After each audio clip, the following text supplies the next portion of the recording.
As I opened my eyes, I found myself transported from the womb, imbued with memories, to this ancient land plagued by famine. Lacking the support of royal lineage or the protection of high officials, I am but an ordinary individual, with life experiences scarcely richer than those around me.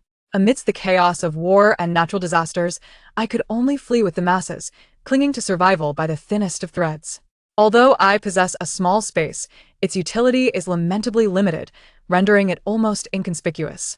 Eventually, after enduring much turmoil, I managed to find some semblance of stability, learning the ways of agriculture and exploring minor entrepreneurial ventures. Yet I discovered that tranquility is seldom the norm. I am surrounded by others, equally ordinary, who are struggling to survive. No one possesses the means to slay their adversaries. I have no intention of aiding anyone in poverty alleviation. My singular desire is to live well and gradually matured. And then I encountered him, yet even in the pastoral setting, peace remains elusive. Chapter 1. Striving to Earn Money. Lin Mei, don't be in such a rush to leave tonight. Let's join the handsome fellows from the marketing department for dinner, Zhang Chengcheng exclaimed, seizing Lin Mei just as she was about to clock out. Lin Mei shook her head gently, a hint of a resigned smile gracing her lips. No, I still have to deliver takeout tonight. I haven't cleared my debts yet. With that, she vanished like a gust of wind at the door. She's always like this. Money is never enough, Zhang Chengcheng murmured, though Lin Mei could no longer hear her. As night fell, Lin Mei navigated her electric scooter through the neon-lit city, delivering until the last order was completed. Glancing at her watch, she noted the hour had struck midnight.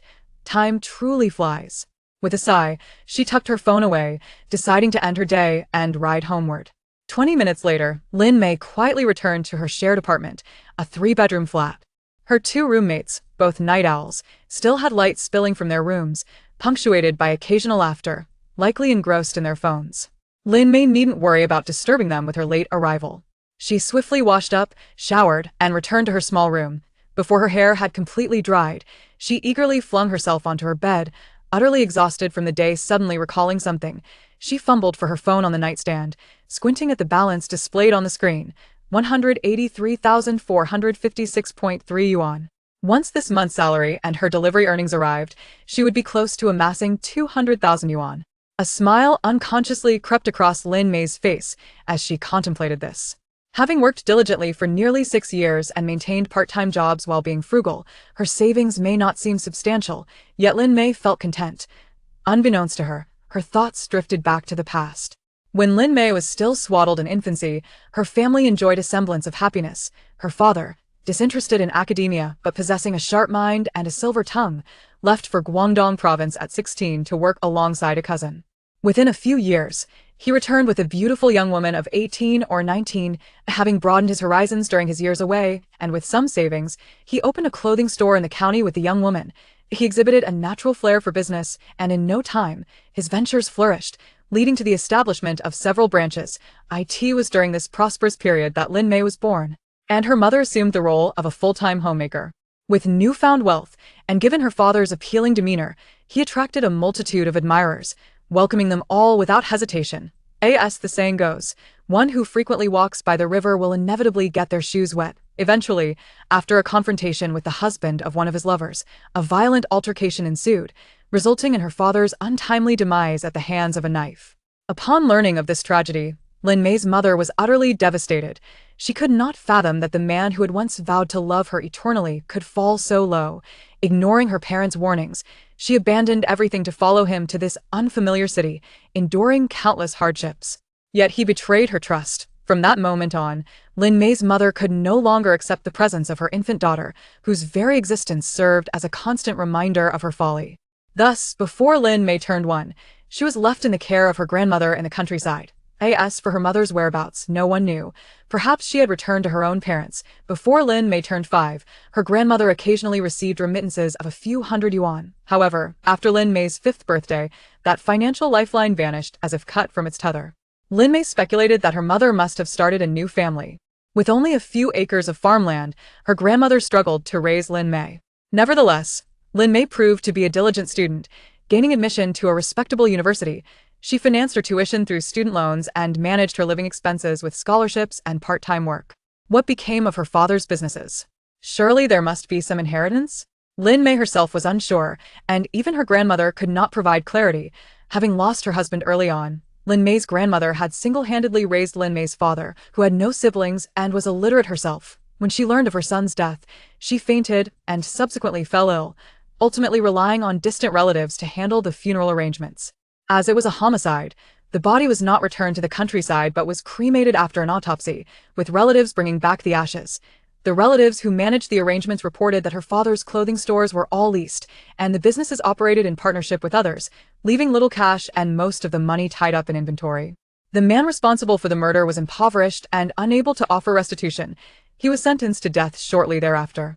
As for the inventory in the clothing stores, Lin Mei's grandmother had no knowledge of its fate, as it was said that Lin Mei's mother handled it. Aware of her son's transgressions and feeling guilt towards her daughter-in-law, Lin Mei's grandmother refrained from demanding money from her. Reports suggested that Lin Mei's father rarely provided financial support for his mother, as his business, although thriving, had only recently begun to flourish, and there was little to spare for Lin Mei's grandmother. After graduating from university, Lin Mei, filled with passion and dreams for the future, plunged into the melting pot of hardship. Fortunately, she secured a decent job that allowed her to establish a foothold in this bustling metropolis. Eager to bring her grandmother over to enjoy a better life, she took on additional part-time work whenever possible to save more money. However, fate seemed to revel in playing cruel tricks, as Lin Mei's grandmother collapsed in the fields and was diagnosed with cancer. This news struck Lin Mei like a bombshell, wreaking havoc in her life. In a desperate bid to save her grandmother, Lin Mei scoured every avenue for loans, exhausting all possibilities to fund her grandmother's treatment. Alas, despite her unwavering efforts, her grandmother ultimately succumbed to the illness. In her final moments, Lin Mei's grandmother could not shake her concern for her granddaughter. She worried for Lin Mei's solitude and implored her to promise to find a companion to share her future journey. 5 more years, Lin Mei vowed to herself, and my modest savings will transform into a small fortune. At that point, she would resign and return to that quaint village, restoring the little house her grandmother left her. She envisioned herself on that land, planting each seed with her own hands, each one destined to flourish into a delectable dish on her table. Her breathing began to steady, and as Lin Mei turned over, she found herself in a dream, standing in her small courtyard, hoe in hand, her feet planted in the rich, loamy soil. I must plant more tomatoes and cucumbers and beans. Her voice echoed softly in the quiet room, as if conversing with her future self. Chapter 2. The unfortunate Lin Mei. As dawn broke, the shrill ring of the alarm clock shattered the tranquility of the morning. Lin Mei tossed and turned in her cocoon of blankets before springing upright like a coiled spring. After a cursory wash, she hurried to the communal kitchen to prepare her breakfast. A simple meal of steaming flour rolls, a boiled egg, and a cup of adult milk powder sufficed to nourish her.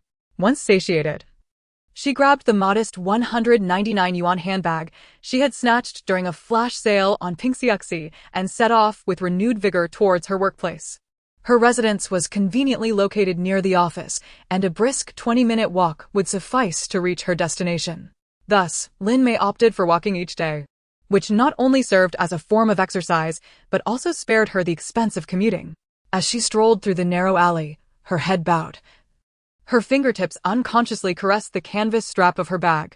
She mentally reviewed her to-do list, a departmental meeting at 9:30 to report on project progress, inputting client data into the system before lunch, and accompanying the manager to meet a new client in the afternoon.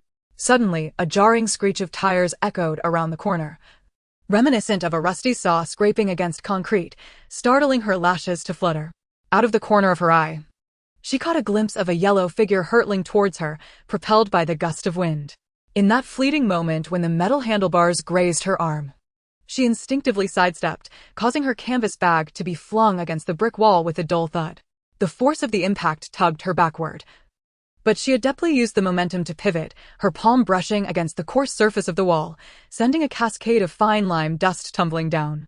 With a sharp intake of breath, Lin Mei glanced down to discover 2 crimson lines etched into her left palm, the blood trickling along her lifelines, pooling into dark red beads at the base of her ring finger, where her silver ring, its vine-like engravings now stained, caught the morning light in a fleeting amber glimmer. The electric scooter toppled with a clang beneath a nearby sycamore. The delivery driver, pale and visibly shaken, leaped from his scooter and rushed to Lin Mei's side, hands trembling slightly, his eyes brimming with concern and guilt. "I'm so sorry. Are you hurt?" Should we go to the hospital? Lin Mei looked up to meet the anxious gaze of the delivery man, his face contorted with worry. She gently shook her head, forcing a smile to reassure him. It's nothing, really. I managed to dodge it. Just a minor scrape on my hand, nothing to worry about. As she spoke, she brushed the dust off her clothes. Her eyes darting to her wristwatch, her heart racing with the fear of being late for work. Please, go deliver your orders. It's really not serious, she urged, preparing to retrieve her fallen bag. The delivery man, still mumbling apologies, picked up her canvas bag, dusted it off, and handed it back to her. Lin Mei waved him off with a smile, resuming her brisk walk towards the office, internally relieved that the mishap hadn't resulted in greater consequences. It seemed her part-time job at the boxing gym during college had equipped her with valuable reflexes. Had it not been for her quick instincts, she surely would have suffered more severe injuries. Reflecting on her time at the boxing gym, she remembered the kind-hearted proprietress who had been a beacon of compassion. Back then, seeking extra income, Lin Mei had stumbled upon a flyer advertising for sparring partners at a boxing gym. Without hesitation, she applied for the position. Despite the owner's initial skepticism about her slender frame, fortune smiled upon her that day as the proprietress happened to be present. And upon noticing Lin Mei's crestfallen expression, she insisted the owner give her a chance for a trial day. Though appearing fragile, Lin Mei had spent her childhood toiling in the fields alongside her grandmother, ensuring her physique remained sturdy. Thus, she was accepted and thrived in that environment. Those years were challenging yet rewarding, and her body grew stronger and healthier. Lin Mei often recalled the proprietress's words, while you're at the gym, make sure to practice whenever you can. A girl should possess the ability to defend herself. It empowers her to face challenges with confidence. Although her current job left little time for training, her instincts remained intact. Lost in thought, she hurried the remaining 5 minutes to clock in at work. Upon reaching her desk, she retrieved the small first aid kit kept in her drawer and tended to her wound before diving into the day's tasks. Chapter 3. Is this the legendary golden finger? Today, Lin Mei found herself leaving work much later than usual. As she trudged home, her weary body felt the weight of exhaustion, and the wall clock struck 8. She sighed softly, deciding to indulge in a bit of laziness today and forego her usual delivery duties. After a quick tidying up, she headed to the kitchen to prepare instant noodles. The steam wafting from the pot carried an enticing aroma that made her gulp. Shouldn't she add an egg or perhaps a sausage to enhance the flavor? Without hesitation, she cracked 2 eggs into the noodles, compensating for the absence of sausage with an extra egg. With her debts settled and a modest savings, she figured it was time to treat herself a little. Lin Mei pondered the arduous journey that had brought her to this point, leading her to be a bit frugal. Once satiated, Lin Mei collapsed onto the small sofa in her room, feeling as though all her energy had been sapped away. She placed her chopsticks down on the bowl, leaning back languidly against the chair, her gaze drifting into a daze as a post-meal lethargy enveloped her. She looked at the steaming bowl and chopsticks on the table, feeling a sudden surge of laziness at the thought of cleaning up. An idea flickered in her mind. Wouldn't it be wonderful if the bowl and chopsticks could clean themselves? Just as that thought crossed her mind, the bowl and chopsticks vanished from sight. Lin Mei's eyes widened in shock, panic flooding her expression as she straightened up, glancing around in disbelief.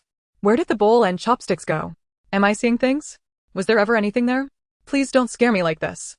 No sooner had she uttered those words than the bowl and chopsticks reappeared, completely intact. Rubbing her eyes in disbelief, she reached out to touch the bowl. Still warm to the touch, yes, it was indeed the same bowl. She tried again, silently wishing for the utensils to disappear, and lo and behold, they vanished once more. After several repetitions of this strange phenomenon, Lin Mei finally accepted that this was no mere figment of her imagination. She could indeed make objects appear and disappear at will. She experimented further, making the sofa vanish and reappear, even playing with the blankets and pillows on her bed, ultimately coming to terms with this newfound reality. It seemed she had acquired an extraordinary ability. Even the most oblivious individual would recognize the peculiarity of her situation. She had often daydreamed about wishing for things to tidy themselves away, but this was an entirely different realm of possibility. The phenomenon bore an uncanny resemblance to the fantastical spaces her college roommate had once spoken of in their dormitory. Lin Mei recalled overhearing her roommate wistfully express the desire for a space akin to those found in novels. A space, such an enchanting term. The memory arose because that roommate had been a true aficionado of novels, often glued to her phone even while eating or attending lectures, immersed in fictional worlds. Conversations with her revolved around the plots of various books, with her longing for a space being her ultimate fantasy, a golden finger that would allow her to traverse back in time and showcase her skills. Curiosity piqued. Lin Mei swiftly grabbed her phone and searched for various novels about spaces. She rapidly skimmed through dozens of synopses, an unsettling premonition creeping into her mind. Due to the presence of space, one either faces the impending apocalypse with various natural disasters or zombies, or finds themselves transported to ancient times to farm or flee from calamity. Lin Mei is reluctant for the end of the world to arrive. Merely thinking about the potential catastrophe sends shivers down her spine, and the prospect of zombies is too horrifying to contemplate. What if she turns into one right at the start? Moreover, the thought of being transported to a bygone era, shackled by the oppressive customs of feudal society, suffocates her.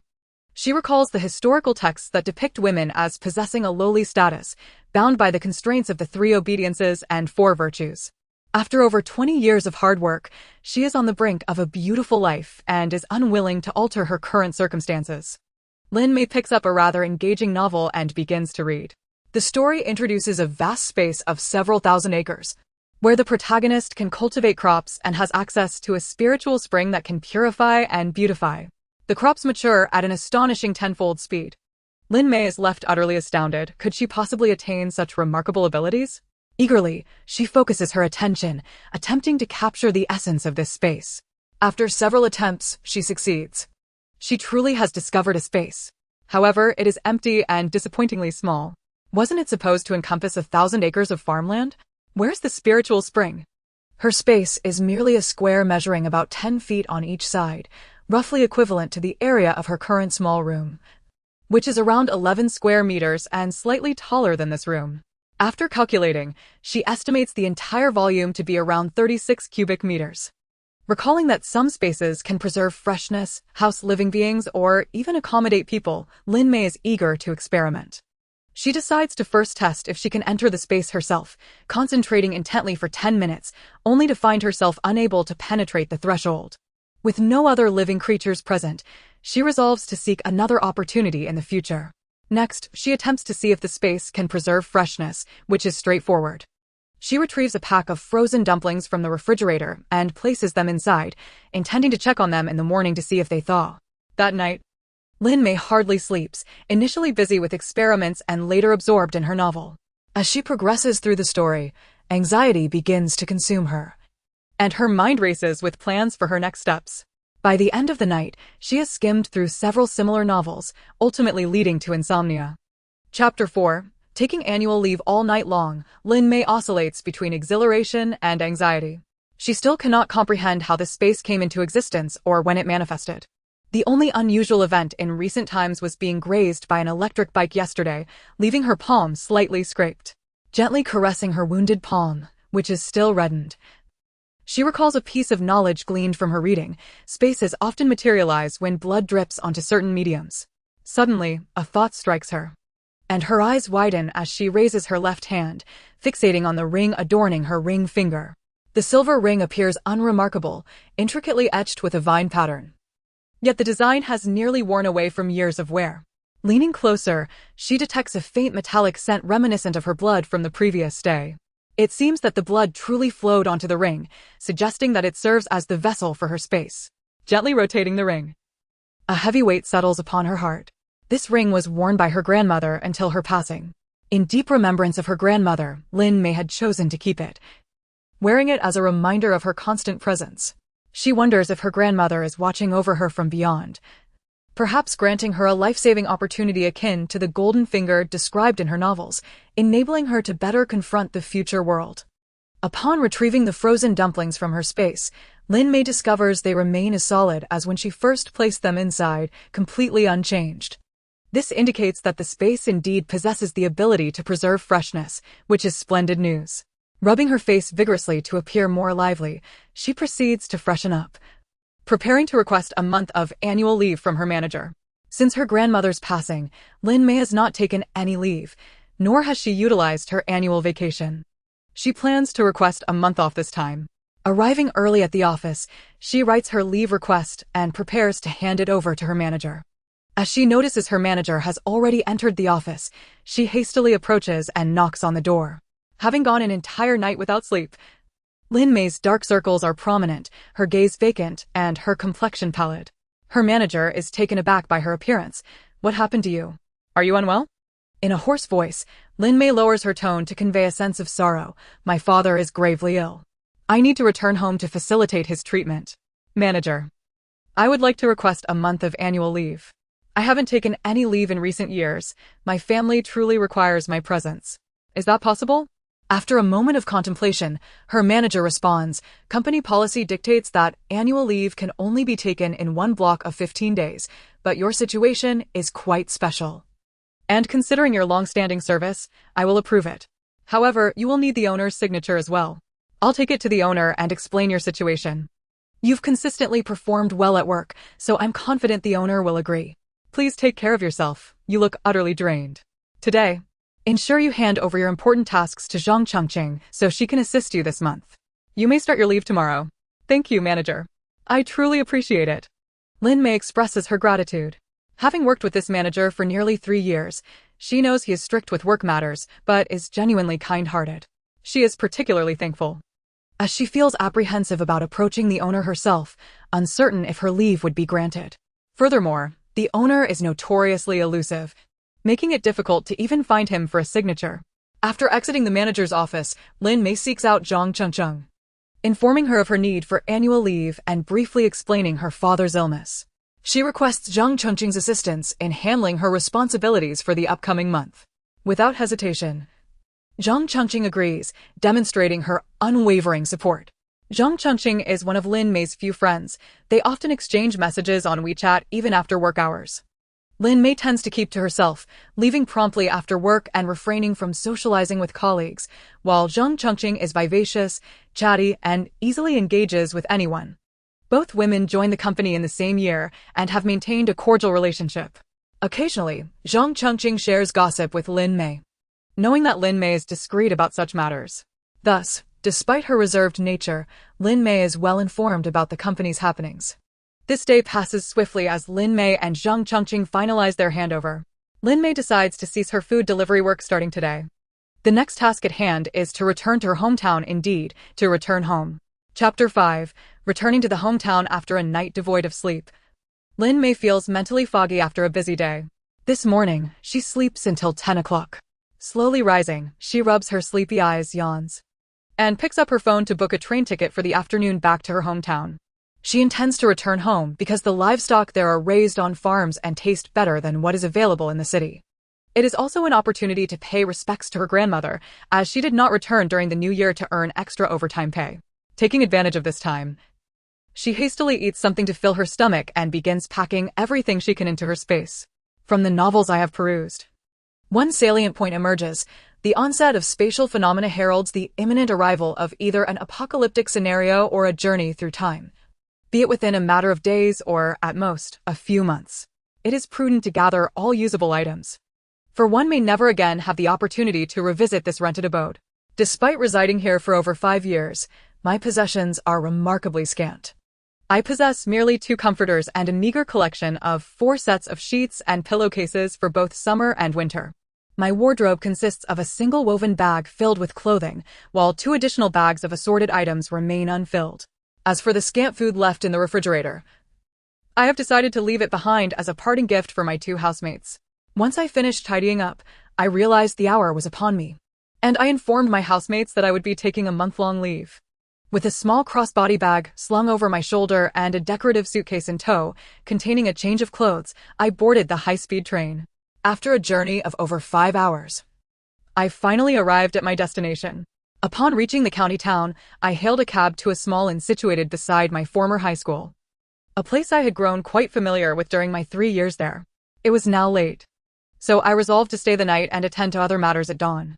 Whether due to unfamiliar bedding or the excess of sleep the previous night, I found my mind preoccupied with thoughts of the upcoming arrangements, making for a restless night. As dawn broke, I ventured out for breakfast at a quaint eatery I had frequented during high school, a place I only indulged in when I craved something special.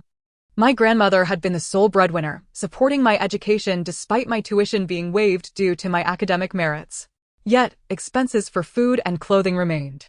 Frugality was my guiding principle. I typically dined at the cafeteria, only treating myself to this breakfast spot when a craving struck. Do not underestimate this establishment. It has been in operation for over 30 years, and their noodles are simply delectable, priced at a mere 5 yuan for a bowl that includes meat and vegetables. I had not returned since graduating high school, yet the prices remained unchanged after all these years. One taste of those noodles nearly brought tears to my eyes. The familiar flavor was still as delightful as ever.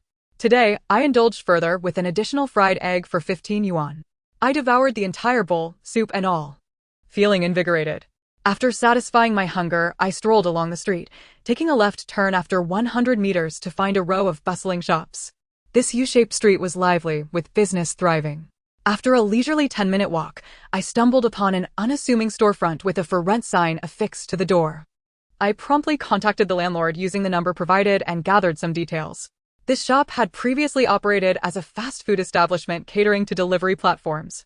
It was well equipped, as the former owner had sought to expand and relocate. The space was modest, measuring less than 7 square meters and shaped like a rectangle, which made it unsuitable for larger operations in the current thriving market. However, I preferred its compactness. The purpose of renting the shop was merely to remain inconspicuous while providing a place to store supplies.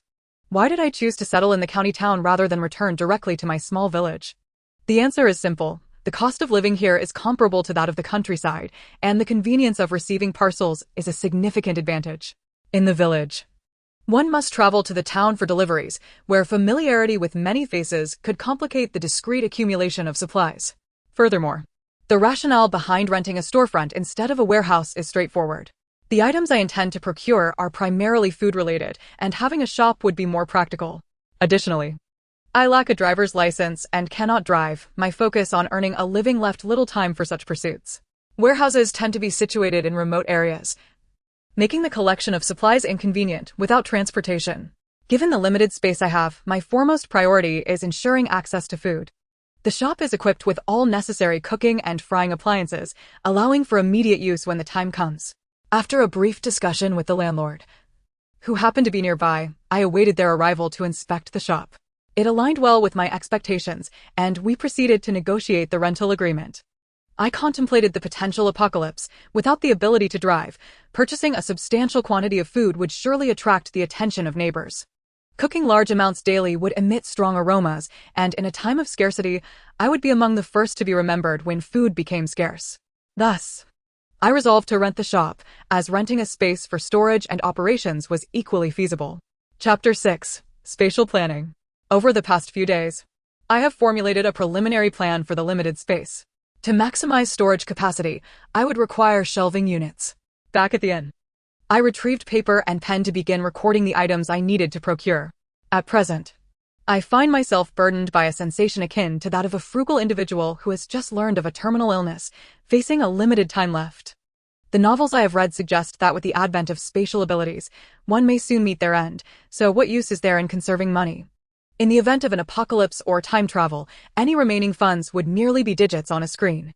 If nothing transpires, I can endure a few more years of hardship. It is imperative not to die before spending my savings.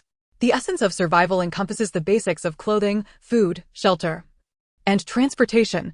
The latter two need not concern me for now. My immediate focus must be on stockpiling clothing and food.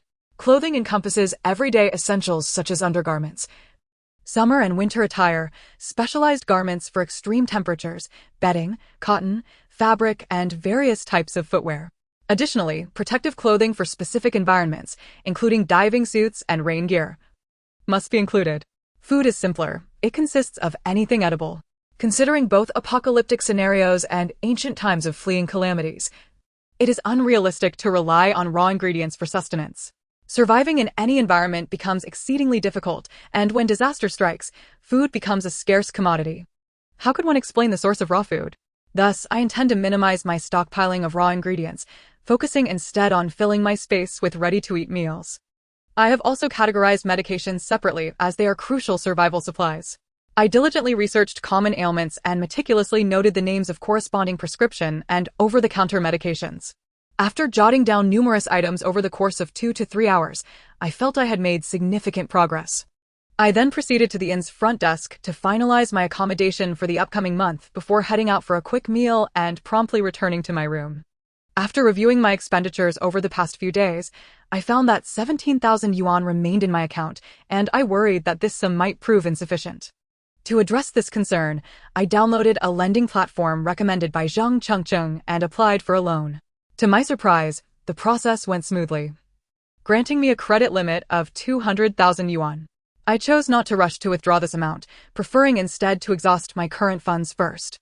Given the limited space, I realized that to accommodate more items efficiently, I would need shelving. Moreover, my inclination toward orderliness made me averse to disarray. I began shopping online, comparing several vendors before ultimately selecting the one with the best price-performance ratio. I purchased 8 storage shelves measuring 150 centimeters in length, 60 centimeters in width, and 200 centimeters in height, each capable of holding 590 kilograms per layer. I acquired 2 each of the 3, 4, and 5-layer models. All shipping details were directed to the store, ensuring that even if someone noticed my substantial purchases, they would assume it was for business purposes. I also planned to procure clothing and bedding online. At that time, everything will be sent to the store once the shelves arrive. I shall organize them collectively within the space, to guard against the possibility of being transported back to ancient times, perhaps even in a prenatal reincarnation. I took the liberty to purchase not only clothing for myself, but also some undergarments and outerwear for children under 10. I have made choices leaning towards traditional aesthetics, opting for pure cotton fabrics, favoring simplicity. While such items may be unnecessary if born into affluence, they would be ill-suited for life in a rural household. Lin Mei spent nearly 3 hours selecting clothing on her phone, contemplating the need for future comfort, thus requiring careful consideration now. She chose a 10-pound cotton quilt and an 8-pound silk quilt. 2 quilts would suffice to address space concerns. Lin Mei specifically instructed the vendor to compress the quilts firmly before shipping, ensuring they take up minimal space upon arrival. Additionally, she procured a 50-pound compressed package of long staple cotton for unforeseen circumstances, as well as 2 sleeping bags suitable for different weather conditions. Lin Mei bought an abundance of undergarments, acquiring 200 sets of each, and purchased 20 sets of autumn clothing in various thicknesses. For everyday wear, she selected modern athletic apparel, quick-drying, waterproof, and sun-protective, acquiring 3 to 5 sets in colors that are practical and unobtrusive. For the historical or ancient-themed garments, Lin Mei opted directly for fabric, purchasing 30 bolts of cloth. With the clothing purchases nearly complete, she planned to acquire any forgotten items later. This extensive shopping spree cost her nearly 80,000 yuan, with the most expensive items being the extreme weather suits and deep-sea diving gear. As for food supplies, Lin Mei first contacted her university classmates in Xinjiang, requesting assistance in purchasing 100 pounds of beef jerky and 200 pounds of assorted dried fruits, including figs, pistachios, various raisins, red dates, dried apricots, dried apples, and prunes. She entrusted her friend to select a diverse assortment of dried fruits. This 300-pound haul cost 24,000 yuan. She then found a friend in her social circle who sold dried seafood, placing an order for 50 pounds of dried shrimp, 30 pounds of kelp, 5 pounds of seaweed, and 20 pounds of cooked fish, totaling 5,000 yuan. No further seafood was acquired, as its potent aroma could pose a challenge should she find herself in the anticipated circumstances where cooking may not be feasible. These provisions were to remain untouched until needed, with the option to purchase additional items from the market as necessary. Chapter 7. Returning home and shopping. After a simple meal, Lin Mei bought some gifts in the county town before setting off back to her village. Upon reaching the large banyan tree at the village entrance, she encountered several elderly individuals engaged in conversation. They inquired curiously about Lin Mei's family, as she had not returned for several years, causing many not to recognize her immediately. Once Lin Mei mentioned her grandmother's name, their expressions shifted to recognition. "You are Lu Shimei's granddaughter," one elder exclaimed. Lin Mei greeted each elder before making her way down the village path. 5 minutes later, she arrived at the front of a small earthen house, enclosed by a dilapidated fence, overgrown with weeds due to years of neglect. Bending down, Lin Mei picked up a twig and gently pushed open the fence gate. She carefully cleared the grass with the branch and proceeded to the front door. Retrieving her familiar key from her bag, She unlocked the door to find 3 black and white portraits of her grandfather, father, and grandmother adorning the wall. The interior was sparsely furnished, with only a square table and 6 wooden chairs standing vigil. Her gaze lingered on the portraits, a complex surge of emotions welling up within her. After wiping the table clean, she placed 2 bags of fruits and a portion of her grandmother's favorite glutinous rice cake upon it. Lighting incense, she offered a prayer. Having completed this, Lin Mei made her way to her great-uncle's house, who had always raised a few pigs and dozens of sheep each year. She wondered if he still did.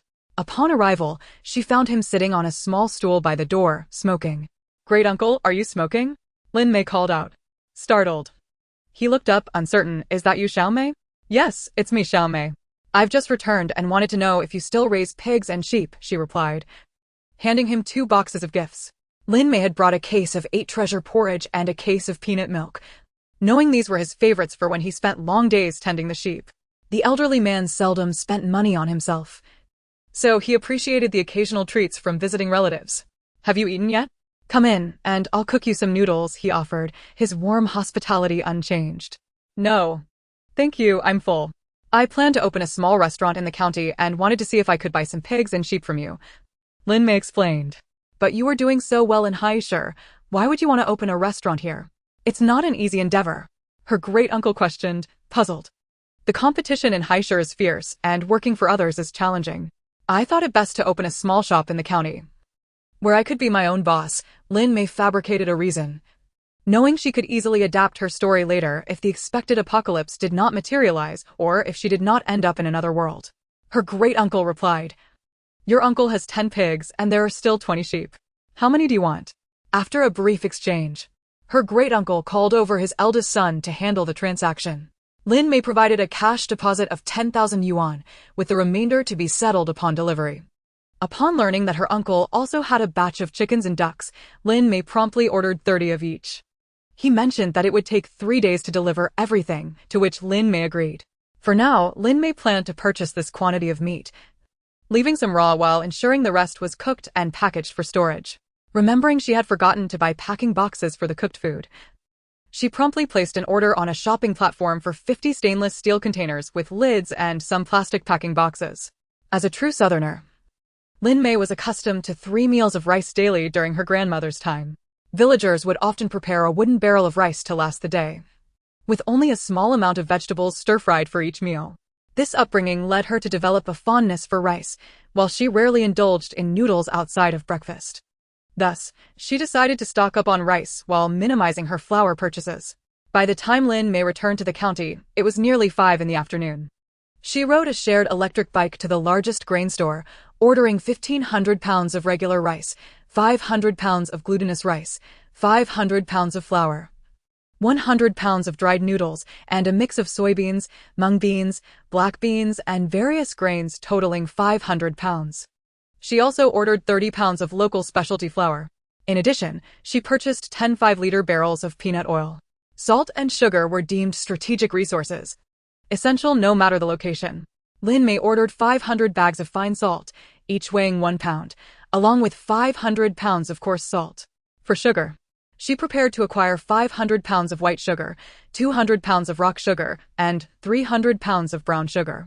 Lin Mei purchased a variety of condiments, including soy sauce and vinegar, in preparation for her culinary endeavors. There was no need to stockpile excessively in her space. A single case of 12 bottles of soy sauce would suffice, along with a case of monosodium glutamate. Other seasonings, such as 13 spice, pepper salt, black pepper, and ginger powder, could be consolidated into 1 box. After calculating her expenses, she found that she had spent nearly 30,000 yuan, which the shopkeeper supplemented with some pickled vegetables to round off the total. After paying a deposit of 10,000 yuan, she instructed the shopkeeper to deliver the goods to her store while she went out for a meal, intending to retrieve everything upon its arrival. Once the shopkeeper, accompanied by movers, transported the goods to the store, Lin Mei closed the large door and, with a focused gesture, collected all the items into her space. They were stacked together, awaiting the arrival of the shelves for organization. That day, Lin Mei had taken a few ants and insects from her hometown, hoping to place them in her space, only to discover that living creatures could not be accommodated. By the end of the day, She was astonished by how little she had managed to purchase despite the significant expenditure. Her savings of 130,000 yuan had been nearly depleted, and she had utilized half of a 50,000 yuan credit card. There were still numerous items left to acquire, prompting her to quickly transfer the loan funds she had applied for, assuring herself that she would be able to repay it if all went well. In the days that followed, Lin Mei diligently prepared food and received deliveries at her shop every morning. The logistics were remarkably efficient. The shelves, packaging boxes, and other online purchases arrived within 3 days. Her uncle also delivered the meat she had ordered, amounting to 900 pounds of pork. Lin Mei decided to keep 200 pounds of pork belly, 100 pounds of lean meat, and 2 slabs of ribs as raw meat, with the remainder to be cooked.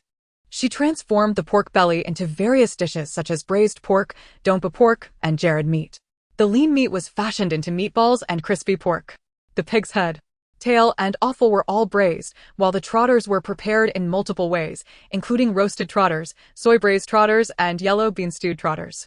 From the 4 sheep she acquired, Lin Mei roasted 2 and simmered the other for soup with various ingredients. She reserved 1 sheep for raw meat. As for the chickens and ducks, she prepared nourishing soups, light broths, and salted versions, ensuring not a single creature was left uncooked. Fond of rice, Lin Mei crafted 1,000 rice balls, neatly filling 20 large stainless steel bowls, each brimming with diverse fillings like meat, vegetables, and dried seafood. They were convenient and filling for quick meals. Although she was not particularly fond of wheat-based foods, she still made 200 meat buns and 300 plain steamed buns. During these busy days, Lin Mei did not neglect the essential task of acquiring medicines. Given the impracticality of bulk purchasing pharmaceuticals, she sought assistance from a high school classmate whose father owned a pharmaceutical business. Through her classmate's help, she spent 120,000 yuan procuring various medications. Essentials for common ailments like fever, colds, and stomachaches were a must, alongside medications for elderly conditions such as hypertension and diabetes. She stocked up on both internal and external treatments for various common diseases, even acquiring sutures, beauty threads, and surgical knives. Nutritional supplements, vitamins, and some basic medical instruments were also included. Organizing these medications took Lin Mei 3 full days, as space was limited. She had to remove all outer packaging and repackage them into sealed bags, carefully labeling each item with its name and purpose, a considerable undertaking.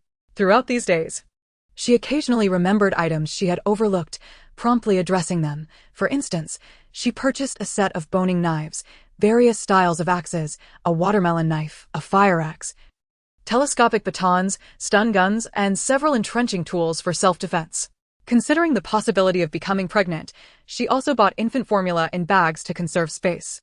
Lin Mei recalled a novel she had read where the protagonist, reborn as a girl, faced starvation because her mother refused to breastfeed. To prepare for such misfortunes, she prepped 10 bottles of 500 milliliters milk, ensuring she would not go hungry in the event of dire circumstances, as newborns are too weak to prepare milk themselves. She also stored high-yield seeds for grains, sweet potatoes, and corn, 50 pounds of each, along with a small selection of vegetable and fruit seeds. After 5 days of busyness, Lin Mei suddenly realized she had neglected to purchase personal hygiene products, causing her to break into a cold sweat. She immediately set aside her current tasks and rushed to the mall to buy enough sanitary pads, toilet paper, towels, shampoo, shower gel, toothpaste, and toothbrushes to last for 10 years. After half a month of relentless activity, Lin Mei had nearly filled her space. The 8 shelves were neatly arranged, each separated by a 20-centimeter gap, allowing for easy retrieval of items. She calculated her remaining supplies. After deducting the rice and flour used for cooking, she had 1,200 pounds of rice, 500 pounds of glutinous rice, 500 pounds of flour, and 500 pounds of assorted grains and beans, which she had purchased during another trip to the grain store to round off her quantities. She had 6 barrels of 5-liter peanut oil remaining, and the salt, sugar, soy sauce, and other seasonings used for cooking were separately acquired. These provisions occupied one 3-tier shelf, while clothing, bedding, shoes, and fabrics filled another. Various canned goods, compressed biscuits, candies, energy bars, jerky, dried fruits, nuts, and instant meals occupied a 4-tier shelf. A separate 4-tier shelf held an assortment of medications. The cooked foods consumed 3 5-tier shelves, which Lin Mei enjoyed daily, ensuring she could last at least 5 years with her supplies. One remaining 5-tier shelf was designated for seeds, self-defense weapons, and the books and printed materials Lin Mei had purchased. The top shelf remained empty for future necessities. Speaking of books, Lin Mei had amassed a considerable collection, including essential historical and cultural texts for anyone traversing time, covering poetry, basic chemistry, agricultural improvements, and military skills. She also gathered practical production technique manuals on salt making, solar evaporation and bleaching methods, sugar production, white sugar purification techniques, soap, saponification reactions using plant ash and lye, glass, high-temperature smelting of quartz sand and soda, as well as brewing and alcohol purification. Lin Mei also prepared an extensive array of books on efficient pig farming techniques, including sow rearing, postnatal care, pig disease prevention and treatment, and comprehensive feeding techniques. She even acquired manuals on barefoot doctor practices, a guide to common Chinese medicinal herbs with images and uses, mushroom identification, cement production methods, explosive manufacturing techniques, bamboo weaving, carpentry, and aquaculture in rice paddies. She was determined to possess a useful skill should she find herself in ancient times. Leaving a 30-centimeter gap near the edge of her space, Lin Mei filled it with water, stacking 40 30-liter plastic water barrels to a height of 3 meters, totaling 1,200 liters. With an average daily requirement of 2 liters of water per person, these supplies could sustain her for 2 years if conserved. After 20 days, Lin Mei had thoroughly organized her space, preparing everything she could think of. It was now brimming with provisions. The next step was to rely on fate, as there was little she could do about any possible oversights. With less than 20,000 yuan remaining, she still needed to consider her own living expenses. The space is now filled with matter. The apocalypse has not yet arrived, nor has there been any crossing over. I still have to return to Haishur to work and earn a living. Having resolved all outstanding matters and taken stock of the supplies within the space, Lin Mei felt particularly elated, convinced that, even in the face of future adversities, she could thrive. On the evening before her anticipated return to Haishur, Lin Mei visited the night market, packing a plethora of skewered delicacies and purchasing a bottle of beer to celebrate the flawless conclusion of this busy chapter in her life. Unbeknownst to her, whether due to an allergic reaction to alcohol or the unsanitary conditions of the barbecue, after indulging herself, she lay down and never awoke in this dimension again. Chapter 9. Am I transcended? Old man. Hurry, hurry. Don't rush off. Go call the eldest daughter-in-law and the second daughter-in-law back to help. The third daughter-in-law is about to give birth. As the voice echoed, an elderly woman approached. Clad in a faded coarse cloth garment, the hem slightly yellowed, with visible mending at the cuffs. Her rough hemp trousers were slightly rolled up, revealing patched cloth shoes. A faded blue apron was tied around her waist, and a grayish-white headscarf adorned her head. This was Lu Tsuifan, the matriarch of Taohua village, aged 52, who had raised 4 sons and 2 daughters, all of whom had grown and established their own families. Upon hearing his wife's words, Lin Daniu immediately set aside the bamboo basket he was weaving and made his way to the fields. It was the autumn harvest season, and apart from Lin Daniu, Lu Tsuifan and the soon-to-give-birth third daughter-in-law, Tian Hohat, everyone else was busy in the fields. Every autumn, Lu Tsuifan was responsible for cooking, while this year, Lin Daniu intended to join his children in the fields. However, his sons vehemently opposed him working alongside them, insisting that at 55 years of age, he should no longer be subjected to such labor. Tian Hohat's pregnancy had been particularly challenging. Ever since she conceived, she had been plagued by incessant nausea, which persisted until nearly the time of delivery. As a result, she had become emaciated, her prominently swollen belly appearing alarming. And thus she did not accompany the others to the fields this year. Lin Daniu quickly approached the field where his eldest son, Lin Daong, was working, exclaiming, "Eldest son, hurry and call your wife and the second daughter-in-law back home to help. The third daughter-in-law is about to give birth." Lin Daong promptly rushed off to summon the 2 women. Upon hearing his brother's call, Lin Sanong, working in the fields, hastily set down his load and ran home. He was deeply concerned about his wife's precarious condition during this pregnancy, fearing that she might not survive the ordeal. Should he perhaps seek out Wang Chanpo, the village midwife, to assist with the delivery? With this thought in mind, Lin Sanong veered off towards Wang Wenpa's residence. As Lin Sanong entered his courtyard with Wang Chanpo in tow, He heard his mother's voice. Eldest daughter-in-law, are the brown sugar eggs ready? Second daughter-in-law, boil more hot water and remember to prepare lunch soon. Lin Sanong hurried over to his mother, asking, Mother, how is Ho-hot? I've brought Wang Wenpo with me. Third son, your wife isn't in immediate danger. She needs to eat a bowl of brown sugar eggs first. You should return to the fields. There's no need for you to stay here. Wang Mei, you're here. Thank you for coming. I'm worried about the third daughter-in-law's difficult pregnancy. I feel reassured now that you are here, Lu Tsuifan said, ushering Wang Chanpo into the birthing room. Lin Sanong did not return to the fields. He was overwhelmed with anxiety about his wife's condition, feeling that her struggle might be insurmountable. Outside the door, he paced anxiously as his wife transitioned from low moans to anguished cries, eventually falling silent. His sister-in-law emerged from the birthing room, carrying a basin of blood, nearly causing Lin Sanong to lose his footing. Inside the birthing room, Tian Ho-hot was somewhat dazed as the midwife vigorously slapped her face, urging, Wake up. If you fall asleep, the baby inside won't survive, and you may not make it either. You can't abandon your two little ones. If you die, do you believe your husband will remarry immediately? Then your children will have a stepmother and a stepfather, and they won't have a good life. Whether or not Tian Ho-hot absorbed the midwife's words, she suddenly regained some vitality. All right, put in more effort. Wang Wenpa's voice was urgent and firm, her gaze fixed intently on the laboring woman.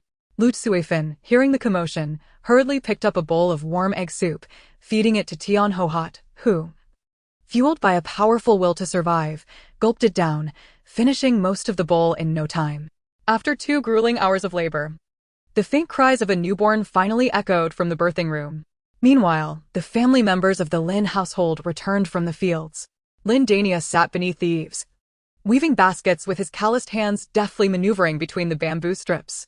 The eldest, Lin Daong, and the second son, Lin Eryong, squatted nearby smoking their pipes, while Lin Dayong's eldest son, Lin Dashan, assisted his grandfather in weaving bamboo strips.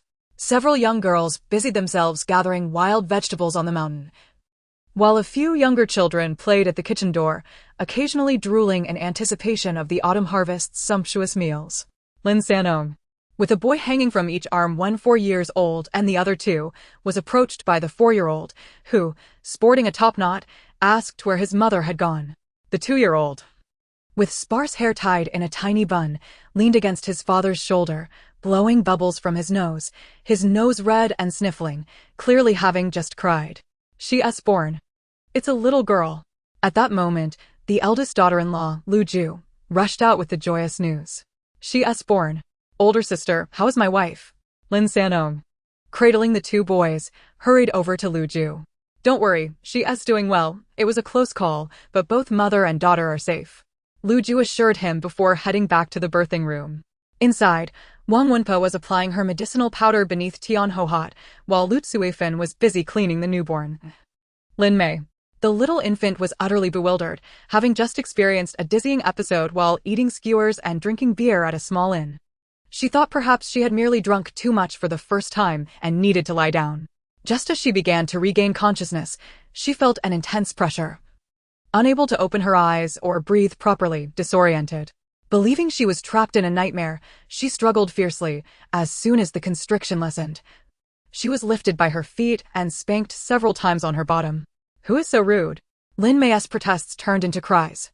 With great effort, Lin Mei opened her eyes, only to find she couldn't fully see. Panic set in as she realized she had transformed into a helpless infant. Even more alarming was the realization, amidst the chatter of those around her, that she had somehow transcended into the past. The very event she had dreaded had come to pass. She had crossed over to ancient times, a fate worse than death. Upon recognizing her condition, Lin Mei immediately assessed her spatial resources, relieved to find everything intact. Heavens, which dynasty have you transported me to? She wondered, realizing that her extensive knowledge of 5,000 years of Chinese history might finally prove useful. Chapter 10. The Struggles of Birth. Lin Mei couldn't help but cry out, her sounds manifesting as the wails of an infant. Wang Chanpo couldn't resist teasing. This little girl has quite the powerful voice. Tian Ho-hot had long since spent her strength, her entire being succumbing to sleep. Lu Tsuifan lovingly cleaned and swaddled Lin Mei, gazing at her with a smile. What a lovely little girl. Her face is rosy, and she will surely be as fair as her mother. With a high nose and a small mouth, she is pleasantly plump. Despite having expected a frail child due to her daughter-in-law's poor appetite during pregnancy, the baby weighed in at a healthy 5 pounds. This little girl is fortunate. Although her mother didn't eat well, she is quite chubby, remarked the eldest daughter-in-law in agreement. Lin Mei had barely regained consciousness before she succumbed to slumber once more. When she became aware again, a gentle yet feeble voice reached her ears. "Little Nyo, are you hungry? Mother will feed you some milk." Instinctively, Lin Mei nestled into the embrace of the woman, and as something soft entered her mouth, she began to suck fervently. However, after a prolonged effort, no milk emerged. Why was that? The sound of her wailing filled the room. Sister, what is the matter? Why are you crying?" At that moment, 2 little boys dashed in from outside, followed closely by a man carrying a bowl of broth. The man, of modest stature, stood about 1.7 meters tall, clad in coarse, short garments, and wearing straw sandals with thin soles. "Wife, what is wrong with Nyo? Why is she crying so fiercely?" The man, Lin Sanyong, inquired with urgency. "Sanyong, Nyo is hungry, and she cannot draw any milk. What should I do? I feel so useless, unable to even provide milk," Tian Ho-hot lamented. "Do not fret. First, drink this bowl of chicken soup. I will ask mother to prepare some rice soup for Nyo. Feed her that for now, and once your milk comes in, you can nurse her," Lin Sanyong instructed, handing the chicken soup to Tian Ho-hot before rushing out to fetch rice soup from his mother. Lin Mei lay despondently on the bed, overwhelmed by hunger. "Mother has no milk. I might starve." Fortunately, the space contained prepared milk powder, conveniently mixed in bottles. Her previous days spent engrossed in novels had not been in vain. Alas, she had no opportunity to retrieve it, as her mother was always nearby. Just then, a pair of sticky little hands began to paw at her eyelids. Wah, if you keep poking, I'll go blind." "Which little rascal is this with such sticky hands?" Lin Mei cried out. "Lin Fuan, what are you doing?" Tian Ho-hot suddenly lifted her head in alarm, nearly losing her grip on the bowl. She saw her younger son persistently prodding his sister's eyes, even attempting to poke them with his fingers. Lin Fuan halted his actions at his mother's shout, responding innocently, "Mother, why is sister crying with her eyes closed?" I wanted to see if she was really crying or just pretending. "Brother, you are so foolish." "Of course, she is pretending. Can't you see there are no tears on her face?" "She is just being stubborn," Lin Fu Ping chimed in immediately. Lin Mei was so startled that she forgot to cry. Having just been born, her eyes were nearly in jeopardy. Was the beginning of her life to be this exhilarating? Lin Mei pouted, refraining from further tears. "Fuan, sister has just been born. Her eyes cannot open yet. In a few days, she will be able to open them on her own. You must not poke at her eyes again, understand? Fu Ping, sister has just been born, and there are no tears when she cries. In a few months, she will have them," Tian Ho-hot explained tenderly. Seeing Lin Mei's pitiful, pouting face, Tian Ho-hot's heart ached. She quickly scooped Lin Mei into her arms. After soothing her for a while and instructing the 2 mischievous boys to merely watch and not touch their sister, she could finally finish her chicken soup. This time, Tian Ho-hot did not pick out the meat for the boys to eat, as she realized she was too thin. Without proper nourishment, she would lack milk, leaving Nyo to go hungry. Perhaps due to the limited energy of children, the 2 little rascals played for a short while before noticing their sister asleep, and they climbed onto the kang to lie beside her and drift off to sleep. When Lin Sanyong returned with a small bowl of rice soup, he found 3 little ones sleeping side by side. How did these 2 little rascals fall asleep? Lin Sanyong asked in amazement.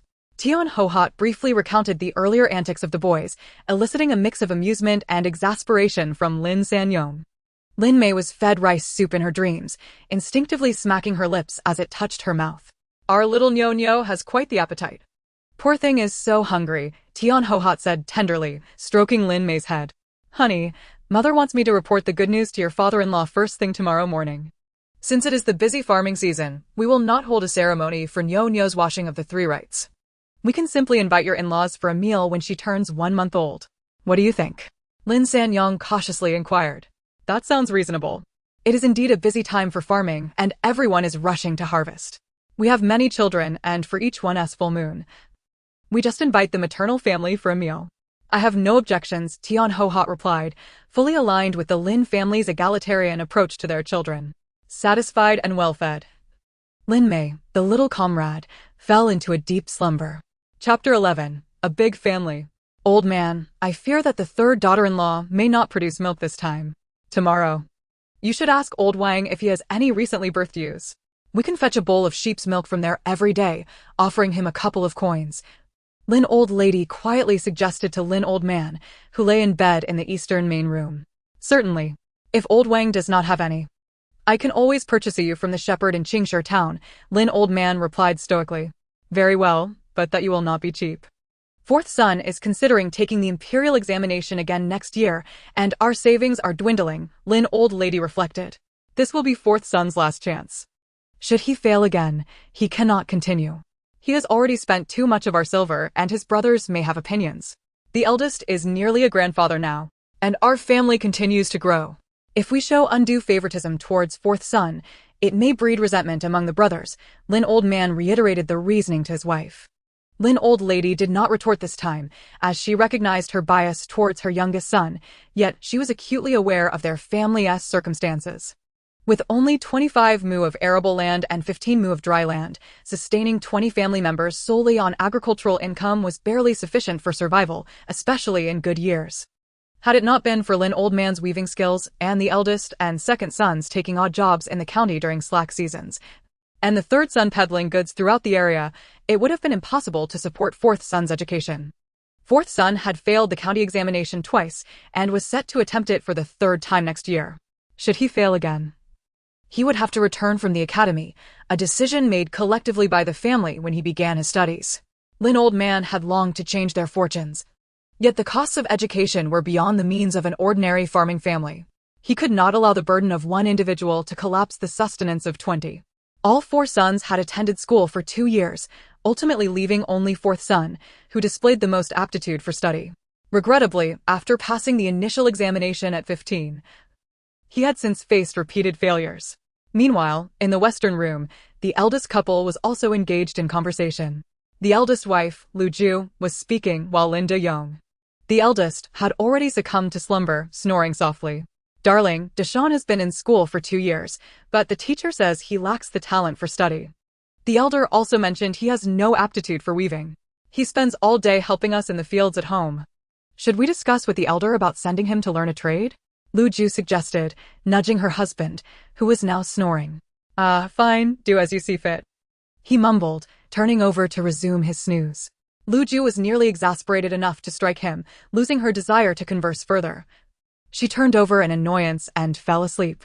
The layout of the Lin family compound was quite simple. The main house consisted of 3 brick and tile rooms, with a central hall and 1 room on each side.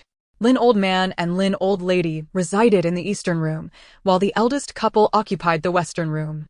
Each side also had 2 wing rooms, both constructed of earth. On the eastern side, 1 room housed the second couple, while the other was for the third couple. The western wing contained the fourth couple, but they resided in the county year-round, only returning for a few days during festivals. The other western wing room was shared by Lin Deshan, aged 12, and Lin Dehe, aged 7, along with Lin Fu Ping, aged 4, from the third family. A few years ago, Lin old man had observed that his granddaughters had grown up and were no longer suited to live with their parents, so he constructed a row of 3 earthen rooms behind the main house. In 1 room resided the eldest daughter of the Lin family, Lin Chuanxia, aged 10, along with her 9-year-old sister, Lin Chuanen. In another room, the 3 daughters of the second family slept together, Lin Yuxiang, aged 10, Lin Yufeng, aged 8, and Lin Yulan, aged 5. Additionally, there was a mud brick structure serving as a storage room.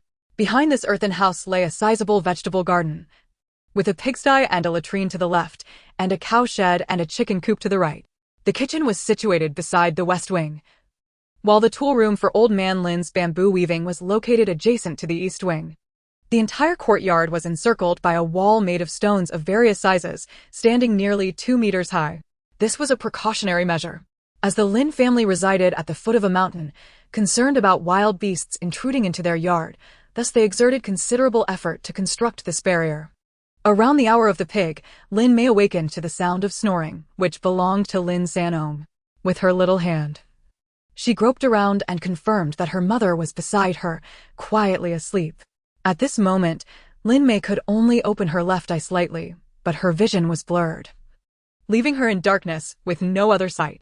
Rather than crying out for her mother, she resolved to retrieve a bottle of milk from her space. Upon entering her mental space, she selected a milk bottle, but as she controlled it to emerge from the space, she froze. Within her mental realm, everything was vivid and clear, yet in reality, she had never seen the specifics of her surroundings. She had to rely on her instincts to maneuver the bottle against her right cheek. Desperately, Lin Mei tilted her head and opened her mouth, striving to locate the nipple. But despite her efforts, she could not reach it. Undeterred, she continued to tilt her head and reached out to grasp the bottle. However, her eagerness had led her to fill the bottle to its brim with 500 milliliters of milk, making it too heavy for her to manage. Frustration overwhelmed her, and she burst into loud wails, her cries echoing through the room. She was famished. The milk she had prepared for emergencies was beyond her grasp, and her anger was palpable. It was a revelation. She had never anticipated that a newborn would lack the strength to lift a full 500 milliliters bottle. If she had controlled the nipple to approach her mouth while being unable to hold the heavy bottle, her nose might have been crushed in the process. She lamented her own foolishness.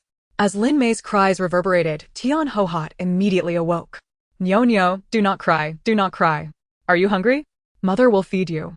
She lifted Lin Mei into her arms, soothing her and lifting her clothing to offer her soft breast. Lin Mei, feeling an unbearable hunger, suckled vigorously, yet no milk emerged. "Wah, wah, wah, wah, wah," she cried. "Without milk, I shall starve." "Darling, darling, Nyo Nyo is hungry. Is there still rice soup?" Tian Hohat urged as she nudged Lin Sanong. Lin Sanong, in a deep slumber, remained unresponsive despite her persistent nudging. Finally, with a few firm pats on his arm, he stirred awake. My dear, what is it? Is it morning?" he mumbled, still groggy. "Is there rice soup?" "Nyo Nyo is hungry," Tian Hohat implored urgently. Yes, yes. I will heat it up. Last night, your mother was concerned Nyo Nyo would be hungry, so she left a good portion in the jar."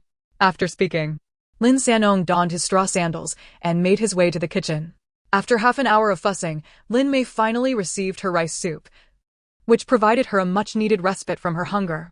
Even in her previous life, she had never endured such hardship. Chapter 12. Finally receiving milk. Note: the prices mentioned in the following text are referenced from the Northern Song dynasty, a period marked by economic prosperity and relatively stable prices, making them a valuable point of reference. If there are any discrepancies in these prices, please feel free to point them out. Thank you. Currency conversion: 1 tael of gold, 10 taels of silver, 10 guan of copper coins, 10,000 of copper coins. 1 tael, 1 guan of coins, 1,000 of copper coins, 1 qian, 100 of copper coins. Grain measurement units: 1 shir 10 do, 1 shir 120 jin, 1 do 12 jin. Here, the measurements are based on rice, with each type of grain having different weights corresponding to the dough measurement: rice 12 jin, millet 15 jin, sorghum 12 jin, wheat 13 jin. Lin Mei was awakened by a rustling sound. It turned out her mother was changing her diaper. Having wet herself during the night, she felt a tinge of sorrow at her inability to control such bodily functions at this tender age. Uncertain of the time, she faintly heard the sounds of people bustling outside. Shortly thereafter, she heard her father's voice. "Nyo Nyo, you're awake. Are you hungry? Father will bring you some rice soup." In her heart, Lin Mei silently lamented. What child survives solely on rice soup? I long for milk. I am so famished that I lack the strength in my limbs. My dear, I will seek your grandmother for a solution. You cannot subsist on rice soup alone, Lin Sanong declared as he rose to find Lin Laodai. Mother, Hohat still has no milk. Nyo Nyo cried throughout the night from hunger. What shall we do now? Lin Sanong expressed his worries to his mother. When Hohat gave birth to those 2 boys, she had milk shortly after. Now, it has been so long with nothing at all. Understood. I have already sent your father to Old Wang's to see if there is any goat's milk available. After you have your breakfast, do not rush back after relaying the good news to your father-in-law. Swing by Zayaki village and bring back a couple of cushion carp. A soup made from them is excellent for lactation, Lin Laodai instructed as she handed Lin Sanong 200 copper coins. Note: in their border area, fresh fish cost about 30 yuan per jin. Today, it was the eldest daughter-in-law's turn to prepare breakfast. In the Lin household, aside from Lin Laodai, the 3 daughters-in-law took turns cooking every day. However, once one of them reached 8 months of pregnancy, They were exempted from this duty until after their confinement. This arrangement made the three daughters-in-law appreciate Lin Laodai as a fair and considerate matriarch. Hence, even when minor disagreements occurred between mother-in-law and daughters-in-law, they dared not defy Lin Laodai. Old man Lin had fled to Taohua village with his parents 50 years ago. Back then, he and his siblings, 3 brothers and 2 sisters, embarked on a perilous journey that lasted 3 months. Upon reaching Taohua village, only old man Lin, then 5 years old, and his father remained, alongside his elder sister, Lin Area, who was 7. Tragically, Lin Area succumbed to a chill the year after they settled, having suffered greatly during their arduous escape. Old man Lin's father passed away when he was 15, yet he left behind a remarkable skill in bamboo weaving. Old man Lin, gifted in the craft, learned all the techniques from his father and has since created many new designs. His union with Lin Laodai was also a tale of romance. She was considered a beauty in Huaihua village. The youngest daughter in a family of 4 brothers, she was cherished by her parents and siblings. However, her fiancé, with whom she had been betrothed for 3 months, tragically passed away just before their wedding. Unable to endure the ensuing gossip, Lin Laodai attempted to end her life by jumping into a river when her family was occupied in the fields, only to be saved by old man Lin, who happened to be delivering bamboo to Huaihua village. Old Lin, upon witnessing the undulating figures in the river, confidently leapt in to rescue them, relying on his swimming skills. This act of valor led him to acquire a wife. Under normal circumstances, he would have had no chance of marrying old Lin's wife given his humble beginnings. Both old Lin and old lady Lin, for their respective reasons, cherished their son, daughter-in-law, grandchildren, and granddaughters deeply. The Lin family was among the few harmonious households in Peach Blossom Village. Peach Blossom Village, a mixed surname village, was home to merely 15 native families when old Lin fled famine to settle there. Unlike other villages dominated by a single clan, Peach Blossom Village boasts 58 households with a population nearing 900, making it one of the larger villages in Qingshi town. Its location at the foot of the Qingshi mountain range, coupled with its flat terrain and hundreds of acres of continuous flatland, led to a significant allocation of refugees in its early days. During the autumn harvest, the Lin family typically had an early breakfast, rising at the hour of the tiger to prepare their meal. By the hour of the rabbit, they could feast upon a hearty breakfast comprising a large basin of millet porridge, a basket of steamed buns, and 2 bowls of pickled vegetables. Each adult male would consume 2 buns and 2 bowls of thick porridge, while adult females would partake of 1 bun and 2 bowls of porridge. Children aged 15 to 8 enjoyed 1 bun and a bowl of porridge, and the younger ones, such as the 3rd daughter of the 2nd family, Yulan, and the children from the 3rd family, Fuping and Fuan, received only half a bun and half a bowl of porridge. Such fare was considered quite lavish in Peach Blossom Village, where, despite the abundance of flat land, many families struggled to secure enough food daily. After swiftly finishing their breakfast, the adults went out to harvest millet, while the older boys bundled the stalks, and the younger children picked up the fallen grains. The older girls teamed up to forage for pig grass and wild vegetables on the mountain. Their household not only boasted a large yellow ox, 2 pigs, and 12 chickens, but the demand for pig grass and wild vegetables was substantial, necessitating dedicated individuals for this task. Any surplus wild vegetables they unearthed were meticulously cleaned, briefly scalded in hot water, and dried for winter use, turning into a delightful dish during the colder months. This day marked merely the 2nd day of the autumn harvest, and yesterday the 4th son, Lin Xiong, had sent word that he would return to assist with the harvest. Old Lady Lin hurriedly reminded her eldest daughter-in-law to prepare a more substantial meal for lunch. In farming households, meals typically consisted of 2 servings a day, expanding to 3 only during busy seasons. This morning, Tian Hohat's breakfast consisted of 1 steamed bun and a bowl of sweet red sugar egg soup, with 2 eggs nestled within. The daughters-in-law of the Lin family during their confinement were treated similarly, enjoying 3 home-raised chickens and, with old Lady Lin's financial support, 2 fish, along with a bowl of sweet red sugar egg soup each morning, often containing 2 eggs. If they desired more, they could purchase it themselves or receive food from their maternal families, which they could then prepare for the new mothers, with old Lady Lin never uttering a word of protest. The confinement period for the Lin family's daughters-in-law lasted a full 30 days, a luxury that left many women from neighboring villages envious, for they could scarcely dream of such indulgence. Even chickens and fish were rare treats, let alone a 30-day period of rest, as a mere 3 to 5 days respite was considered a generous allowance from their mothers-in-law. This morning, Lin Mei savored the rice soup that her aunt had specially prepared for her, yet upon finishing it, she remained unsatisfied, smacking her lips.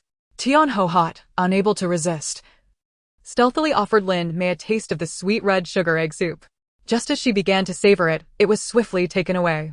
As the hour of the snake drew near, old Lin returned leisurely from outside, holding a large bowl, and instructed his eldest daughter-in-law to boil the sheep's milk. Knowing that Tian Ho Hot lacked milk, Xiao Lu promptly set aside her chores and hurried to prepare the sheep's milk. Half an hour later, Xiao Lu entered the room where Tian Ho Hot and the others resided, carrying a bowl of warm sheep's milk. Oh, the smell of milk. It's mine, it's mine. Mother, let me drink. Lin Mei silently exclaimed within her heart. Tian Ho Hot, not wanting to disappoint, expressed her gratitude to her sister-in-law before immediately offering the bowl to Lin Mei. Perhaps due to her hunger, Lin Mei finished the small bowl of sheep's milk in no time, not even pausing to consider its taste, as she was so ravenous that she would have gladly sampled anything available. Chapter 13. The return of the younger uncle for the autumn harvest brings meat. As the hour of the snake approached its end, a mule cart came to a halt at the gate of the small courtyard. The first man to disembark wore a grayish-blue long gown, cinched at the waist with a dark belt, and his feet were clad in cloth shoes, the fine stitching faintly visible. His hair was neatly tied up with a wooden hairpin, exuding an air of elegance, while his demeanor radiated scholarly charm. His complexion, slightly pale from years of study, lent him a refined yet delicate appearance. This gentleman was none other than Lin Xiong, the fourth son of the Lin family. As Lin Xiong nimbly leapt down from the cart, he gently lifted the curtain, revealing a delicate, fair hand that clasped onto his outstretched one. The young lady adorned a finely crafted silver bracelet engraved with intricate patterns, which jingled softly with her movements. She wore a pale green embroidered gown, its hem swaying gently in the breeze, revealing her embroidered shoes embellished with lotus flowers, while a jade hairpin adorned her hair, enhancing her exquisite countenance. This young lady was Lin Xiong's wife, Chen Xuan. At 23 years of age, Lin Xiong had only recently wed the 20-year-old daughter of the esteemed scholar Chen Xiucai. Chen Xuan at the beginning of this year. Chen Xuan hailed from a well-to-do family, her ancestors having left behind a grand courtyard. Chen Xiucai converted the first 2 sections of their home into a school, hiring several scholars to teach. In her youth, Chen Xuan had been betrothed to her childhood friend, Zhang Xiyu. However, 5 years ago, after Zhang Xiyu passed the scholar examinations, he was courted by the daughter of a local dignitary, leading to the dissolution of their engagement.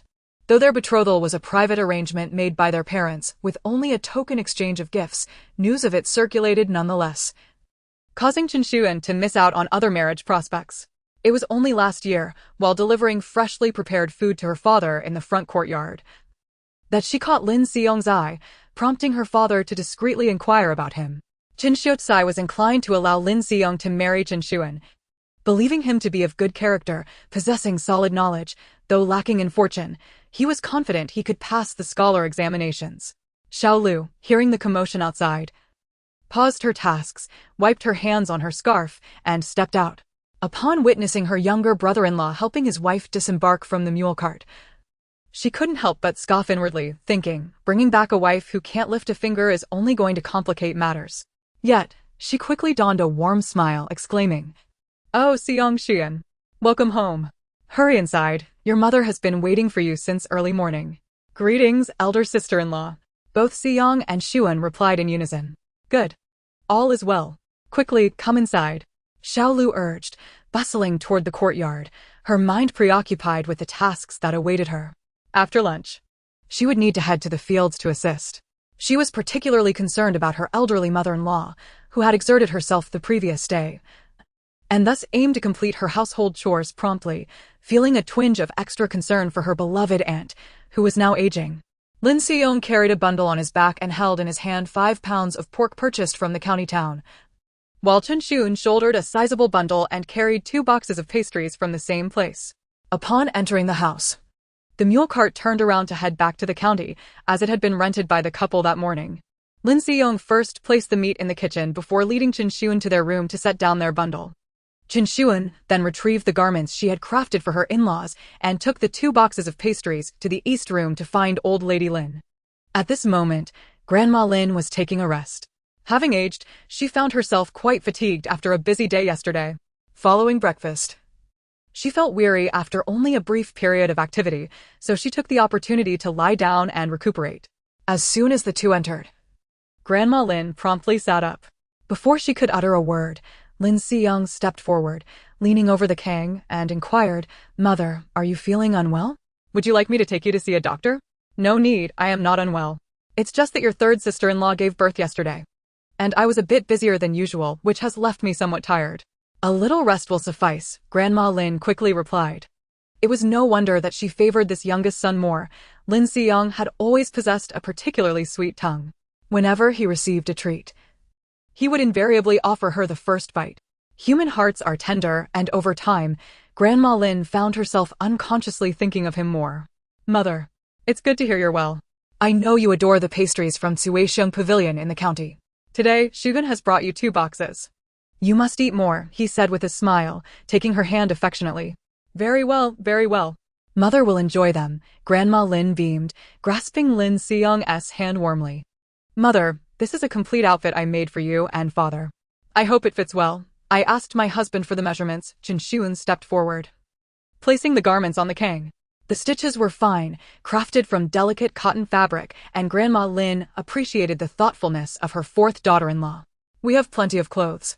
There's no need to waste silver on such things next time," Grandma Lin said, fondly caressing the garments on the Kang. "Mother, where is Father? Why isn't he home?" Lin Siyang asked, unable to contain his curiosity since he hadn't seen old man Lin in the bamboo weaving room. "Your father went to the fields. He said it's not tiring to help herd the oxen while hauling millet back and forth. He will assist all day. And if he can't manage, he will just return home to weave bamboo tomorrow," Grandma Lin replied lightly. "Then I shall go help him now," Lin Siyang declared, preparing to return to his room to change clothes for the fields. Grandma Lin hurriedly stopped him. "No, don't. They will be back soon.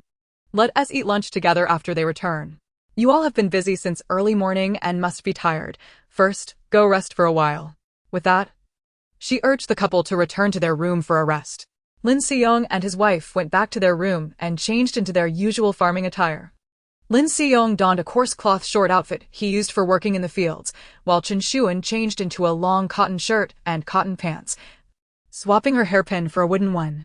She also replaced her embroidered shoes with simple black cotton ones. At a glance, she truly resembled a peasant woman, utterly unrecognizable from the young lady of a scholar family just moments ago. Lin Siyang went to the bamboo weaving room to help his father split bamboo strips. Although he lacked the talent for weaving, he could manage these simple tasks. Meanwhile, Qin Shuan assisted in the kitchen, helping with the cooking. Though her culinary skills were lacking, she could lend a hand.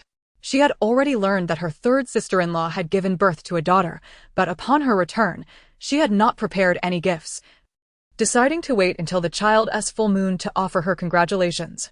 Upon hearing that her 4th son had brought back 5 pounds of pork belly, Grandma Lin instructed the eldest daughter-in-law to cut the meat into pieces for frying. As the weather was warm, she planned to braise half of it, seasoning the other half with salt for tomorrow's meal. At noon, Xiao Lu prepared a pot of mixed black beans, yellow beans, and cornmeal rice, along with a basket of steamed wild vegetable buns and a cold dish of cucumbers, eggplant, and dried green beans sautéed with oil, accompanied by a pot of radish soup. With the addition of the pork belly Lin Siyang had brought, the midday meal was exceptionally bountiful. The Lin family, being numerous, dined at 2 tables. Old man Lin and Grandma Lin, along with several sons, ate on the Kang, while the daughters-in-law and younger children gathered around the circular table on the ground. Although the adults at the Kang ate quickly, they maintained a semblance of order, while the round table was a chaotic scene due to the number of children, with food and soup spilling everywhere. The children squabbled over who received the largest and fattiest pieces of braised pork. The adults of the Lin family paid no mind to the commotion. The rice, steamed buns, and today's braised pork had been pre-allocated, leaving the rest to the children's own abilities. Meanwhile, Tian Ho-hot, still in her confinement, did not join the meal, consuming only a bowl of rice, 3 pieces of braised pork, and a bowl of chicken soup made from a chicken that was stewed for 2 days. Per Lin Mei, the little comrade continued to drink her goat's milk. Chapter 14. Daily life during the autumn harvest in Chishire town and the entire Qinghe County. Rice was a rarity. And when it was grown, the yield was extremely low. Due to climatic conditions, the primary crops in Qinghe County were millet and wheat. Millet was typically sown between Qiming and Guyu, harvested around the beginning of autumn, and followed by the planting of autumn vegetables. Winter wheat was sown around the autumn equinox and grew through the winter, to be harvested the following summer between the grain in ear and summer solstice, after which short-term crops such as beans or buckwheat were planted. The Lin family's 25 acres of fertile land followed a typical 2-year, 3-harvest system. Spring millet was sown between Qiming and Guyu and harvested in the autumn. This was followed by the planting of winter wheat, sown between the white dew and cold dew, and harvested the following summer. Next came the autumn beans, harvested in September and October, with a cyclic succession. Occasionally, autumn beans would be replaced with buckwheat. Conversely, the 15 acres of dry land utilized a 1-year, 1-rest cultivation method. 1 year they planted glutinous rice, and the next year spring beans, occasionally planting spring hemp. However, due to the land's poor fertility, they rested every other year. Glutinous rice was sown from Guyu to the beginning of summer and harvested from the end of summer to white dew. Spring beans were sown and harvested from July to August, while spring hemp was sown and harvested within the same months. Under the 2-year, 3-harvest system, the Lin family's 25 acres yielded approximately 500 pounds of millet, 750 pounds of winter wheat, and 800 pounds of autumn beans. This averaged an annual harvest of 525 pounds of grain, contingent upon favorable weather. In contrast, the 15 acres of dry land yielded around 120 pounds of glutinous rice per acre in good years and approximately 80 pounds of beans. Given the 1-year cultivation cycle, this averaged out to about 750 pounds of grain annually. Overall, the 40 acres produced an estimated 275 pounds of grain, amounting to approximately 796 shur. However, the imperial government levied taxes twice a year. Each acre of medium land was assessed at about 1 do of grain. Consequently, the Lin family was required to pay an annual grain tax of 600 pounds. Currently, the Lin family, including the newly born Lin Mei, numbered 20 individuals. This averages to 283 pounds of grain per person annually, which translates to less than 8 taels of grain per person per day. Given that labor in ancient times was strenuous and meals lacked sufficient oil and fat, even if one ate heartily, an adult would struggle to consume 2 pounds of grain daily. The government also imposed a poll tax on able-bodied males. Males aged 20 years were considered laborers, while those aged 60 years were deemed elderly. All male laborers aged between 20 and 60 were required to pay a poll tax of 360 won each, totaling 800 won annually for the Lin family. Thus, despite the Lin family's considerable landholdings and several able-bodied men contributing to the household income, including Lin Seong, who supplemented the family by copying books, their lives remained quite frugal. The Lin family's numerous rooms, including 3 main houses made of blue bricks and tiles, were also a testament to the old couple's prudent management. Due to the bountiful lunch, Grandma Lin decided not to prepare an elaborate dinner. She planned to cook a pot of glutinous rice porridge and a basket of bean flour steamed buns, allowing for unlimited helpings. The vegetable dish would consist of eggplant, prepared cold with a few drops of sesame oil to enhance the flavor, complemented by a bowl of pickles, which would be sufficient. With Qin Shuan's assistance, Grandma Lin swiftly prepared the meal. When the Lin family returned from their labor, the younger children immediately began to protest upon seeing the table laid out. Particularly vocal was the 7-year-old Lin Dai, the eldest grandson.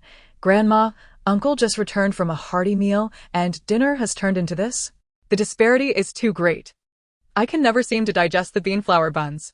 Go on, you little rascal, what do you know? Having eaten meat at noon, you need something lighter for dinner to balance it out." Grandma Lin chided the rowdy children with a smile. Qin Shuan, for the first time in her life, encountered such a peculiar meal. The glutinous rice porridge was tolerable, having been simmered for an extended period, resulting in a pleasantly sticky texture that was far more palatable than she had anticipated. However, the bean flour steamed bun proved to be quite a challenge for her to swallow. Today's bun was crafted from a mixture of mung bean and black bean flour, combined with glutinous millet, bran, and wild vegetables. Not only was it difficult to consume, but it also bore a distinctly bitter taste. Chen Shuyun broke off half of the bun and, after a single bite, found herself unable to continue. Just as she pondered her predicament, her sister-in-law, the boisterous Lu, sitting beside her, observed her struggle and remarked, "Fourth sister-in-law, are you having difficulty? This bean bun is indeed unappetizing. If you can't finish it, feel free to give it to me." Without waiting for Chen Shuyun's response, she snatched the half-eaten bun from her hand and took a hearty bite. Lu's audacity left Chen Shuyun utterly astonished. She had never before encountered such a bold act. And the very thought of someone consuming food she had already bitten into turned her cheeks crimson. The second sister-in-law, Li Shui, noticing her embarrassment, sighed at Lu's lack of decorum and quickly reassured Chen Shuyun, "There's no need to feel awkward. It's perfectly normal to find this food unpalatable. We have simply grown accustomed to it. Lu is quite unpretentious, and if she eats what you cannot, it is of no consequence." "Yes, fourth sister-in-law. If you cannot eat it, I shall gladly take it off your hands. If you were to discard it, mother-in-law would surely scold you. She abhors waste." Lu continued to munch, her words slightly muffled. "Thank you, sister-in-law," Chen Shuyun responded softly. Having spent only 3 days together during her wedding, Chen Shuyun had not had much opportunity to bond with her two sisters-in-law. Initially, her impression of Lu was not particularly favorable.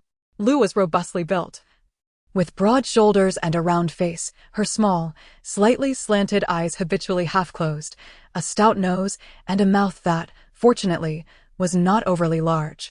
Yet, her voice carried a remarkable resonance, and her movements were brisk and energetic. The first impression she left was that of a fierce and formidable woman. The day after Chen Shuyun's marriage, she had witnessed Lu arguing with a frail-looking village woman on the narrow path outside their home, and she had worried that the irate Lu might shove the woman into the nearby ditch. Chen Shuyun had been apprehensive about how to navigate her relationship with such a fiery sister-in-law, but she was pleasantly surprised to discover that beneath Lu's sturdy exterior lay a delicate heart, warming her spirit. Conversely, Chen Shuyun had little understanding of the second sister-in-law, Li Shui, who seemed to blend into the background, always working quietly and never speaking unless necessary. All she knew was that Li Shui had given birth to 3 daughters and had suffered complications during the last delivery, which had left her unlikely to conceive again. Li Shui was the antithesis of Lu, petite and slender, standing significantly shorter beside her robust sister-in-law, with charming almond-shaped eyes. She toiled in the fields but maintained a complexion fairer and more delicate than most village women. Her small, refined nose and cherry-like lips lent her an air of gentleness, and her soft-spoken nature made her appear exceedingly kind-hearted. One might expect Li Shui, having borne 3 daughters and facing challenges in conceiving again, to be particularly timid or insecure. Yet, her demeanor today belied any such notions. Though she appeared fragile, her ever-present smile and calm gaze revealed a woman of remarkable resilience. The brief encounter with her in-laws left Chen Shuyun feeling a profound sense of warmth. Though the family did not live in abundance, they shared an extraordinary harmony. As everyone was halfway through their meal, old Lady Lin suddenly clapped her thigh and inquired about the whereabouts of her third son, wondering why he had not yet joined them for dinner. "Grandma, grandma, ask me, I know where father is gone," piped up little Lin Fuping, raising his small hand and speaking indistinctly, unperturbed by the risk of choking. "Ha ha, my dear grandson, take your time, swallow before you answer," chuckled old Lady Lin. Once Lin Fuping had swallowed his mouthful, he continued, "Father said Grandpa sent someone to ask him to visit again." Yes, the third one mentioned that to me. I completely forgot." Old man Lin nodded in agreement. "Did the third one mention what his father-in-law wanted?" "He just wanted to share good news this morning." "So why is he being summoned again in the afternoon?" Old Lady Lin asked, her brow furrowed with concern. The third one did not say, and the messenger was unclear. "She happened to encounter the third one's father-in-law while returning to her family," came the reply. Chapter 15. The Daily Life of Autumn Harvest Today. Little Lin Mei spent her day in a cycle of eating, drinking, and sleeping. As an infant, she awoke infrequently, managing to sleep nearly 10 hours a day, leaving her blissfully unaware that dusk had already fallen and her father, Lin Sanong, had yet to return. Tian Hohat had learned through her eldest son, Fuping, that the head of the household had gone to his mother's home again. Yet, she was uncertain of the purpose of his visit and felt a growing sense of unease, fearing that something might have gone awry. As the evening grew darker and her husband still had not returned, her anxiety escalated. Just as Tian Ho-hat's worry reached a peak, a commotion outside drew her attention.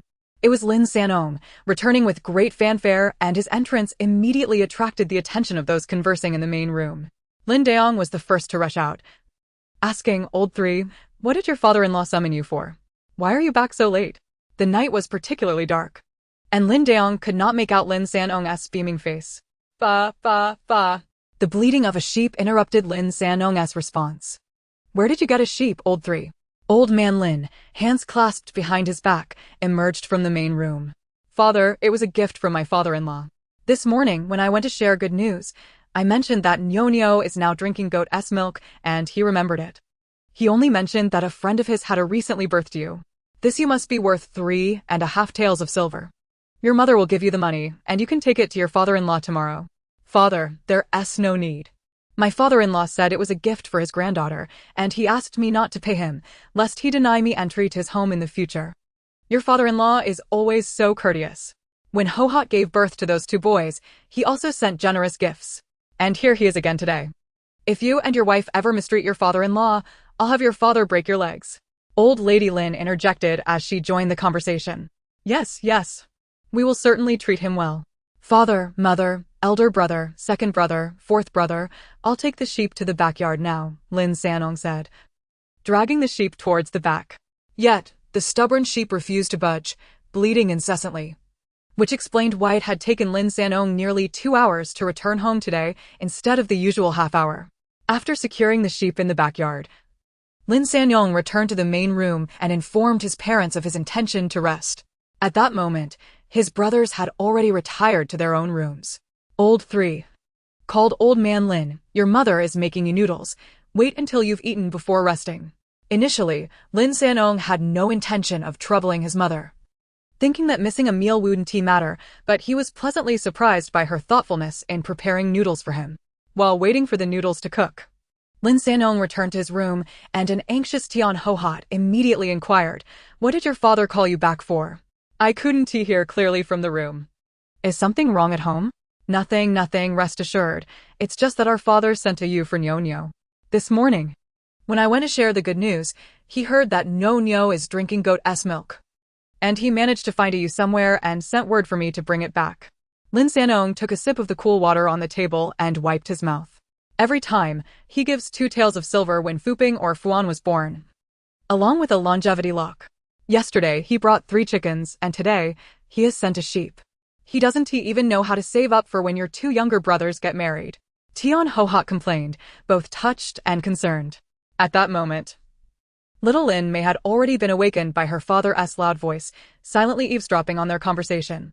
Just as she was engrossed in their discussion, something sticky was being pushed into her mouth. Lin Mei dared not cry out, instead clenching her mouth tightly, fearful that the sticky substance might slip inside. She writhed and struggled desperately. At that moment, Lin Fuping and Lin Fuan, the 2 little ones, were huddled around Lin Mei, their heads close together, seemingly engrossed in some conversation. It was Lin Laosan who first sensed something amiss. Why was his daughter squirming so? Meanwhile, Tian Guihua remained lost in her thoughts, oblivious to the situation. "Fuping, Fuan, what are you 2 doing? Don't disturb your sister's sleep," Lin Laosan gently inquired. "Father, we are sharing tasty treats with our sister," Fuping replied with a beaming smile, his face radiating the essence of a good brother. Fuan chimed in proudly. "My brother and I each only licked it twice. The rest is all for our sister." His expression mirrored that of his sibling, proclaiming, "I am a good brother too. What on earth have you 2 little rascals given her? She is far too young to eat anything but milk," Lin Laosan exclaimed, hastening towards them. Upon closer inspection, Lin Laosan's heart nearly stopped. Fuan was shoving a piece of glutinous rice cake into Lin Mei's mouth while she writhed in protest. In an instant, he snatched the treat from Fuan's grasp, sternly admonishing the 2 boys, "Your sister is still an infant, without teeth. She can only eat such things when she is as old as Fuan. If she accidentally chokes now, you will lose your sister forever. You must not feed her anything without your parents' permission until she has teeth. Do you understand?" The seriousness of their father's expression made the 2 boys nod in agreement, somewhat intimidated. At that moment, Tian Guihua snapped back to reality, feeling guilty. It's all my fault. I was too preoccupied with worrying about you and our family matters. In just a moment of distraction, these two little troublemakers have caused chaos again. Oh dear. We nearly had a disaster. As soon as the sticky substance left her mouth, Lin Mei could no longer contain her tears and began to wail loudly. When will I grow up? She lamented. Truly, the adage rings true. Surviving to adulthood is solely a matter of resilience. The more she pondered, the more sorrowful she felt. And her cries grew louder. She resolved to cry, for it was the only thing she knew how to do. On this day, no one could stop her. Lin Mei's cries intensified, and her wailing became more fierce. At this point, both Donghua and Lin Laosan felt at a loss, unable to calm her. While the two little rascals were also startled by their sister's outburst. Lin Laotai, entering with a bowl of noodles, saw the little girl gasping for breath between sobs and quickly set the bowl down, wiping her hands to take Lin Mei from Donghua arms. Let me soothe her for a while. Laosan, you finish your meal. I will hold her and see if she calms down. If she does, we'll let her sleep with us tonight.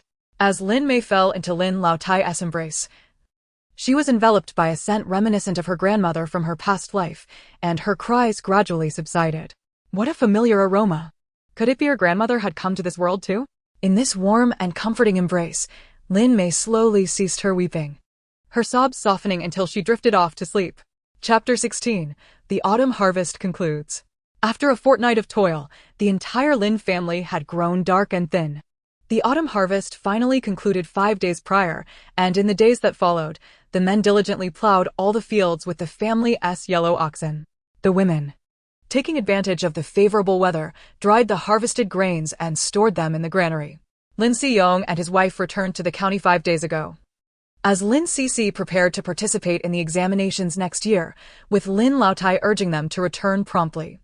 The couple did not reside with Chen Xiaokai, but rented a small courtyard nearby. Their expenses in the county were sustained by the rental income from Chen Shiyun's dowry shop and the rent from 10 acres of arable land accompanying the dowry. With the harvest concluded, Deshawn took a few siblings up the mountain to gather wild fruits early in the morning. Fu Ping had the chance to accompany his elder siblings today. Rural children, at the age of 3 or 4, often followed older kids into the mountains to forage for wild vegetables and fruits. However, these children were always kept near the mountain's edge, where no large beasts roamed, allowing adults to rest assured. Today, Deshawn and his younger siblings had quite the bounty. During this season, wild pears and dates were ripe for picking. They primarily ventured out to gather these delights. The village adults had an unspoken agreement that the trees at the mountain's periphery were reserved for the village children, while those wanting to indulge would venture deeper into the woods. The outer fruit trees served as a playground for the village children, and once the busy farming season ended, children of all ages would band together for the harvest. The Lin family emerged with 8 children, bringing back over 50 pounds of wild pears and 30 pounds of dates. Having been frightened by the earlier feeding incident, Lin Mei was now particularly wary of her brothers. As Fuan took a bite of pear, slurping as he spoke, he exclaimed, "Sister, when will you grow teeth? Today, my brother and I had the sweetest dates and pears. Smell this, isn't it sweet?" He brought the pear close to Lin Mei's nose. "Listen, this date is so crisp. Today, my big cousin gathered so many dates from the ground," Fu Ping boasted, having bitten into a date and chewing loudly for emphasis. Lin Mei rolled her eyes in response, mentally noting their antics in her little book of grievances. Half a month had passed, and Lin Mei had opened her eyes, though she could not see clearly, only sensing 2 indistinct figures around her. Donghua was now laughing at the boy's antics. "You too, be careful not to make your sister angry with your incessant cravings." "Mother, how long until sister grows teeth?" Fu Ping inquired with curiosity. "She will grow teeth in about a year, but even then, she can only eat soft foods. The things you have are too hard for her," Donghua replied gently. "Then sister is quite pitiful, unable to enjoy all the good things." Fuan lamented with a frown. "Ha ha." Donghua burst into laughter. Lin Mei scoffed inwardly, "Just wait until I have teeth. I will make you both envious. With so many delicious treats in my space, I'll make you drool with just the scent." After half a month of recuperation, Donghua had regained some strength. However, Lin Mei still relied on goat's milk. Although Donghua had begun to produce some milk, it was insufficient for Lin Mei, who could barely get a few sips before it ran out. Moreover, Lin Mei felt somewhat embarrassed, after a few attempts, She refused to drink from her mother and opted for goat's milk instead. The goats now belonged to their family, and Lin Mei couldn't finish all that milk on her own. Each day, her two brothers would join her in drinking a bowl of goat's milk. Visibly growing sturdier, the two boys chattered incessantly in Lin Mei's ear, and unable to bear it any longer, she pretended to sleep, only to find herself genuinely drifting off in the blink of an eye. Xiao Lu and Li Shui were mending clothes in their respective rooms, as the autumn harvest had left the family's garments with several new tiers. Lin De-yong and Lin Er-yong had set off early to the county in search of work, while Lin San-yong was busy loading his small cart to sell trinkets in the nearby villages. Today, Lin San-yong returned earlier than usual, arriving just before the end of the afternoon. His cart was nearly empty upon his return. He promptly handed over half of the day's profits, as Lin Lao-tu had established a rule: after the brothers married, any earnings from odd jobs or small businesses would be split, with half going to the family and the remainder for their own households. Lin San-yong, sharp-witted and charming, was known for his ability to strike up conversations with anyone he met. Inspired by the existence of traveling merchants since he was 3, he aspired to become one himself, drawn by the allure of endless treats found in their carts. His small cart, a single-wheeled contraption surrounded by wooden planks, was crafted by Lin Lao-tu himself. At each corner, a bamboo pole is securely tied, upon which a series of bamboo slats are arranged to form an arched canopy, to guard against inclement weather. Lin San-yong always carries a piece of oilcloth. When rain descends, he simply drapes the cloth over the canopy, ensuring that his wares remain dry. In designing this structure, Old Man Lin thoughtfully incorporated a eave, allowing Lin San-yong to push his cart without the discomfort of harsh sunlight. While other vendors may envy his cart, Lin San-yong cherishes it dearly. Even with a load of 100 or 200 pounds, he finds no fatigue in pushing it throughout the day. After handing over the earnings to his mother, Lin San-yong promptly returns to his room, where he finds his wife mending the clothes of their 2 sons, while their daughter is peacefully asleep. With a broad smile, he announces to his wife, "Darling, today marked the opening of business, and it went splendidly. Here is the other half of the earnings for you to keep." "Where have the 2 little rascals run off to now?" he inquires. Tian Ho-hot accepts the pouch of money from Lin San-yong and, upon counting it, exclaims, "So much. Did you sell everything today?" "Almost. There are just a few pieces of cotton fabric left that no one wanted, but everything else is nearly gone. With the busy farming season just concluded and a good harvest this year, everyone is willing to spend a little. Tomorrow morning, I must hurry to the county town with the ox cart to procure some rare goods," Lin San-yong replies with a cheerful demeanor. Tian Ho-hot retrieves a string from around her neck, from which hangs a small key, the key to the marriage dowry cabinet. The cabinet has 6 doors, with the locked ones positioned against the wall. Inside, apart from a new quilt, there are some fine cotton cloths, a bag of cotton, and a jewelry box. The jewelry box is divided into 2 tiers. The upper tier contains longevity locks for the 2 boys gifted by Tian Ho-hot's father, along with a pair of silver bracelets, a silver hairpin, and a gold bracelet. The gold bracelet, a cherished heirloom from her deceased mother, was given to her as a part of her dowry. Although Tian Ho-hot had intended to pass it down to her eldest son's future wife, her father insisted it was meant for her dowry. There is nothing else of note. The second tier of the box contains 2 10-tael silver ingots, 4 2-tael silver coins, and 5 1-tael silver coins. There are 10 strings of copper coins, each containing 100 coins, along with a loose collection of around 100 more. In total, the couple has saved 34 taels of silver after 5 years of marriage. A commendable sum. The sleeping Lin Mei is roused by the sound of conversation. Those ever-gossipy Han people. As she awakens, she enjoys eavesdropping on her parents' discussions, hoping to gain a deeper understanding of the world around her. Upon hearing her parents mention the 34 taels of silver saved at home, she is struck dumb. She has forgotten something crucial. She has no gold or silver jewelry in her possession, not even a hair tie. This is because, in her previous life, she sported short hair and had no inclination toward adornments. When hoarding supplies, such items never crossed her mind. Now, having traversed into a bygone era, gold and silver are indeed hard currency. Modern jewelry would certainly be a rare commodity in ancient times and could be sold when funds are low. This realization shatters her. She has nothing to sell. All she has hoarded are food supplies, as her sole intention was to stockpile essentials for survival, neglecting everything else. It feels akin to winning 5 million in the lottery, only to have the ticket ruined in the wash. Her heart aches. She had an opportunity for wealth without the toil she endured in her past life. Chapter 17, At Last. The full moon. Ever since Lin Mei recalled her lack of gold and silver adornments, she has withdrawn into herself. It has been over 10 days without a hint of expression from her.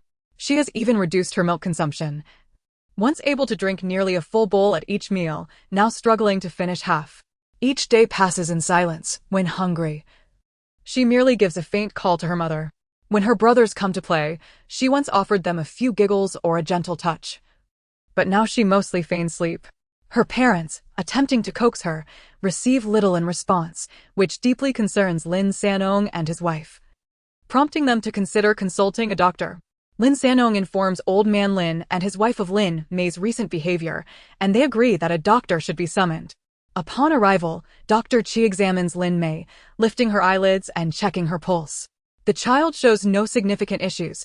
However, my diagnosis reveals symptoms of excessive worry. What could a child so young possibly be troubled by? If this persists, it could lead to deficiencies in the heart and spleen, risking early demise. The doctor's words leave not only Lin Sanong and his wife in shock, but also Lin Mei, who is horrified. How can this lead to early death? It's just a few days of gloom. Surely, there must be a way to save me. She internally screams. Dr. Qi, what can be done? Can she be treated? Is there hope for our little girl? Lin Sanong and his wife urgently inquire. Yes, it is not difficult. I will prescribe a few doses of xiaoyaosan, complemented with a sweet millet and jujube soup. Additionally, I'll administer a few acupuncture needles. After she completes the medicine, I will return to check her pulse. It is fortunate that we caught this early. Simply engage her more, play with her, and talk to her regularly, Dr. Qi explains while preparing his silver needles. Dr. Qi, how could my little one be afflicted by such a condition?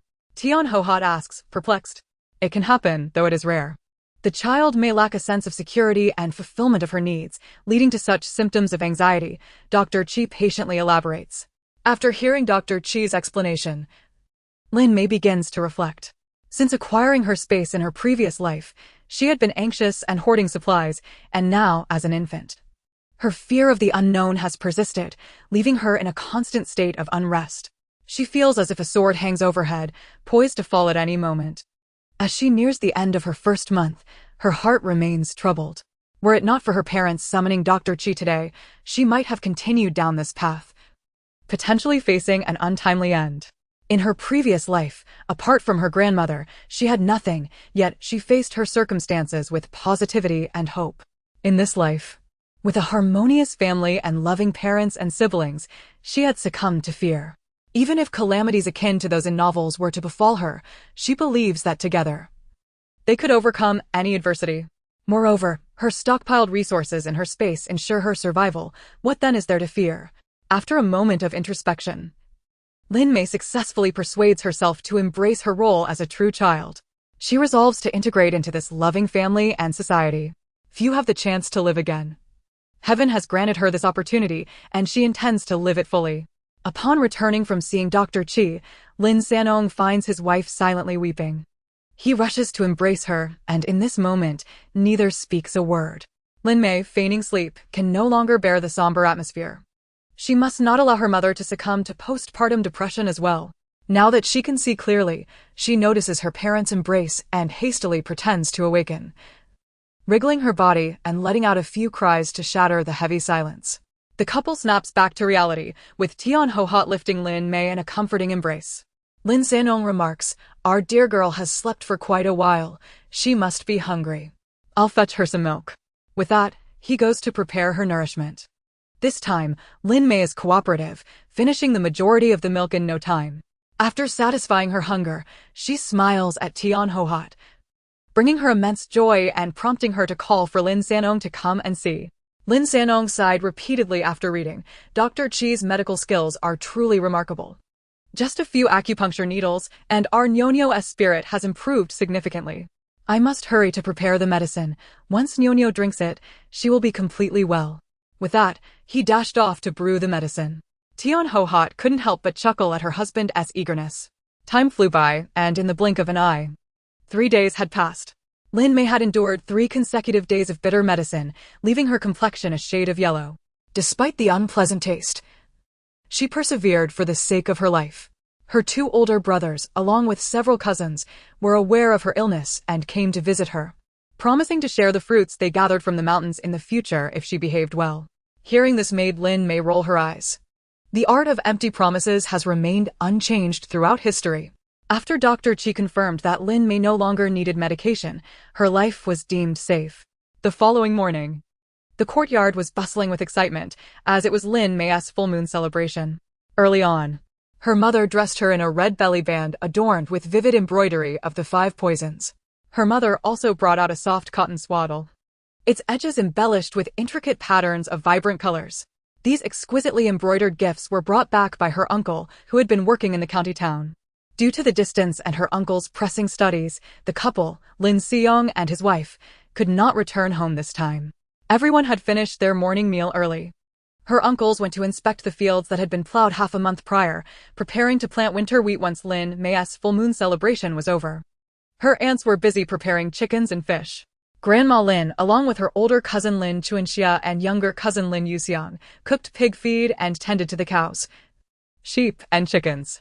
Meanwhile, her older cousin took several younger children to the foot of the mountain to gather wild vegetables and cut grass for the pigs. The entire household was bustling with activity. By the time the hour of the snake arrived, voices were heard from outside the courtyard. It was Lin Mei's maternal grandfather and uncles arriving. After securing their mule cart, her younger uncle Tian Xiuwu was the first to jump down, followed closely by her grandfather Tian Dali. As Tian Dali jumped down, his left sleeve flapped in the breeze. In-laws, in-law son, please come in. Please come in. Old man Lin greeted them with a smile. Tian Xiuwu unloaded the cart, secured the mule, and, carrying the gifts, entered the courtyard. Once the two men entered the main room and set down the gifts, Tian Hohat emerged from her room with the well-dressed Lin Mei in her arms, heading towards the main room. Chapter 18, Full Moon Celebration 2, Renaming. Lin Mei, having just stepped out of the door, took a moment to adjust before finally opening her eyes. After being born, she could finally leave the room. It was her first time seeing the overall layout of the small courtyard. Today, her grandfather and uncles had come to celebrate her full moon, and she had been eagerly anticipating this moment. She knew her wet nurse was sent by her grandfather and was curious about what kind of generous man he was. As she approached the main room, Lin Mei heard a lively conversation inside, with some unfamiliar voices, likely belonging to her grandfather or uncles. Upon reaching the doorway, her mother called out, "Father, little brother, you've arrived." Her grandfather and younger uncle turned their attention towards her, with her uncle quickly rising from his seat and striding over. He reached out to take Lin Mei from Tian Hohat's arms. "No wonder she's my niece. She's truly charming. They say nephews resemble their uncles, and this is certainly true," the younger uncle remarked, while carrying Lin Mei towards her grandfather. Before them stood a man over 8 feet tall, resembling a half-tower of iron, with a broad forehead, a lion-like nose, and a beard resembling steel needles interspersed with a few strands of white. His left sleeve hung empty, tied around his waist with a blue cloth strip. He wore a long gown specifically to cover his disability. The younger uncle handed Lin Mei to her grandfather. Lin Mei, with her big eyes wide open, gazed intently at her grandfather. Was this her television idol? He looked just like Zhang Fei. Even his hairstyle resembled the one in her favorite meme. In an instant, Lin Mei burst into laughter, unable to contain herself, her whole body shaking with joy. It wasn't her fault for being impolite. The Zhang Fei meme was her favorite expression to use. Seeing Lin Mei so joyful, everyone in the main room erupted into laughter as well. Grandma Lin chuckled. Our Nyonyo must really like her grandfather. Knowing that her food supply comes from him, she beams with delight as soon as he holds her. The laughter filled the room. Her grandfather then asked the younger uncle to bring forth a small wooden box. Inside were longevity locks identical to those of her two brothers. "Father, you've already brought a sheep. Why this too? Both brothers aren't even married yet," Tian Hohat quietly complained. "I'm well aware of your brother's matters.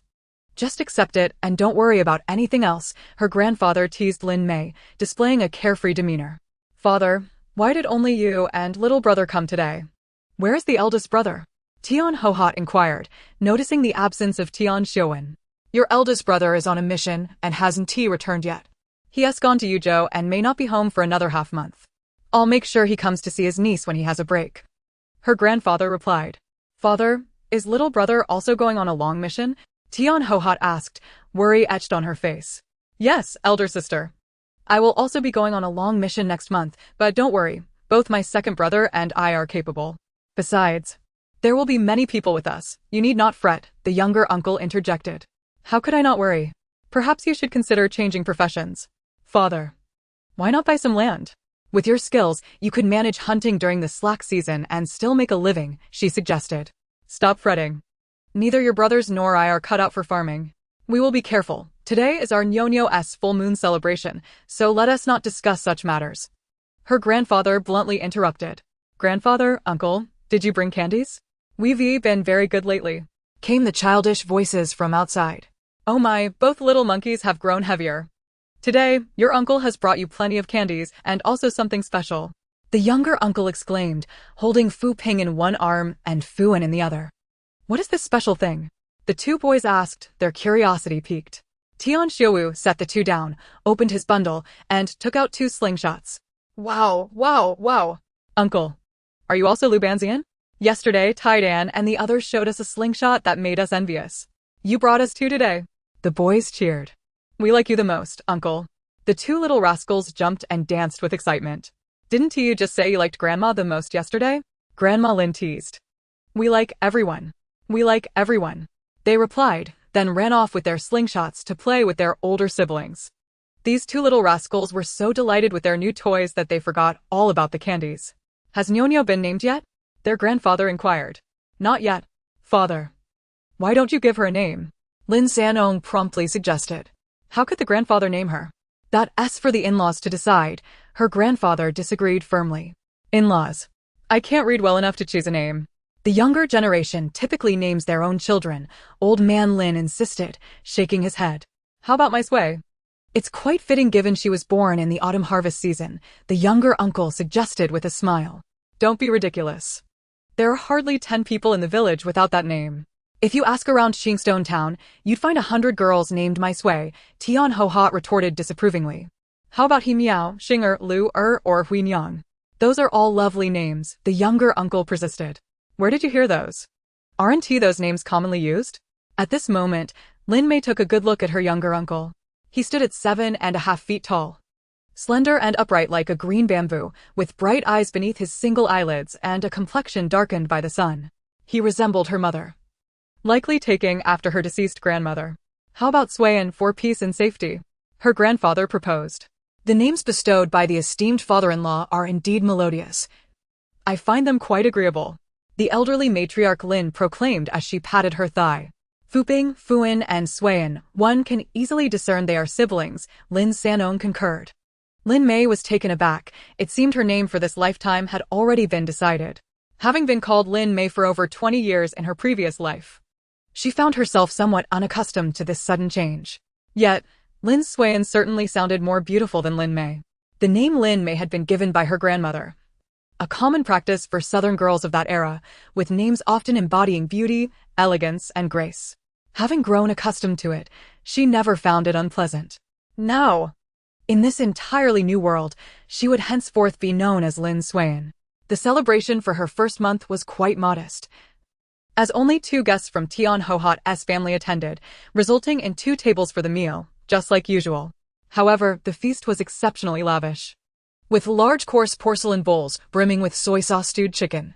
A willow basket held 2 palm-sized fish, their bodies adorned with decorative knife marks and drizzled with autumn vinegar. Stir-fried chives with eggs glimmered a tender yellow, while tofu balls floated in rich bone broth. The piece de resistance was a bowl of red braised pork, its 3 layers of fatty meat quivering and gleaming like amber, sprinkled with freshly picked grains of thorny fruit. Another sizable bowl of stewed eggplant with green beans accompanied an unlimited supply of corn rice. The table, laden with men, also featured 2 jars of coarse wine.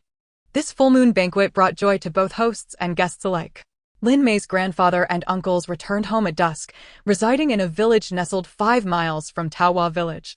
Since they lived nearby, they were in no rush to make their way back.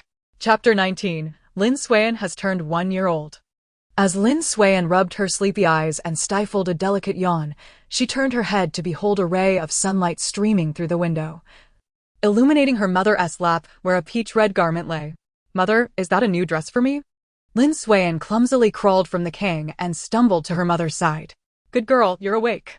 Take it slow. The new dress is for you," Tian Hohat said, steadying her daughter, who nearly fell. "Today is your first birthday, dear one. Lift your hands, and I shall dress you." The fine cotton fabric, dyed with locust flower juice, had sleeves embroidered with a few crooked plum blossoms, clearly crafted by someone inexperienced yet earnest in their efforts. Lin Suan, unable to contain her excitement, twirled around on the king. Tian Hohat wrapped the soft little wrists of Lin Suan with 5-colored longevity threads. Lin Suan raised her hands, twirling her wrists, giggling and revealing a few tiny milk teeth, causing her mother to smile in return.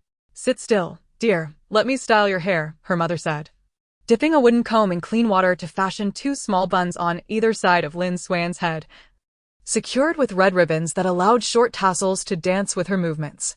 As soon as the tiger head shoes were fitted onto her chubby feet, Lin Suan stared wide-eyed, ready to tumble from the Kong. At that moment, her father entered from outside, presenting her with a polished copper coin. "Wear this to bind your spirited nature," he said, threading the coin through the 5-colored string and tying a knot. Lin Suan cheered as her father lifted her from the king, beaming as she wobbled towards the door. Time flew by like a fleeting shadow, and unknowingly, Lin Suan had spent a year in this era. Since she resolved to embrace this time and relive her childhood, Lin Suan had found immense joy in her life. She had already grown 2 teeth and could slowly walk while holding on to things for support. The villagers spoke with an accent reminiscent of the northeastern Mandarin she had heard in her previous life, allowing her to comprehend their words effortlessly. By the age of 8 months, she had consciously begun to practice speaking, managing to utter 2-word phrases, albeit slowly. Today marked Lin Suan's first birthday. With many family members present, and given that rural customs did not typically celebrate children's birthdays, her parents still prepared new clothes, new shoes, and their most heartfelt blessings for her. Brother, Sui Sui, do you look good?" Lin Suan exclaimed upon spotting Fuping and Fuan, who were squatting at the door playing with ants. The brothers paused, looked up, and exclaimed in unison, "Wow, Sui Sui, you look splendid today. You are the prettiest girl in our village, even prettier than Huanyang from the village chief's family." Giggles erupted from Lin Suan, who was so overjoyed that she could not help but drool. Her cherubic face, still adorned with baby fat, bore a faint blush reminiscent of cherry blossoms. Her bright, glistening eyes sparkled like black glass, with slightly drooping corners that added an air of innocent bewilderment. Her nose, still a bit flat, ended in a round and endearing tip. Most endearing was her small cherry-like mouth, with full lips that seemed to invite affection. With skin fairer than that of the average peasant child, combined with her attire, she resembled a doll from a New Year painting. "Oh, our little girl is truly beautiful, the loveliest in our village," praised the elderly matriarch Lin as she emerged from the main room. "Grandma, you are beautiful too." Lin Suan, the little flatterer, chimed in with laughter. Initially, Lin Suan had assumed that this lifetime's grandmother was the same as her previous one, but after several subtle inquiries, she discovered otherwise. This grandmother was not the same as her last, yet Lin Suan did not dwell on sadness. She believed her grandmother was surely living anew somewhere else. In the small courtyard, Lin Suan clumsily practiced walking, while her grandfather taught her second cousin Lin Daith the art of weaving bamboo strips beneath the eaves. Typically, such skills were passed down to the eldest son or grandson. However, none of the old man's 4 sons exhibited any talent for it. He often lamented that their hands were as unyielding as weights. Even his eldest grandson, Lin Dashan, was no better, leaving the old man so frustrated that he contemplated taking on an apprentice from the village. At that time, while the grandfather was instructing Dashan, Daith had merely glanced over, picked up a bamboo strip, and started weaving. When Lin Laodu noticed, he was so delighted that he nearly leaped from his stool. That very night, he had Lin Nai brew a pot of coarse wine, celebrating his newfound hope that he would not be without a successor, exclaiming that he could finally reunite with his father after death. After the new year, his eldest cousin Dashan was taken to a tavern in the county by his 4th uncle and aunt, which was reportedly owned by a childhood friend of his uncle. This year, due to the late harvest of autumn beans, the family's uncles were still working odd jobs in the county. Lin Suan's father was also preparing to load his cart to sell goods. Auntie and second aunt invited her mother to the mountains to gather some wild produce. With Dashan away and Dave busy learning a craft, The few girls at home were unable to gather much wild fruit from the outskirts. Auntie suggested that the women accompany familiar neighbors from the village to collect some, as they would not venture deep into the mountains, merely a bit further than usual, where there were rarely any large wild beasts, just the occasional wild chicken or rabbit. However, the distance was considerable, and the children lacked the stamina to carry everything back. This year, Lin Suian had finally consumed all 10 bottles of milk from her space. In fact, she had started drinking it as early as 3 months old. Later, when her parents were not around, she even used her mental strength to prepare several servings, having already finished 2 bags of milk powder. She had stopped drinking goat's milk at 8 months, as her grandmother deemed her old enough to eat solid food and instructed her grandfather to breed the mother goat. To maintain her health, Lin Suian had discreetly started preparing cow's milk for herself after stopping the goat's milk, and now she felt strong and agile. The space had also stored a barrel of warm water, which she now found easy to manage. However, every time she entered the space and saw so much delicious food, she couldn't help but salivate. Thankfully, she had boiled 500 eggs earlier and had secretly consumed over 60 of them. Medical care in ancient times was severely lacking. Even a slight cold could be fatal. Lin Suian had been consciously eating more and better, though at her young age, her diet was still limited to milk and eggs.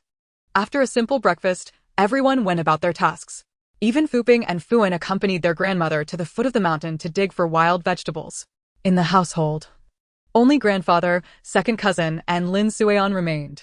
Due to Lin Suian's exemplary behavior from a young age after Tian Hohot completed her confinement, she often left her alone on the Kang, only occasionally checking in on her.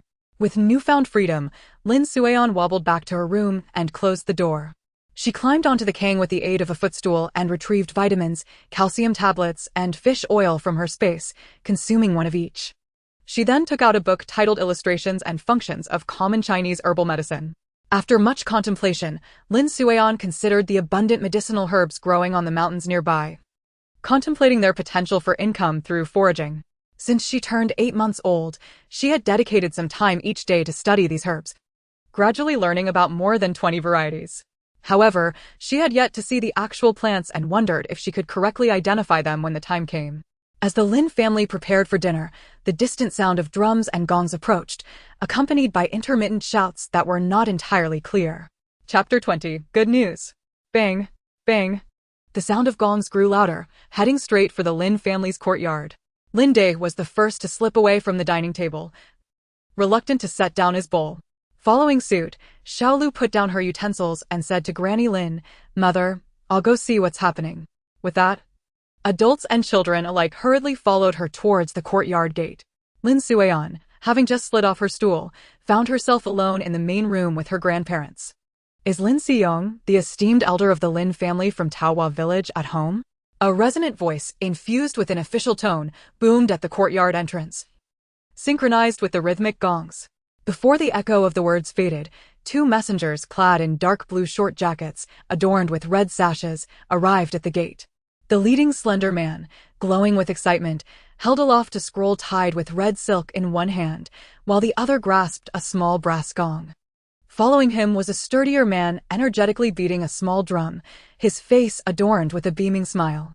"Good news, great news," proclaimed the lean messenger, his voice ringing clear and loud, permeating the entire courtyard and drawing the attention of neighbors who gathered to celebrate the esteemed Lin Xiyong's achievement of ranking 16th in the county exam, securing a place in the county school, as proclaimed by the illustrious magistrate Zhu, marking him as a student.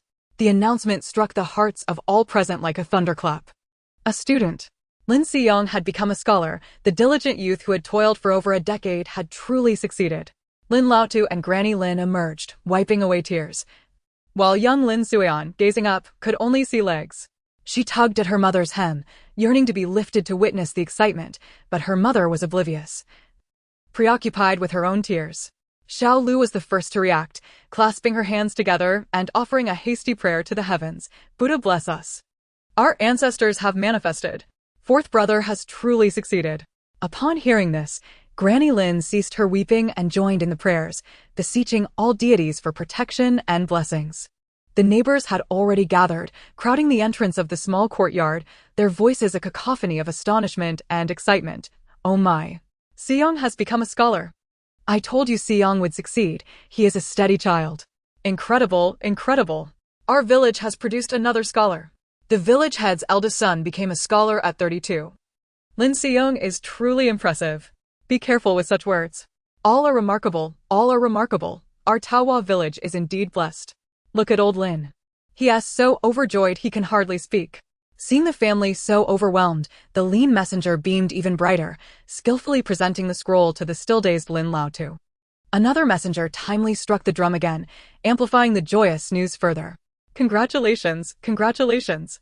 Please accept the good news, and may it bring auspicious beginnings. The messenger cheerfully reminded. Lin Laotu, as if roused from a dream, tremblingly accepted the scroll, which felt weighty in his rough, bark-like hands.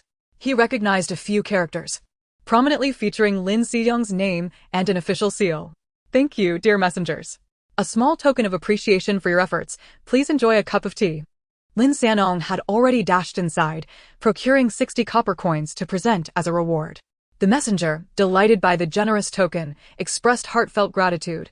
Thank you, Lin Laotu, for your generosity. I wish the esteemed Lin Siyong an ascent to greater heights, and may he achieve further honors in the coming year. Once the officials departed, the neighbors poured into the main room. The family had lost all appetite for dinner, as Li Shui and Tian Hohot cleared the table, arranging for the children to eat in the kitchen, while Xiao Lu hurried to boil water in preparation for tea. Lin Laotu and Lin Sanong welcomed the villagers in a lively atmosphere, with cheerful voices nearly lifting the roof off the house. The echoes of the celebratory gong still reverberating in the air, as congratulations poured forth. At that moment, the crowd at the entrance suddenly hushed, parting to make way for the esteemed Wang Yukai, who sauntered in with a deliberate gait. Clad in a fresh indigo silk robe, his hair meticulously styled, he carried an air of reserved dignity that felt out of place in the rustic setting. He was followed by several prominent elders from the village. Lin Laotu. What tremendous news! Wang Youtsai's voice boomed, resonant with authority, adorned with a perfectly measured smile that, however, did not reach his eyes. The bustling main room fell silent, all eyes fixated on the most respected figure in the village.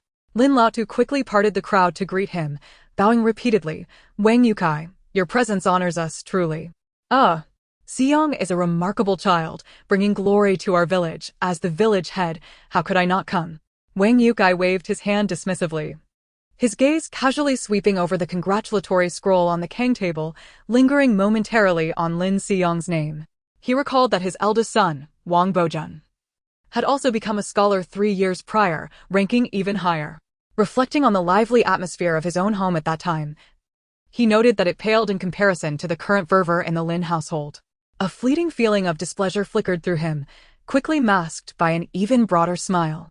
He approached the congratulatory scroll, feigning a meticulous examination, stroking his neatly trimmed beard, and spoke slowly, his voice low yet distinct enough for all to hear. Indeed, Siyong is a steady child, deserving of this scholarly title. Gaining admission to the county school and earning the title of student is a fortune for his family, and a point of pride for our entire village. His tone bore a condescending approval, as if Siyong's success was anticipated, perhaps even a result of his own patronage. All thanks to the blessings of our ancestors and your guidance and care in the village, Wang Yukai, Lin Laotu replied, clearly not adept in flattery. It had taken him a long while to muster just that single sentence. Wang Yukai nodded slightly, acknowledging the compliment, and gestured for those behind him to present a long box wrapped in red cloth, a small token of respect, nothing grand.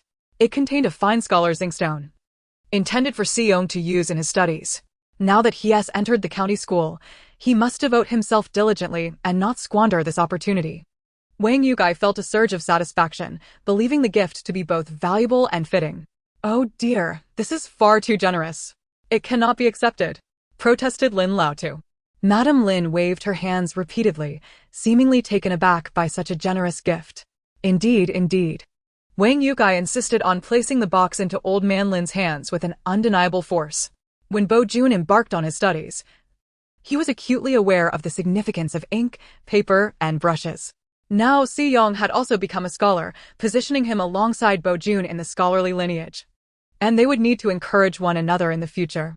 While his words appeared to be encouraging, They subtly reminded everyone that although the Lin family had produced a scholar, it was his Wang family that represented the true scholarly lineage in the village. His son, Wang Bojun, was the first scholar, a predecessor to be respected. He surveyed the crowded main hall, observing the unabashed envy etched on the faces around him. And a sense of discomfort arose within him as he felt overshadowed. Clearing his throat, he raised his voice. "All right, on this joyous occasion, let us all bask in the happiness. Brother Lin, do make the necessary arrangements. The entire village awaits the celebratory feast of our new scholar." With that, he wore a smile that was impeccable, emblematic of his official demeanor, and bowed respectfully to old man Lin and his wife before departing with his entourage. Under the odd gazes of the onlookers, from the raucous Lin family hall that left him feeling inexplicably constrained. Upon exiting the courtyard, he instinctively straightened his already pristine attire, as if to brush away the excessive rustic cheer of the Lin family, then squared his shoulders and strode towards his own more spacious residence. Chapter 21. Fourth uncle passes the scholar examination. As Wang Liering's imposing figure faded from view at the entrance, the previously stifled commotion in the hall surged forth like a dam that had been breached. It was not until the hour of the rooster, late in the evening, that the neighbors reluctantly began to disperse. The children had been taken care of by the older siblings, and little Lin Sueon was nearly asleep, her tiny head bobbing as fatigue overtook her, leaving her unable to muster the energy to eavesdrop on the conversations in the main hall.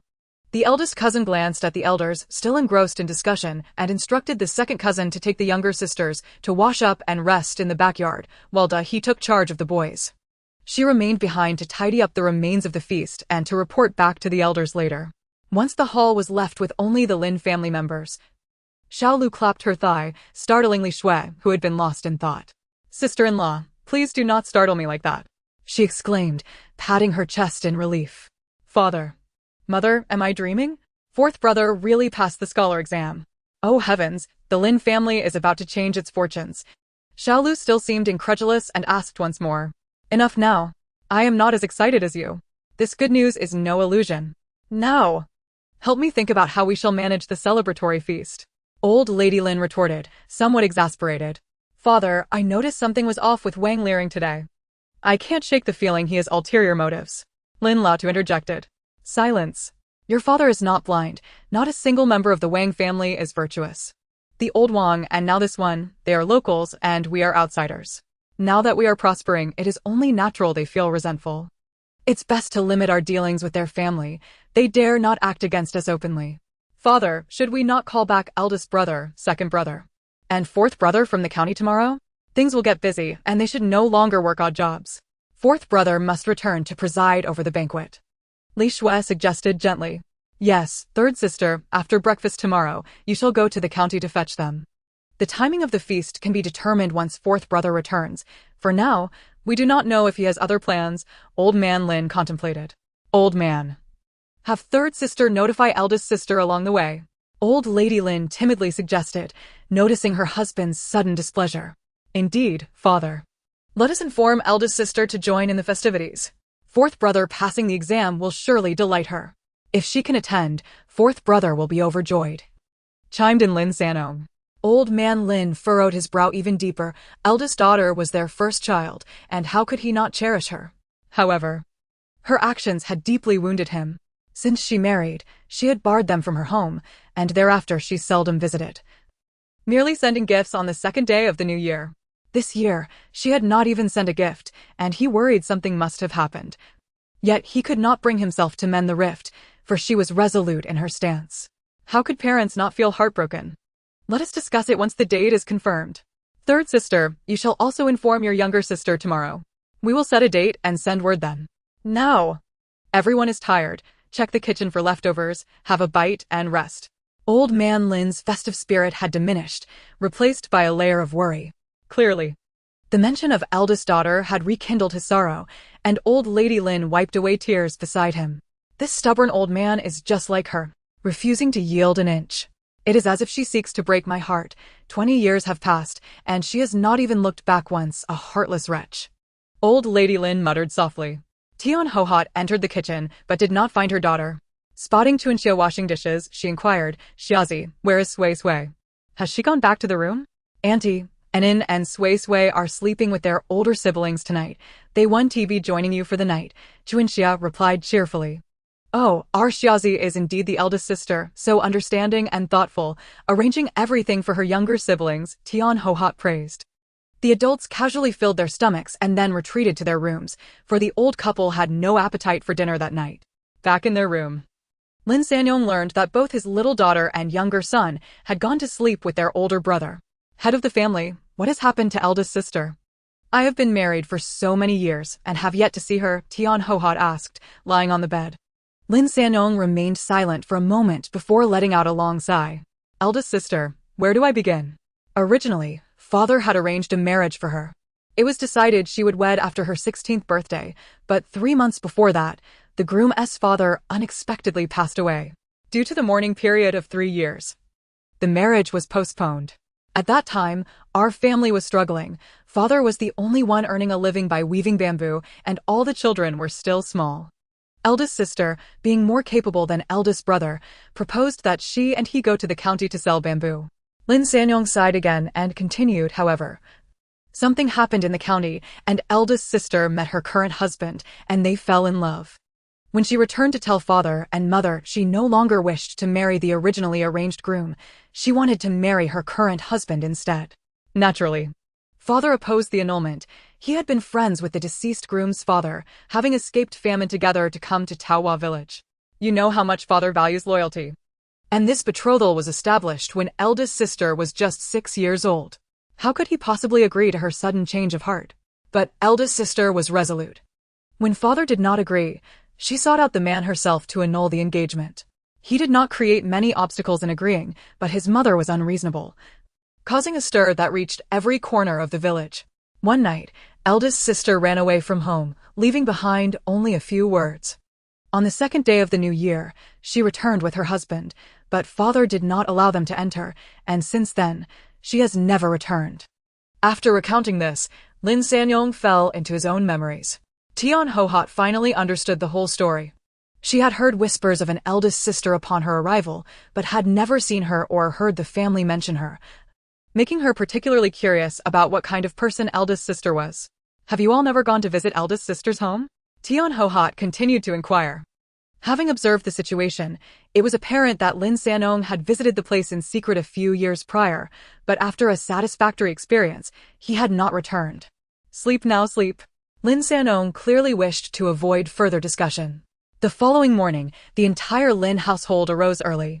Lin Suian was awakened by the sounds of her third cousin, Lin Chunen, getting out of bed. As Lin Suian opened her eyes, she felt momentarily disoriented, almost believing she had traversed time yet again. It soon dawned on her that she had been brought here by her third cousin due to her overwhelming fatigue the previous day. This room was shared by her eldest and third cousins. Lin Suian realized that sleeping with her cousins was far more pleasant. She had enjoyed a sound night's rest. When sleeping with her parents and second brother, she was often disturbed by her father's snoring, and her second brother had a tendency to wet the bed, which always left her at a disadvantage. Additionally, the loud quarrels between her parents sometimes jolted her awake, leading her to wish for nothing more than to knock herself out to escape the embarrassment. Lin Suian resolved that today she would express her desire to her parents to sleep alongside her sisters in the future. As she surveyed the small room, she noted its modest size, with just one bed and a cabinet, which could accommodate only 2 or 3 adults. Upon closer inspection, she discovered that the bed was separated by a wall, indicating the presence of another half on the opposite side. This was indeed a larger house, merely divided by 2 doors. It seemed that her grandfather had constructed the house with the consideration that there were many girls in the family, as sharing a single room might lead to conflicts. Thus, he arranged for blood sisters to reside together. This allocation proved quite advantageous in the future. She would sleep with her eldest and third cousins, with 3 individuals comfortably sharing each side. After breakfast, Lin Sanyong hurried the family's old yellow ox towards the county town. The morning light cast a golden hue over Donghua village, and wisps of smoke curled upwards. Under the old locust tree at the village entrance, a number of elderly villagers had already gathered. Upon seeing Lin Sanyong, they inquired, "Sanyong, are you here to fetch the scholar back?" "Indeed, esteemed uncles," he responded. "I'll be heading to the county now." Chapter 22, Fetching Fourth Uncle. Upon arriving early at the county town, Lin Sanong first made his way to where Lin Daong and his brother frequently transported goods to the dock. The dock was already bustling with activity, with various cargo ships jostling for space, the shouts of workers resounding, the heavy thud of goods being unloaded echoing, and the cries of livestock creating a cacophony. The air was thick with the pungent odors of river water, sweat, animal waste, and the mingled scents of various goods. Lin Sanong scanned the crowd, seeking familiar faces. Near a pile of recently unloaded goods, he spotted two recognizable figures. Elder brother, second brother. Lin Sanong squeezed through the throng to approach Lin Eryong. Sanong, what brings you here? Is something amiss? Lin Eryong inquired, setting down the bundle in his hands. Lin Daong also approached upon noticing them. Nothing is wrong, nothing at all. Well, actually, there is something. What is it? You're making us anxious. It's good news, fourth brother has passed the scholar's examination. What? Are you serious? Fourth brother has truly succeeded? Our fourth young is now a scholar. Lin Sanong nodded vigorously, urging his brothers to ask the foreman for leave. Leaving behind the noisy and murky air of the dock, the three brothers traversed several relatively quiet alleys, making their way towards the residential area of gray-tiled houses behind the county school. This is the place, Lin Sanong announced, stopping before an unassuming black wooden door. The door frame was low, and the knocker appeared somewhat worn, yet the door itself was relatively clean. Compared to the crowded accommodations of dock workers, this modest courtyard was already considered respectable. It was the small residence rented by Qin Xuan, following her marriage to Lin Seong. Lin Sanong stepped forward and gently tapped the knocker. The door creaked open partially, revealing the slightly pale yet delicate face of his sister-in-law, Chen. She wore a half-new light blue fabric blouse, the material clearly of a higher quality than that typically worn by farmers. The cuffs were embroidered with understated yet elegant floral patterns using threads of the same color. Upon seeing the three men standing at the door, Chen displayed a gentle and graceful smile, quickly pulling the door wide open. Elder brother, second brother, third brother, please come in. My husband was just saying this morning that you might come by today. Her voice was soft, imbued with the refined air characteristic of a scholarly family, her movements exuding the poise of a well-bred lady. The courtyard was modest and straightforward. Directly opposite the entrance was a main room that also served as a study, flanked by two small rooms on either side. The yard was tidy, with neatly stacked firewood in one corner. Chin led them towards the main room. Though the furnishings were simple, they radiated elegance. By the window, Lin Seong was facing away from the door, tidying his belongings. He wore a faded blue long gown, his posture straight and his profile slender. Several books and scrolls were spread across the table, and he was carefully placing them into a familiar bamboo examination basket. Husband, elder brother, second brother, and third brother have come to visit, Chen soft call drew Lin Seong's attention. Elder brother, second brother, third brother, you've arrived. I was just organizing my things, thinking you might come by in the next day or two, he said, setting down his belongings. You all chat. I will prepare some tea, Chen said, turning towards the kitchen. Sister-in-law, there's no need to trouble yourself. If you are nearly finished, we can head back to Taohua village. Lin Daong suggested. All right, elder brother, we are all set. We were just gathering a few books to take back, as we plan to stay at home for a while longer. Dear, please bring the food we prepared this morning. We shall depart now, Lin Seong instructed. This time, Lin Seong and his wife had brought a substantial amount of items, a large bundle of clothes, a cedar chest filled with books, several boxes of pastries, an examination basket, and Chen's small cloth bag. Let us go, Lin Eryong said, shouldering the heavy box of books as he led the way out of the courtyard. The ox cart creaked along the dirt road leading to Taohua village. Under the old locust tree at the village entrance, which served as the community's hub for gossip, a few idlers and women spotted the Lin family's ox cart from a distance. Look, it's the Lin brothers returning. The scholar has come to visit. How delightful. I heard Fourth Yong's wife is the daughter of a scholar. Sanong, when will your family hold a celebration?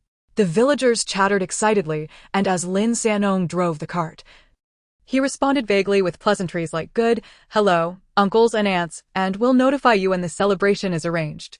The occupants of the cart sat in silence, slightly overwhelmed by the villagers' sudden warmth.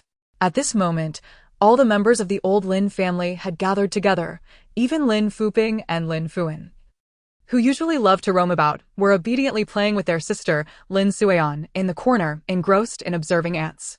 In the countryside, children often played with either urine and mud or insects.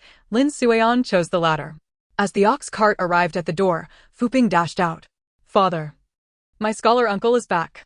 You little rascal, who are you mimicking?" "Speak normally," Lin Sanong teased, pinching Fuping's cheek. "But everyone in the village calls him the scholar." Lin Seong, stepping down from the cart, was amused and exasperated by Fuping's words. "What was said in the past shall be said now." Lin Seong replied with a hint of resignation. "Father, mother, we have returned. We missed you dearly." "Ah, good, good. It's wonderful to have you back." Old Man Lin and Old Lady Lin nodded repeatedly, their eyes scanning the faces of their sons and daughters-in-law. The family gathered closely as they entered the main room. Old Lady Lin grasped Chen's hand while busily pouring hot water for her sons, exclaiming, "You've all lost weight. The eldest and second must be exhausted from the dock work. The fourth must be mentally drained from studying. Thank you for caring for him, dear." Chen smiled gently. "Thank you for your concern, mother. My husband works hard at his studies. My efforts are nothing in comparison." Because Lin Seong had passed the scholar's examination, Old Man Lin retrieved the long-abandoned pipe from the box, which he had not touched in over a decade. He sat on the edge of the kang, silently puffing on a clay pipe, coughing violently a few times due to the prolonged absence of tobacco. Finally, Old Man Lin spoke up, his voice hoarse from years of smoke. "What are your plans moving forward?" "Father, my father-in-law originally intended for me to teach at his school, but I believe the current teacher is sufficient, and it would be inappropriate to dismiss him. However, before the examination, the county official mentioned the possibility of me transferring to the county school. This matter is yet to be confirmed, and we will not have news until after the new year," Lin Suyong replied cautiously. Old Man Lin nodded. "When do you think would be a suitable time to hold the wedding banquet?" "Father, you can decide. I will send invitations to a few classmates, and my father-in-law will also attend." "Very well, I consulted with Old Man Sun about the date, and he said that 5 days from now is auspicious, a perfect day," Old Man Lin said, glancing at his son. "All right, father, we shall proceed as you suggest. Additionally, I have brought back a box of books, which I have copied. They will serve as materials for enlightening Day, Fuping, and the others. I plan to stay home until the new year and return to the county afterward. During this time, I will provide them with guidance," Lin Suyong continued. At this moment, Little Lu immediately chimed in. "Day, did you hear what your fourth uncle said? If you dare not study diligently, just wait until I tell your father to break your legs." "Mother, are you truly my mother? You always threaten to break my legs," Lin Day complained, clearly displeased. "Will you also break my legs, mother? How will I walk then?" Lin Fuping, the clever one, interjected. Tian Hohot shot him a glare, resolutely stating, "Yes, I would." "Ah, how cruel!" Lin Fuping cried dramatically. "Every year, learning." Lin Suan quickly approached to assert his presence. Lin Suan had been here for a year and still did not know which dynasty it was, what the emperor's surname and given name were, or what the characters of this era looked like. This time, since fourth uncle had taken the initiative to propose such a wonderful opportunity, it would be foolish not to seize it. "Our Nyonyo is so clever. If you don't study seriously, fourth uncle might spank you." Lin Suyong couldn't help but tease. "Hit brother, but not sway sway," Lin Suan said, pretending to be anxious as he poked with his little finger. "Fourth brother. Can the girls at home also learn a few characters?" Li Shui, who was nearby, tentatively inquired. "Those girls are old enough. They don't need to learn to read," Lin Eryong replied. Upon hearing Lin Eryong's words, Lin Yuxiang, Lin Yufeng, Lin Yulan, and the others felt their excitement instantly doused with cold water. "You know nothing, fourth brother. Since you plan to enlighten them during this time, you should include the girls as well. It is good for them to be able to recognize their names." Such a great opportunity. Grandma Lin shot Lin Eryong a glare and smiled at fourth brother. "Mother, I had intended to do so. That was my plan as well," Lin Suyong replied with a smile. Lin Chuanxia and Lin Chunen, who were standing nearby, were equally thrilled. The village girls, apart from the village chief's daughter, had no one else to teach them to read, and now they finally had a chance to learn. It was truly wonderful. Chapter 23. The Wedding Banquet 1. As dawn broke, the courtyard was abuzz with conversation. Neighbors and aunties arrived early to help, harvesting vegetables, washing, cutting meat, and kneading dough. On a makeshift earthen stove, water boiled in a large iron pot. the rich aroma of meat and rising steam permeating the crisp autumn air. Lin Daong and Lin Eryong became the main laborers, chopping wood, fetching water, and moving tables and chairs, their feet hardly touching the ground. Old man Lin strolled about the yard with his hands clasped behind his back, directing the bustle with a beaming smile. Grandma Lin scurried through the kitchen, her voice booming as she directed the daughters-in-law.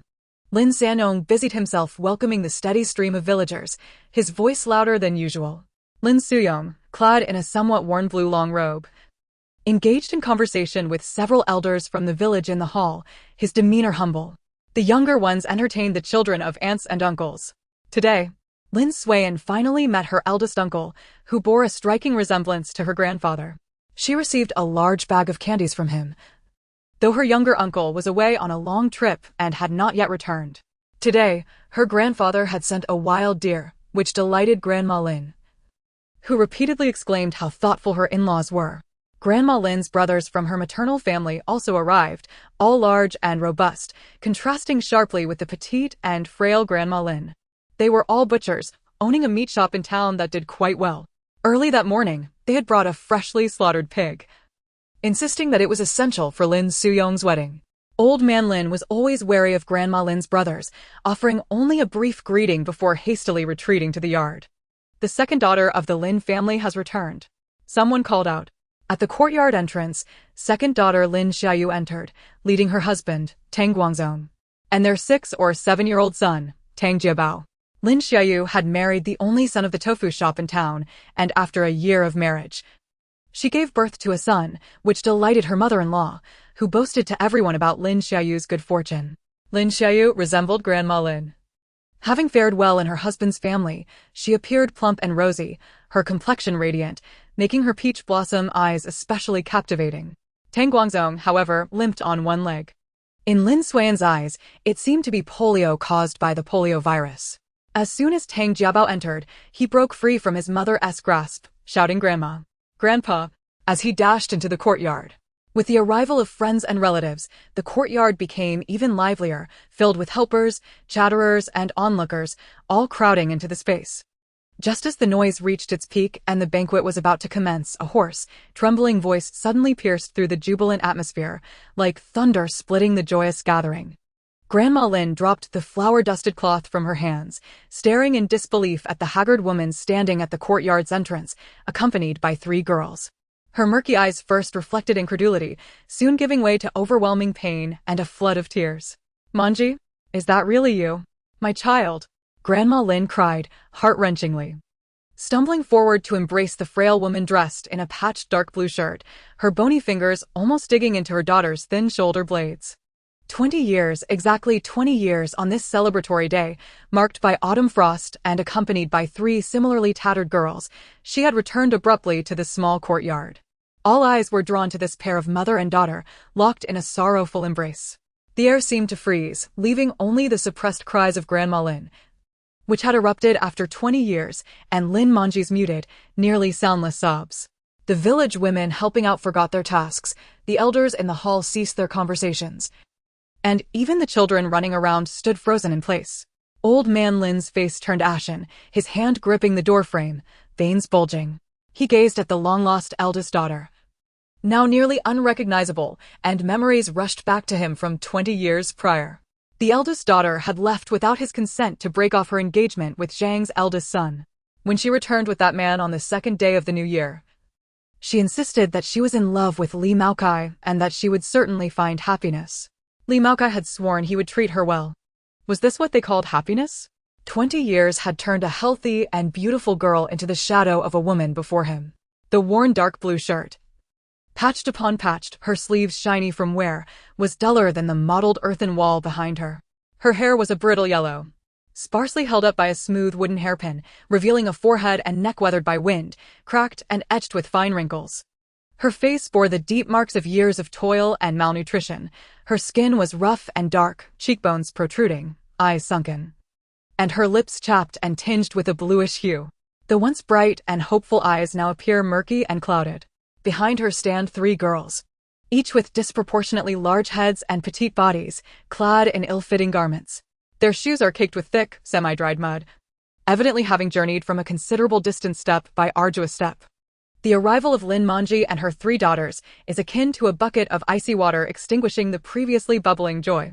Though they have been temporarily accommodated in the eastern room occupied by the elderly Lin couple, the atmosphere of the courtyard has irrevocably shifted. The villagers assisting in the preparations exchange glances imbued with unspoken complexities. In the kitchen, steam lingers in the air as several women busily chop vegetables and stoke the fire around the stove.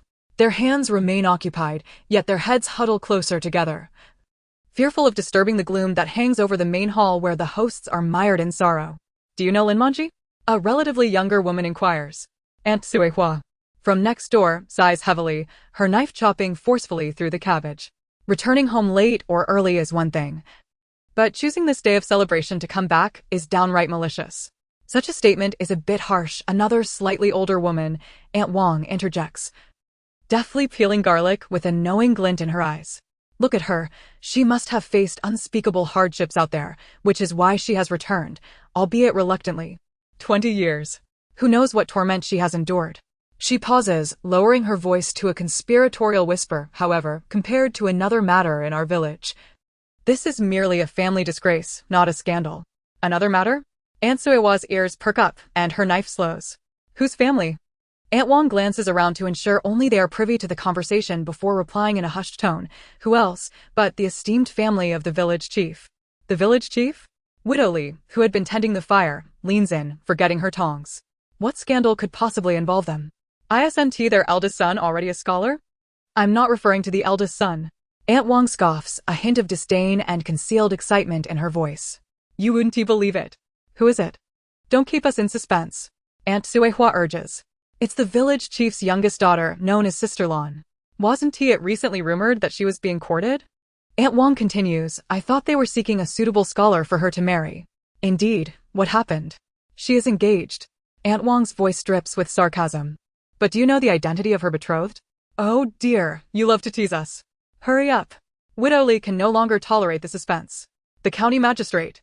Lu from the city. Aunt Wang proclaims, noting the astonished expression surrounding her. She continues, it seems like a grand match, doesn't it? But upon further inquiry, it turns out she is to be his concubine. Not even a proper wife, just a new addition to his harem. That cannot be. Widow Li gasps in disbelief, lowering her voice. The village chief is such a proud man. Would he truly allow his own daughter to become someone's mistress? Pride? Aunt Wang scoffs. Can pride fill one's belly or secure a future? Though Lu is a bit older, he is a genuine 8th rank official. He oversees law and order in our region. I've heard the village chief, in hopes of securing a brighter future for his eldest son and ensuring their family business thrives in the county, eagerly sent his daughter off. The match has been astrologically approved. They are merely awaiting the auspicious day for the transfer. My heavens! Aunt Suehua halts her chopping, stunned. What difference is there between this and selling one's daughter? Sister Lan is barely 16 or 17. Isn't the magistrate old enough to be her father? Quite so. Aunt Wang's tone carries a hint of pity. Word has it that Sister Lan has wept and protested vehemently at home, even attempting to take her own life. But the village chief has locked her away. The village chief's wife fell ill from the stress, yet the village chief remains resolute. Oh, what a tragedy. Widow Li sighs, adding more wood to the fire. The flames illuminate her face, revealing a complex array of emotions. I once envied her for her beauty and the ease of her life compared to our hard labor. Now, to think that being the primary wife of a peasant, with simple meals, is preferable to being a concubine to an older man, stripped of freedom. Manji may have been foolish back then, but at least she made her own choice. Shoo! Stop talking. Aunt Wang suddenly interrupts, casting a wary glance toward the entrance. Just then, the new scholar's wife, Chen, enters, carrying a stack of washed dishes. Silence befalls the kitchen, broken only by the bubbling broth and the crackling fire. The women immediately lower their heads, feigning concentration on their tasks. Chen places the dishes on the counter, her movements somewhat stiff. She clearly senses the unusual silence and the women's averted gazes. Not meeting anyone's eyes, she picks up a clean cloth and methodically wipes the moisture from the edges of the bowls, her voice clear yet soft. Ladies, our family has faced upheaval. During this time of celebration, we must exercise discretion in our words and deeds. Some gossip is best left unheard. for it serves neither the speaker nor the subject well. For us village folk, it is essential to focus on our duties and accumulate virtue. The labor in this kitchen is arduous. I hope you all will exert extra effort as a means of blessing the Lin family and the 4 brave sons. She places particular emphasis on 4 brave sons. Her words, firm yet gentle, not only highlight the impropriety of idle chatter, but also invoke the importance of virtue and the scholar's reputation, leaving the village women momentarily at a loss for words. Aunt Wang and the others quickly respond, yes, yes, the scholar's wife speaks wisely. Chen falls silent, continuing to wipe the dishes. The Lin family's wedding feast ultimately commences amidst an atmosphere of external revelry and internal tension. 20 square tables are set up in the courtyard, with 3 more in the main hall, filled with relatives, friends, and neighbors who have come to celebrate. Each table is laden with generous portions of stewed meat, whole chickens, braised venison, tofu, steamed fish, greens, and baskets of steamed buns, accompanied by jars of potent liquor. The clamor of conversation, toasts, and children's laughter attempts to mask the lingering awkwardness. Old Man Lin and Old Lady Lin put on brave faces, weaving through the tables to offer toasts, their smiles appearing forced and artificial. Lin Daong and Lin Eryong accompany them, while Lin Suyong, the guest of honor, is seated at the head of the main table, flanked by the village chief Wang Yukai and his father-in-law, Scholar Chen, along with several village elders. Lin Suyong's classmates are seated at the adjacent table, accompanied by Lin Sanong. To his right, the table is occupied by several of Old Lady Lin's brothers and the elders who are joining Old Man Lin in toasting. Meanwhile, Lin Manji and her daughters are seated separately at a table in the kitchen, led by Xiao Lu, along with their sisters-in-law and children. As the wine flows and spirits lift, a woman, elegantly attired with slicked-back hair and a shrewd smile, rises unsteadily from her seat, none other than Aunt Zhang, the mother of the family that had initially arranged the engagement with Lin Manji. Clearly inebriated, her gaze carries a deliberate haze, yet her voice rises sharply, instantly capturing the attention of all present. Lin family patriarch, matriarch, and our newly minted scholar. Today is a momentous occasion indeed. As the smoke rises from your ancestral grave, she exclaims with exaggerated mirth, raising her glass toward the main table. I, Aunt Zhang, toast to your happiness. Come, let me drink to you. Without waiting for a response from the Lin family, she tilts her head back and downs her drink. The guests, momentarily bewildered, cheer in response, and the atmosphere grows lively once more. Aunt Zhang sets her glass down, wipes her mouth with a handkerchief, yet her gaze darts like a poisoned dart toward the gaunt figure in the kitchen. With a smile plastered on her face, her tone abruptly shifts to one of chilling surprise, laced with discomfort. Oh look, everyone. Who is that sitting in the kitchen? Why does she look so familiar? She deliberately elongated her tone, successfully drawing the attention of everyone towards Lin Manji. Lin Manji's body stiffened suddenly, and the bun in her hand nearly fell to the ground as she buried her head even lower. The faces of Old Man Lin and Old Lady Lin turned ashen in an instant, and Lin's mother appeared on the verge of collapse. Lin Daong and Lin Eryong abruptly stood up, glaring fiercely at Aunt Zhang. However, Aunt Zhang seemed oblivious, continuing her sharp voice laced with heavy sarcasm. Oh my. Good heavens. Is this not the most resourceful and daring eldest daughter of the Lin family, Lin Manji, from 20 years ago? The crowd erupted into a cacophony. All eyes were fixated on Lin Manji, and the murmurs surged like a tide. Aunt Zhang reveled in the spectacle she had created, her voice becoming increasingly acerbic. Manji, it has been 20 years since we last met. Where have you returned from, having struck it rich? TSK. Just look at your attire and the air of grandeur about you. Truly a triumphant return.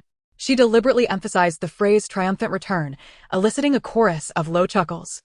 Lin Manji's shoulders trembled violently, yet she bit her lip tightly, refusing to raise her head or utter a word. The children beside her mirrored her silence. What? No longer recognize Aunt Zhang? Aunt Zhang strode forward, even carrying her wine cup as she took a few steps towards the kitchen, her smile turning sinister. Back in the day, you were engaged to my son, and we treated you well, yet you called off the engagement without a second thought. You dared to consort with wild men in the county. Shameless. You have brought disgrace upon your family and sullied our village's reputation. You ran away with someone, leaving my son's dignity, your parents' dignity, and the entire reputation of Taohua village in tatters. You have made my son a laughingstock for 10 miles around. Shut your mouth. Aunt Zhang. A booming voice thundered, like a clap of thunder. Lin Daong could no longer contain himself. His eyes reddened with rage as he rushed over, his sturdy frame shielding his trembling elder sister. He pointed an accusatory finger at Aunt Zhang, his voice hoarse with agitation. My sister may have fled back then, but she made her intentions clear to Brother Zhang, who consented to the broken engagement. We returned all the betrothal gifts, even adding 5 taels as compensation. Now that you see my sister in misfortune, you leap at the chance to trample on her. What gives you the right to claim the position of an elder? Enough. A cold voice, laced with palpable suppressed anger, rang out. The crowd turned to see Lin Siyong, who had unknowingly stepped away from the main table and stood at the kitchen door, his face ashen. Though not as burly as his elder brother, he wore a long robe that symbolized scholarly distinction, exuding an air of authority. He fixed a cold gaze on Aunt Zhang, his voice low yet clearly overpowering the clamor. Aunt Zhang, today marks my wedding banquet. You are a guest, and our Lin family treats guests with courtesy. However, should a guest utter filthy words and publicly insult the bloodline of the Lin family, tarnishing our dignity, do not blame me for lacking compassion. Aunt Zhang was momentarily taken aback by Lin Siyong's scholarly demeanor and icy gaze, her arrogance slightly diminished, yet she stubbornly retorted, "Scholarly gentleman? Huh, what a grandiose display. As for your family's reputation, it seems rather tarnished to me. I shall not partake in this wedding feast any longer." With that, she violently hurled her wine cup to the ground, splattering liquid and shards everywhere. In the ensuing silence and amidst the complex gazes of the onlookers, Aunt Zhang was practically dragged out of the Lin family courtyard by her 2 sons. The banquet concluded hastily, with helpful villagers discreetly dispersing, leaving behind a scene of disarray with scattered bowls and several unopened jars of rice wine in the corners. Chapter 25, Lin Manji. Inside the main hall, a flickering oil lamp cast a dim yellow light, elongating the shadows of the family seated around it, which danced upon the mottled walls. Lin Manji huddled at the edge of a bench, her emaciated fingers clenching tightly onto the tattered hem of her garment. Her 3 daughters nestled beside her, with the eldest, Lady, appearing around 17 or 18 yet as diminutive as a girl of 13 or 14, quietly observing everyone in the room with an unsettling calmness. The second daughter, Zhadi, and the youngest, Pundi, appeared drowsy and swayed, yet they clung stubbornly to their mother's garment. On the day when Sanyong sent a message asking her to return home, I was being beaten. Lin Manji's voice drifted as if from a distant place. Raspy and barely recognizable, that beast squandered the money from selling grain, grabbed a carrying pole, and swung it at my belly. The oil lamp flickered and erupted, illuminating the purple bruises revealed as she rolled up her sleeves. Suddenly, old Lady Lin covered her mouth and rushed out of the hall, retching violently in the yard. Lady lowered her eyes, concealing the fleeting cold glimmer within them. No one knew that such a soul resided within her frail frame, in her past life. She had been sold to the drunken spring pavilion at 18 and tortured to death by the age of 22. Now reborn, she remembered the faces of every perpetrator. She recalled her mother taking her last breath in the woodshed, and most vividly, the rain-soaked night when her maternal grandfather's home was merely 30 miles away. Yet no help ever reached her. The child she lost 2 years ago had formed into a boy. Manji stared at her cracked nails, her tone unnervingly calm. At that time, the blood soaked the Kang mat, and he deemed it unlucky, leaving me in the pigsty to fend for myself. Enough. Old man Lin suddenly shouted, trembling all over, his tear-streaked white beard soaked. If only I had. Father, Lady interjected, her voice crisp like breaking ice. Last night, that man brought a matchmaker to our home. They discussed selling me for 10 taels of silver. She calmly produced a contract hidden in the sole of her shoe, the yellowed paper bearing her shaky fingerprints, something she had secretly taken. Manji trembled violently, as if her bones had been extracted, her whole being sliding toward the ground. Sanyong rushed forward to support his elder sister, only to feel the sharpness of her bones beneath his touch, realizing that she was frilier than she appeared. We fled at dawn. Clutching a handful of ashes from the stove, Lady continued, and on the way, we heard that 4th uncle had become a scholar. She suddenly pulled her 2 younger sisters down to kneel, their foreheads striking heavily against the blue bricks, pleading with their maternal family for a chance at life. Lady was willing to toil like an ox. In the corner, the copper corners of the camphor wood trunk reflected a cold light. Lady fixated on the brightness, recalling what she had heard in her previous life, that fourth uncle later became a magistrate in the county. Her dark eyes darted. And suddenly she bowed her head again towards Lin Siyong. Fourth uncle, I can read and do arithmetic. The room fell into stunned silence, especially Lin Suan. Nestled in his mother's arms, whose heart was already tumultuous, could this distant cousin also be a time traveler? Or reborn? Lin Suan pondered in confusion. Manji abruptly lifted her head. When did you?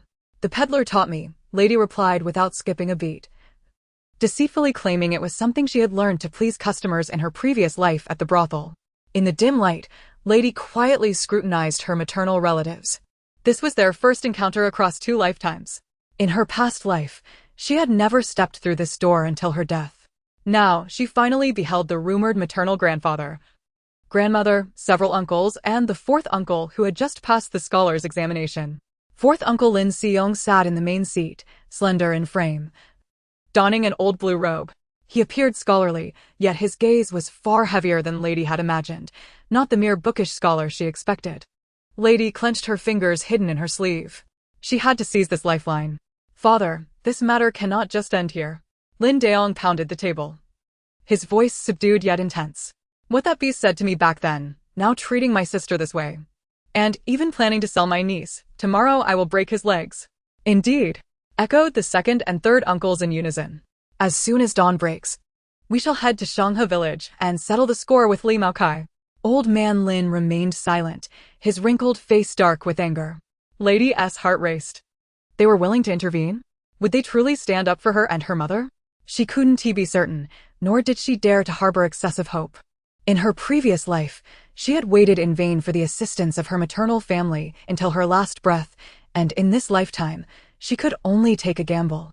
Father Manji's voice trembled, his fingers gripping the hem of his garment tightly. That beast, he knows the people at the town's gambling den. What is there to fear? Lin Daong growled in a low voice, his fists cracking ominously. If he dares to harm my elder sister or sell my niece, I will crush him. Tears welled up in Lady S' eyes, nearly spilling over. It turned out that there were still people in this world willing to protect them. But let us not rush, fourth uncle suddenly interjected, his voice calm. Elder sister and the children should rest tonight. Tomorrow we will venture to Donghua village to ascertain the situation before making further plans. He paused, his gaze settling on Lady, and then hesitated slightly. Lady, he suddenly asked. Can you read? Lady S' heart skipped a beat, and she nodded immediately, a little, taught by the peddler uncle. Lin Suyong regarded her thoughtfully, refraining from further inquiries. Only turning to Lin Laotu, Father, I will go to the county tomorrow and seek out the magistrate to see if we can enlist the help of the constables. Lin Laotu finally exhaled a breath of relief. Fine, let us proceed with that. They were genuinely going to seek justice for them. Lady lowered her head, biting her lip to suppress her sobs. The atmosphere in the main hall was tense when suddenly, Fu Ping poked his head out from behind his second aunt, Lin Xiaoyu. His beady eyes fixated on Manji and her daughters, and abruptly asked, Aunt, why are you dressed like beggars? In an instant, all the adults in the room froze. Tion Ho-Hot's expression shifted, hastily covering her son's mouth. What nonsense! But Fu Ping twisted away, pointing at Lady and adding, Cousin, why do you have straw in your hair? Does your family not own a comb? Lady was taken aback, instinctively raising her hand to feel her tangled, yellowed hair, her face flushing crimson. Manji's eyes brimmed with tears, her lips trembling as she struggled to find her voice. Just then, Judy burst into laughter. Being still young, she didn't grasp the awkwardness of the moment. She simply found her round-headed little cousin amusing and imitated him by pointing at Fu Ping's plump belly, exclaiming, Why is your belly so round? Did you sneak some meat? Fu Ping immediately puffed out his stomach, proudly declaring, I ate 2 big bowls today. And fatty meat too. Wow! Both Judy and Pundi's eyes widened in envy. The adults exchanged glances, and suddenly, old Lady Lin chuckled, wiping away her tears. This child. The once-taut atmosphere relaxed instantly. Lin Sanyong seized the opportunity to ruffle Fu Ping's hair, teasing him, You chatterbox. He then turned to Manji, elder sister. Don't take it to heart, this little brat has been a bit dim since childhood. Manji shook her head, yet tears streamed down her cheeks, though this time her lips curled into a slight smile. It turned out that there were still people in this world who could inquire about their most humiliating circumstances in the most ordinary tone, without a hint of disdain. Lady lowered her head, quietly wiping her eyes with her sleeve. Perhaps this life truly would be different. Chapter 26, Confrontation. At the break of dawn, the old Lin family set out separately. Lin Laotu, accompanied by Lin Daong and Lin Eryong, headed straight for Donghua village. The three wore their most tattered garments, carrying a shoulder pole, pretending to be laborers seeking work in the neighboring village, loitering under the large willow tree at the village entrance, casually chatting with a few old men basking in the sun. "Brother, I've heard there's a man named Li Maokai in your village." Lin Laotu produced a pipe, offering a pinch of tobacco to the elder. The old man accepted the tobacco, squinting. "Oh, that gambler? He recently had his leg broken and is now too afraid to venture outside." Lin Eryong immediately pressed. "Why was his leg broken?" "Because he owes money to the gambling den." The old man lowered his voice, saying that he couldn't repay it, and the gambling den threatened to take his daughter as payment. Lin Daong's fists clenched tightly, but Lin Laotu silenced him with a glance. "That old brother. How many brothers does Li Maokai have?" Lin Laotu continued to inquire. The old man took a puff from his pipe, slowly exhaling. "He has an older brother, but ever since their mother passed away, they have had no contact. His sister-in-law has publicly declared that she has severed ties with Li Maokai. Whether he lives or dies is none of their concern." The men exchanged knowing glances, understanding the situation. Meanwhile, Lin Sanong had gone to the town, seeking out a familiar peddler and slipping him a few coins to gather information. "Li Maokai from Donghua village?" The peddler scoffed. "That worthless fellow asked me a few days ago to find a matchmaker for him, saying he wanted to sell his daughter at an extremely low price. Even the matchmaker found it inauspicious." Sanong felt a surge of anger, but maintained his composure. "Is there someone sick in the family that he can't manage?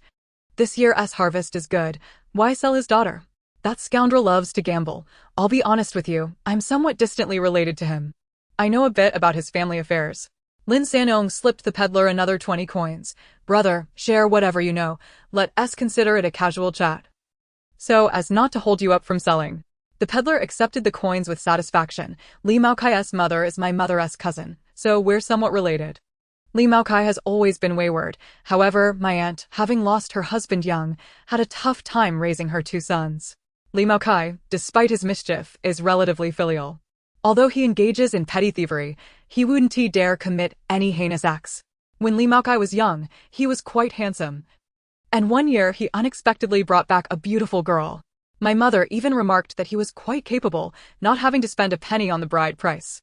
In the early days of their marriage, Li Maokai seemed to change his ways, and my aunt told my mother that she could finally rest easy. But good times didn't last long. Within a year of marriage, my aunt passed away, and after 3 years of marriage, Li Maokai's wife still hadn't born a child. The gossips in the village claimed that she was the one who brought misfortune to Li Maokai. Sigh. After several years of marriage, they finally had a daughter, and Li Maokai truly believed the girl was a jinx. According to my mother, Li Maokai would either beat or scold the two women. A woman with no family to rely on is truly pitiable. Eventually, Li Maokai must have been led astray into gambling. Now that my mother is gone, I haven't kept track of him for years. But it was only the other day when he came to me asking about a matchmaker that I learned he was preparing to sell his daughter." The peddler shared everything he knew, and Lin Sanong, filled with rage, nearly rushed to Donghua village to kill Li Maokai. After bidding farewell to the peddler, Lin Sanong made his way to Taohua village. Lin Suyong, on the other hand, had driven the ox cart to the county office, seeking assistance from the scholar. The scholar of Qingshui County is overseen by the chief clerk of the county office. Ordinarily, a farmer like Lin Suyong would have no connection to a 9th-rank clerk. Their paths crossed several years ago during an autumn rain. Upon hearing that a relative of Lin Suyong had been wronged, the scholar immediately wrote a note, directing him to meet with the county's criminal clerk. If there truly is a case of selling a daughter to repay a debt, it can be reported to the authorities. The clerk stroked his beard. However, the victim must come in person, and there must be evidence. Lin Suyong nodded, feeling reassured. It seemed the authorities could lend some support. In the evening, everyone returned home in succession, gathering in the main hall to share information. "That scoundrel truly intends to sell Lady." Lin Eryong's forehead throbbed with rage. The county office stated that if elder sister goes to file a complaint, they can apprehend him. Lin Suyong pondered, but he turned to the corner where Lin Manji sat. Lin Manji's face was ashen. her fingers twisting the hem of her garment tightly. After 20 years of enduring beatings and scolding, she had long lost the courage to resist. "Mother, let us file a complaint." Lady suddenly spoke, her voice soft yet resolute. "You don't want me and my sisters to be sold, do you?" Lin Manji trembled all over, tears falling to the ground. Old Lin suddenly rose to his feet, declaring, "Tomorrow at dawn, eldest, second, and third, accompany me to Shanghe village. Fourth, go to the county office and summon the constables. We shall seek justice for our daughter." As the first light of dawn broke, the Lin family set out on their separate missions. Lin, along with eldest, second, and third, headed straight for Shanghe village, each of them bearing lengths of hemp rope at their waists, while Lin Er concealed a rusted chopping knife in his arms.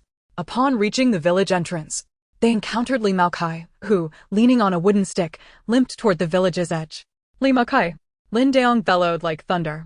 The emaciated man stumbled in fright, cursing loudly at the unfamiliar faces. "Which scoundrel is trying to scare someone to death with such a racket? You wretched cur, do you not recognize who I am?" Lin Daong stepped forward, seizing him by the collar and dragging him toward the woods outside the village. As Li Maokai recognized the somewhat familiar face, he hesitantly inquired, "Is that you, Manji's eldest brother?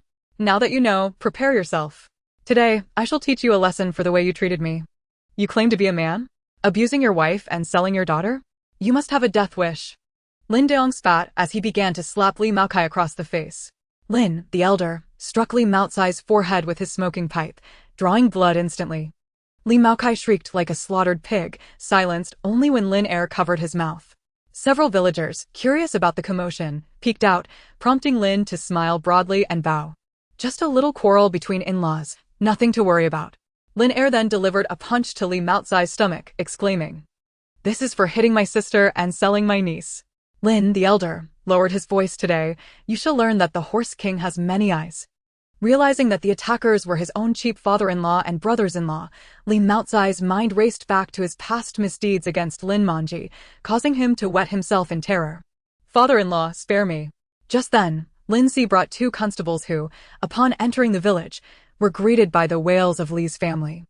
The constables exchanged glances and deliberately slowed their pace. They had already been instructed to allow the victim some relief, provided no one was killed. By the time they reached the woods, Li Maokai was kneeling on the ground, battered and bruised, trembling as he pressed his handprint to a confession document. Lin, the elder, turned to the constables and bowed. "I trust you will take care of this scoundrel." The constables glanced at the confession and suddenly smirked. "Oh, so he was also stealing official salt? Multiple crimes warrant a heavy sentence, at least a banishment." It turned out that Lin Si had added several charges to the confession. As noon approached, Manji was in the courtyard airing bedding when she suddenly heard the sound of a gong at the village entrance. The Li family, weeping and wailing, barged in, pleading, "Sister-in-law of the Lin family, Maokai deserves his punishment. We beseech you to grant this divorce document so the authorities can resolve this matter. Otherwise, his lineage will be utterly ruined." It appeared that Li Maokai had been sentenced to exile 3,000 miles, and his family feared the repercussions would jeopardize the education of their young men, hence their urgent request for a divorce document. Manji, bewildered, accepted the divorce document just as Lai Di rushed out from the house, slamming a prepared household registration document onto the table. "Mother, press your handprint here." That night, Grandma Lin called her 3 granddaughters to the kitchen. The steaming bathwater rose in wisps of vapor, and 3 sets of clean clothes belonging to the Spring Xia sisters hung on the screen. Zhaodi reached out to touch the buttons on the garments, only to be gently brushed aside by Grandma Lin. "First, wash the dirt behind your ears." Lai Di buried her face in the hot water, letting her tears mingle with the steam. In the West Wing, Lin Si was revising the legal documents under the oil lamp. Chen quietly entered, placing a cup of tea down. "Husband, I have arranged for the eldest sister's household registration. It had already been entrusted to Master Wang at the county office.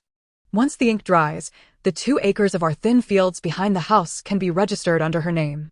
After the dust settled, only Lin Dashan, who worked as a clerk in the county town, was absent from the gathering of nearly 20 family members in the main hall, discussing long-term arrangements for Manji and her daughters. The second daughter, Lin Xiaoyu, and her husband returned to the town the day after the wedding feast, as their tofu business required their attention, but they left behind 5 taels of silver for Manji and her daughters. Old Lin silently puffed on his pipe, the room enveloped in a haze of smoke. Lin Suayan and his brother Lin Fuan sat on either side of Tian Hohat. Lin Fuping and Lin Dai squeezed onto the same bamboo chair, whispering amongst themselves. In one corner, Lin Chuanxia, Lin Chunen, and from the second branch, Lin Yuxiang, Lin Yufeng, and Lin Yulan shared a bench. Lin Daong and Lin Er sat at the feet of old Lin, while Grandma Lin sat cross-legged at the end of the king.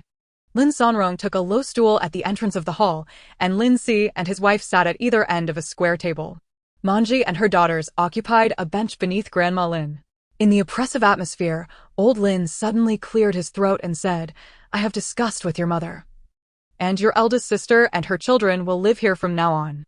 We will tidy up the storeroom in the backyard and move their belongings there. Once the autumn beans are harvested, we will build another storeroom beside it." Grandma Lin wiped her tears and nodded. "It has been hard on our daughter for all these years, suffering greatly. You stubborn child, like your father, why did you not come home for help during these hardships? Your parents are here and your 4 brothers are all grown. Could you not send word back? How could you be so heartless?" Grandma Lin grew more agitated as she spoke, her head tilting with emotion. Manji lowered her head even further. The once confident and spirited woman had vanished. Lindsay interrupted his mother's tirade, now that the household registration for the eldest sister and her 3 children has been transferred from the Li household, according to the law. She has been granted a divorce and can establish her own household. Shall she set up her own household, or shall it be under our Lin family? Old Lin stated firmly, "She will be registered under our Lin family. As long as I am alive, no one shall bully my daughter." Manji lifted her tear-filled eyes. "Father, Mother, I wish to establish my own household. I, this unfilial daughter, cannot continue to burden my brothers. If you do not agree, I will leave with the 3 children tomorrow."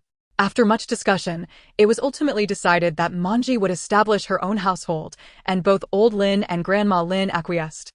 "Lai Di, Pan Di, Zhao Di, how old are you now?" "I still do not know your ages." Lu, the talkative sister-in-law, finally seized the opportunity to speak.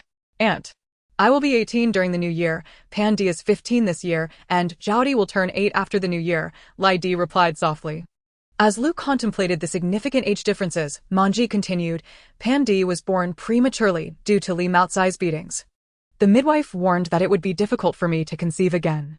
Yet, unexpectedly, 7 years later, Zhao Di arrived.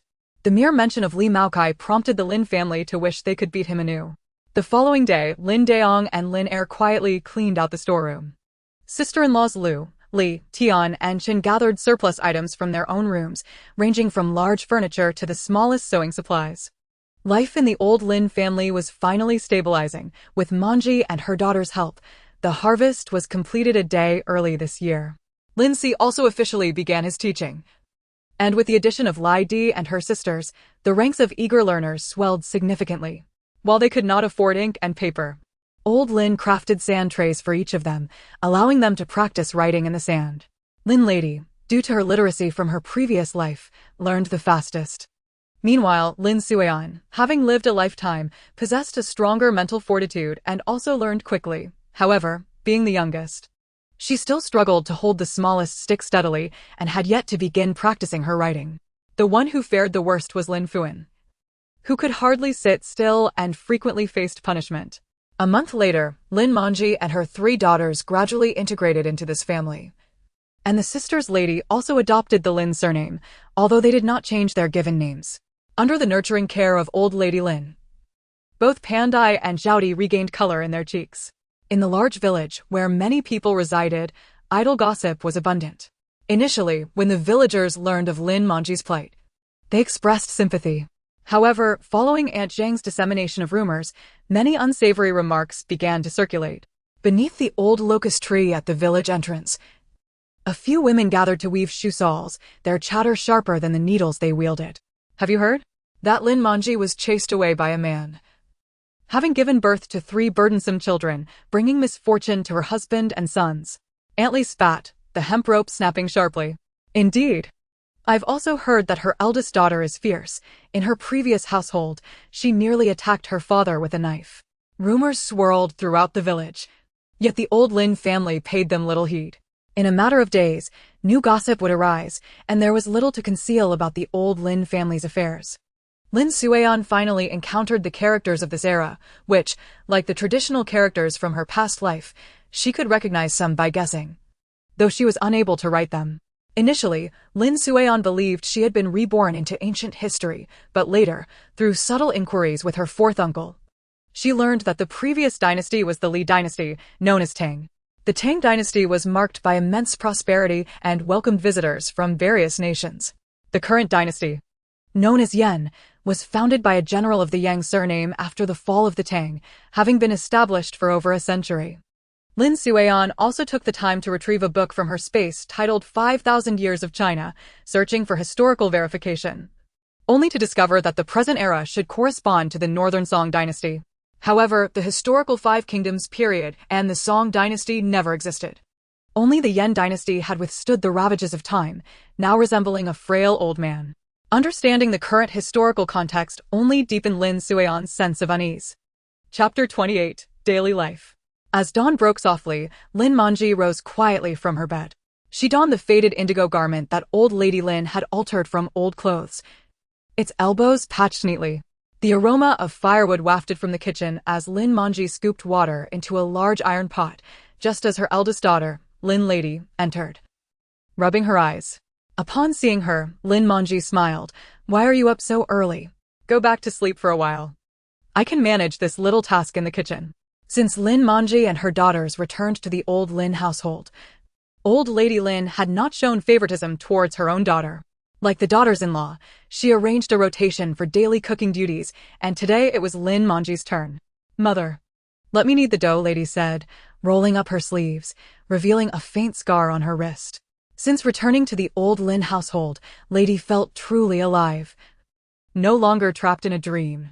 She cherished this hard-won life, having once harbored resentment and anger towards her past. Now, she simply wished to live well. Half an hour later, the members of the old Lin family began to rise one after another. Lin Sueon was now happily sleeping with her eldest and third cousins. At that moment, Lin Chuanxia was tying Lin Sueon's hair while Lin Chunyan helped her get dressed. Lin Sueon swung her little feet leisurely, showering her cousins with compliments. "Sister Xia, your hair tying is wonderful. It doesn't hurt at all. Mother S makes my hair hurt and fall out." Lin Chuanxia, having gotten off the bed, placed shoes on Lin Sueon's feet and teased her. "You little sweet talker, be careful or I'll tell third aunt you dislike her hair tying." Once lifted off the bed, Lin Sueon scampered off to find Tian Hohat. She still relied on Tian Hohat to fetch her washing water, as she was too small to do it herself. Her cousins merely assisted her with hair and dressing. Arriving at her parents' room, brothers Fu Ping and Fuan were already washing their faces. Lin Sueon approached her own special small wooden basin, her tiny hands twisting a small towel with effort. This was something Lin Sueon had cried for a long time to obtain. The wooden basin and towel used by her brothers were shared with her parents. "Sister, do you need me to help you?"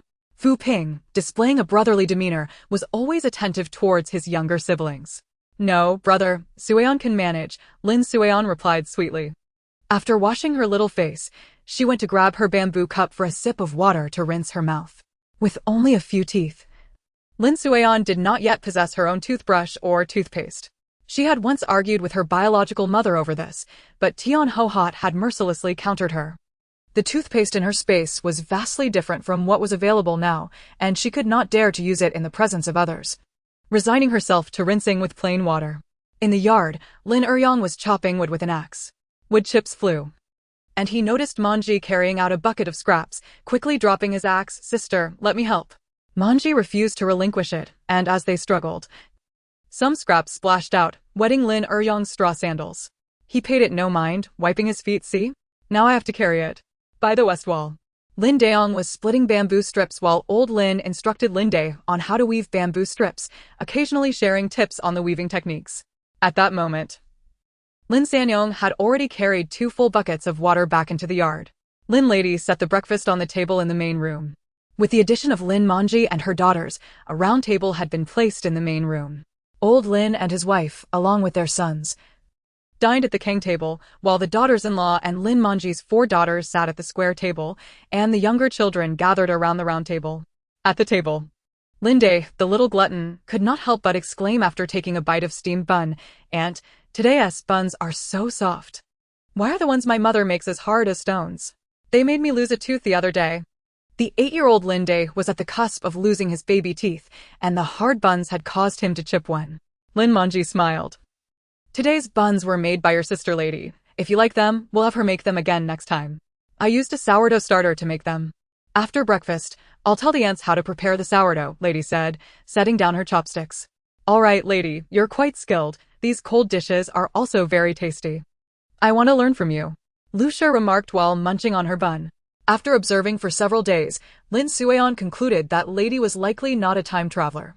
Her speech and mannerisms were not those of a modern person, but rather suited to this era, suggesting she had been reborn, though it remained unclear from when. With the farming season concluded, Lin Daong and his brother prepared to seek work in the county, hoping to earn some extra silver before the new year. Lin Siyong had visited the county a couple of days ago, where the village clerk had provided him with certain news about attending the county school after the new year, allowing him to feel reassured about home education. Lin Sanong continued with his peddling business. The women of the household, along with the older children, took to the mountains to forage for wild vegetables and gather pig fodder, seeking various edible items. The family, with 2 pigs remaining unchanged, had now acquired 4 sheep and a flock of 20 chickens.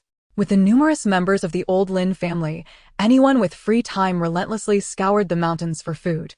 Currently, Lin Sueon's favorite pastime was trailing behind old lady Lin, who had ceased allowing her daughters-in-law to undertake household chores.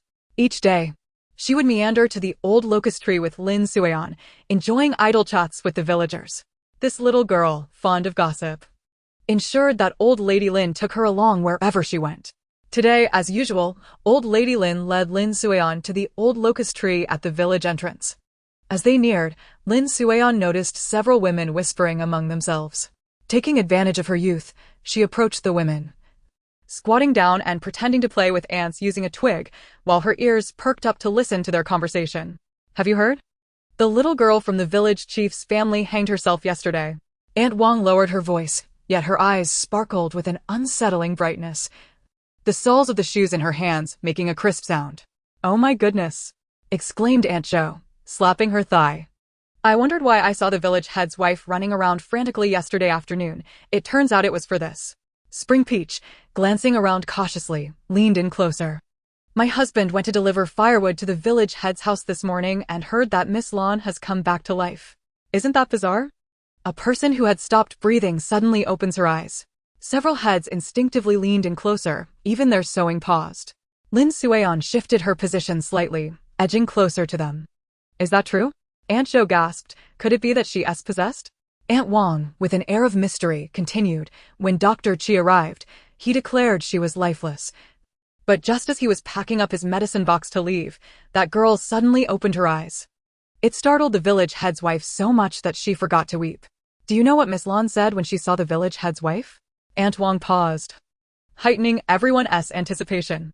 Come on, just tell us, stop dragging it out. Aunt Zhao, who had been silent until now, urged impatiently.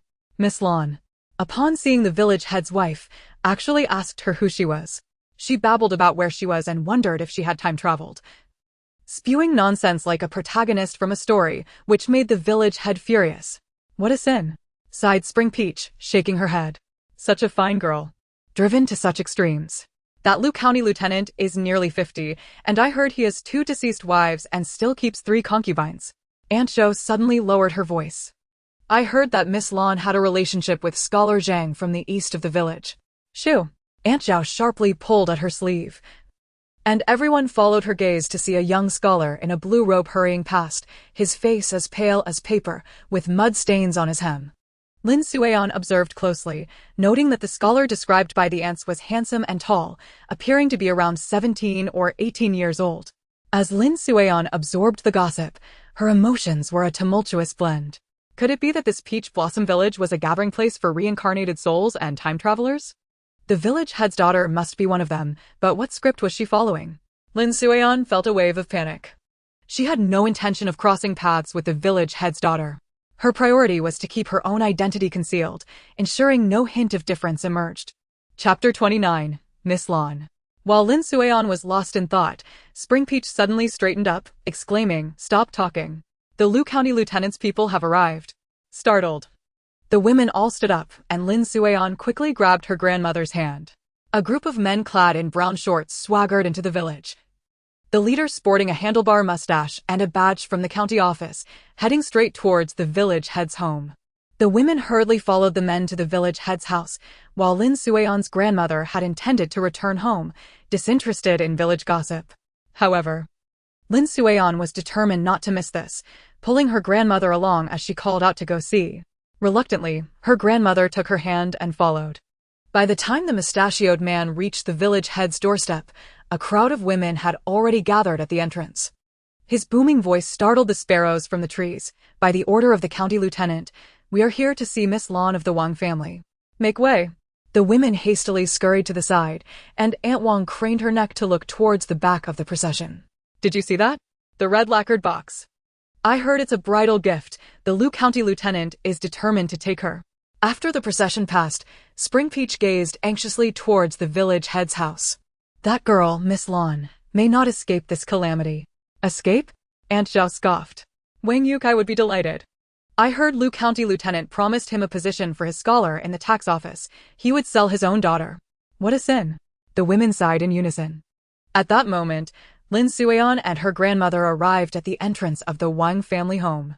She released her grandmother's hand and slipped between the legs of the women, inching her way into the yard.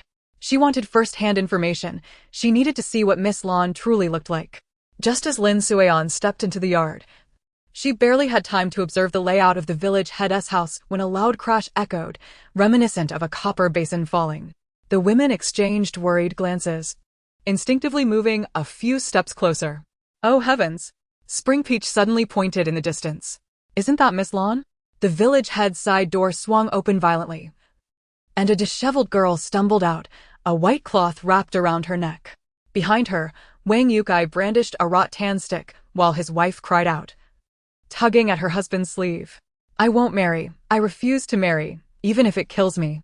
The girl shouted, her voice hoarse yet resonant enough for the entire street to hear. This is an arranged marriage. It's futile nonsense. I have the right to pursue my own happiness.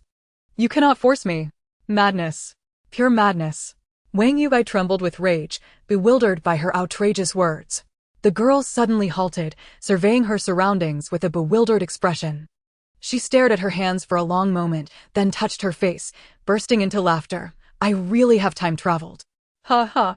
I have become the heroine of a historical tale. The onlookers gasped in astonishment.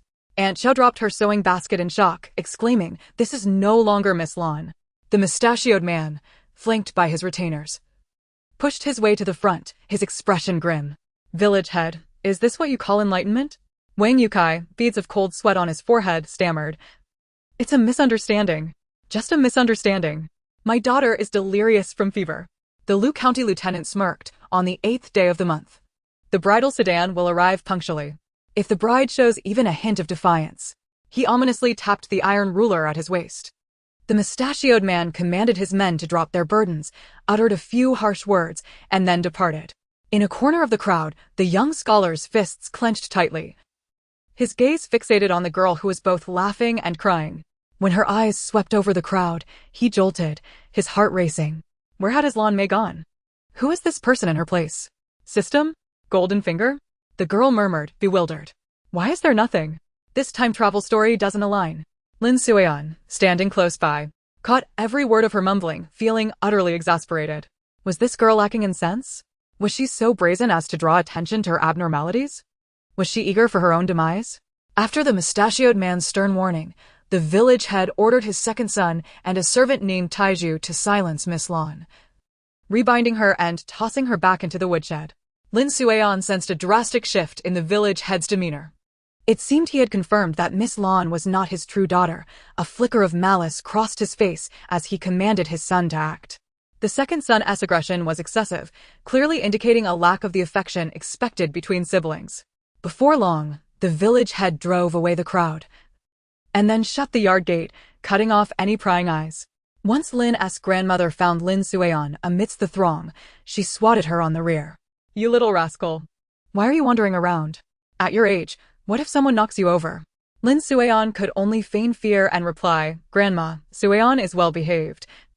I want to run off, please don't hit me. Her grandmother merely pretended to scold her without any real force. After bidding farewell to a few gossiping women, Lin's grandmother took Lin Sueon home. The next news of Miss Lon would not arrive until 5 days later. Due to Lin Sueon's penchant for mingling in crowds, her grandmother had refrained from taking her out for days. Being still too young, Lin Sueon wasn't allowed to step outside the courtyard. Her grandfather and Dae would always be found under the eaves, weaving bamboo strips, and whenever they spotted Lin Sueon attempting to venture out alone, they would usher her back inside. Concerned about the plight of her fellow villager, Lin Sueon inquires daily with her elder sisters about any whispers or tidings that might surface throughout their day. Today, the news was brought back by her cousin Light-Eye, who, perhaps due to her reincarnation, harbors a fondness for mingling in bustling crowds. Having arrived in Peach Blossom Village not long ago, her knowledge of the locale rivals that of Chuanxia and the others. During mealtime, as Lin Sueon dutifully sips her corn porridge, she keenly listens to the conversation between Light-Eye and her mother at the neighboring table. Today, Madame Li Jing has invited Lu Shenxi from the neighboring village to their home. It is said to be for exorcising evil spirits from Lanjier, Light-Eye softly remarks. Light-Eye, you two are aware. I was just about to share this with you. Alas, it appears that Lanjier has already lost her semblance of humanity, Xiao Lu interjects. Did Auntie go to the Li Jings to witness the spectacle as well? Light-Eye inquires. Indeed, I witnessed it all. I was with Suehua when we saw Madame Li Jing leading Lu Shenxi towards their home. Suehua told me there would be excitement to behold, and we followed closely behind, Xiao Lu continues, taking a bite of her steamed cake. At that moment, Lanjier was bound in the center of the courtyard, and Lu Shenxi whipped her with willow branches soaked in salt water. I counted, and it was no less than 100 strikes. Those slender willow branches left her begging for mercy, her clothes in tatters. It was said that Lanjier's soul was tormented in Fengdu by this malevolent spirit, and only when this evil spirit suffers could the true Lanjier return. Even more terrifying were the silver needles piercing her acupoints. 10 3-inch-long silver needles were thrust into her fingertips. As the saying goes, the 10 fingers are connected to the heart. Lanjier's screams startled the birds beneath the eaves. Eventually, Lu Shenxi poured a bowl of talisman water down her throat, and Lanjier fell utterly silent. Xiao Lu sighs deeply. Lin Sueon, so engrossed in the tale that she forgets her porridge, thinks, how tragic for my fellow villager. As someone who can barely find her footing in this world, I am utterly powerless to help. I must keep my true identity concealed, lest I become the next victim of those silver needles. Will Lanjier still marry Lu County Lieutenant? Li Shui asks, setting down her steamed cake. Certainly. In just 3 days, it will be the 8th day. Given Wang Lijing's character, Lanjier will undoubtedly be wed, Xiao Lu replies. Lin Sueon suddenly feels a pang of sorrow. Akin to the lament of a rabbit mourning a fallen fox, her fellow villager has yet to make a ripple in this ancient world, and any signs of upheaval have been swiftly quelled. Better to remain low-key for now. On the 8th day, Lin Sueon joins Fu Ping and the others to witness the festivities, as the families of the newlyweds distribute sweets to the children. The children of the Lin family eagerly head towards the Li Jing's home. By the time they arrive, nearly all the village children under the age of 10 are gathered, forming small groups of 3 or 5. As the sun reaches its zenith, a flower palanquin carried by 4 men approaches the Li Jing's courtyard, followed by a lively wedding procession. Lin Sueon does not spot Lu County Lieutenant, but she does see Lanjier being carried out, bound in ceremonial red veils, obscuring her state of being. Lin Sueon seizes a piece of osmanthus candy, savoring its sweetness. Yet her heart is heavy with bitterness. She silently prays for Lanjier to remain strong and persevere in this predatory world. Chapter 30. The Arrival of Uncle. Lin Sueon has been in a somber mood for several days following Lanjier's marriage. Ever since Lanjier became a bride, whenever Grandma Lin calls her to play beneath the old locust tree, she declines. During this period, apart from sneaking into her parents' room to pilfer some snacks when they are absent, she has been contemplating her future path. The incident with Lanjier has served as a stark warning. Being a woman in this feudal society is fraught with difficulty. Women possess no right to refuse. They are bound to their fathers in their youth, to their husbands in marriage, and to their sons in widowhood. If she desires to navigate this treacherous society with a semblance of ease, she must acquire some leverage.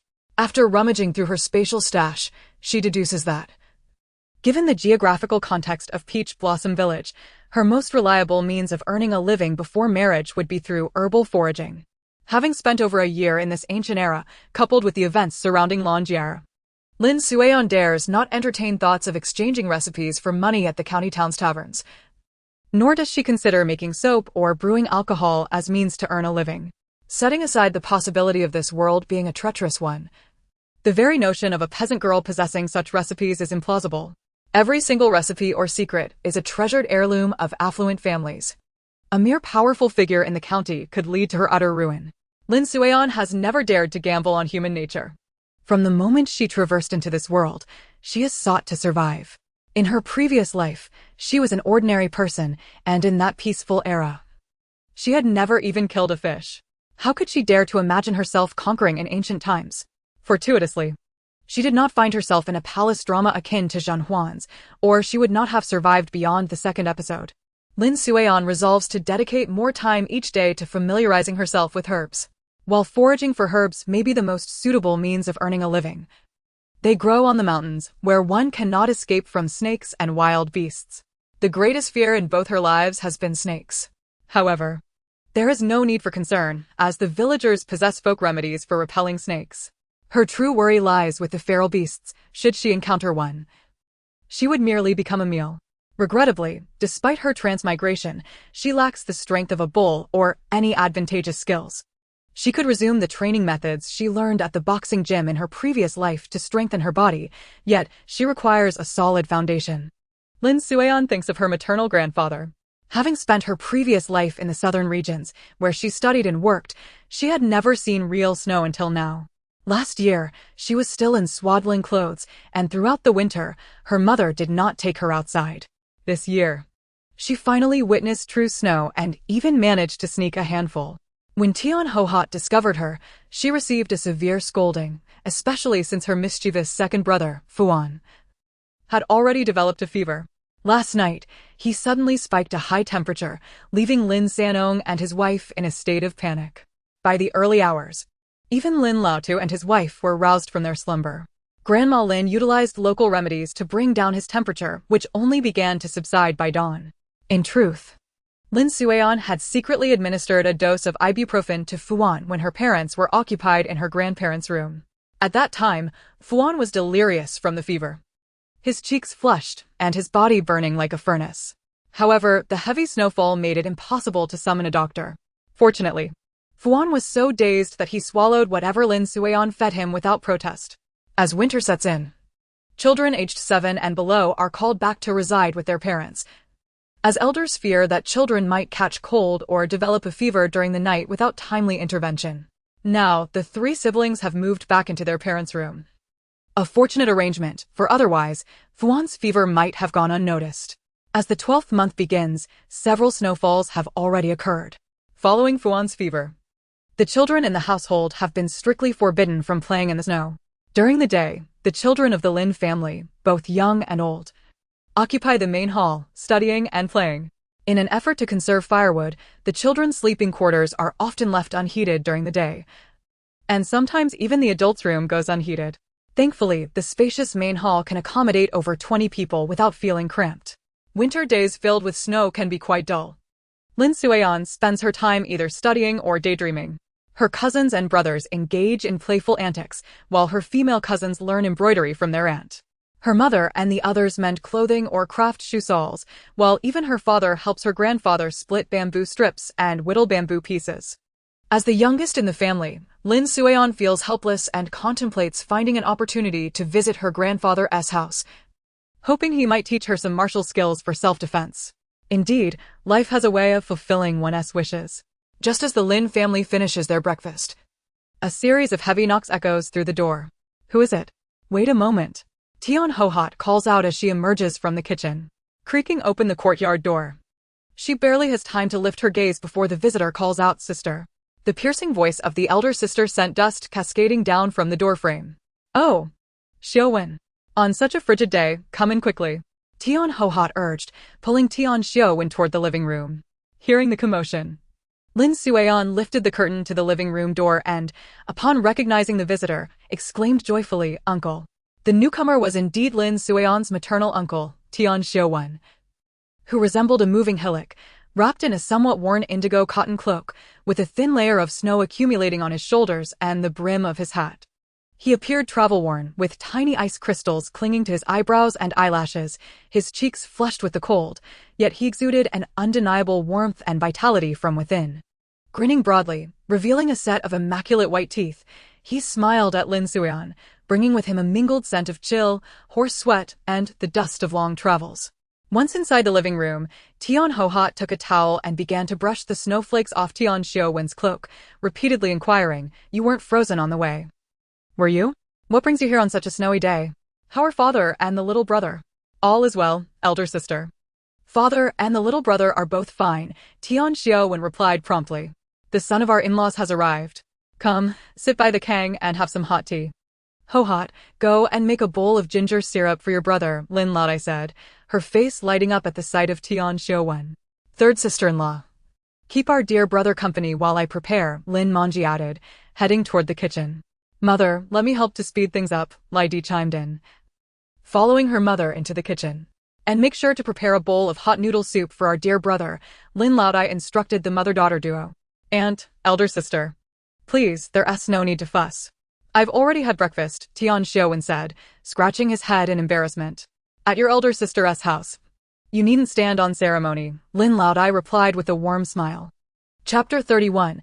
At grandfather's home, Tian Xiaowen stomped his feet to shake off the snow and mud clinging to his boots, striding into the warm room, bringing with him a gust of biting cold. He did not hastily remove his cloak or climb onto the kang, but instead stood in the center of the room, his face, flushed from both the cold and joy, almost radiating with a smile. Rubbing his somewhat stiff hands together, he took on an expression of solemnity and carefully extracted an object from within his cloak. The item was resplendent in crimson, adorned with a golden double happiness character that gleamed brilliantly. "Elder sister." Tian Xiaowen's voice rang out, resonant yet tinged with an imperceptible tremor, as he presented the invitation card to Tian Hohat. "On the 20th day of the 12th lunar month, I am getting married. This is an invitation for you, brother-in-law, and the whole family. Oh my heavens. At last, the moment has arrived." Tian Hohat's voice soared in disbelief and elation as she snatched the card from him, her fingertips trembling slightly. She turned it over and over, her eyes brimming with joyful tears. Tian Xiaowen had essentially been raised by Tian Hohat, as their mother had passed away during childbirth, leaving the 8-year-old Tian Hohat to care for her 2-year-old brother. Their father, Tian Dali, had to leave the 3 children behind to work as a bodyguard, returning home only to find their mother had been buried for a month. Consequently, the young Tian Hohat assumed the role of both sister and mother, tending to her younger siblings with unwavering dedication. As Tian Hohat reached the age of marriage, she had repeatedly declined proposals from matchmakers until, at the age of 22, she finally agreed to meet someone. It was then that Lin Sanong, a man of good character, came into the picture, and after several unsuccessful matches, he found himself drawn to Tian Hohat. Wiping away her tears, she grasped Tian Xiaowen's hand, exclaiming, "Wonderful. Our Xiaowen is starting a family. I am so happy, truly, the 20th day of the 12th lunar month. What a splendid day. Which family does the girl come from? Is she of good temperament? Is everything prepared at home?"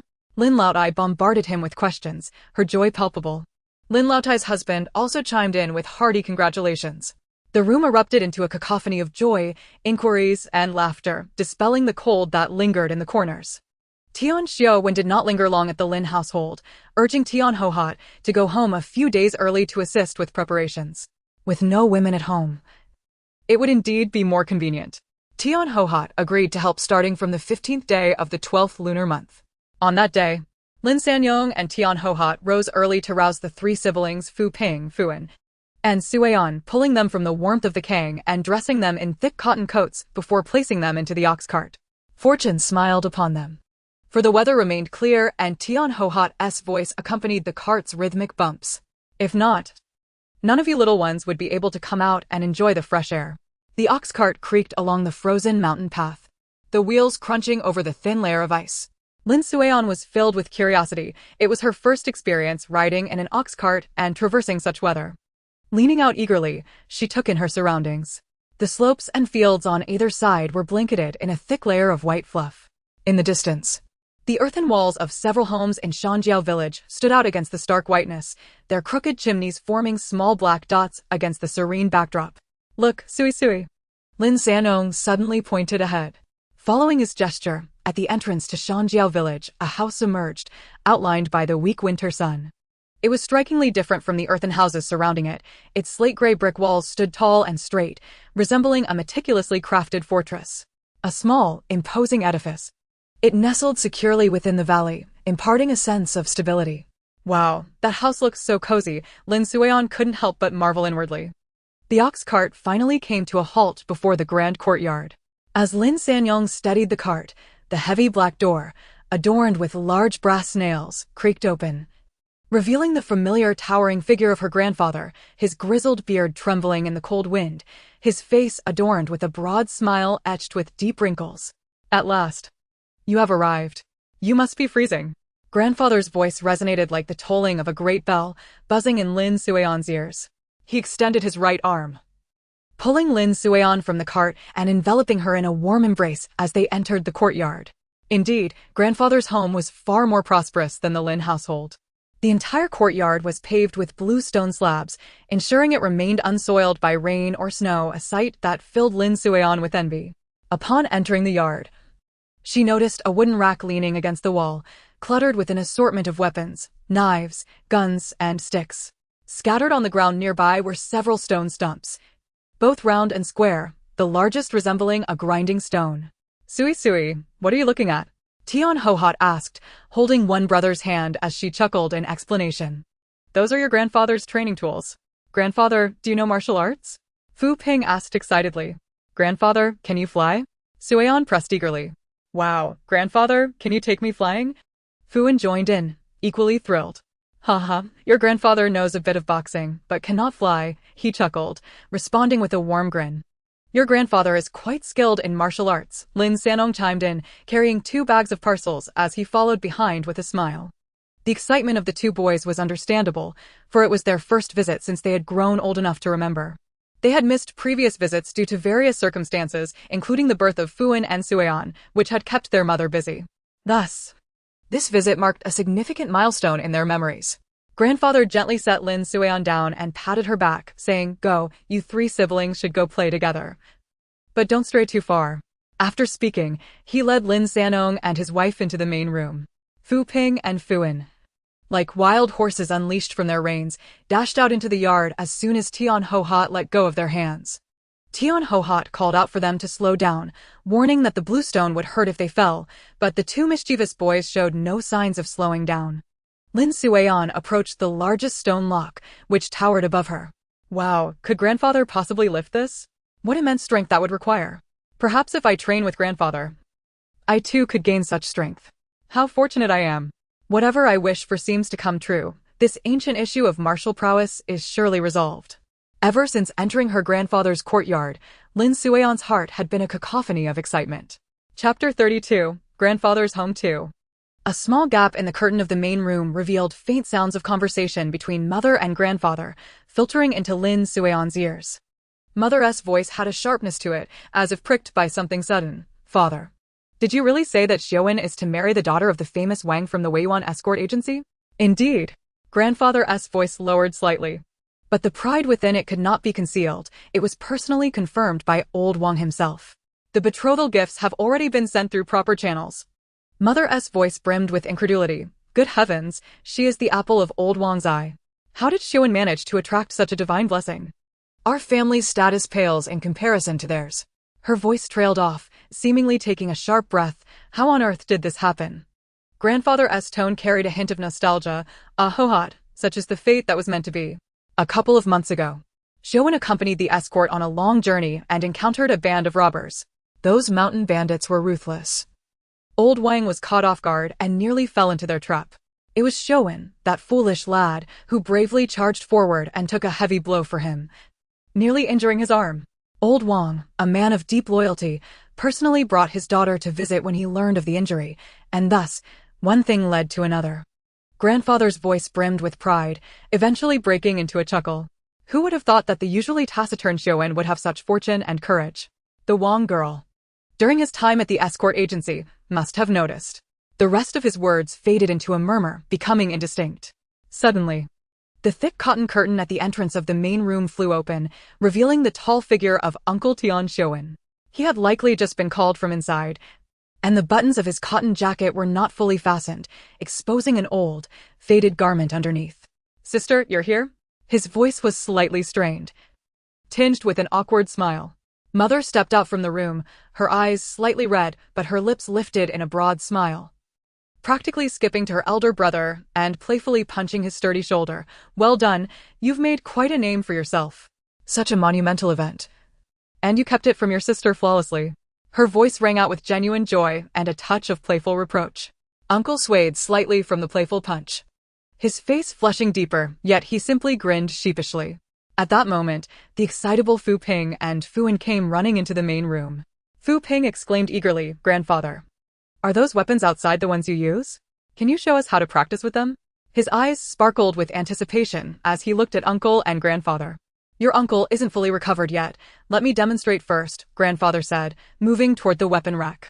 He steadied himself, legs slightly apart, firmly planted on the bluestone slab. With a deft motion, he spun gracefully, effortlessly lifting a stone lock that appeared larger than Lin Suion's head, tossing it into the air. To the astonishment of all, that heavy stone glided through the air like an obedient bird, tracing an awkward arc before landing safely back in his strong hands. "Wow!" the little ones shouted in unison, while Lin Suion's mouth dropped open in awe, nearly drooling onto her thick cotton jacket. If I encountered a villain, a stone swung like that could easily crush their skull. Imagine having stones the size of a grown man's fist, perfectly balanced. Grandfather, that's amazing. I want to learn." Lin Suion tugged at Grandfather's clothing, her voice ringing with excitement. Fu Ping and Fuan joined in, pulling at his clothes insistently. "Haha, all right, I will teach you." Grandfather chuckled, his beard bristling with delight as he gave Fu Ping a hearty pat on the shoulder, causing him to stumble and land on the floor. Lin Sanong, Tian Hohat, and even Tian Showen couldn't help but laugh at the scene. Grandfather helped Fu Ping up, saying with a smile, "You're still too young, at 6 years old. Fu Ping can start by practicing the horse stance. And Sway are still too young to begin, as it might harm their foundation. Martial arts require patience. You must wait until you're 5, when your muscles and bones develop resilience, and then begin with the horse stance." Tian Dolly watched his grandchildren's innocent laughter, his serious demeanor softening. However, a glimmer of something sharp flickered in his eyes as he turned his conversation. However, Tian Hohat immediately understood. "Father means you are skilled with your hands." Tian Dolly instructed his daughter, "Please sew a few sturdy little bags for the 3 of them, palm-sized will suffice. Fill them with clean fine sand or the lightest iron filings, making sure they are not too heavy for the children. Attach sturdy fabric straps." He approached, crouching down, his rough fingers gently pinching Lin Suion's small wrist and calf, crafting them into bags that could be loosely tied around her wrists and ankles. Initially, this is just to help her get accustomed to having something on her arms and legs. Let her play and adapt. As she grows older and walks steadily, we will gradually add a little weight, much like an ant moving its home, bit by bit. The same would apply to Fu Ping and Fuan Mother, so. Lin Suion tugged at Tian Hohat's hand, pleading sweetly. "All right, I'll get to it right away," Tian Hohat replied helplessly. "Yay, Mother is the best." Fu Ping and Fuan chimed in supportively. "Fu Ping, let me show you a horse stance now. You must practice for a tea's worth of time morning and night," Grandfather instructed. He spread his feet apart, taking a deep breath as he settled into a solid horse stance. Fu Ping mimicked Grandfather's stance. "Fu Ping." Grandfather's voice was firm yet carried weight. "Bend your waist. Lower your legs. Why are your legs trembling?" He delivered a sharp smack to Fu Ping's backside. "Sit down. Sit properly." Fuan and Lin Suion, watching from the side, furrowed their brows in concern. Fu Ping could not maintain the stance for even a tea's worth of time. Perhaps only half that duration before he collapsed. Grandfather shook his head. "Let us call it a day. If you wish to learn martial arts, you must be persistent. Diligence is key. Fu Ping, can you commit to practicing for a TS worth of time starting tomorrow? If you cannot, we will not train anymore." Grandfather. "I can do it tomorrow," Fu Ping replied anxiously. "Very well. Once your mother finishes sewing the sandbags, you must wear them at all times except when sleeping or bathing. Can you manage that?" Grandfather asked emphatically. "Yes, The three little ones replied in unison, their voices ringing loud and clear. Chapter 33. The Wedding. Starting from the 15th day of the 12th month, Tian Hohat and her husband moved in with her family, along with the three children. Time swiftly passed, reaching the 20th day of the 12th month. For the past few days, Lin Sueon and her siblings had been training with the sandbags tied to their limbs. Initially, it felt very unfamiliar, but now the sandbags seemed to have melded seamlessly with their bodies. By the second day, Fu Ping was able to maintain his horse stance for a full TS worth of time, both morning and evening. On the eve of the wedding banquet, Uncle Tian Xiaowu returned, and upon discovering that the three little ones were laying the groundwork, he immediately seized a knife from the weapons rack. With a swift flourish, he displayed an array of knife techniques, prompting the siblings Lin Sueon, Fu Ping, and Fuan to exclaim in admiration, "Uncle is truly formidable." The 20th day of the 12th lunar month was deemed an auspicious day, perfect for all undertakings. Even as the sky remained shrouded in darkness, a rich, domineering sweetness wafted through the air, pulling Lin Sueon from the depths of slumber. Upon opening her eyes, she found the window paper still cloaked in inky blackness, while Fu Ping and Fuan were snoring like little piglets. The courtyard was alive with the sounds of chatter, footsteps, and the clattering of pots and pans, already bustling with activity. Their mother was outside, energetically calling out, her voice echoing against the window paper adorned with joyous couplets, "Be nimble with your hands and feet. The cakes are about to be steamed." Lin Sueon roused Fu Ping and Fuan, and like a slippery loach, she slid down from the kang, hastily donning the brand-new blue cloth jacket their mother had prepared, and hurriedly slipped on her shoes to rush outside. Inside the main hall, the vivid red decorations dazzled the eyes. Bright red silk adorned with flowers cascaded from the beams, while the walls, cabinets, and even the lid of the water vat were embellished with double happiness characters. Grandfather, clad in a splendid cobalt satin robe, paced the hall with a hand behind his back. Although he had retired from the Weiyuan escort agency years ago, his posture remained as straight as a flagpole, and his gaze held a sharpness characteristic of seasoned escort masters, honed through years of experience. "Sueon, and you two rascals, come here quickly. Eat the cakes to fortify your uncle." Grandfather's voice boomed, his face beaming with joy. The kitchen was enveloped in a cloud of steam, a pristine white haze. Their mother was carefully bringing out steaming baskets of fluffy, white wedding cakes. The sweet aroma filled the air, with glistening red dates nestled atop, enticing them to swallow their saliva. Fuan grabbed a piece, burning his hands as he switched it back and forth, too impatient to cool it down before taking a hearty bite. Soft and sticky, the sweet rice flavor mingled with the honeyed essence of the dates, instantly satisfying his craving. Their mother laughed as she patted Fuan's head, "Eat slowly, don't choke. Later, you'll accompany your uncle to fetch the bride. We can't have you embarrassing the family." Fu Ping and Sueon could hardly contain themselves, each snatching a piece and devouring it with gusto, eliciting laughter from Tian Hohat. Just as the three siblings finished their cake, a sudden cacophony of gongs, drums, and suona horns erupted outside, sounding like a thunderclap that resonated in their ears and made their hearts race in rhythm with the music. The siblings exchanged glances and hurried outside. Lin Sueon, still unsteady on her feet, stumbled in her haste, but, fortunately, was cushioned by her thick clothing and quickly stood up, brushing off her hands to catch up with her two brothers. Outside the gate, what a spectacle! Uncle, adorned in a bright red wedding suit, wore a flower the size of a bowl on his chest, mounted on a similarly festooned steed. His broad shoulders and sturdy frame, honed from years of work at the escort agency, made him appear even more spirited in his vibrant attire. Most strikingly, a row of robust men followed him, all seasoned escort masters from the Weiyuan escort agency, each one brawny and well-groomed, their horses adorned with new red silk saddles, emanating an indescribable aura of fierce joy. "Time to fetch the bride," bellowed the lead man, his voice booming enough to startle the sparrows from the treetops. The three siblings quickly climbed onto their grandfather's mule cart, joined by several cousins, as Lin Sanong drove the cart along in tow. The procession was grand, filled with the lively sounds of music and the rhythmic beat of drums that reverberated beneath their feet as they made their way to the eastern part of the county, home to the Weiyuan escort agency. This area was firmly under the agency's domain, marked by high gray brick walls and a dark wooden gate flanked by two stone lions. The bride was none other than the only daughter of the esteemed escort chief, Wang Tianba. Upon reaching the agency's entrance, the atmosphere was palpably heated. With throngs of people crowding both inside and out, neighbors and onlookers jostling for a view. Uncle dismounted with agility, adhering to tradition by presenting red envelopes and reciting bridal poetry, responding deftly to the probing questions from the agency's escort masters, his booming voice drawing applause from the crowd outside.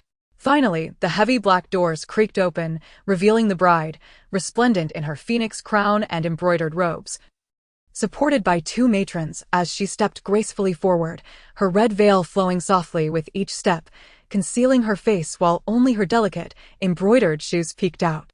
Uncle approached, bowing deeply, and escorted the bride to the lavishly adorned, crimson bridal sedan chair that awaited them. "Lift the chair," called the MC, elongating his tone. The gongs, drums, and Swona horns erupted once more in a jubilant symphony as the wedding procession began its return journey. However, this time, a grand spectacle followed behind. The bride's dowry was being carried in lavish displays towards the Tian family home.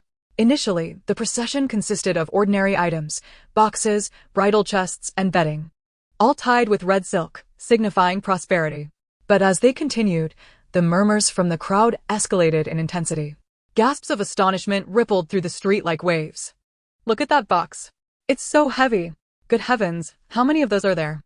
A total of 8 hefty, polished camphorwood chests were being carried, each one weighed down the sturdy shoulders of the bearers, bending under the strain and creaking under the burden.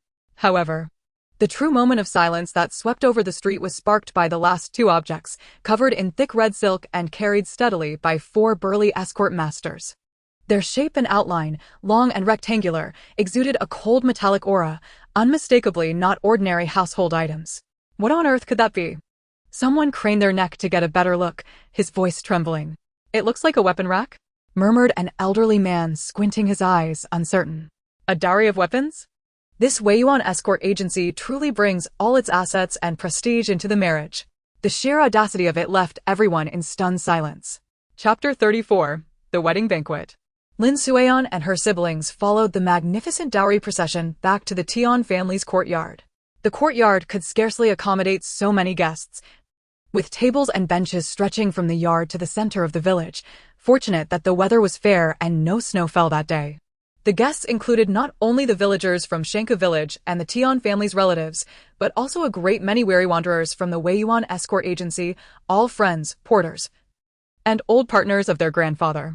He stood at the entrance of the main hall, welcoming them with a beaming smile, saying, "Old brothers, you honor us with your presence. Please come inside." The kitchen was bustling like a battlefield, with pots and pans clanging, steam rising, and delightful aromas wafting out in waves. Dishes flowed onto the tables like a river, glistening, tender red braised pork knuckles that fell apart at the slightest poke, a whole fat chicken resting on vibrant greens, drenched in golden broth, golden, crispy meatballs piled high, and snowy white fish drizzled with a glossy sauce. Each table boasted 10 sumptuous dishes, making mouths water. Today, Tian Ho-Hot had no time to attend to Lin Suian and her brothers, as she worried about the bustling crowd and the 2 younger siblings getting into mishaps. She held tightly onto their hands, playfully insisting, "So many people, Suian is afraid, big brothers protect." The 2 brothers clutched her small hand tightly. In a traditional wedding, one must get closer to observe and see clearly. Lin Suian led her brothers, weaving between the legs of adults, until she spotted an opportunity to slip near the main table, where uncle and the bride sat side by side, 2 cups of wine placed before them. The master of ceremonies proclaimed with a resounding voice, "Let the newlyweds partake in the ceremonial wine, and may their love endure as long as the heavens and the earth." Laughter erupted among the adults, their gazes fixated on the newlyweds. "Ha ha ha. Merely feasting on dishes is rather dull. Come, everyone, let us add some merriment."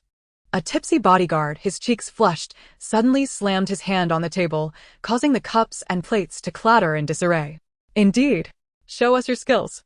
Let us bring some joy to Master Tian and our new bride." Instantly, voices arose in enthusiastic agreement. The intoxicating effects of the wine ignited the atmosphere. A few familiar bodyguards, fueled by the spirit of revelry, cleared a small space at the table and began to spar. They exchanged punches and kicks, their movements swift and vigorous, evoking cheers from the onlookers. As the excitement grew, some began to showcase their tricks. A burly man with a dark complexion, His vision hazy from drink, fumbled to produce several dulled jujube seed darts, exclaiming, "Watch as I adorn the bride with flowers." With a flick of his wrist, the darts flew haphazardly toward the main table, aiming for a silk flower in a vase beside the performer. However, his aim faltered, and one dart veered dangerously towards the shoulder of Uncle Tian Shouwen. An unforeseen crisis unfolded. The raucous laughter and chatter abruptly ceased, as if a hand had clutched at their throats.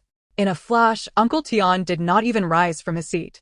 With a swift twist of his torso, his left hand moved like lightning, fingers splayed wide, grasping the dart midair with a clean, decisive motion. A soft sound echoed as he firmly secured the jujube dart in his palm. Following a brief silence, the crowd erupted in even louder applause and cheers, a thunderous ovation. Uncle Tian had effortlessly neutralized the danger, showcasing his remarkable skill and preserving the dignity of the escort agency while commanding the room's attention. "What a splendid display of prowess from Master Tian!" someone shouted. "Once more, let us see another remarkable feat." Before the cheers could subside, another evidently more intoxicated bodyguard with a bushy beard staggered to his feet, revealing 3 small, elegant willow leaf throwing knives in his unsteady grip. Though the blades were not sharpened, they glimmered ominously. "Old Tian, catch these. Let's give everyone a show." His tongue thickened from drink, and before he could finish, he carelessly tossed the 3 knives in a formation resembling a character, slicing through the air with a sound that was neither too fast nor too slow. Aimed directly at Uncle Tian's upper body, his face, chest, and abdomen. This was far more perilous than the previous jujube dart. Uncle Tian's expression sharpened, and he sprang to his feet. His right hand moved like a butterfly flitting through flowers, deftly snatching the 2 knives mid-flight, leaving only a blur in its wake. The 3rd knife hurtled towards his face, but he swiftly tilted his head to the left, narrowly avoiding it as it grazed his temple. However, before the crowd could exhale in relief, the bearded bodyguard stumbled, losing his footing and inadvertently flung a 4th knife hidden in his sleeve. This time, it was utterly uncontrolled, yet alarmingly swift, aimed straight for Uncle Tian's recently vacated right temple. "Watch out!" Several startled cries erupted simultaneously. Uncle Tian was still recovering from the last maneuver, his balance yet to be restored, and the knife was bearing down upon him. Just at that critical moment, a blinding flash of red light surged forth. The bride, seated quietly beneath her vibrant red veil, unexpectedly lifted it without warning. As pearls and tassels danced in the air, her strikingly beautiful face emerged, radiating confidence. Her gaze was unervingly calm, devoid of any shyness typical of a newlywed, instead possessing a sharpness akin to a hawk locking onto its prey. In the instant the knife was inches from Uncle Tian's temple, she raised her right hand with blinding speed. 2 fingers, slender as spring onions, enveloped in a faint yet piercing silver light, perhaps a delicate ring or thin finger stall, whichever it was, Lin Xuan could not discern, but it snipped the air with perfect precision. A crisp sound echoed as the formidable willow leaf knife was securely pinched between her seemingly delicate fingers. The blade's tip was but a hair's breadth from Uncle Tian's temple. The assembled guests, as if ensnared by an enchantment, fell into a stunned silence, the raucous cheers and applause abruptly frozen. Time seemed to halt in that singular moment. The bride, Miss Wang of the Weiyuan escort agency, her gaze electric, slowly surveyed the astonished bodyguards, many of whom were now wide-eyed and sobered by the shock. Her voice, though not loud, pierced through the oppressive silence with an undeniable chill and pride. How could the son-in-law of the Weiyuan escort agency be underestimated? As her words hung in the air, it was as if an ice cube had plunged into boiling oil. The brief silence shattered, replaced by an uproarious cheer and applause that threatened to lift the roof off. The raucous bodyguards, faces flushed with excitement, pounded the tables, their dishes dancing in celebration. This was no ordinary bride, she was a veritable crimson tiger. Uncle Tian, finally regaining his composure, said nothing but reached out, tightly grasping Miss Wang's wrist, his grip firm enough to turn his knuckles white. She felt his strength, and a flicker of a smile graced her features as she relaxed her fingers, causing the willow leaf knife to clatter onto the table. Grandfather stood at the forefront of the crowd, his expression taut during the tumult, but now, witnessing his son and daughter-in-law standing side by side, one steadfast and composed, the other vibrant and spirited, his face broke into a wide smile, laughter booming like a bell. "Ha ha ha. Excellent. Excellent. A match made in heaven. Our Tian family is truly fortunate." Raise your cups. Fill them to the brim. He snatched a wine jar from a nearby reveler and tilted it back, drinking deeply. The courtyard erupted into a frenzy, the sounds of toasts, cheers, laughter, and discussions blending with the aromas of food and alcohol. Tian Ho-hot, seizing the moment, found her 3 siblings, leading them to a separate table set up in the kitchen, laden with dishes prepared by the hard-working women. Lin Suiyan, too, enjoyed the most sumptuous meal since her arrival in this world. Chapter 35. The Wedding Night Revelry. After several rounds of toasting and feasting, the adults departed, burping loudly and patting their full bellies. Today, Lin Suiyan, along with her 2 brothers, had truly overindulged. Their stomachs round and full, with Fuin still letting out burps. Come, come. A moment of passion is worth 1,000 gold pieces. We cannot delay Master Tian. A robust voice called out, inciting a chorus of knowing laughter. Indeed. Let the revelry commence. Let us see how our new bride entertains Master Tian. Hearing the commotion, Lin Suiyan immediately slid off her chair, neglecting to call her brothers who were slumped in their seats digesting their meals. She could not miss the fun of the wedding night. A throng of laughter and playful shoving surged toward the backyard. There.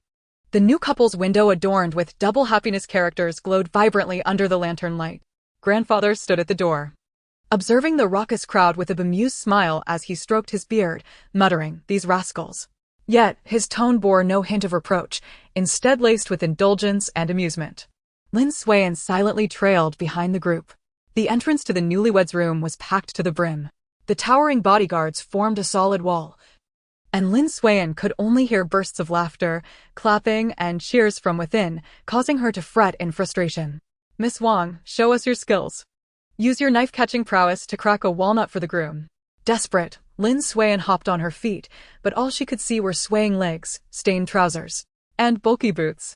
In a moment of ingenuity, she crouched low, leveraging her small stature to squeeze through the gaps between the robust limbs. A wave of potent sweat and alcohol assaulted her senses, nearly overwhelming her. At last, Lin Suiyan discovered a small gap in a corner by the window and quickly squeezed her head inside. The red candles in the new house burned brightly, casting a warm crimson glow throughout the room. Her uncle, Tian Shouwen, was surrounded by several bodyguards, jostling and pushing him, although he wore a smile. It was evident that traces of helplessness and anxiety lingered in his expression, with a sheen of perspiration forming on his forehead. His resplendent wedding attire, a vibrant red robe, was askew at the collar. Meanwhile, the bride, his new aunt, sat gracefully on the edge of the large king, covered with a splendid red mandarin duck quilt. Having removed her heavy phoenix crown, her sleek black hair was neatly styled and adorned with delicate floral hairpins, accentuating her striking features. Although she smiled, her demeanor was far from passive. Instead, it exuded a composed assurance, unwavering amidst the raucous antics of the burly men surrounding her. "Crack the walnuts. Use your finesse." A slight smile curled at the corners of her mouth, and with no hesitation, she casually grabbed a handful of uncracked walnuts from the fruit platter and placed them on the small table by the king.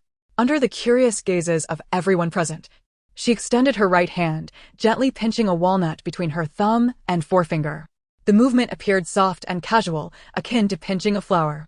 Yet, in the very instant she exerted pressure, a faint but sharp crack resonated.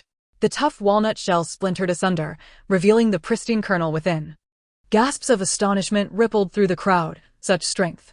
The rowdiest of the young bodyguards instinctively recoiled, exchanging glances infused with a newfound respect. This new aunt was not to be trifled with. All right. The revelry has gone on long enough. The spectacle has been witnessed. An elder, seemingly more authoritative among the bodyguards, chuckled, attempting to ease the atmosphere. "Tian Biao, sister-in-law, the fleeting moments of spring nights are priceless. Let us rough men retreat, so the newlyweds can rest." Withdraw, echoed the crowd. "Brother Tian, sister-in-law, may you enjoy a harmonious union for 100 years.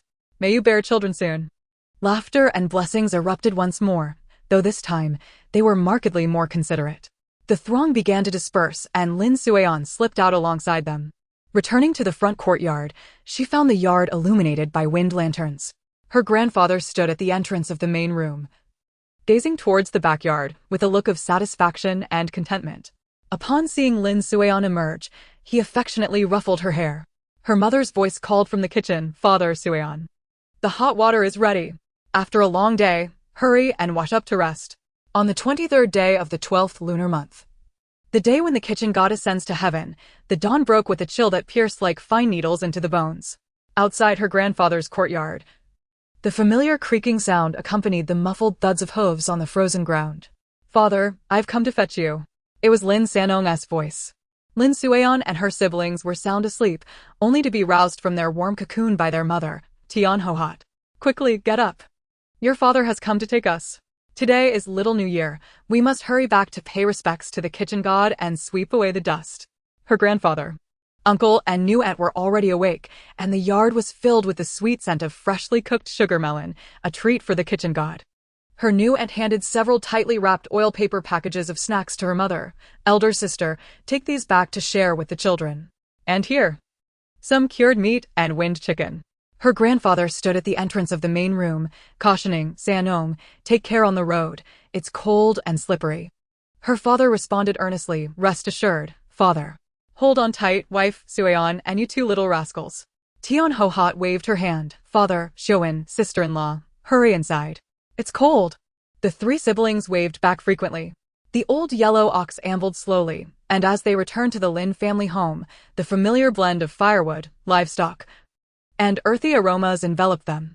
Inside the main room, it was warm and inviting as soon as they placed their luggage down. Their mother's gentle demeanor transformed into seriousness. "Fuping, Fuan, Sueon, make sure to catch up on your studies promptly. And do not neglect the tasks assigned by your fourth uncle. If you don't understand anything, go find your older siblings for help." Amidst the chorus of lamentations from Fuping and Fuan, Sueon shrugged her shoulders in resignation. The age-old obligation of making up for missed lessons was inescapable. Chapter 36. Celebrating the New Year. At last, New Year's Eve had arrived. As dawn broke, the entire Lin family buzzed with life, animated and vibrant. The air was filled with the aroma of frying meatballs, the rich scent of stewed meat, the sweet fragrance of steamed buns, and the pungent tang of firecracker remnants, all intertwining to create a heady atmosphere of festivity. Just as the fourth uncle finished inscribing the last character of the couplets, he blew gently on the ink. His older cousin, Dashan, eagerly snatched the couplets and dashed towards their grandfather. Under their grandfather's direction, their father and second uncle climbed a ladder to carefully affix the newly inscribed red spring couplets and imposing door gods at the entrance and on the door. In the kitchen, their grandmother rolled up her sleeves, standing before a massive cutting board, directing their aunt in chopping the filling for dumplings, a blend of fatty and lean pork, vibrant green chives, and delicate scrambled eggs. Mingled with fragrant sesame oil and minced ginger, the aroma rising powerfully to their senses. Sister D was stationed by the largest iron pot, where thick, dark sauce bubbled, and chunks of skin-on pork bobbed to the surface, precisely the red-braised meat beloved by rural folk. In another pot, their aunt was scooping out golden fried meatballs, forming a small mountain. The crispy sound of them fresh from the oil was mouth-watering. Their second aunt and fourth aunt were also busy, swiftly washing fresh winter bamboo shoots, rehydrated wood ear mushrooms, and daylily buds. In front of her, a large basin contained frozen tofu, sent by their second aunt, Lin Xiaoyu. As for their mother, Tian Hohat, due to her limited culinary skills, was tasked solely with killing fish and chopping chicken. Their cousins had their assignments too, cleaning the yard and sweeping away the last remnants of firecracker debris. Arranging the polished coarse porcelain bowls and bamboo chopsticks neatly on the large square table in the main room. Their older brothers were responsible for tidying up the livestock quarters, with their eldest brother even posting a sign proclaiming a prosperous year for livestock. As the sun dipped in the west and dusk settled in, the preparations for the New Year's feast approached completion. In the main room, two large square tables newly made for the year were pushed together, and a large oil lamp, usually reserved for special occasions, hung from the beam above, casting a warm glow. Two large red candles flickered on the small table by the kang, illuminating the room brightly and warmly. Steam rose from an array of dishes piled high on the table, nearly obscuring its surface. A large basin of red braised pork sat prominently in the center, flanked by two bowls of fried meatballs, with two whole chickens, the essential centerpiece of the New Year's Eve feast, nestled alongside. Additionally, there were stir-fried winter bamboo shoots with fatty and lean cured meat, a refreshing cold dish of wood ear mushrooms, soft and porous braised frozen tofu, and a whole steamed carp, symbolizing abundance, presented before their grandfather. The staple was a stack of fluffy, white steamed buns, piled high in 2 large baskets, and beside them, a basin brimming with plump, round dumplings, their skins thin yet generously filled. "Happy New Year!" their grandfather bellowed with hearty enthusiasm.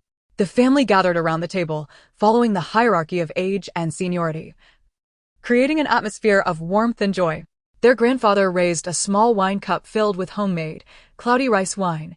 "This year, Sanyong passed the imperial examination.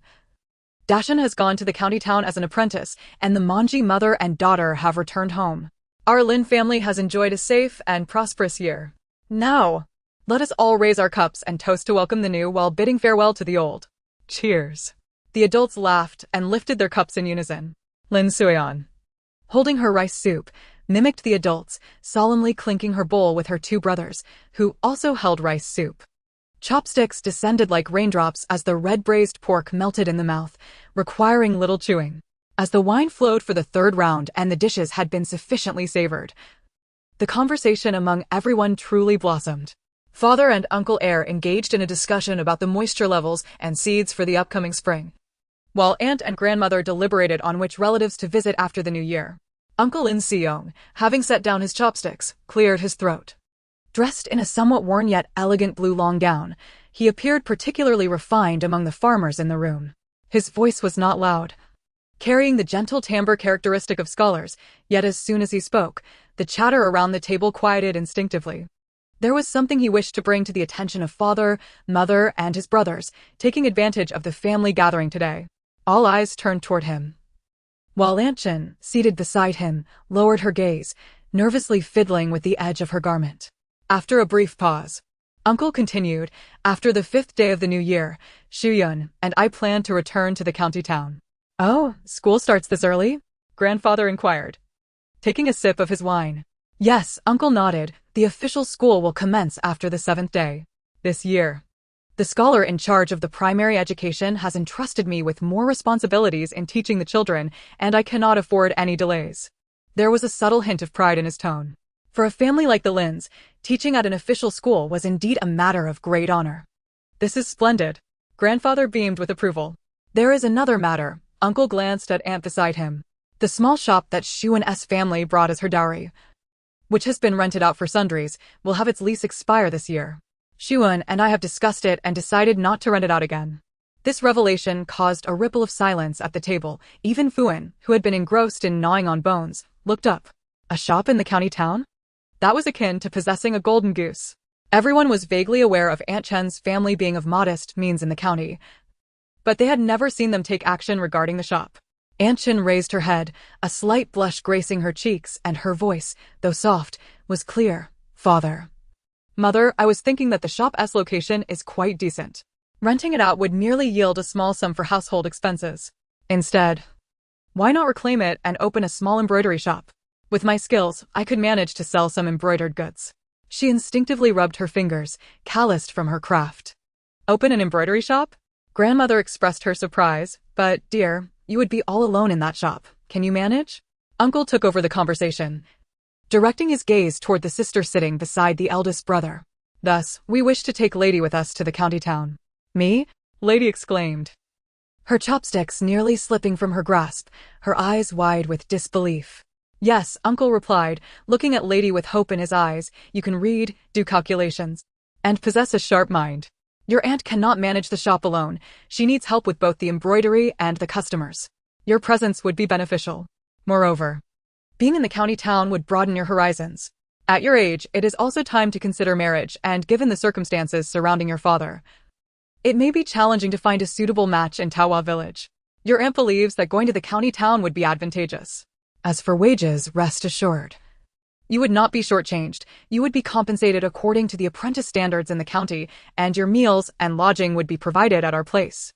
This proclamation stirred the waters of the New Year's dinner table like a stone cast into a still pond. Aunt soon reacted, her face lighting up with a smile. "Oh my, this is a rare opportunity indeed. 4th brother and 4th sister-in-law, you truly care for Lady. Going to the county town, learning from 4th sister-in-law, and earning wages. This is 100 times better than toiling in the fields." She nudged the still-dazed Lady. "Silly girl. Why aren't you thanking your fourth uncle and fourth aunt? Thank you, fourth uncle. Thank you, fourth aunt. Lady S' voice trembled with barely contained excitement. Eldest Aunt Lin Manji was already in tears, feeling the most remorse for this daughter who had endured hardships alongside her since childhood. Now that lady had reached marriageable age, yet no suitors had come forward. She often found it hard to sleep at night. But now, with fourth brother and fourth sister-in-law considering lady, willing to lend a helping hand, how could she not be moved? Grandfather declared, "Good. This is splendid. Lady, go and learn well from your fourth aunt. Be diligent and observant. Do not bring shame to your fourth uncle and fourth aunt. This will also pave the way for your future." His tone was filled with approval for the arrangement and hopes for his granddaughter. Chapter 37. Aunt Heiress Joy. The adults' conversation revolved around the county town, the official school, and the embroidery shop, growing ever more animated. At that moment, Uncle Lin Eryong, who had been somewhat silent and absorbed in his drink, suddenly set down his cup. His dark complexion flushed crimson, and his fingers unconsciously scratched the rough tabletop. After several attempts to swallow hard, as if summoning great courage, he raised his head. His voice soft and slightly stammering, "Father, mother, there's something else." His words caused the lively discussions at the table to hush once more, all gazes turning toward him, filled with curiosity. Uncle's discomfort mounted, his eyes darting away, but finally, as if resolved, he blurted out, "Schwer has she s pregnant. About 3 months along." This statement landed like a pebble thrown into a turbulent lake, creating ripples of surprise. A brief silence ensued. "What?" Grandmother was the first to react, her chopsticks clattering to the table, her eyes widening in shock. "What did you say? Your wife is pregnant?" Uncle nodded vigorously, his face even redder. Yet his lips could not suppress a broad grin, radiating innocent joy. "Oh my goodness!" Grandmother exclaimed, slapping her thigh, nearly leaping from her seat. "Is this for real? Lee." She turned eagerly to Aunt Lee, who sat beside Uncle. All eyes instantly focused on Aunt Lee, whose cheeks had already blossomed with 2 rosy spots. She lowered her head, fingers tightly gripping the edge of her garment, her eyes shimmering with unshed tears. When Grandmother called her name, she lifted her face, unable to hold back the tears that streamed down her cheeks. These tears were not of sorrow but of immense joy and the release of long-held emotions. "Mother." "It's true," Aunt Lee's voice quivered, thick with emotion. "I thought after Yulan it would be nearly 8 years." Her voice trailed off, overwhelmed by fresh waves of tears. "Oh my, what wonderful news. Such splendid news." Grandfather too was stirred with excitement, his hand trembling as he lifted his cup. "May our ancestors bless us. The Lin family is about to welcome another member. Come, let us all raise a toast." At that moment, the atmosphere of the New Year's dinner reached an unparalleled zenith. On the first day of the new year, as the rare sun shone bright, Lin Suiyan was awakened by the muffled sounds of excited chatter and the rustling of clothing. Opening his eyes, he saw his elder brother Fu Ping and second brother Fuan already dressed and engaged in hushed conversation. Seeing Lin Suiyan awake, Tian Hohat smiled warmly, "Little lazybones, rise and shine. The sun is up. Today is the first day of the new year. We must bow to grandfather and grandmother." Tian Hohat brought forth a brand new indigo cotton jacket and helped Lin Suiyan into it. "Little sister, later I, along with my brothers and cousins, we'll be going to play firecrackers with Xuanju. Do you want to join us? It's so much fun. We usually don't take girls along because they tend to cry, but I told them you never cry, and they agreed to let you come," Fuan excitedly said to Lin Suiyan. Lin Suiyan rolled her eyes internally. "Thank you, dear brother, but I would rather not join the likes of Tai Dan and Xuanju, who are all snotty and dirty." Nonetheless, she wanted to express her appreciation for her brother's kindness, so she sweetly replied, "Thank you, brother. But Sui is afraid of the firecrackers. I'll play with sister instead." "All right then. I'll go play with eldest brother," Fuan said, a bit disappointed. "Sister, we shall venture out to catch some birds today, and I shall surely bring some back for you to savor," Fu Ping assured, patting his small chest. "Thank you, brother," Lin Suiyan replied sweetly and kind. In the main hall, their grandparents were already seated in the central grand chairs. Grandfather donned the deep brown cotton robe that he reserved for the new year, his beard neatly shaved, his face glowing with health. Grandmother, in her pristine navy blue jacket and skirt, had her hair meticulously arranged, adorned with a gleaming silver hairpin, her smile radiant. On the offering table, The incense burner before the ancestral tablets wafted fragrant smoke from 3 freshly lit sticks. The adults and children of the household stood in order according to their generations. Let us wish our parents a happy new year. May their fortune be as vast as the eastern sea and their longevity rival that of the southern mountains. As the eldest son, Uncle was the first to speak, leading his siblings in a respectful kneel on the mat in the center of the hall, bowing to their grandparents. Cousin, as the eldest grandson, also led his younger siblings in a bow, chanting auspicious phrases. Good, good. Rise, rise. Everyone, please get up. Grandfather and grandmother chuckled joyously, their smiles wide. Today, the grandchildren received red envelopes from their grandparents, each containing 10 coins, much to the delight of the little ones, who jumped with glee. According to second cousin Dahi, in previous years, each received only 5 coins, but this year, due to joyous occasions, grandfather and grandmother decided on 10 for each child. Even the eldest cousin, Lai Di, received a red envelope, her face flushed with embarrassment. Pan Di and Zhao Di had tearful eyes as they counted their copper coins, whispering to each other. Dahi, Fu Ping, and Fuan had already begun to plot how to spend their newfound wealth. Several cousins discussed how many hair ties they could purchase. This year, Aunt Tian Hohot did not collect the red envelopes from the 3 siblings, and Lin Sueon was thrilled to receive her very first monetary gift, for last year she had been too young, and her mother had taken the red envelopes. After paying their respects to their grandparents, the family enjoyed a lively meal of dumplings. The children of the household could hardly contain their excitement and rushed out of the courtyard.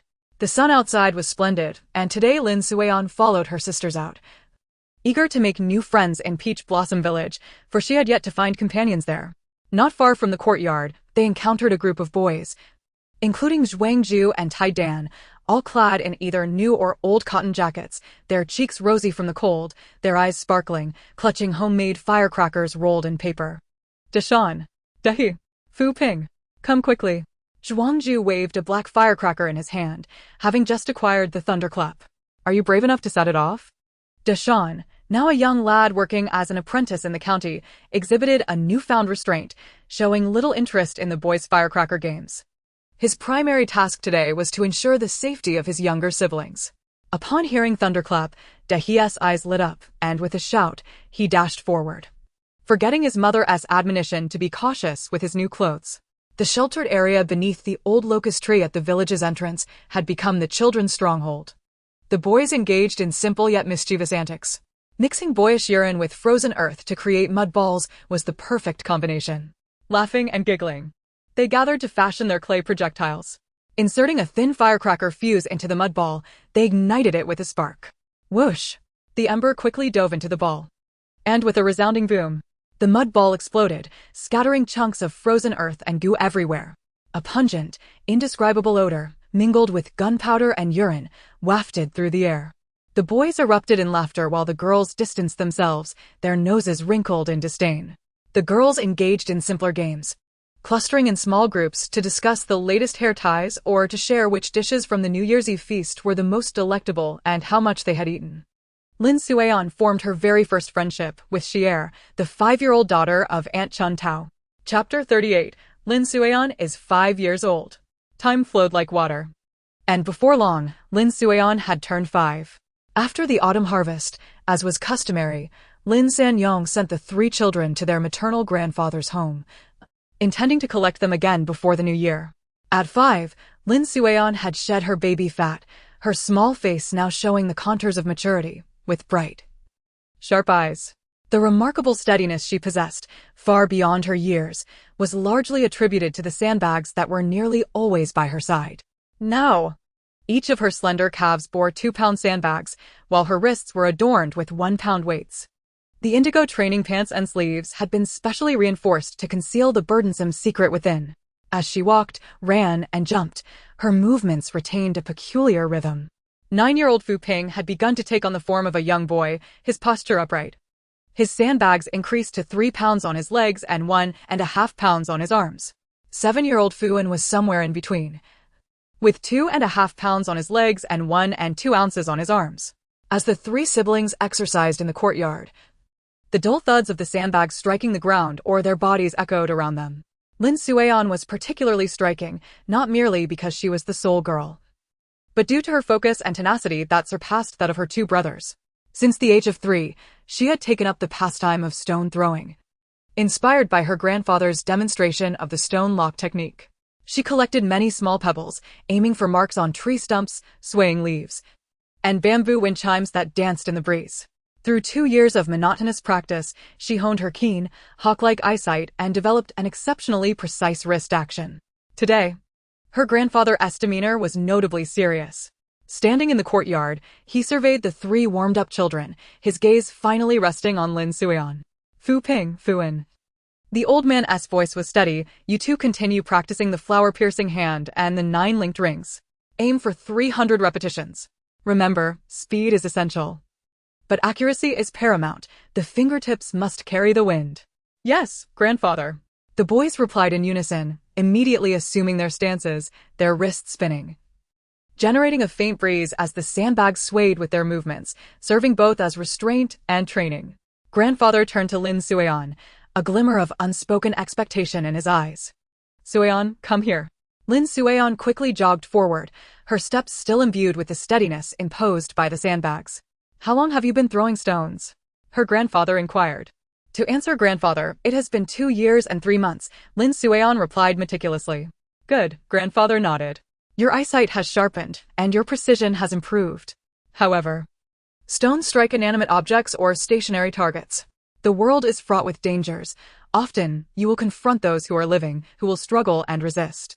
Mere accuracy and strength are insufficient. He paused, observing Lin Suian's attentive expression. Today, I will have your uncle teach you a set of small grappling techniques. This is not a forceful martial skill meant for fighting, but rather a clever art for capturing and restraining others, redirecting their strength. It emphasizes precision, swiftness, calmness, and finesse. You have trained your strength with the sandbags and your aim with the stones. These small grappling techniques will tie them all together. Moreover, no matter how much strength a girl trains, it will never match that of a boy, making this the most suitable for you. Begin training. With a shout from grandfather, Uncle emerged from the main hall. Suian, let your uncle demonstrate for you. Uncle said little, his stance slightly lowering as he assumed a seemingly relaxed posture. Watch closely, he commanded, his left hand darting out like a serpent, not in a direct strike, but with a subtle movement and rotation. His fingers opened and, at the moment of contact, swiftly clasped together and twisted. The motion was as rapid as lightning, precisely simulating the moment of seizing the opponent's wrist joint. This technique is called serpent's reach. Uncle slowed the action, breaking down each detail.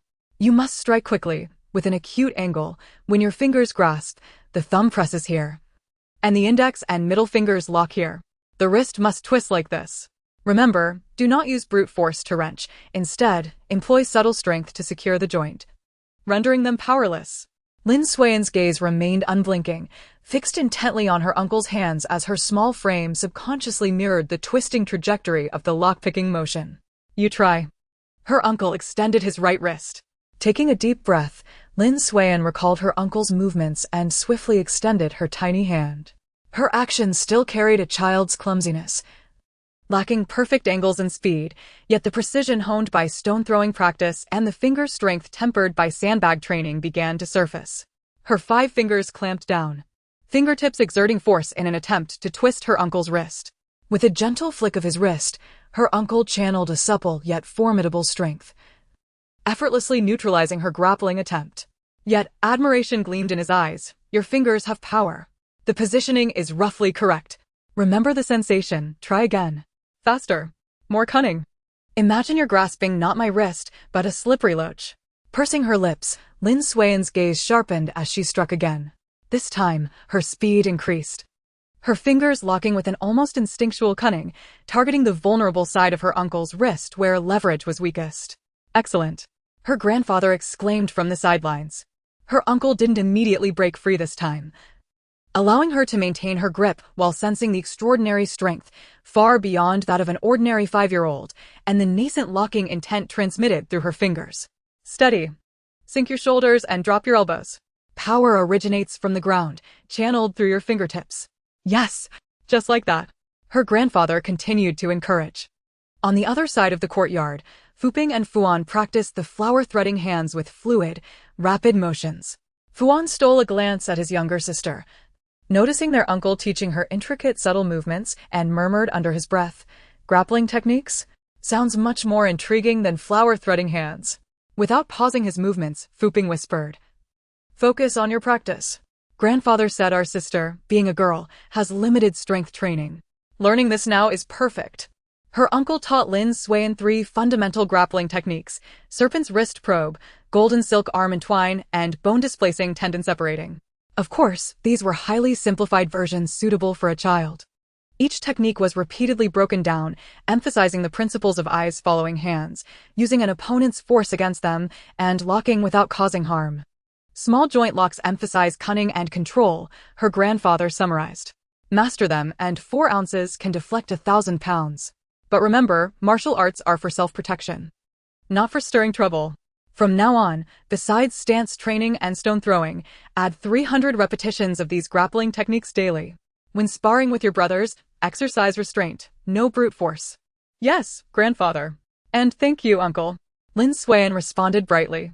Her uncle patted her head and chuckled. "No need for formalities, dear niece. Our swayer is clever, far surpassing your uncle at her age. All right, you may go attend to your own affairs now. We don't need you here anymore." Her grandfather shooed her uncle away. Exchanging a glance with Lin Suiyan, her uncle stuck out his tongue playfully before darting off. Her grandfather produced a rocking chair from somewhere, reclining leisurely as he watched the 3 siblings perspire in the courtyard. Chapter 39. The siblings reveal their skills. The time to return to Peach Blossom Village arrived. Their father, Lin Sanong, came as promised with an ox cart to fetch the 3 siblings. This winter had passed without a single snowfall, an anomaly that put Lin Suiyan on alert. In the ox cart, she asked her father, "Dad, why hasn't it snowed at all this year?" Lin Sanong flicked the reins gently and replied leisurely, "Indeed, no snow this year." "Why the sudden interest, Swayer? Winter's more fun with snow. We can build snowmen and have snowball fights." Fuan interjected immediately. "All you think about is playing. How's your martial arts training with grandfather going?" Dad, since the weather's nice and we've nothing else to do, how about we 3 go hunting in the back hills?" Fuan suggested eagerly. "You've barely learned the basics and you're already rushing into the mountains?" "I don't agree," Lin Sanyong refused outright. "Dad, trust us. We 3 can handle it." Fuping chimed in. Lin Suiyan felt tempted as well. After years of training, she longed to test her skills. She immediately wheedled, "Daddy, let us give it a try. We want to see what we've learned. We won't go deep into the mountains, just hunt some pheasants or rabbits in the outskirts." Lin Sanong pondered for a moment. "If your mother agrees back home, then I'll agree." With that, he urged the ox cart forward, ignoring the children's chattering. Upon arriving at the Lin residence, before the cart even stopped properly, Fuping and Fuan leaped off and dashed toward the main hall, shouting, "Mom, Mom, where are you?" Tian Ho-hot, hearing them from the kitchen, retorted irritably, "I'm not deaf yet, no need to shout." Fuping skidded around the corner and scurried into the kitchen. Tian Ho-hot was preparing bean flour, planning to make bean flour buns for dinner, her specialty. The children dreaded these buns. They were hard, difficult to swallow, and caused constipation if eaten too much. Jowdy was tending the fire while Pundi chopped cabbage. Fuan, following behind, groaned in despair upon seeing his mother making the dreaded buns again. "Mom, why do you always make these bean flour buns? Can't you try something different?" Tian Ho-hot scolded him laughingly. "You've been eating well at your grandfather's, perfect time to come back and have these buns. What's the rush to find me?" "Mom, we want to discuss something. We've trained with grandfather for so long, we want to test our skills," Fuping said with a grin. "How do you plan to test them? Have a brawl while we cheer you on?" Tian Ho-hot asked, kneading the dough. "Mom, we want to go hunting in the back hills," Fuan answered promptly. "No, you're still too young for the back hills. Even in winter, there are wild beasts. What if you encounter one?" "I won't allow it," Tian Ho-hot refused outright. "Mom, please let us go. When we spar with each other or our uncles, we always hold back, never using full force. We don't know how effective our training has been. This hinders our progress." "Mom, we won't go deep into the mountains, just the outskirts to hunt pheasants and rabbits. Plus, Uncle taught all 3 of us how to climb trees. If there's danger, we'll climb up. If we're not back by the beginning of hour, 5 to 7 p.m., you can send Dad and uncles to find us. Please?" Lin Suiyan tugged at her mother's sleeve, pleading. Unable to withstand their persistent begging, Tian Ho-hot relented, "Fine. But you must promise not to enter the deep mountains. If you encounter danger, run. If you can't run, Climb a tree. You must come down by the beginning of your hour, whether you've caught anything or not. Hooray! Mom, you're the best. The three siblings cheered in unison. Nearby, Pundi and Joudy listened with envy. Yet they, too, felt content. Having learned embroidery from their fourth aunt, both sisters could now stitch small items sold at her embroidery shop, earning a bit of pocket money monthly. At their grandfather's, they ate their fill, dressed warmly, and faced no beatings or scoldings. Now with a skill to earn money, they felt immensely happy. That evening, when the elders learned of the three siblings' hunting plans, they expressed concern and worry. Yet, respecting their determination, they reluctantly agreed. The next day, as dawn barely broke, Lin Suiyan and her brothers were already prepared and ready to depart. They wore leather jackets and boots specially made by their eldest aunt, carried slingshots gifted by their uncle, and brought short hunting forks custom-made by their grandfather. Fu Ping carried a large empty basket on his back.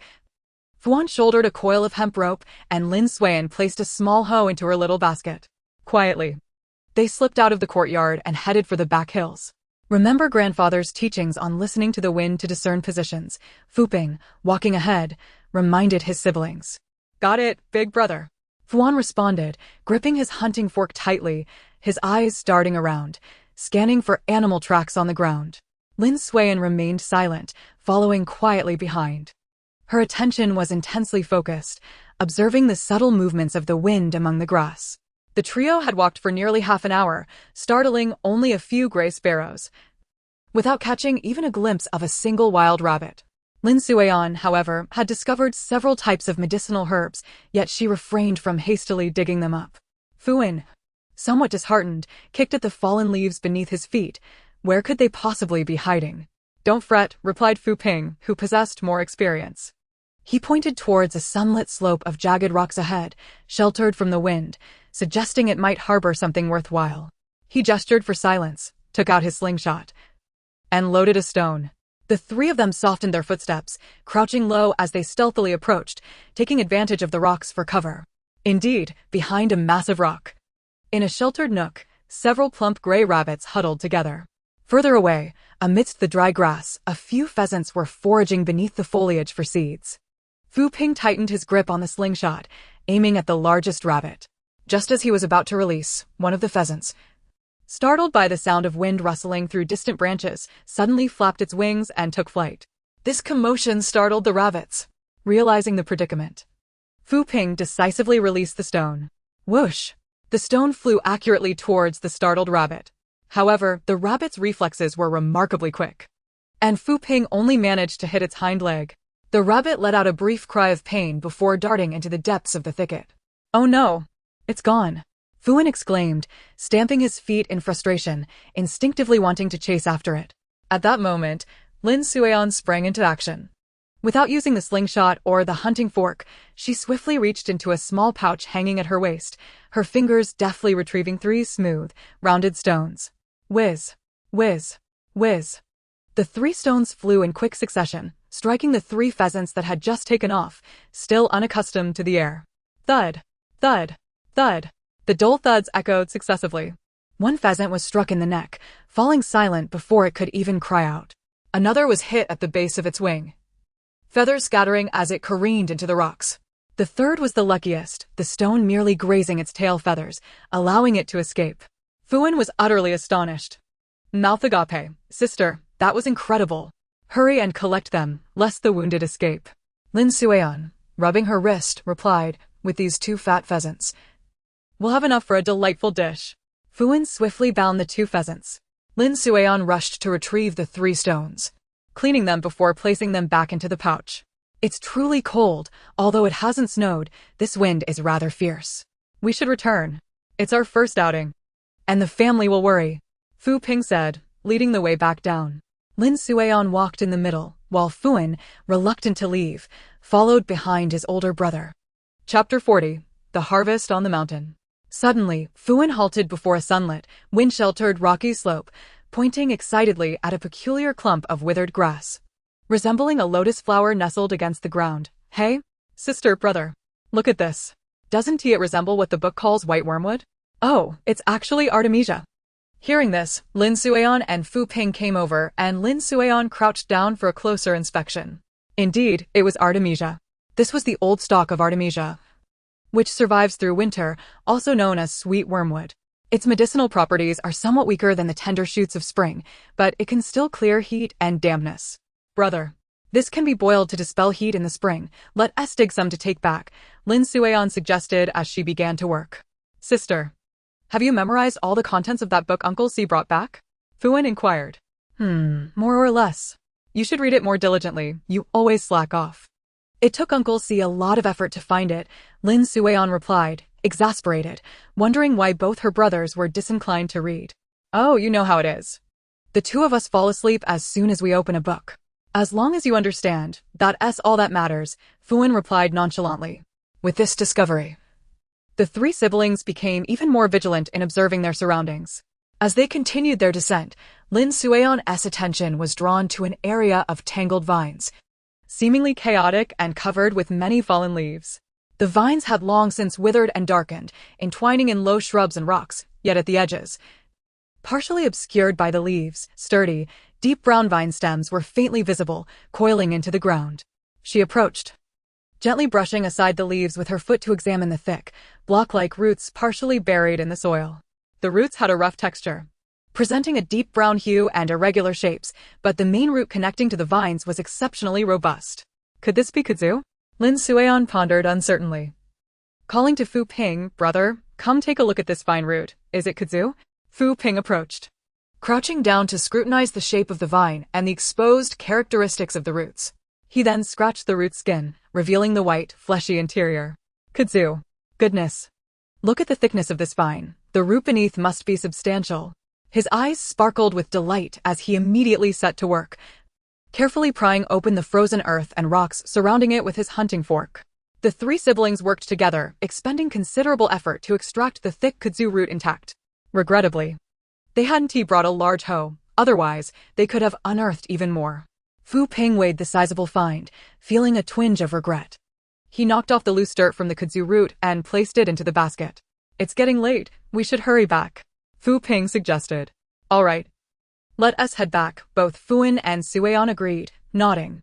As they approached their small courtyard, they noticed a dark figure moving nearby. Upon closer inspection, it was their mother. Tian Hohat. Mother, it's so cold, what are you doing out here? Fuan asked, glancing around for his mother. Are you foolish? I came out to wait for you. Fu Ping replied, exasperated with his younger brother. Mother, it's chilly. You should go inside quickly. We returned safely, Sueon said, taking her mother's hand, which felt icy. Upon seeing them, Tian Hohat looked them over, relieved to find all three uninjured. Back in the courtyard, Date approached to examine the contents of their basket. Wow, Fu Ping, impressive. 2 wild chickens, and what is this? Oh, it looks like kudzu. Date exclaimed, completely ignoring the Artemisia. The people inside the main room heard the commotion and came out to see. Are you injured? Did you encounter any danger? Grandmother urgently inquired. No, grandmother. We stayed around the outskirts of the mountain. We encountered only wild chickens and rabbits. Today we managed to catch 2 wild chickens, unfortunately. 1 rabbit was shot in the leg but escaped. Both wild chickens were caught by my sister. She's truly remarkable, while I didn't catch anything today. Fuan replied eagerly. Fu Ping, can I join you next time? Date could hardly contain his excitement at the prospect of going up the mountain. Brother, I want to go too, chimed in Lin Changning, the 3-year-old darling of his uncle, heir, and aunt. You better settle down. Fu Ping and the others have trained in martial arts with their grandfather for several years. You'll just be a burden, Lucier scolded, tapping Date on the head. Kudzu? Is there kudzu on Chinstone Mountain? Is there a lot? Old man Lin scrutinized the kudzu root, his brow furrowing. Grandfather, we hurried back and didn't look much. But since we found this root, there must be more. We should search that area thoroughly, Lin Sueon replied cautiously. All right, eldest, second, and third. You all will accompany Fu Ping up the mountain tomorrow, grandfather instructed his sons nearby. Understood, father. Lin Daong was always obedient to whatever old man Lin and old lady Lin said. That evening, Fuan persuaded old lady Lin to stew the 2 wild chickens, and the family enjoyed a sumptuous dinner. Since the wild chickens were caught by Lin Sueon, she even received a chicken leg. For the next 5 consecutive days, the trio of Fu Ping, along with their uncles and father, ventured into the mountains. They made numerous trips back and forth, unearthing all the kudzu they could find in the surrounding area. Uncle estimated that there were approximately 1,000 pounds of kudzu root, which, if entirely processed into powder, would yield around 90 pounds of kudzu flour. The following day marked the eve of the Lunar New Year, and the outer kudzu had all been excavated, prompting Lin Xuan and the others to cease their mountain excursions. On the 29th day of the 12th lunar month, in the county town, the fourth uncle, fourth aunt, their 2-year-old son Lin Mingwan, along with sister Lai Di and brother Deshan, all returned to Taohua village together. The fourth uncle had become a clerk in the county office last year, while the fourth aunt's embroidery shop was thriving, leaving her and sister Lai Di somewhat overwhelmed with work. Over the past 2 years, the fourth uncle had contributed significantly to the household expenses, allowing the frugal grandmother to indulge the family a bit more. Sister Lai Di remained unmarried, likely due to her past experiences, and the eldest aunt was considerate enough not to pressure her into marriage. Pan Di had reached the age for potential suitors, and while she did not oppose the idea of marriage, the familial ties with Li Maochai had deterred eligible bachelors from proposing. The eldest aunt's hard-earned meat had noticeably diminished this year. Brother Deshan had turned 17, and the aunt was already bustling about to arrange a marriage for him. Grandfather had imparted all he could teach about the bamboo weaving craft to brother Dehi, who had displayed considerable talent. This year, however, grandfather had taken a step back from hands-on work, merely offering guidance from the sidelines. Perhaps due to their advancing age, grandfather and grandmother had entrusted all affairs concerning the new year to their sons and daughters-in-law. On the eve of the new year, as was customary, the elder Lin first spoke. This year, our Lin family has once again passed without calamity. Your mother and I had originally planned to divide the family among you 4 brothers. Chapter 41. The initial proposal for separation. Father, I disagree. How can we talk about separation while the elders are still alive? The second uncle abruptly stood up in opposition. Father, please allow me to finish before you speak, the elder Lin said, slightly displeased by his son's interruption. Go on, we are all listening, the eldest uncle promptly replied. Regardless of how the family is divided, you and mother will certainly remain with the main household. Your mother and I had intended to separate the family after the new year, however. The separation would not entail splitting households. Since the youngest has only recently passed the scholar's examination, we will not be liable for taxes or corvée labor, so the household cannot be divided. After the new year, each family will keep their earnings without contributing half to the public fund, and you will prepare your own meals while your mother and I will live with the main household. I plan to leave this ancestral home to the eldest, while the 3 of you will need to purchase land and build your houses. I will provide some financial support for your construction. The mothers and daughters of Manji will continue to live with us in this ancestral home, and I will allocate the 3 rooms in the back courtyard for them. The farmland will be divided into 5 portions, with our share after death going to the eldest. The family savings will be divided into 6 shares, with Manji receiving 1 share as well. Do you have any objections to this arrangement? Grandfather spoke gently. Father, I have no objections.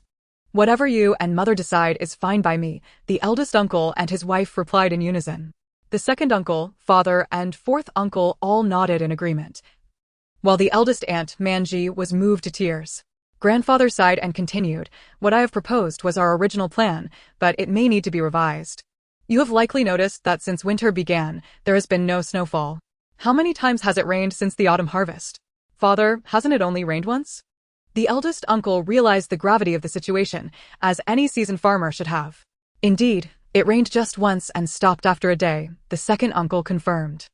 I fear, said the elder Lin, that we may witness a repeat of the circumstances from over 50 years ago. Father, are you worried about a drought next year? But it has only just begun to winter. Perhaps it will snow tomorrow or the day after. Little Lu could no longer contain her thoughts. We shall pause the plan for family separation for now. If I am just being overly cautious, and it snows after New Year as it usually does, we can revisit the idea of separation after the autumn harvest. Does that sound agreeable? Grandfather sought consensus from those present. Everyone nodded in agreement. 4th, after the New Year. Keep a close watch on the prices of grain at the granary. As soon as they fluctuate, return home immediately to inform us. Especially you, 4th, as you work in the county office and surely have access to more information than we do. Eldest brother's wife, after the New Year. Please ensure that you and the other sisters-in-law tally up all the food supplies we have. And you, old lady, please count how much silver we have saved up so that we are well informed. Grandfather issued his directives one by one. Lin Suiyan sensed that grandfather's intuition was not misplaced. The laws of fate suggested that natural disasters might truly be looming. Fortunately, grandfather, being wise from age, had experienced calamities and famine, and was more alert to any signs of trouble than others. Observing grandfather's arrangements today, Suiyan felt a sense of reassurance, alleviating some of her inner anxiety. Grandfather, may my brothers and I venture into the mountains to find more edible items or medicinal herbs? Lin Suiyan expressed her desire to gather more food. Very well. The three of you must exercise caution. Your uncles and father will accompany you. Grandfather agreed after a moment's silence. And what about us? What can we sisters do to help? The young women of the household sensed the tension and wished to contribute. You can assist your mother in processing the kudzu root into flour. That evening, the New Year's Eve dinner was rather flavorless for all but the few young children who were still unaware of the gravity of the situation. Though they had not faced starvation, they had all experienced hunger pangs. On the third day of the new year, as dawn broke, the elder Lin rose from his bed and opened the door, only to find that no snow had fallen. Unable to remain still, he knocked on the doors of several of his sons. Half an hour later, the Lin family's courtyard gate creaked open, revealing a group of people emerging. Leading the procession was the eldest uncle, Lin Daong, a quintessential farmer clad in a thick, worn coat, shouldering a sharp machete and a bundle of coarse hemp rope. Following closely behind was the second uncle, Lin Eryong, slightly leaner, his brow furrowed, carrying a large backpack filled with empty burlap sacks. The father, Lin Sanong, brought up the rear, similarly attired in thick cotton clothing, wielding a hoe while carrying rations and a water pouch on his back. Among them were the three siblings. Lin Suiyan, with Fu Ping carrying a small backpack and a hunting fork, and Fuan holding a smaller machete. Lin Suiyan also bore a small backpack containing a machete, along with a sturdy wooden stick for clearing the path. After traversing for over half an hour, they reached the periphery of the green stones.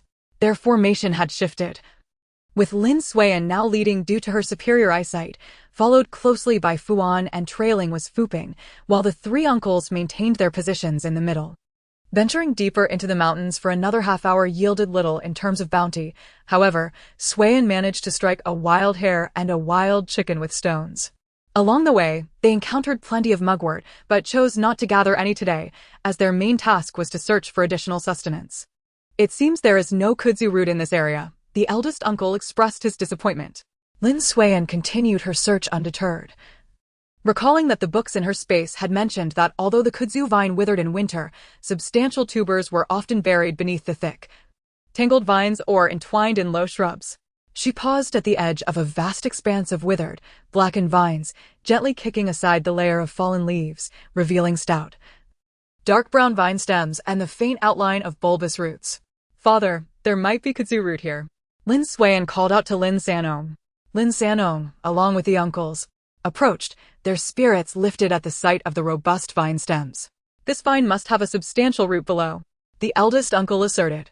The three adults collaborated, cautiously using their machetes and wooden sticks to pry open the frozen soil and shattered stones. After considerable effort, they finally unearthed a piece of kudzu root as thick as a forearm, caked in rich, dark soil. Good heavens! What a sizable piece! This will yield quite a bit of kudzu flour. Uncle weighed the heavy kudzu root in his hands, his face radiating with the joy of harvest. There should be kudzu in this area. Let us spread out and search, but do not wander too far. We must be able to hear each other's calls, he suggested. His intuition proved correct, as they soon discovered several more patches of kudzu. After collecting nearly 200 pounds of the root, they ventured deeper into the woods. Along the way, Fu Ping struck a rabbit with his slingshot, while Fuan, who hadn't caught anything, anxiously scratched his ears. Over there, a hazel tree. Fu Ping pointed towards a cluster of relatively short, gnarled bushes not far away. Although most of the hazelnuts had already split open, their fruits consumed by squirrels or birds, they managed to gather some remnants, about 10 pounds. How fragrant! Roasted, they are even more delightful, Uncle exclaimed, picking one up and gently tapping it with the back of his hatchet to extract the nut, which he then offered to Lin Suiyan. As Lin Suiyan nibbled on it, a rich nutty aroma enveloped his palate. Chapter 42, Peril on the Mountain. We should descend the mountain. There's nothing more to find here. Tomorrow, we can explore a different path further east, Uncle suggested, glancing at the sky. Everyone agreed to head back down, satisfied with their day's bounty. 2 wild rabbits, 1 pheasant, 200 pounds of kudzu, and around 10 pounds of hazelnuts. Oh, I almost forgot, we also have a few clusters of schisandra berries. Just as they prepared to embark on their return, the second uncle, who was scouting ahead, suddenly froze, his face draining of color. He stared intently at a dense thicket ahead, his grip on the hatchet tightening so much that his knuckles turned white. His voice quivered with uncontainable fear. Wild boar. Run. Retreat quickly. As if to affirm his dread, the thicket began to tremble violently, accompanied by a heart-stopping sound of rooting and a deeper, more resonant grunt. A massive, dark figure burst through the underbrush, coming into view. It was a fully grown male wild boar, its formidable bulk weighing at least 300 pounds. Its coarse bristles stood erect like steel needles, caked in mud and pine resin, rendering it particularly fearsome. 2 white tusks glistened like curved blades, its small eyes glowing red. Nostrils flaring as it exhaled heavy clouds of breath, fixating its gaze on Lin Suian and the others. Oh no! Uncle gasped, his heart nearly leaping from his throat. Everyone in the mountains knew of the ferocity of wild boars. When enraged, they could break trees as thick as a bull. The 3 farmers, armed only with hatchets and wooden sticks, stood little chance against such a beast, akin to courting death. Lin Sanong, Lin Suian's grandfather, shielded the 3 children closely behind him. His voice trembling, "Stay still. Do not provoke it. Back away slowly." Fear instantly threw the 3 adults into disarray. They instinctively tightened their grips on their weapons. Huddling back to protect the children, moving in excruciatingly slow steps, their eyes never leaving the enraged creature. The wild boar, evidently unwilling to let them escape, intensified its thrashing. Its hind legs gouging deep furrows in the earth, a low growl rumbling from its throat, a precursor to an attack. With a deafening roar, the wild boar charged like an arrow, propelled by a foul wind and an overwhelming force, lowering its head and baring its tusks, targeting the densest cluster of people, Fuping and Fuan. The ground seemed to tremble beneath its weight. Dodge! Uncle shouted, his eyes wide with desperation. Yet there was no time for any effective defense. In that critical moment, Lin Suian's right hand darted into his waist pouch, fingers deftly grasping 3 pebbles. The weight of the sandbag on his wrist now served as an anchor for a stable throw. Meanwhile, standing at the forefront, Fuping faced the oncoming death with an unwavering resolve, devoid of fear, driven by a fierce determination born from desperation. The foundational skills taught by his grandfather surged forth at this life-or-death juncture. As the wild boar was about to collide with him, he yelled. Not in retreat, but in a clumsy yet instinctive action, thrusting the hatchet, initially meant for defense, with all his might into the gaping, drooling maw of the beast. With a piercing clang of metal against bone, the ordinary hatchet miraculously lodged deep within the wild boar's mouth, the blade bracing against the root of one of its tusks. The immense force sent Fuping sprawling backward, crashing to the ground, his palm splitting open and blood flowing freely. The wild boar, now ensnared by the hatchet, reared its massive head in agony, the pain and the foreign object causing it to rise uncontrollably, exposing its vulnerable throat and delicate eyes in a fleeting moment of vulnerability. In that instant, Lin Suian seized the opportunity. With a swift motion, 3 pebbles were launched simultaneously. 2 struck the wild boar's eyes with pinpoint accuracy, while the 3rd burrowed deep into its nostrils. Thud! Thud! Thud! The dull impact resounded simultaneously. A heart-wrenching, distorted scream reverberated through the mountains. The wild boar's left eye shattered under the force of a pebble, blood gushing forth. The right eye, though not instantly blinded, swelled immediately from the impact. Most critically, the pebble lodged in its nostrils plunged into its sensitive airway, driving it into a frenzy of pain and suffocation. The wild boar, now utterly disoriented and irrational, writhed and rolled about, its massive body thrashing like a headless fly. It crashed violently into a nearby pine tree, desperate to dislodge the hatchet stuck in its mouth, only to rip its wound further open, blood staining its bristles. Now's our chance. Fuping, lying on the ground and enduring excruciating pain, shouted, casting a glance at Fuan, who was momentarily stunned but quickly regained composure. Seizing the moment as the wild boar momentarily paused from its agony, Fuan dashed forward. With his hunting fork aimed at the yawning gap in the wild boar's mouth, he thrust it upward with force, targeting the fragile junction of its palate and brain. With a sickening squelch, the hunting fork penetrated deeply, The wild boar's wretched howl ceased abruptly, replaced by ghastly gasps from its throat, its colossal body collapsing as if its bones had been extracted, twitching violently before crashing to the ground. Its limbs continued to flail mindlessly, yet it was evident that the deadly threat had dissipated. The entire sequence unfolded with astonishing rapidity and sheer improbability. The wild boar's charge, Fuping's unexpected thrust, Lin Suion's precise stones, and Fuan's serendipitous jab all transpired amidst a whirlwind of extraordinary coincidences and sheer luck, leaving the three bewildered adults in a state of disbelief. "Is it dead?" the second uncle, Lin Eryong, stammered. "Fuping, Fuan, Suion." Father Lin Sanong finally reacted, scrambling towards the injured Fuping and the still-standing Fuan beside the fallen boar. "Are you all right? Are you hurt?" Uncle Lin Daong rushed over as well, glancing at Fuping's bloodied hand and then at the lifeless wild boar, his mouth agape. "Thank heavens. It's a blessing these three siblings practiced martial arts with their grandfather. Otherwise, today could have ended in tragedy. What a stroke of luck." He exhaled deeply, patting his chest in relief. Lin Sanong helped the fallen Fuping to his feet, embracing him tightly, his voice choked with emotion. "It's all right. You're safe. That's what matters."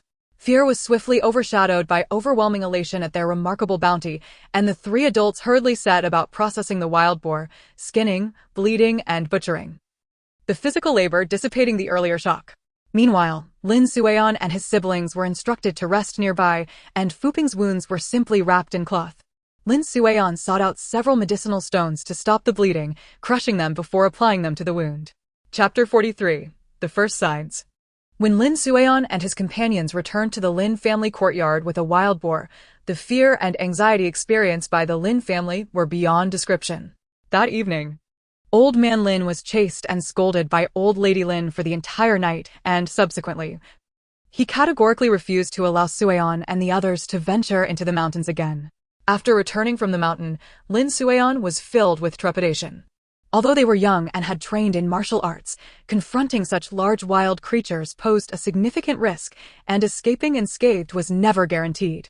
The entirety of the first month of the year passed without a single flake of snow. Initially, the villagers paid little heed to this anomaly. "No snow is good. It spares us from freezing our hands and feet," remarked Wang Maji, rubbing his rough palms while squatting in the sun by the wall, trying to endure the bitter cold with as little discomfort as possible. Several elderly men nodded in agreement. Indeed, in previous years, heavy snow made it a chore to go outside. However, as time progressed, the villagers began to sense that something was amiss. Outside Tawa village, the undulating wheat fields, devoid of their usual snowy cloak, lay exposed in a ghastly, lifeless grayish-yellow hue. Old Man Lin could no longer remain idle at home. He gathered a few of his sons and some familiar elders from the village to investigate the fields. Upon arriving at the fields, Grandpa Li squatted down, his fingers sifting through the dry, crumbly soil. "This is bad. The earth has no moisture whatsoever." A few young men who had come along dismissed his concerns. "Grandpa, don't fret. A spring rain will surely come." Nearby, Old Yang, known for his fiery temper, retorted, "You know nothing. Without snow to protect the roots, the ground has dried out like this. It's frozen solid. Even if it recovers somewhat by spring, the damage will be done. Indeed, the tillering is insufficient. A solitary seedling can hardly produce a handful of ears. The heads are as small as sparrow eggs. As for the grains, they're mostly chaff." Yielding little in the way of decent food, Grandpa Li could not help but continue. The voices of the young men discussing the harvest trembled with uncertainty. "Harvest? There'll be no harvest at all. If we manage to scrape together 30%, we'll be fortunate enough that heaven has turned a blind eye." Allowing us not to starve, Old Man Wang could not restrain himself from cursing. After lingering in the fields for a while, the elderly men departed, their brows furrowed in concern. On the way home, Uncle Lin could not help but inquire, "Father, do you truly believe we will face drought?" Grandfather, lost in thought, did not respond, leaving Lin Er and Lin San to exchange worried glances.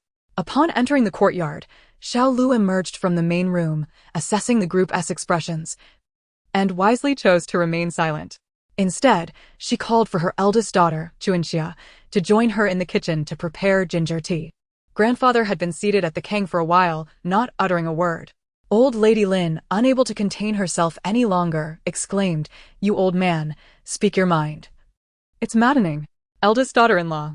I'm here, father, what is it? Xiao Lu promptly responded, bringing the ginger tea from the kitchen. Gather everyone in the main room.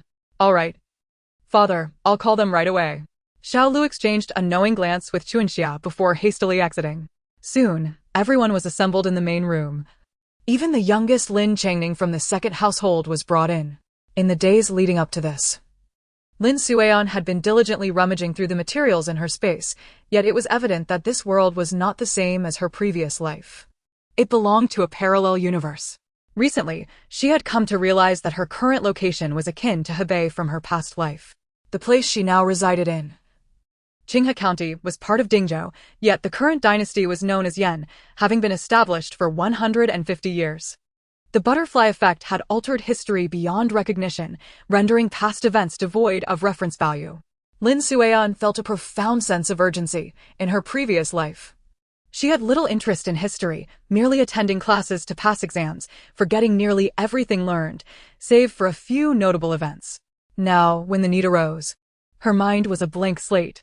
The materials in her space were predominantly practical in nature, with only a limited history book entitled 5,000 Years, which provided a broad overview but lacked depth. When Lin Sueon entered the main room, the family had already settled into their seats. It was no wonder she had arrived late. She had been preoccupied in the latrine, reviewing her materials. Quickly finding a corner to sit, Grandfather set down his teacup and slowly began. Next year's harvest will undoubtedly be poor. At most, we might gather 30%. Then, father, shall we change our crops? Perhaps plant beans? Uncle proposed. Yes, let us convert the 5 acres on the east side to beans. Though their yield is low, they are drought-resistant and their roots dig deep. Anything is better than wheat. However, with the river still frozen, switching crops would necessitate irrigation. And the soil remained hard as rock, they would have to wait for the thaw. By then, it will be March. Will that be too late? Uncle too interjected. Better late than never. Anything is preferable to a total loss, Grandfather insisted. Eldest daughter-in-law, have we tallied the household grain yet? Father, it's been organized. Currently, we have 20 stones of millet, 4 stones of wheat, 7 stones of sorghum, and 8 stones of beans, including various dried wild vegetables and kudzu powder. We have an additional 3 stones. This grain should suffice for our family until the autumn harvest, Xiao Lu promptly replied. Due to his childhood experiences of famine, Grandfather had never sold any of the grain harvested. In years of abundance, he would instruct his sons to stockpile grain at home. Wife, how much silver do we have saved? Grandfather pondered before continuing to inquire. Grandmother recalled, since the 4th son passed the scholar's examination, we've saved a bit more. We now have 95 taels and 834 copper coins. Very well, eldest and second sons tomorrow. Go to the county town and inquire about grain prices at the granaries, then report back to me. If the price increase is not significant compared to previous years, buy 5 stones of wheat. Eldest, while fetching water tomorrow, check the water levels of the 4 wells in the village and note them down. Observe if the water levels drop. Eldest daughter-in-law, prepare the meals a bit lighter moving forward. We're all hibernating. There's no need for lavish feasts. After issuing these commands, Grandfather's brow began to ease somewhat. All right, everyone, return to your tasks. Clearly weary. Grandfather wished to say no more and urged the others to disperse. Lin Sueon returned to her room and quietly calculated in her mind. There were currently 12 children in the household, and aside from Changning from the second uncle's family, the others were all growing boys, consuming food at a rate that could easily deplete their father's resources. The household's grain stock was considerable, with 18 mouths to feed. Each person would have approximately 280 pounds, with 7 months remaining until the autumn harvest, equating to a monthly ration of 40 pounds per person. In these lean times, an adult required 2 liters of sustenance to feel satiated for a day.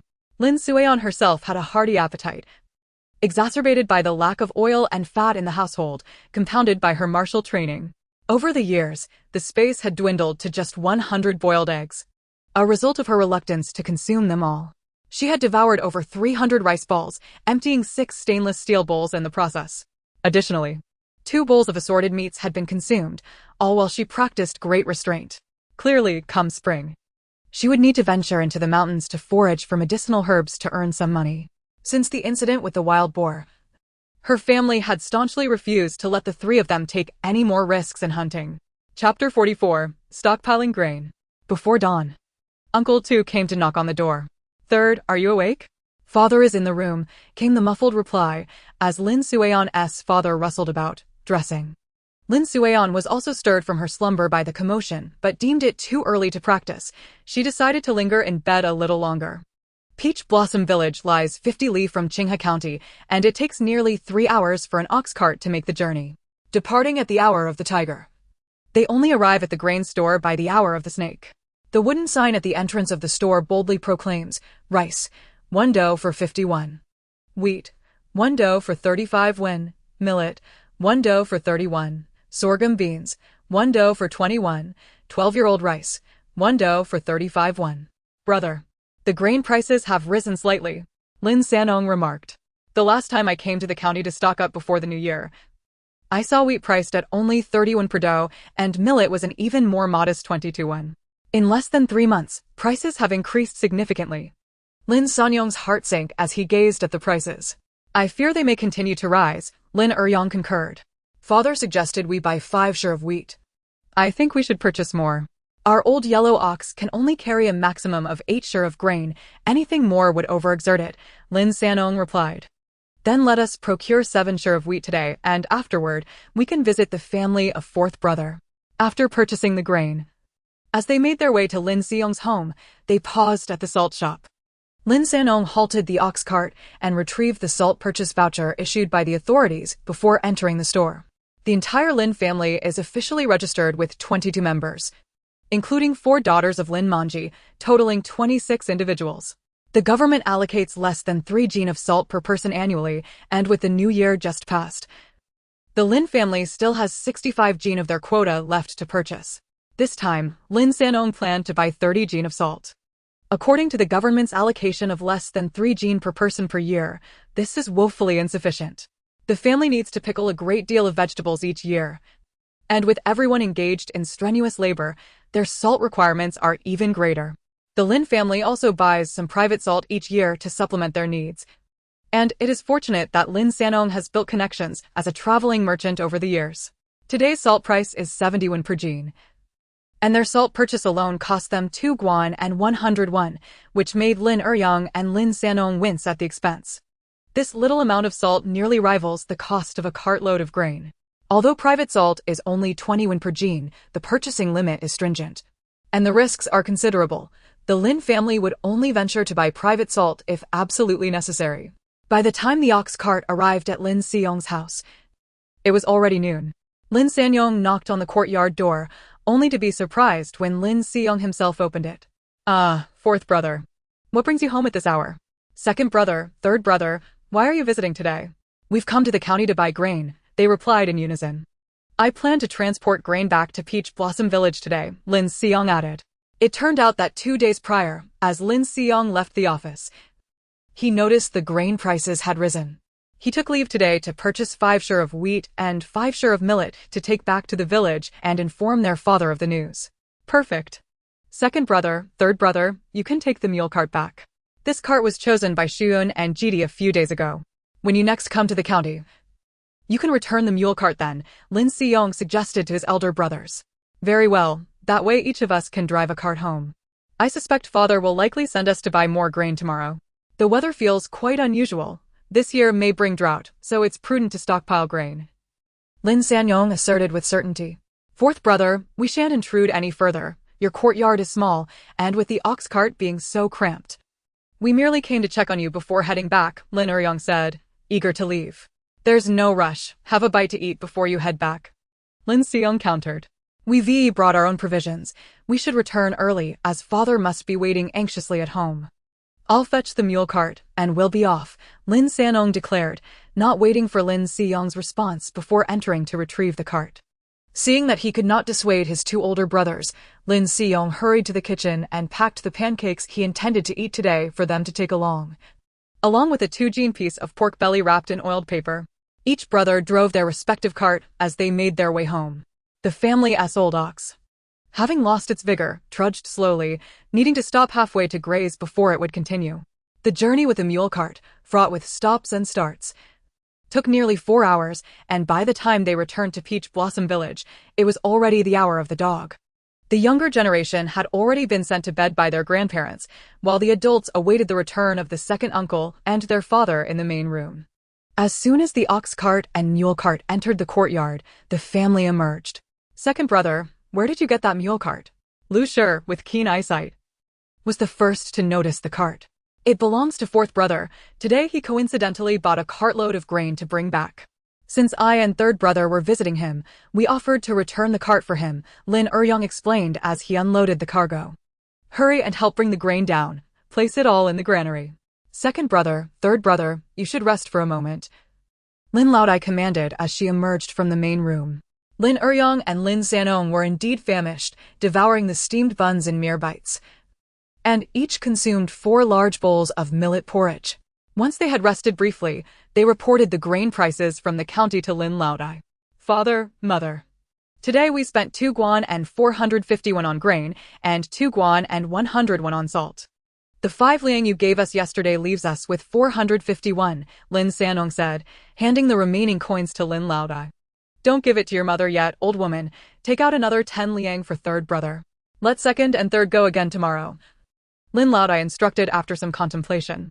"We aren't in a hurry to return fourth brother's mule cart. Let us bring back 2 more loads of grain." "Old man, are you out of your mind? That's another 10 liang going out," Lin Laodai lamented, feeling the pinch. "We've saved so little silver in our lifetime. If there is indeed a drought, grain prices will rise further, and it could end up being more than 1 liang per sure. We will surely consume what we have. And if there is no drought, we can sell some of the newly harvested grain," Lin Laodai argued against her husband's insistence. "Today, someone in the village saw second brother driving the ox cart out and inquired about our destination. I told them we were visiting fourth brother. You all keep your mouths shut. Remind the children at home not to let anyone know we bought grain. I worry someone may come to borrow grain. Second brother, you should detour to the town tomorrow to inform your sister to stock up on grain as well. Eldest brother's wife, you should return to your family tomorrow and discuss my concerns with your father and several uncles. The grain prices may rise further. If anyone comes to purchase grain in the village, do not sell. If you have silver, buy more to store. Third brother, you should also visit your father to advise him to stock up on grain. They have not planted any, so they need to prepare more." Lin Laodai instructed her daughters-in-law with concern. As for the wife of second brother, she was not given such instructions to return to her family because she had been sold at a young age and did not know where her family was. Lin Laodai felt her husband was overly anxious. Even if there were a drought for a season, it wasn't a cause for alarm, as they had weathered droughts before without such trepidation. Though she managed the household's daily affairs, when it came to significant matters, her husband's decisions held sway. Lin Laodai reluctantly counted out another 10 liang from the money box, wincing at the expenditure. Chapter 45. The Water Crisis for several consecutive days. The second uncle and father returned from the county with numerous carts of grain. The family now had a total of 26 share of wheat, 30 share of millet, 5 share of rice, 10 share of sorghum, and 10 share of beans. The water source upon which Peach Blossom Village relied, besides the 4 old wells in the village, was the Tang River that flowed past the eastern edge of the village, said to stretch 25 li and nurture the villagers of the surrounding areas. On the day of Jingzha, thunder was expected, yet the sky bore no clouds, only the blazing sun hung high. The villagers were no longer able to remain calm. The sense of complacency had vanished. Those with surplus funds hastened to the town or county to procure grain, while those lacking financial means tightened their belts, preparing sparser meals. Today, Lin Suian accompanied his grandfather to draw water from the old well beneath the ancient locust tree. As he crouched at the edge of the well to gauge the water level, he overheard several women from the village conversing animatedly as they queued for water. There's been no snow all winter, and now, even after the awakening of insects, there has been no rain. The wheat in the fields, I fear, is doomed, sighed Aunt Wang. Look, doesn't the water level in this well seem to have dropped again? Indeed, replied Old Li, her voice barely above a whisper. My husband went to town yesterday to inquire, and the price of grain has risen again. Do you know how much a dough of wheat costs now? Sigh. It's already 41 for a dough of wheat, chimed in Spring Peach. My heavens, gasped several women nearby. Is there any hope left for us? Lin Suian remained silent, merely tightening his grip on the rope as he assisted in hoisting the water bucket. Just as Lin Sanong prepared to lift the bucket with a shoulder pull, a cacophony of hurried footsteps approached from a distance. Upon glancing up, he saw Yao San from the village limping back, stumbling along the ridge. The people from Li family village have dammed the river. Zhao San panted. They are armed with hoes and hatchets, attacking anyone they see. The women at the well erupted in panic. The audacity. They are trying to cut off our means of survival. Old Li screeched. Quick, quick. Go to the Wang clan ancestral hall and sound the gong to summon the men of the village. Someone shouted in alarm. Lin Sanong dropped the bucket and dashed to the ancestral hall to seize the gong. Bang, bang, bang. He struck the gong while calling out loudly, urging all able-bodied men to gather at the eastern end of the village by the Tang River. Within moments, 200 to 300 men emerged from their homes, wielding agricultural tools. Lin Suian hurried home, where he learned from his grandmother that his grandfather, along with his uncles, had gone to the riverbank to check if the ice had melted, intending to replant. Realizing the gravity of the situation, Lin Suian wasted no time in rallying Fu Ping and Fuan, arming themselves with pitchforks, hatchets, and shoulder poles before heading towards the Tang River. By the time the three arrived at the riverbank, chaos reigned supreme. They could hardly distinguish between the members of Donghua village and those of Li family village. Hesitant to join the fray, uncle and second uncle are in the northeast corner, Lin Suian exclaimed, pointing towards the bend in the river. The trio rushed forward over the uneven stones, but just as they were about to reach their relatives, they witnessed a young man from Li family village swinging a rake towards his second uncle's back. A primal scream erupted from Lin Suian's throat as he swung the pole horizontally, barely managing to intercept the deadly rake. Grandfather, get down! Fu Ping shouted as he lunged forward, shielding the stooped elder. The old man, with mud smeared across his face and his lips ashen, clutched a broken hoe handle tightly in his grasp. Seizing the opportunity, Fuan kicked the assailant wielding the rake, striking him forcefully on the calf with the back of his hatchet, causing the man to collapse in agony. Run! Head west! Lin Suian urged, supporting his grandfather's left arm while Fu Ping steadied the right. The three stumbled back towards the reeds. Upon reaching the old willow tree, Lin Suian noticed something amiss with his second uncle's right arm, which was stained with dark red blood seeping through his gray sleeve. Second uncle. I'm fine. Just a scratch, Lin Sanong attempted to dismiss, but the pain forced him to gasp as he raised his arm halfway. Fu Ping tore a strip from his garment, shaking as he tried to bind the wound. The cloth quickly became soaked with blood, revealing a gaping 3-inch-long laceration with exposed flesh and a glimpse of bone. Lin Suian felt nausea rising within him as his second uncle grabbed a handful of river mud, mixing it with saliva before pressing it onto the wound. The mud clump immediately darkened as it absorbed the blood, trickling down his uncle's forearm, which was now marked with swollen veins. At that moment, his elder uncle arrived, and upon seeing the injury, he swiftly tore a piece of cloth from his clothing to bind it tightly.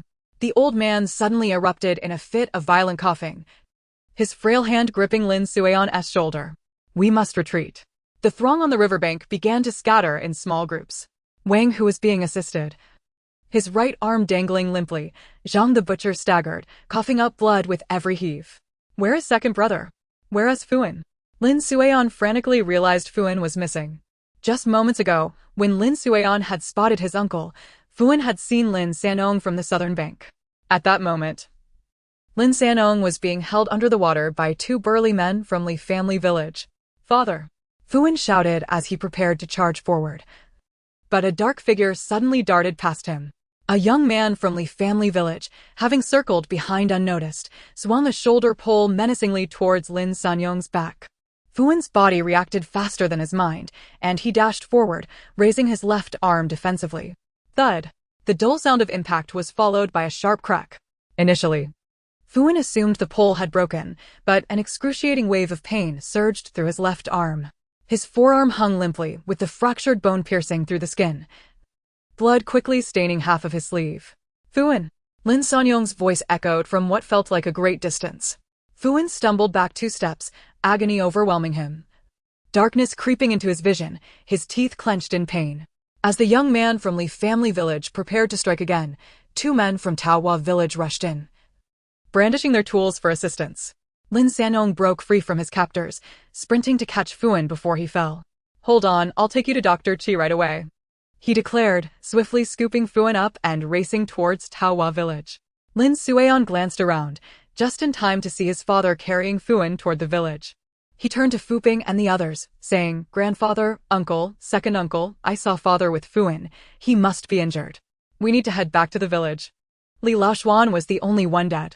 The oldest participant from Li family village, he had merely been wielding a manure fork on the fringes of the crowd. When a young man from Taohua village collided with him, he slipped, striking the back of his head against a protruding stone, blood oozing from his graying hair. Someone has died. It was unclear who first cried out, but the sounds of battle hushed instantly.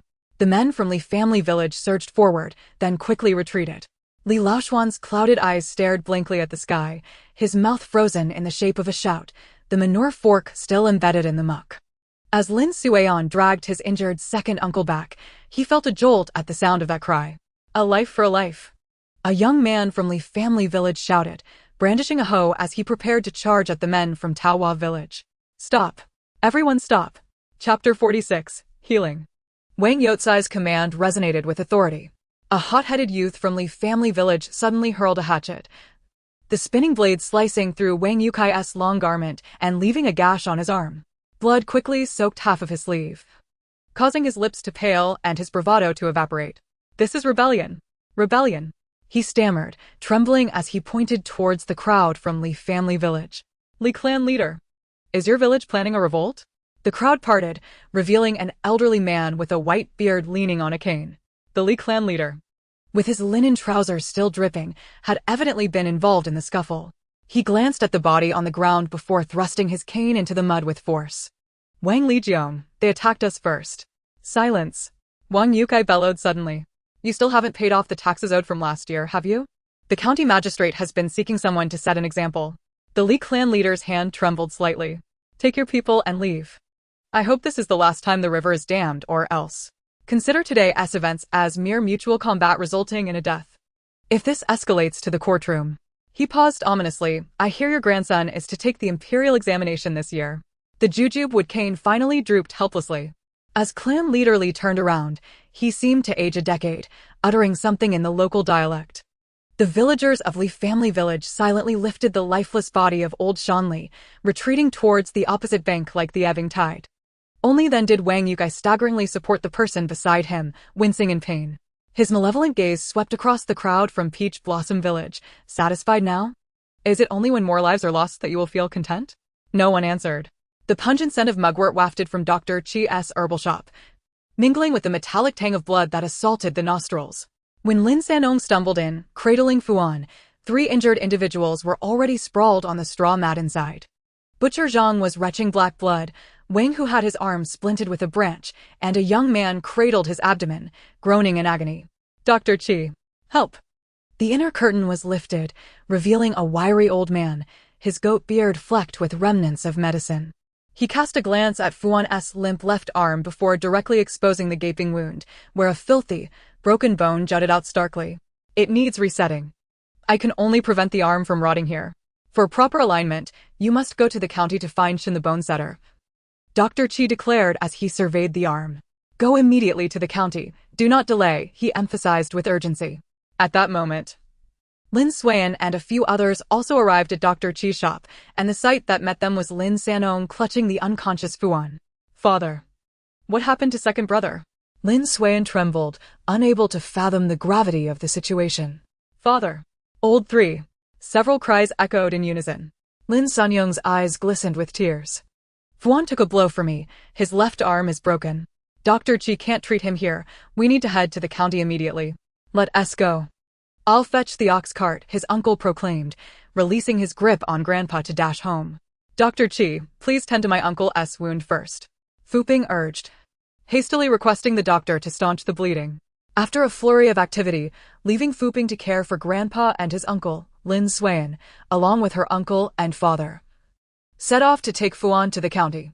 Hearing the news, Tian Hohak cried as she rushed to the herbal shop, with Xiao Lu and Lin Manji supporting their grandmother, and Li Shui leading Lin Changning and a gaggle of children.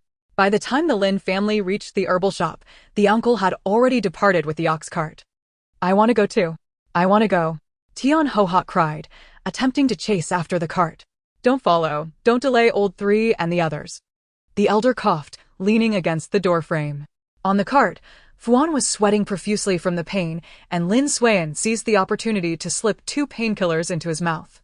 Under normal circumstances, the ox cart would take 3 hours to reach the county, but today they arrived in less than 2.5. Thanks to Dr. Chi's prior directions, Lin Daong quickly guided the cart to the entrance of Chen's bone-setting clinic. "Doctor, help!" Lin Sanong yelled, cradling Fuan. "What are you shouting for? Come in," came a hoarse voice from behind the door curtain. Chen the bone setter sat at a Ada mortal's table, grinding herbs, the powder in the mortar emitting an eerie shade of blue-purple. The elder's rolled-up sleeves revealed serpentine scars on his forearms, resembling centipedes crawling on gnarled bark. The diagnostic process was astonishingly swift. The root-like fingers of Chen the bone setter barely grazed Fuan's swollen, purple arm when he suddenly pressed down with force. Fuan's anguished scream reverberated through the clinic, causing the porcelain jars on the shelves to rattle. Chen nodded in satisfaction. The radius is obliquely fractured, the ulna is shattered, and the tendons are tangled in 3 places. He turned to scoop half a bowl of amber-colored medicinal wine from a clay jar. "Mandrake wine, drink it, and you'll meet the king of hell without feeling pain." After Fuan consumed the medicinal wine, his gaze quickly dulled. Chen instructed the others to lift him onto a door panel, securing his shoulder and waist with cloth straps.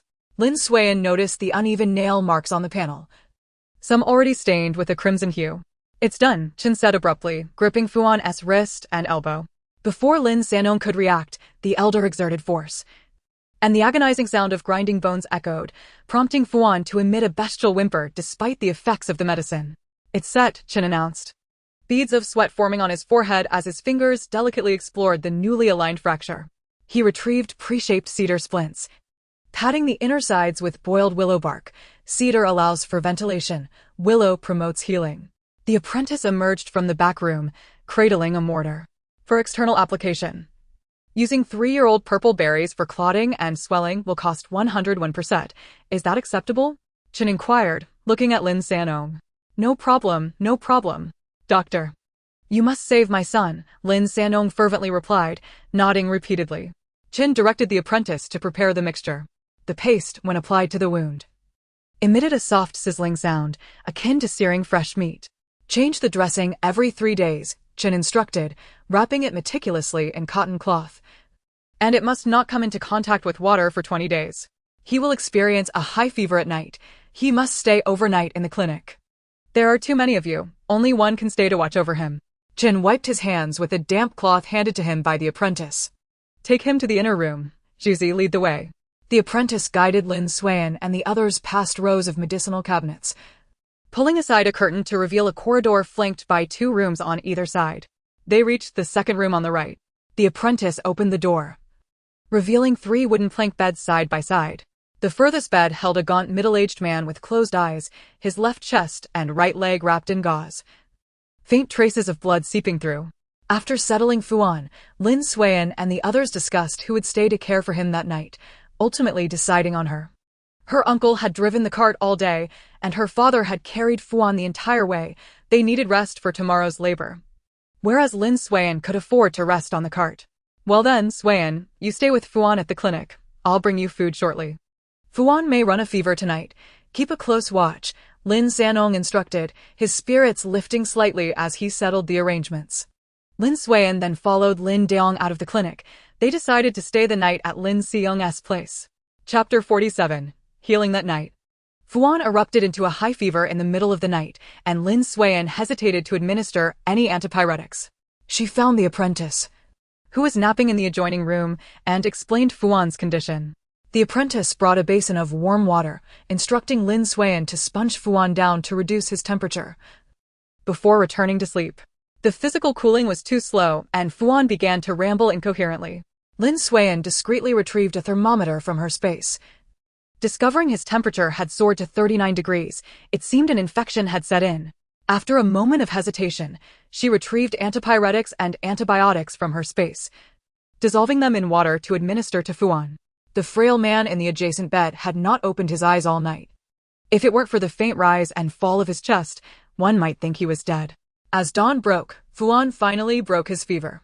Checking his temperature revealed it had dropped to 37.8 degrees. The fever had subsided at last. If she could find an opportunity during the day to give him some medication, he should be fine. While Lin Suian dozed against the wall, a creaking sound signaled the opening of the outer door, followed shortly by rustling noises. The clinic must have opened. Lin Suian decided to step out and see what was happening. She tiptoed to peek, spotting the apprentice from yesterday, Juzi, standing on a stool to retrieve medicine. A half-used brush tucked behind his ear, his cheeks puffed as he chewed on candy. Hey, Lin Suian tapped on the counter. Do you accept herbal donations? The apprentice turned slowly. We don't accept loose herbs. We have long-term suppliers. What about the purple berries like yesterday? Do you accept those? Lin Suian continued her inquiry. The herbs are priced at 50 yuan per pound for the 3-year-old purple beads with no signs of worm damage, 80 yuan per pound for the fruit, and 30 yuan per pound for the roots and rhizomes. Suddenly, the young apothecary jumped down from his stool to take a glance at Lin Suian and continued. Is your family in the herb-gathering trade? No, it's my brothers who gather herbs, Lin Suian replied.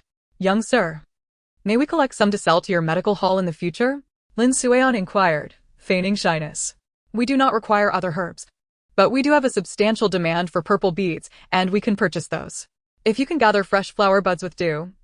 The county magistrate's 5th concubine pays a tael of silver for them to use on her face. The apothecary replied nonchalantly to Lin Suian's question. Noticing the apothecary's disinterest in further conversation, Lin Suian refrained from pressing the matter and, after expressing her gratitude, returned to Fuin's side. As dawn broke, Fuin awakened, and Lin Suian supported him while offering a sip of water. Lin Suian anxiously observed Fuin. How do you feel, second brother? Is it still painful? Where do you feel discomfort? It hurts. Sister, where are we? Fuin croaked. Second brother, we are at the medical hall. Where does it hurt? I will summon the doctor. Lin Suian said, growing anxious upon hearing Fuin's cries of pain. Why does it feel like my entire body is in agony? I only broke my arm, right? Did someone kick me from behind? Fuin wailed, tears pooling in his eyes. Lin Suian felt a mix of pity and exasperation. Lin Fuin, are you foolish? How old are you, and you dared to block with your arm? Were you not holding a hunting spear at that time? Could you not have used the spear to absorb the impact? I was in such a daze. My body reacted faster than my mind. Lin Fuin protested, equally aggrieved. Just as Lin Suian was about to say more, several figures entered the room. First came their father, Lin Sanong, followed by their 4th uncle, 4th aunt, Lin Mingyuan, and cousin Dai alongside their paternal uncle. Fuin has awakened. How are you feeling now? Is it still painful? Their father immediately inquired upon noticing Fuin was awake. Father, why? It hurts. Fuin began to wail again. Will you dare to do this again? You've been a little rascal since childhood. Once you recover, I'll teach you a lesson, their 4th uncle chided with a laugh. Our Fuin is so brave. Come, let us drink some chicken soup. Cousin Dai has been simmering it since the early hours, adding plenty of red dates for nourishment, their 4th aunt said, placing the soup on the only small table in the room. Father, please carry me to the outhouse. I can't hold it any longer. Fuin pleaded pitifully with his father. Everyone chuckled at Fuin's antics, and Lin Sanong felt a little lighter in heart, amused by his son's antics. After Fuin had his fill, he felt less pain. Their 4th aunt also brought Lin Suian 2 sesame cakes and a coarse porcelain bowl of tofu pudding. After chatting for a while, their uncles and relatives saw that Fuin was no longer in critical condition and decided to leave. Qin Jigugu arrived at the medical hall just before the end of the hour, first attending to the middle-aged man in the adjacent bed. He examined the man's eyelids and then sat down to take his pulse, all the while frowning and remaining silent. When he turned to see Fuin wide-eyed and staring at him, Qin Jigugu rarely managed to smile. You seem to be in good spirits. Let us take a look. Yes. Not hot. Stick out your tongue, he instructed. Fuin complied, sticking out his tongue. The tongue coating appears normal. It seems there are no internal issues, Qin Jigugu concluded, withdrawing his hand. Doctor, how long until my son's hand is fully healed? Lin Sanong asked eagerly. Recovery from a fracture takes 100 days. Do not move the splint for 3 months. Come back for a follow-up in 7 days. I will prescribe internal medication to invigorate blood circulation and reduce bruising, to be taken twice daily with 3 bowls of water boiled down to 1. The external medication should be replaced every 3 days. Doctor, it really hurts. When will it stop? Fuin asked pitifully. Pain is quite normal. You will feel discomfort for the next 7 days. Once you finish this medication, the pain will mostly subside. Alright, you can tidy up and prepare to leave. Come back for the billing shortly, Jin Jigaga stated coldly before exiting. As Lin Sueon and the others were packing up, Lin Sanong and their uncle lifted Fuan on a board to carry him out, when a faint sound came from the adjacent bed. The middle-aged man, who had been in a coma all day, awakened, staring vacantly at the beams of the ceiling. The Lin family was oblivious, but Lin Sueon noticed the man's cracked lips moving. At that moment, a frail, patch-clad middle-aged woman entered, followed by a little girl of about 8 or 9. Her trousers cut short, revealing her frostbitten ankles. Upon entering, the woman knelt by the bed, resting her forehead against her husband's hand. "Dear," the old woman said to Seldaya, "and she is willing. I came to see you. She will take her away soon. Daya, come see your father." The woman called as she tugged the little girl forward. The girl, with a blank expression, knelt straight in front of the sickbed. "Father, you must get better. Otherwise, Mother and my 2 sisters will have no way to live. I'm leaving. Please protect my sisters." She bowed 3 times before standing up. Tears slid down the sick man's cheeks, his hoarse voice unable to utter a single word, his lips trembling. The Lin family stood frozen, as if time had paused, all rendered motionless by the scene. As the woman led the girl to leave, Lin Sanong called out to them, "Wait." He then retrieved 2 white steamed buns from the provisions bag, hesitated for a moment, and took out 2 more. After wrapping them up, he stepped forward and handed them to the little girl. "Take these. You need to eat well to gain strength," he urged, not waiting for her response before placing them into her hands. The girl looked up at Lin Sanong with teary eyes and murmured, "Thank you." The woman, seeing the 4 steamed buns in her daughter's hands, brightened up and took 3 of them, placing them beside the bedridden man as she said, "Dear, eat some buns first. White flour is nourishing. I will see Daya off and will return shortly." Lin Sueon was left speechless by the woman's actions. Chapter 48. Returning to Taohua Village. Lin Sueon and her family returned to Taohua Village just before the hour of the dog. As the ox cart halted in front of the courtyard, the door swung open from within. It was their mother, Tian Hohat, who, upon seeing Fuan and the others return, instantly filled with tears, hurried to the cart. Fuan, how are you, my dear?" "Mother, it hurts. The doctor said I need to eat well. You must prepare delicious food for me." Fuan lay on the pile of straw, still seeking to play the fool. "All right, Mother will make you something delicious," Tian Hohat replied, her voice choked with emotion. The Lin family members, hearing the commotion, emerged to express their concern and greetings, and Fuan was finally carried back to his room. After settling Fuan, the others exited the room. Lin Sueon finally found an opportunity to pour the medicine into a coarse porcelain bowl, adding a bit of sugar to stir and trick Fuan into drinking it. After the long journey, Fuan felt a bit feverish, and Lin Sueon, having had a restless night fearing she might inadvertently press against Fuan's injured arm, decided to sleep with her older cousins for safety. To be cautious, she first gave Fuan some fever-reducing and antibiotic medicine. When Lin Sueon entered the main room, she found the entire family gathered. Her grandfather sat cross-legged at the head of the bed. "Father, what happened after yesterday?" Lin Sueon had just settled into her seat when her father asked. "In Li family village, an old man named Li Laoshuan has died," Grandfather Lin sighed. "In Taohua village, there were no fatalities, but about 10 were injured." "How are they handling this situation?" their uncle inquired. "Yesterday, we went to the Wang family ancestral hall to discuss. Wang Shoren's stance is to let it go. Neither party should pursue the matter. Although Li family village initiated the conflict, we were the first to act. With the passing of Li Laoshuan, a human life lost, it is evident that the repercussions for Taohua village will not be pleasant." Grandfather continued, "And what of the injured? What is the village saying?" Father, unwilling to relent, inquired once more. "The injured are our responsibility," Grandfather responded silently. "Just yesterday, 2 members of our household were hurt, and the medical expenses nearly amounted to 10 taels. If such incidents continue to occur in the village, who will be willing to help?" Uncle, a man of integrity, could not contain his exasperation. "This is how it is in our mixed surname village, unlike the unity found in Li family village. They handle their casualties within the clan," Grandmother added with resignation. "Now that heir and Fuan are both injured, we have to ensure that the eldest son's wife provides them with separate meals, simmering a chicken daily for them to share." Eldest, tomorrow, visit your father-in-law and order a large bone for the month.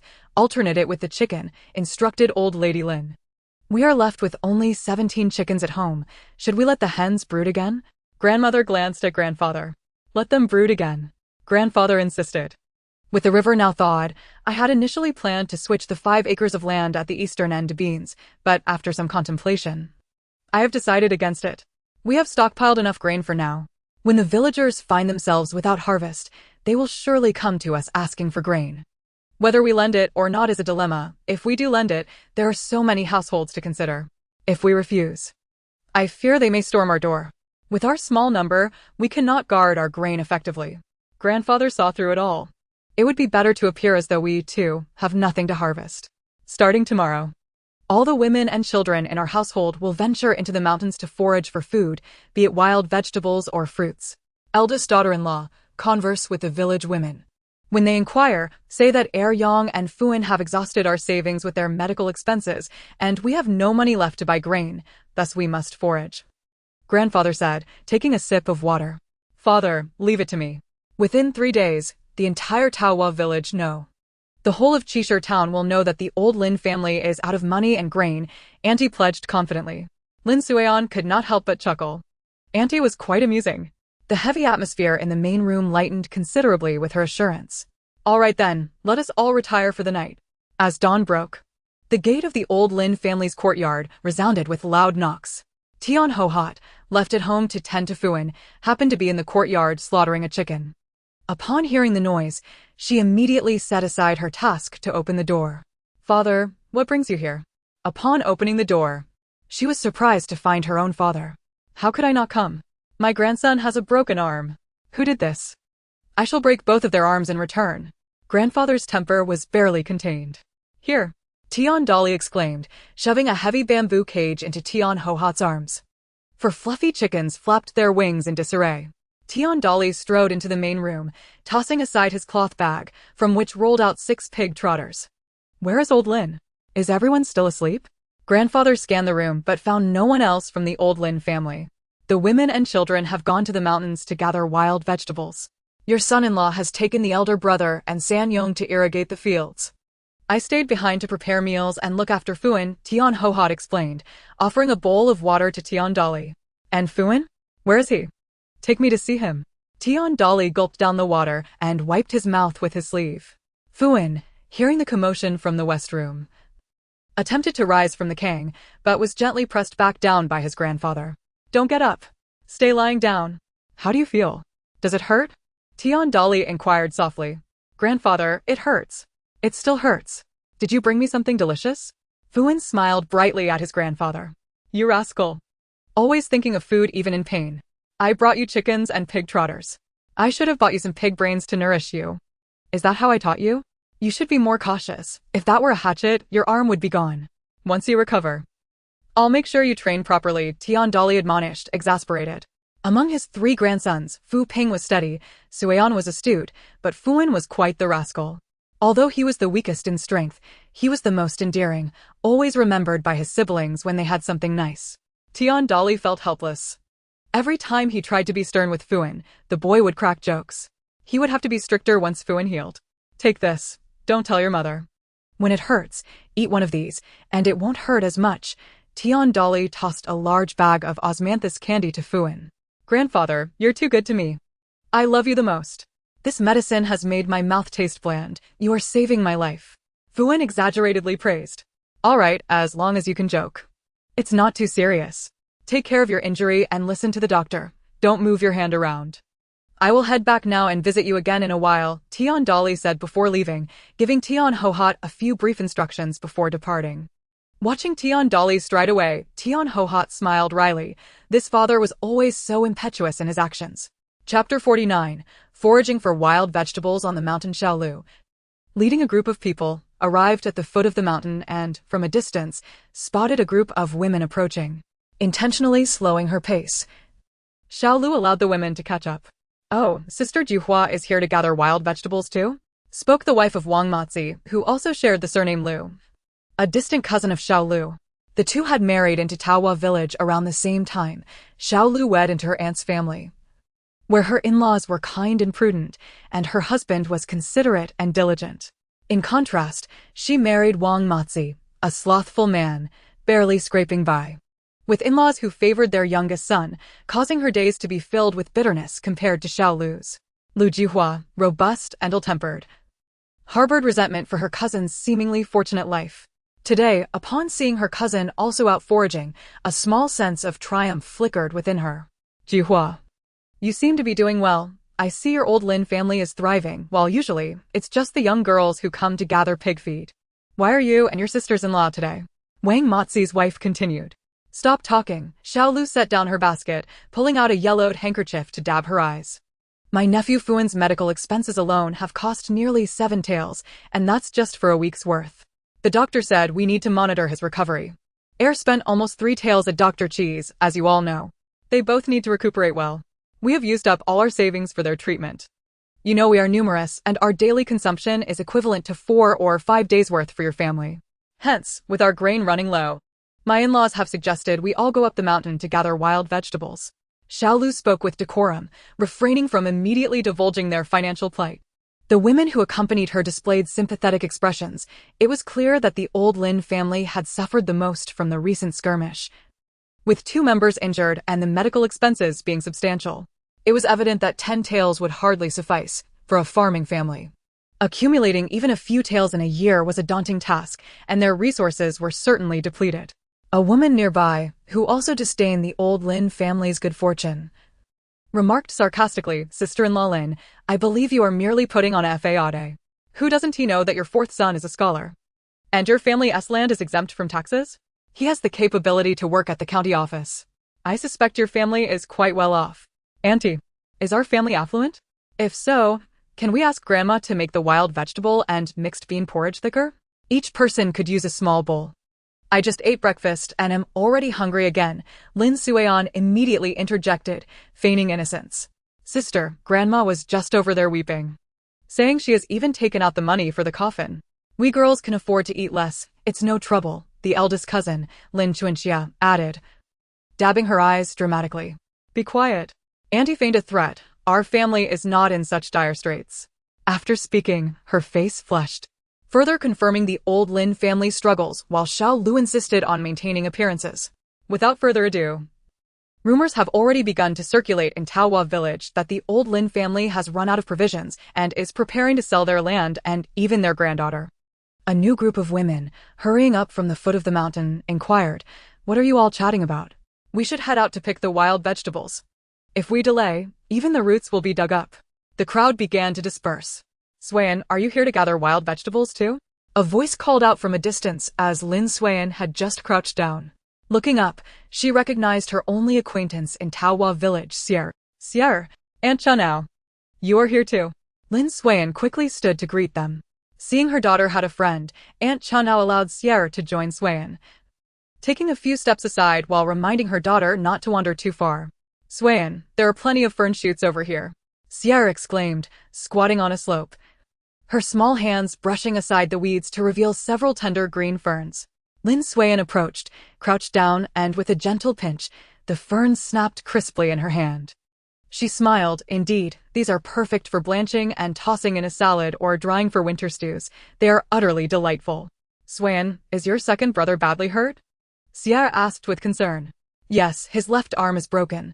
The doctor said he needs at least 3 months to recuperate, Lin Suian replied candidly.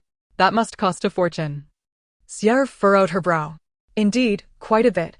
We've already spent nearly 7 taels just on medicine, not to mention the subsequent treatments. Xier gasped at this. That seems exorbitant. Xier's circumstances were indeed pitiable, yet in this ancient era, she could be deemed relatively fortunate. Her grandmother became a widow at a young age, and her mother, Aunt Chuntao, was the only daughter who had been married off to another family. Xier's father, a reputed young man in his time, had succumbed to a sudden illness when Xier was merely a year old. Consequently, their household consisted of 3 women, and the villagers whispered that they were cursed with misfortune. Aunt Chuntao never remarried nor sought another husband thereafter. The village children shunned Xier, fearing they might also be plagued by her supposed bad luck. Only Lin Suian, who hailed from the modern world, remained unconcerned by such superstitions. Sierra, with her cheerful disposition, despite being ostracized by the villagers, received ample love from her grandmother and mother, which rendered her indifferent to the absence of playmates. Sierra, does your family stockpile any grain? My grandfather says a drought is coming. Lin Suan couldn't help but inquire further about the girl. Suan, my grandmother has mentioned the possibility of a drought as well. We should all strive to gather as many wild vegetables as we can to store them, Sierra whispered to Lin Suan. As the sun climbed higher, the mist in the mountains dissipated. Lin Suan and the others filled their bamboo baskets and decided it was time to return. Yet, Lin Suan was eager to earn some money, contemplating the purple pearl herb that the young apprentice at the medicine shop had mentioned could be sold. However, it seemed that the leaves were best harvested in May or June, while the fruit would be ready in July or August. This herb could be used in its entirety for medicinal purposes, and she intended to collect some for storage. She also planned to discuss with her elder brother about hunting some wild chickens and rabbits to dry and preserve for later use. Are you thinking of venturing deep into the mountains again? Her grandmother queried from under the eaves, her brow furrowed in concern. Have you forgotten what happened with the wild boar last time? Do you really believe you will be lucky every time? Tian Ho-Hot hurried out of the kitchen, her hands still smeared with flour, and exclaimed anxiously, Fuan's hand is still not fully healed. You two must not go. What if you encounter another wild boar? Her eyes reddened, her voice choked with emotion. Lin Suan quickly stood up. Mother, my brother, and I will only scout around the outskirts. We won't go deep in. Last time, we had our father with us, but if it's just the three of us, we'll climb a tree at the first sign of a wild boar. Fu Ping scratched his head. Grandma, mother, I assure you, Suan, and I can escape easily. If we see a wild boar, we will climb a tree immediately. If we don't provoke them, we should be safe. Let them go, it's fine for just those two. While the rest of you can gather wild vegetables at the foot of the mountain. Don't slow them down, their grandfather interjected as he returned home. You stubborn old man, always like this. Grandma retorted, visibly irritated. Children must grow up, they practice martial arts, after all, and are better off than their older siblings. I worry that the river might dry up later, and we will need to find a source of water from the mountains. Fu Ping, Suan. Be vigilant for water sources while you're up there, grandfather sighed. Chapter 50, Fu Ping and Suan ascend the mountain for harvest on a crisp spring morning. A delicate mist enveloped the undulating mountains like a gossamer veil. The chill of early spring prompted Lin Suan to pull her thin jacket tighter around her, sneezing in the process. Elder brother, are you cold? She asked, rubbing her nose. A bit, let us move quickly. We'll warm up as we go, Fu Ping replied, quickening his pace. Elder brother, let us take a different route this time. The last path yielded no water sources. We should head south a bit, Lin Suan suggested. Agreed. We should avoid the area where the wild boar was last spotted. Perhaps its mate and offspring linger there. Fu Ping concurred with her plan. Spring had just begun, and the mountains were abundant with wild vegetables, while fruits had yet to ripen. Their primary task today was to hunt for game to dry and preserve. Elder brother, do you think this might be Huangjing? Suan suddenly exclaimed as she discovered several plants beneath an ancient pine tree, their leaves oval-shaped and stems upright. Fu Ping approached to examine them closely, his face lighting up with joy. Indeed, it is, and it appears to be quite mature. He retrieved a small shovel from his basket, carefully excavating the soil around the roots to avoid damage. Last time at Chen's bone-setting clinic, the apprentice had mentioned that they did not accept loose herbs. However, Lin Suan felt confident that if the herbs were of good quality, other clinics would certainly purchase them. Huangjing is a precious herb. It requires 9 rounds of steaming and drying, but we cannot process it ourselves. We should have father take it to the county town to sell tomorrow. With their roles to find, Suan searching, and Fu Ping harvesting, the bamboo basket gradually filled with medicinal herbs. Just as they were about to take a break, Suan suddenly gasped. Elder brother, come quickly. Fu Ping hurried over to see Suan pointing at a steep crack in the cliff, where a dark red hue was faintly visible. Squinting, Fu Ping's heart raced. It was a Ganoderma, and judging by its size and color, it had been growing for at least a decade. Be careful, I'll go fetch it, Fu Ping said, placing down his basket and expertly tying a rope around a sturdy tree nearby. Suan watched him climb with bated breath, her hands clenching into fists, knowing Fu Ping would not allow her to join him. Fu Ping moved steadily and cautiously, inching closer to the Ganoderma. He pulled a wooden knife from his pocket and solemnly sliced the Ganoderma from its base, the whole process resembling a sacred ritual. How wonderful! Suian exclaimed as she received the Ganoderma from Fu Ping, her eyes sparkling with excitement. It was her first time seeing such a magnificent specimen. And it could fetch a handsome sum. Fu Ping wiped the sweat from his brow, his face betraying his delight. What incredible luck! This age of Ganoderma will surely bring a good price, perhaps even a considerable amount of silver. Suddenly, Fu Ping stood up and walked toward a nearby thicket. What is it? Suian inquired. Fu Ping knelt down, gently parting the dense leaves with his fingers. Look at these plants. Their leaves are particularly vibrant. And the soil here is more moist than elsewhere. He grasped a handful of soil. There may be a water source nearby. Suian immediately understood Fu Ping's implication. The two followed the direction of the changing vegetation, and indeed, the ground beneath them grew increasingly damp. After navigating around a massive rock, they heard the faint sound of flowing water. There, Suian pointed excitedly ahead. Parting the final thicket, a crystal-clear spring emerged before their eyes. Water gushed from the crevices of the stones, forming a small pool that cascaded downstream. Various moisture-loving plants flourished around the pool. Fu Ping crouched by the water's edge, cupping his hands to taste a handful of water. His eyes instantly sparkled with delight. It was sweet and crisp, truly good water. Our luck today is remarkable, Fu Ping exclaimed. As Suian glanced up at the sky, he noted the encroaching dusk. It would soon be perilous to traverse the mountain path.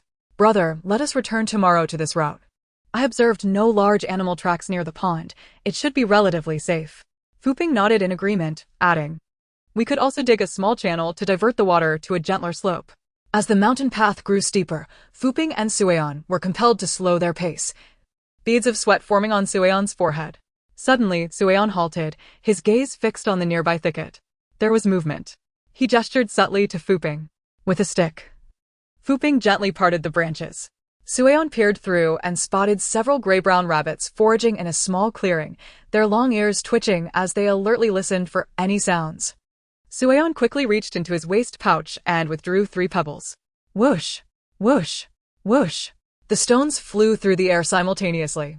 Sensing danger, the rabbits scattered in all directions. But it was too late. 3 rabbits were struck, one in the head, the others in the legs. One fell dead on the spot, while the other 2 struggled to flee. But Fu Ping swiftly captured them. Well done, your technique is becoming increasingly refined, Fu Ping praised, clapping Suian on the shoulder. Just as he was about to assist the second rabbit, he suddenly noticed something amiss. Suian, look at this one, he said, gently stroking the rabbit's rounded belly and feeling a faint movement. Crouching down for a closer inspection, Fu Ping's furrowed brow gradually relaxed. It's a female rabbit, and she's with young. Then let us take her back and apply some herbs to her leg, so she can give birth to many little ones, Suian suggested gleefully. All right, let us quicken our pace. Otherwise, grandmother may not allow us to ascend the mountain again. By the time Fu Ping and Suian returned to the old Lin family home, night had fully descended. As they entered the yard, Tian Hohot rushed out from the house. Seeing that the siblings were relatively clean and unharmed, she felt a wave of relief. Why are you back so late? You must be starving. Your mother is bringing you dinner, she said as she hurried off to the kitchen. Indeed, Fu Ping and Suian were quite famished. They had only consumed some dry rations on the mountain, and the long trek had left them fully digested. Since Fu Ping was nearby, Suian had hesitated to eat, knowing that Fu Ping was not as easily deceived as Fuan. Once the two placed their bamboo baskets on the ground of the main room and retrieved the lingji mushrooms from within, even grandfather, who was calmly seated on the king, was taken aback and hurriedly got up, forgetting to put on his shoes. He took the lingji and held it up to the oil lamp on the table for a closer inspection. This lingji is of considerable age. Fu Ping, Suian. You two have had exceptional luck today, grandfather commended. Grandfather, we also dug up a good amount of huangjing and found a small pond. Suian and I observed that there were no large wild animal tracks nearby. However, the spring is quite small. It may only suffice for emergency use in daily life. But it would not be enough for irrigating fields. Very well, very well. Third son, tomorrow you shall go to the county town. First, visit fourth brother and show him the lingji and huangjing. You may not fetch a high price selling them yourself. See if fourth brother has connections or if he can inquire about a better price from his colleagues. Understood, father, I shall set off early tomorrow, Lin Sanong promptly replied. If anyone inquires, just say I am fetching medicine for Fuan. He is still in considerable pain. Grandfather reiterated his concerns with a hint of worry. I understand. Lin Sanong nodded. Chapter 51. A windfall. The next day, Lin Sueon and Fuping continued their ascent of the mountain, this time accompanied by their aunts and a cousin. A whole group. After some discussion the previous evening, the family concluded that there were indeed no large wild beasts in the vicinity, and the area was abundant with wild vegetables. With more hands, they aimed to gather as many as possible. At the foot of the mountain, wild vegetables had become increasingly scarce, as women and children from the village had been gathering them in droves. Meanwhile, Lin Sanong was driving the ox cart towards the county town just as dawn broke, encountering a few villagers on the way who were out to fetch water for their fields. He exchanged a few pleasantries and continued on his way. By the time it was mid-morning, Lin Sanong arrived at the courtyard of Lin Siyong's home. He knocked on the door, which was opened by Lai Di. Third uncle. Why are you here so early in the county town? Has something happened at home? Nothing's wrong. Is your fourth uncle on duty? Lin Sanong tied the ox to a pomegranate tree in the yard and made his way inside. He hasn't gone on duty yet. He still has about half an hour. Lai Di led Lin Sanong further in. Third brother, why have you come so early? Is there an issue at home? Lin Siyong, who had been listening from the inner room, came out. Everything at home is fine. I just need to discuss something with you, Lin Sanong replied with a smile. Third brother, you have arrived. Please sit with my husband. Breakfast will be ready shortly. Chinshur smiled as she poked her head out from the kitchen. Thank you, sister-in-law. Once in the main room, Lin Sanong placed his bamboo basket on the floor and took out a small cotton bundle, laying it on the table. Lin Siyong was taken aback upon seeing a lingji the size of a basin. This is at least 10 years old. Where did you find this? Third brother? He asked excitedly. Fuping and Sueon gathered it yesterday on the mountain. Fourth brother, do you think this can fetch a good price? Lin Sanong inquired with a grin. It certainly can. Lin Siyong glanced around the yard and leaned in closer to Lin Sanyong's ear, whispering. The county magistrate is currently making connections. He's about to retire, and he's been on the lookout for good items. This lingji will surely delight those officials. A 10-year-old lingji could even become a tribute. Even members of the royal family would be eager for it. However, we must tread carefully. One misstep could cost us our lives. I will take it to the magistrate and see how much silver he can offer. I suspect it will not be a small amount. Lin Siyong carefully wrapped the lingji again after setting it down. After a quick breakfast, he took a small bamboo basket on his back and headed toward the county office. Meanwhile, Lin Sanong took the remaining Huangjing to Chen's medical clinic, where the physician immediately accepted it, stating that he would be glad to take any good medicinal materials in the future. Huangjing was valued at 300 won per pound, totaling 18 pounds, which would yield 5 taels and 400 won. At the county office, Lin Siyong approached the magistrate with the bamboo basket. Magistrate, please take a look at this lingji. This was collected by my elder brother yesterday near the cliff. It should be around 10 years old. Lin Siyong stated as he opened the cloth bundle. The magistrate, leisurely sipping tea, widened his eyes at the sight of the lingji, but quickly composed himself, assessing its quality. It is indeed decent. However, such wild items. Lin Siyong interjected with a smile. Magistrate, observe the patterns and colors of this lingji. It would surely enhance the list of gifts for the governor. The magistrate stroked his beard and nodded. Very well, you have an eye for this. How does 30 taels of silver sound? Lin Siyong's heart leaped with joy. Though rare, this quality of lingji would only fetch around 15 taels at the clinic. The transaction was swiftly completed, and the magistrate ordered the silver to be brought forth. After receiving the silver, Lin Siyong excused himself for half an hour and hurried home. When Lin Sanyong received the 30 taels handed to him by Lin Siyong, his eyes widened in disbelief. Fourth brother, this is far too much. Ha ha. This is due to the magistrate needing to send gifts. At the clinic, it would have only sold for around 10 to 15 taels, Lin Siyong chuckled. With the silver in hand, Lin Sanong hurried back to Taohua village. At the hour of the rooster, Lin Sanyong returned to the small courtyard, just as Lin Sueyan and the others were descending from the mountains. Today's harvest was not as bountiful as yesterday's. There were no premium herbs to be found. However, wild vegetables were particularly abundant, mostly ferns, which needed to be blanched in hot water and then dried. Taking advantage of the sunny weather, they could be sun-dried for 2 or 3 days until thoroughly dehydrated. Upon seeing Lin Sanyong's return, Lin Sueyan immediately approached him and inquired, Father, how did it go? Were the herbs sold? Did anyone want them? What was the price? Haha, my little girl, you're quite impatient today. Lin Sanong chuckled, ruffling Lin Suiyan's hair. Inwardly, Lin Suiyan was anxious, for this was crucial to their future ability to earn a living through herb gathering in this ancient time. If they sold well, and at a high price, no less. As Lin Sanong spoke, he headed towards the main room, followed by Lin Laotu and Lin Laodai. Father, mother. The Lingji was taken to the county office by fourth brother to be sold to Clerk Zhou, who is currently in need of gifts. He offered a very good price. Can you guess how much silver? Lin Sanong said with a smile to the elder couple. You're grown yet still teasing your parents. How much? Hurry up. Lin Laodai responded, giving Lin Sanong a light tap on the shoulder. Mother, the Lingji sold for 30 taels, and Huangjing was 300 won per pound. 18 pounds sold for 5 taels and 401, Lin Sanong exclaimed joyfully. My heavens, that's incredibly valuable. That's nearly equivalent to our entire family's annual income.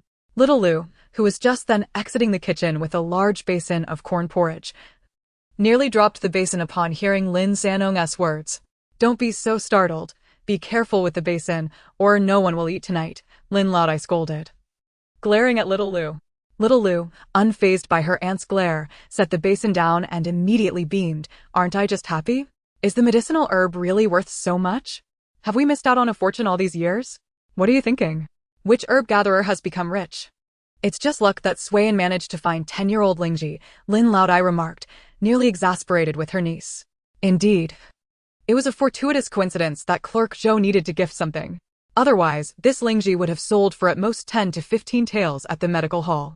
Quite right, Fuping and Suiyan have made a great contribution, Lin Laodu nodded in approval. Mother, here's the silver for you, Lin Sanong said, handing all the silver to Lin Laodai.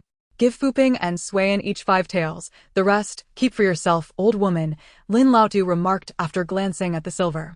Lin Suiyan was momentarily overwhelmed by the unexpected joy. How precious this was. After 5 years of traversing through time, it was her first earnings. And her grandfather had given her 5 taels, a substantial sum she could hardly fathom spending. Thank you, grandfather. In a flash, Lin Suiyan saw a shadow dart from the Kong table, snatching away a small ingot of silver. Fuping's movements were quicker than his sound, revealing that he, too, had a penchant for wealth. Lin Suiyan, no longer pretending to be modest, took an ingot from the Kang herself. Chapter 52, Water levels drop in April. The sun hung in the sky like a nail, scorching every inch of Taohua village. Lin Suiyan did not venture into the mountains today, everyone capable of labor, young and old, was at Donghua fetching water to irrigate the wheat fields. As her grandfather said, whatever can be saved, let it be saved. Lin Suiyan squatted by the banks of Donghua, watching the increasingly larger sandbar in the river's center. Last month, the water level had reached her ankles, but now, even the riverbed's pebbles lay exposed, glistening with blinding whiteness under the sun. The entire village's farmers toiled day and night to fetch water, yet despite their efforts, the rice shoots remained insufficient. The village's elder predicted that this year's harvest would be only about 30% of previous years. Ding! Ding! Ding! The sound of the gong rang sharply through the sweltering air, as figures began to appear along the village paths, all converging towards the Wang clan ancestral hall. In the clearing before the hall, the village chief, Wang Shoren, stood atop a stone mill, his expression as dark as the bottom of a pot. Behind him stood several village elders, all wearing worry-laden faces. Suiyan and Fuping squeezed into the crowd, hearing the surrounding murmurs. The well at the west end of the village has run dry. My family now has to fetch water from the northern well. My son went today and said the water is nearly gone. The water in Donghua has also dried up. The heavens are truly leaving us with no means to survive. Are we to worship the river god like the Li family village? Silence. Wang Shoren's second son shouted, demanding quiet from the crowd. Once silence enveloped the gathering, Wang Shoren cleared his throat. Of the 4 old wells in Taohua village, only 3 are currently yielding water, and the northern one is nearly dry. I have called everyone here to suggest that each household send a strong laborer to clear out the silt at the bottom of the well. Perhaps we can prolong its use. The crowd buzzed with murmurs, and someone asked loudly, Chief, what good will clearing the well do? If it doesn't rain, digging deeper is pointless. Wang Shoren wiped the sweat from his brow. Then what do you suggest we do? Just sit and wait for death? He scanned the crowd. As is customary, every household must contribute labor. The old well at the east end lay beneath the large locust tree at the village entrance, said to be over 100 years old. The wellhead, built of bluestone, bore deep grooves worn by the well rope over the years. At that moment, 7 or 8 men had already gathered around the wellhead, with some bringing wooden frames and pulleys, while others carried water buckets and hemp ropes. "I'll go down first." Fuping removed his sweat-soaked shirt, tying the hemp rope around his waist, the other end securely fastened to a stone pillar at the well's edge. Swayan handed him a bamboo basket and a small hoe. "Be careful, pull the rope if anything feels off." It was Lin Sanong who had come to clear the well this time. Ideally, it should have been his second uncle, the slimmest among the 4 brothers. But he had injured his arm and had yet to recover. As soon as Lin Sanong descended into the well, he felt short of breath and broke out in a cold sweat. Lin Swayan suspected he might have claustrophobia. The well was over 10 meters deep and narrow, and he could not stay down there for even half a tea's worth of time before he had to be pulled up. Fuping then volunteered to give it a try. Several men had taken turns already, and now it was Lin's turn. Fuping eagerly offered to go down in his father's stead. He braced himself against the well wall, slowly sliding down. The light from the wellhead was quickly swallowed by his dark figure, leaving only the rope to tremble gently. Swayan leaned over the well's edge, hearing dull thuds and Fuping's muffled voice from below. "A bit more, I'm almost there." Baskets of silt were pulled up one after another, exuding a damp, moldy odor, quickly forming a small mountain of black earth at the well's edge. The sun climbed higher, scorching the back of their heads. Swayan's back was already drenched, but she paid no mind to wipe the sweat, her full attention on the movements below. Suddenly, the rope began to shake violently. "Pull me up. Hurry." Fuping's voice came from the depths, laced with an unusual urgency. Lin Sanong and several villagers quickly tugged at the rope. When Fuping emerged from the well, his face was unusually excited. "There's something on the well wall." Several man-made grooves, like hidden channels for water, are blocked with silt. The crowd erupted into commotion, and a nearby man quickly asked, "Really? Can it be unblocked?" Fuping sat on the well edge, panting, but his eyes sparkled with excitement. "Get me an iron rod. I'll see if I can break through." A man hurried back home and soon returned with a rod over a foot long. Without hesitation, Fuping slid back down into the well. This time, the bottom of the well echoed with thuds. Time passed without notice, and suddenly, Fuping shouted, "It's open." Following that, a rush of water could be heard, as if something had been dislodged. "Water! The well water is rising!" The villagers exclaimed in delight, leaning over the edge. Indeed, the previously dark well bottom now shimmered with glistening waves, the water level visibly rising at a steady pace. News of the development spread like wildfire, quickly reaching every corner of the village. More and more people gathered around the old well, with some even kneeling to bow towards the well opening. By the time the village chief arrived, the water had already risen 3 to 4 feet. "At least this will last for a while. One well is insufficient. The others must be excavated similarly." The village head was instructing the people to disperse quickly and continue their work. By the end of April, the waters of the Tang River had completely receded, and the old Lin family, along with the entirety of Taohua village, ceased irrigating their wheat fields. The villagers now relied solely on a few wells for their drinking water. The village head arranged for several able-bodied men to take turns guarding these wells, allowing 10 people from each household to draw a bucket of water. Households with fewer than 10 members were still permitted 1 bucket. The old Lin family fetched 2 buckets of water daily. Lin Suayan had not bathed for 10 days and had become a rather filthy child. Recently, everyone who was able had ventured to Chishire Mountain in search of food, until there was no longer anything edible on the outskirts. As for the deeper regions of Chishire Mountain, no villager dared to tread there yet. Each day, more and more people gathered beneath the old locust tree at the village entrance to engage in idle chatter. Grandfather advised the old Lin family to avoid drawing too much attention. Lin Suayan had not accompanied Fuping to the mountains for 5 or 6 days. Instead, she had been sitting with her grandmother under the big locust tree, listening to their conversations. High prices for grain, selling old rice, millet, and sorghum, all at premium rates. Cash transactions, no deception, for young and old alike. The stout merchant leading the charge shouted in a booming voice, deliberately jingling several new copper coins in his hand. The coins sparkled in the blazing sun, enticing the hearts of the villagers. This commotion was akin to a stone cast into a still pond. The previously lethargic village suddenly buzzed with excitement. Families burdened by taxes and debt found their spirits rekindled. The meager supplies of last year's saved grain, which had been a lifeline, now seemed particularly tempting in the face of high prices. The Wang family was the first to succumb to temptation. With fewer hands to labor, their harvest from the previous year had been mediocre. Though they were distantly related to the village head, the debt they owed him weighed heavily on their hearts. Wang Laonian, squatting by the well, cast furtive glances toward the mule carts at the village entrance. Ultimately, as if resolved, he rose and headed home. Chapter 53. Selling Grain. Wang Laonian. Have you lost your mind? Seeing Wang Laonian carrying two clearly grain-filled sacks, Uncle Li stomped his feet in desperation. As one of the village's more knowledgeable elders who had endured famines, he understood that grain was essential for survival. Rain had not fallen. With autumn crops looking bleak, what would they eat if he sold now? How long could wild vegetables sustain them? Eating too many would cramp their legs. Wang Laonian hesitated, his face a mask of inner conflict, but the heavy strings of copper coins handed to him by the merchant quickly quelled his resistance. Stubbornly, he replied in a subdued voice, "Uncle Li, you needn't worry. Such high grain prices are rare. Once this opportunity passes, it won't return. My family will tighten our belts and mix wild vegetables to survive this year. Surely next year the heavens will bless us with rain?" It sounded more like he was trying to convince himself than Uncle Li.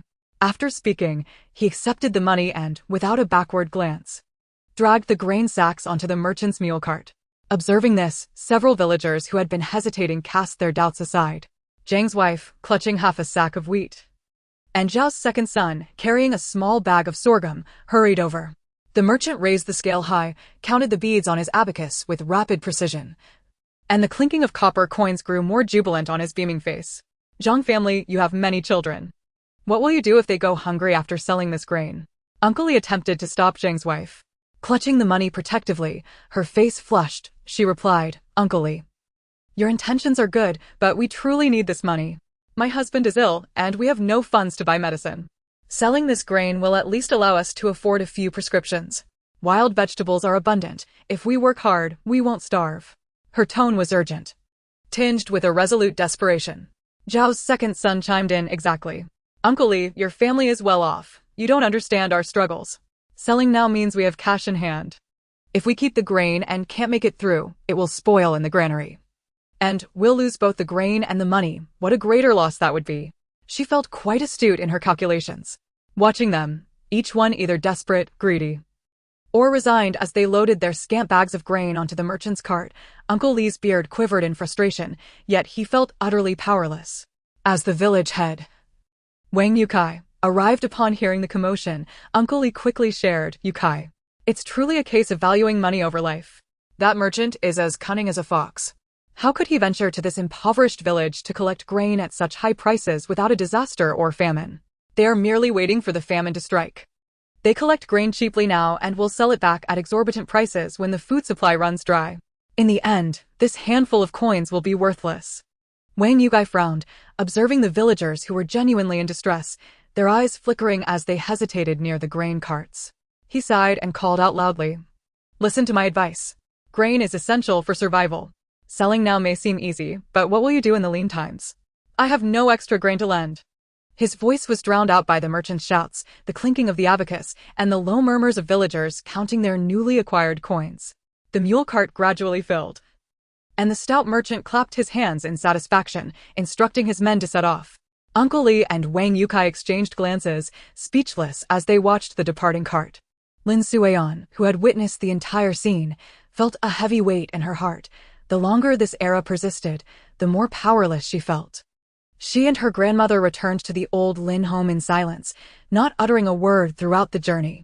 Upon their arrival, the younger Lu matriarch noticed her mother-in-law's low spirits and mistakenly attributed it to the river's drought, worrying about their grain supply. "Mother, don't fret. Didn't the third son just return from the county with several carts of grain?" she reassured. "Our grain will last until next autumn's harvest." The last time, due to Suayon and Fuping's profits from selling medicine, grandfather decided to allocate 10 taels for father to purchase grain. This time, the price has risen by 3 won per dough compared to last time. We didn't buy anything else. Grandfather insisted on wheat to stave off hunger, which mixes better with wild vegetables. Is that what is bothering you? I saw someone selling grain at the village entrance, and it troubled me. Grandmother gestured dismissively towards her daughter-in-law. Grain selling? Are you certain, mother? The younger matriarch questioned, disbelief etched on her face. Indeed. Now, be about your business. Grandmother lacked the enthusiasm to discuss the matter further and headed towards the main hall. I must go out and gather some news, the younger matriarch declared, removing her apron and handing it to Lin Sueon before hastily making her way to the old locust tree. Very much in character for Auntie. Lin Sueon thought as she retreated to her room, noticing that both of her older cousins were absent. She planned to retrieve some food from her secret stash while also taking stock of her supplies. There were 650 rice balls, 100 boiled eggs, and untouched buns. She still had 28 large bowls of meat dishes. Dried fruits and nuts had likely consumed around 10 pounds. Lin Sueon had truly taken good care of herself. At 5 years old, she stood at an impressive height of 125 centimeters, appearing like a child of 8 or 9 in this place. Aside from the 5 taels she had received from her last medicinal venture, her funds consisted of the red envelopes she received during the new year and the pocket money given by her grandfather, uncles, and aunts, totaling around 10 taels and 31, with her auntie contributing at least 4 taels. Thinking of her auntie brought her to mind of her cousin, Hongya, who was just over a year old. Every time they met, she would insist on being held by Lin Sueon, crying if refused. The little girl bore a striking resemblance to her uncle. Lin Sueon worried that Hongya might grow up to be a female version of Zhang Fei. A considerable portion of her storage space remained unoccupied, and recently, Lin Sueon had been collecting fist-sized stones from the mountains, now accumulating over 100. The items within her space were weightless, but upon extraction, they would possess weight, falling directly downward. She could not harm anyone using the stones from her space. She had to rely on her own strength to throw them. At present, her aim had improved considerably, and she had consistently trained with a sandbag, her strength rivaling that of a young girl in her teens. May, a time when golden waves of wheat should sway and sickles should dance. Yet in the fields of Peach Blossom Village, only a sickly grayish yellow stretched before the eyes. The hot wind swept through, carrying not the fragrance of a bountiful harvest, but the choking dust of withered leaves. In old Lin's household, aside from Lin Eryong, Fuin, old Lady Lin, and Tian Hohat, everyone else was toiling in the fields. Old Man Lin still led the family's aging yellow ox back and forth, transporting the wheat. 25 acres of land were harvested by the entire family in just 10 days. Today, Lin Seong's family and lady had not returned, as Lin Sanong had specifically instructed during his last trip to the county town that there was no need for them to come back. After the final storage in the granary, Lin Deong calculated that the yield was only 30% of previous years. The Lin family had long braced themselves for this outcome, so their grief was somewhat mitigated. However, most households in Peach Blossom Village were not as fortunate, for the tax collectors had arrived. Cling, cling, cling. The officials are here. The officials to collect the summer grain tax have arrived. The scorching heat of May baked the cracked earth of Peach Blossom Village, searing away the villagers' last vestiges of hope.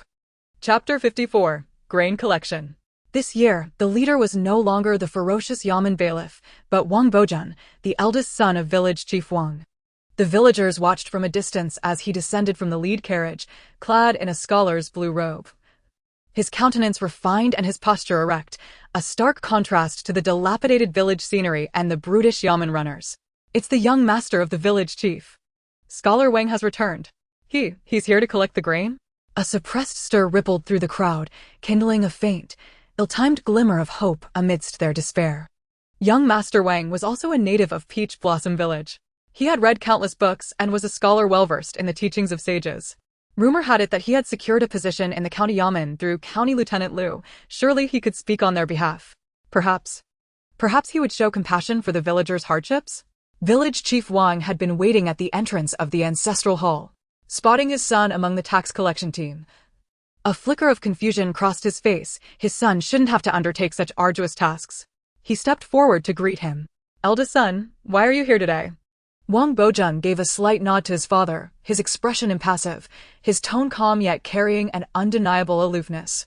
Father, by the magistrate's decree, I am assisting County Lieutenant Liu in supervising the summer grain collection in our township. Peach Blossom Village falls under my responsibility. But there's no need for you to do this? Village Chief Wang persisted. Father, Wang Bojun took a few steps closer, leaning in toward Wang Shouren's ear. His tone softened slightly, but still held an air of condescending analysis. You only see one side of the matter. This year's summer grain collection is vastly different from previous years. Wang Yukai looked up at him, puzzled. Firstly, the tax has been increased by 10%. You are aware of this. The border is under pressure, the court is pressing urgently, and the magistrate is under immense strain. He has issued a strict order to ensure full collection. Wang Bojun's voice remained steady, as if he were analyzing a scholarly text. Secondly, and most importantly, he lifted his gaze, his eyes sharp as they scanned the surrounding villagers. Precisely because of the severe drought this year, the harvest is exceptionally poor. Consider, father. What kind of men are those yamen bailiffs? Crude and martial, they only know how to act with brute force. If they were to come to Peach Blossom Village, what do you think would happen? Wang Yukai felt a chill in his heart. He had experienced grain collections during famine years and knew the methods of those yamen runners. Light offenses involved beatings and curses. Severe ones meant tearing down houses and arresting people. And there had even been fatalities. Conflict, Wang Bojun declared resolutely. It would inevitably incite a rebellion. At best, a mass resistance against grain collection, at worst. An assault on the government. Once the situation spirals out of control, not only would the grain fail to be collected, but it would also lead to a catastrophe, implicating the magistrate and even you, father. He paused, his tone tinged with a self-righteous sense of responsibility. That is precisely why I volunteered to the magistrate and County Lieutenant Liu to personally oversee the collection in Peach Blossom Village. The proposal to convert the grain tax into silver was my suggestion. Wang Yukai was stunned. The yamen runners had already set up a table, laying out ledgers, an abacus, and measuring buckets. Wang Bojun seated himself behind the table, opened the thick tax register, and began calling out names in a clear, steady voice. Li Youtian's household. Summer grain tax due, 3 pickles and 2 pecks. Li Youtian practically scrambled to the table on his hands and knees. Young master. Scholar Wang. His voice choked with sobs. He knelt with a thud. I beg for your mercy. Last year was already a drought, and this year's harvest, it's only 30%. Please, have pity and plead with the county magistrate to reduce the amount. The villagers' hearts leaped into their throats, their eyes fixed intently on Wang Bojun's face, hoping to see a flicker of flexibility or compassion on his refined features. Wang Bojun merely furrowed his brow slightly, as if displeased by the dust on the ground tainting his view. He did not look at Li Youtian, his gaze resting on the ledger as he tapped the table lightly with his finger. Li Youtian, last year's grain tax record for your household is here. This year, the magistrate, in his compassion for the people's hardships, has already made reductions based on the actual circumstances. 3 pickles and 2 pecks is the amount determined according to the law, not a single grain less. You claim the harvest is only 30%. Do you have an official disaster assessment document from the county yamen to prove it? If not, you are falsely reporting calamities with the intent to evade taxes. Documents? What documents? Li Youtian wailed in despair. The fields are so parched. The earth is cracked. Couldn't you see it on your way back to the village, Scholar Wang? Natural disasters and anomalies are to be judged by the laws and regulations of the court. How can you, a troublemaker, presume to speculate? The blue robe seemed to exude an icy official authority. Considering this is your first offense, I will not hold it against you. If the grain is insufficient, convert it to silver according to the law. Accountant, calculate. The accountant clacked away on the abacus. Official wheat price set at 3 mace per peck. 3 pickles and 2 pecks convert to 9 taels and 6 mace of silver. 9 taels and 6 mace. Li Youtian collapsed to the ground as if struck by lightning. 9 taels and 6 mace.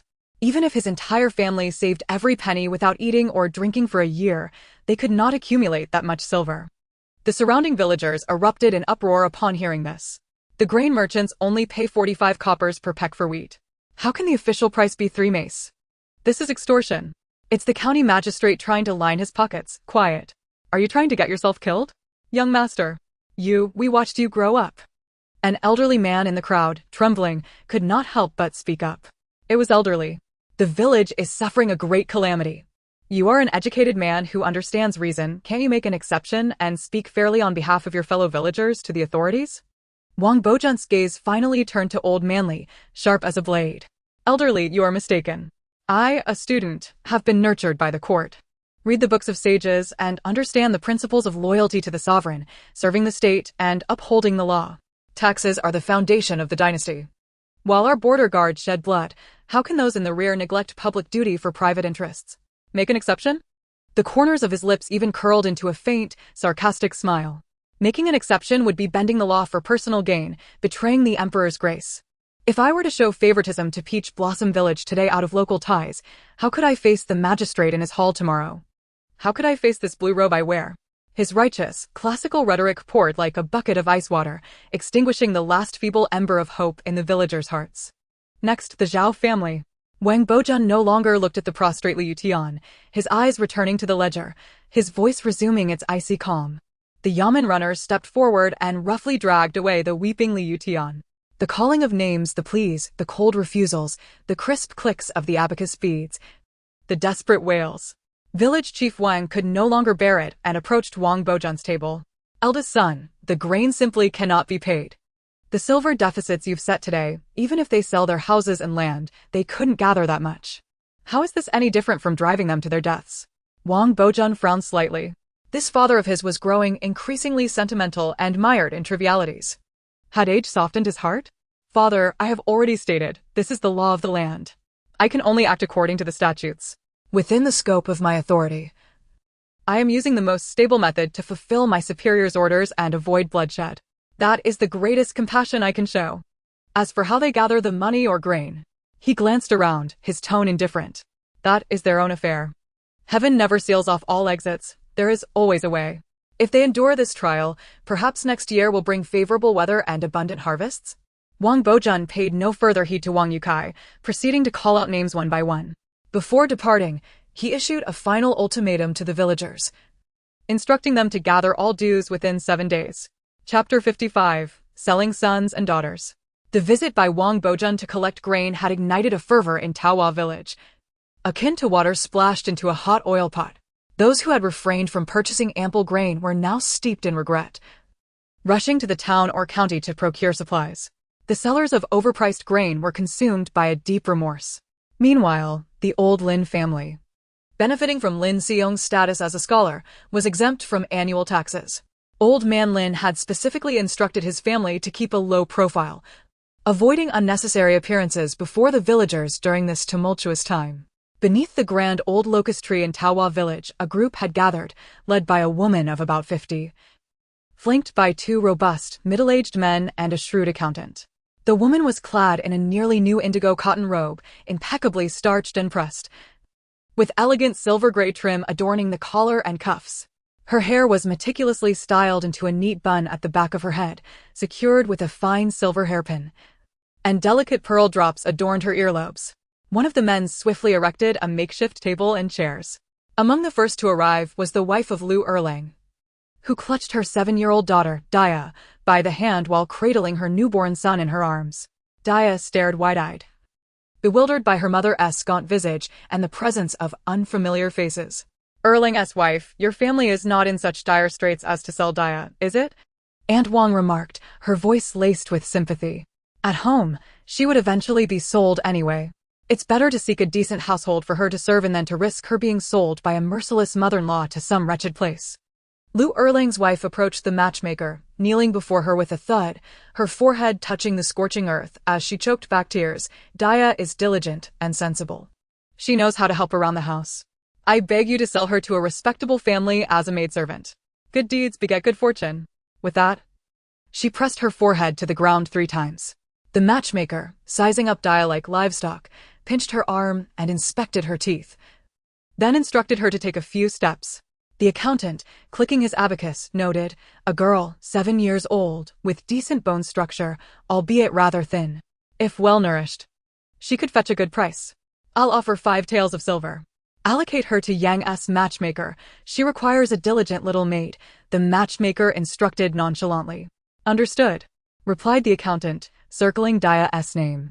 Lu Erlang's wife gazed at her daughter's confused and frightened expression, her heart wrenching as she bit her lip to stifle her cries.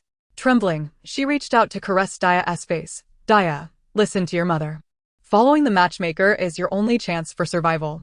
Be sensible and diligent, and don't quarrel with others. From now on, consider that this family and your mother no longer exist. Do you understand? Daya seemed to grasp the weight of her mother's words, clinging desperately to her leg, wailing. Mother, I want to go. I want to go with strangers. I promise to eat less. Mother! The heart-wrenching cries of the child shattered the silence, causing onlookers to avert their gazes. Lin Suiyan, standing in the corner of the crowd, felt tears welling in her eyes, grateful for her own fortune, knowing she was far more blessed than the majority of girls in this era. Erlang's wife, you wretched creature, where is Dia? What have you done with her? A distant old woman shouted as she approached, her intentions clear. Upon seeing Dia standing before the matchmaker, she lunged forward, intent on seizing her. Keep that raucous woman at bay. The matchmaker snapped, directing one of the men to push her away. Dia, upon witnessing her grandmother's fierce expression, momentarily halted her sobs, only to be roughly shoved into the cart by another strong man. Next, the accountant called sharply. Next was Liu Tian, accompanied by his wife, each dragging a child, his 9-year-old son and 11-year-old daughter. Both children appeared malnourished, their eyes brimming with fear. Liu Tian, stooped and aged beyond his years, dared not meet his children's gaze. Addressing the matchmaker, his voice cracked. Look here, the boy is 9 and can work. The girl is 11, quick on her feet. Please, offer a fair price. His wife clutched their children tightly, silent tears streaming down her face as her body shook like a leaf in the wind. The accountant conducted his customary scrutiny before announcing their worth. The boy, 8 taels, the girl, 7 taels.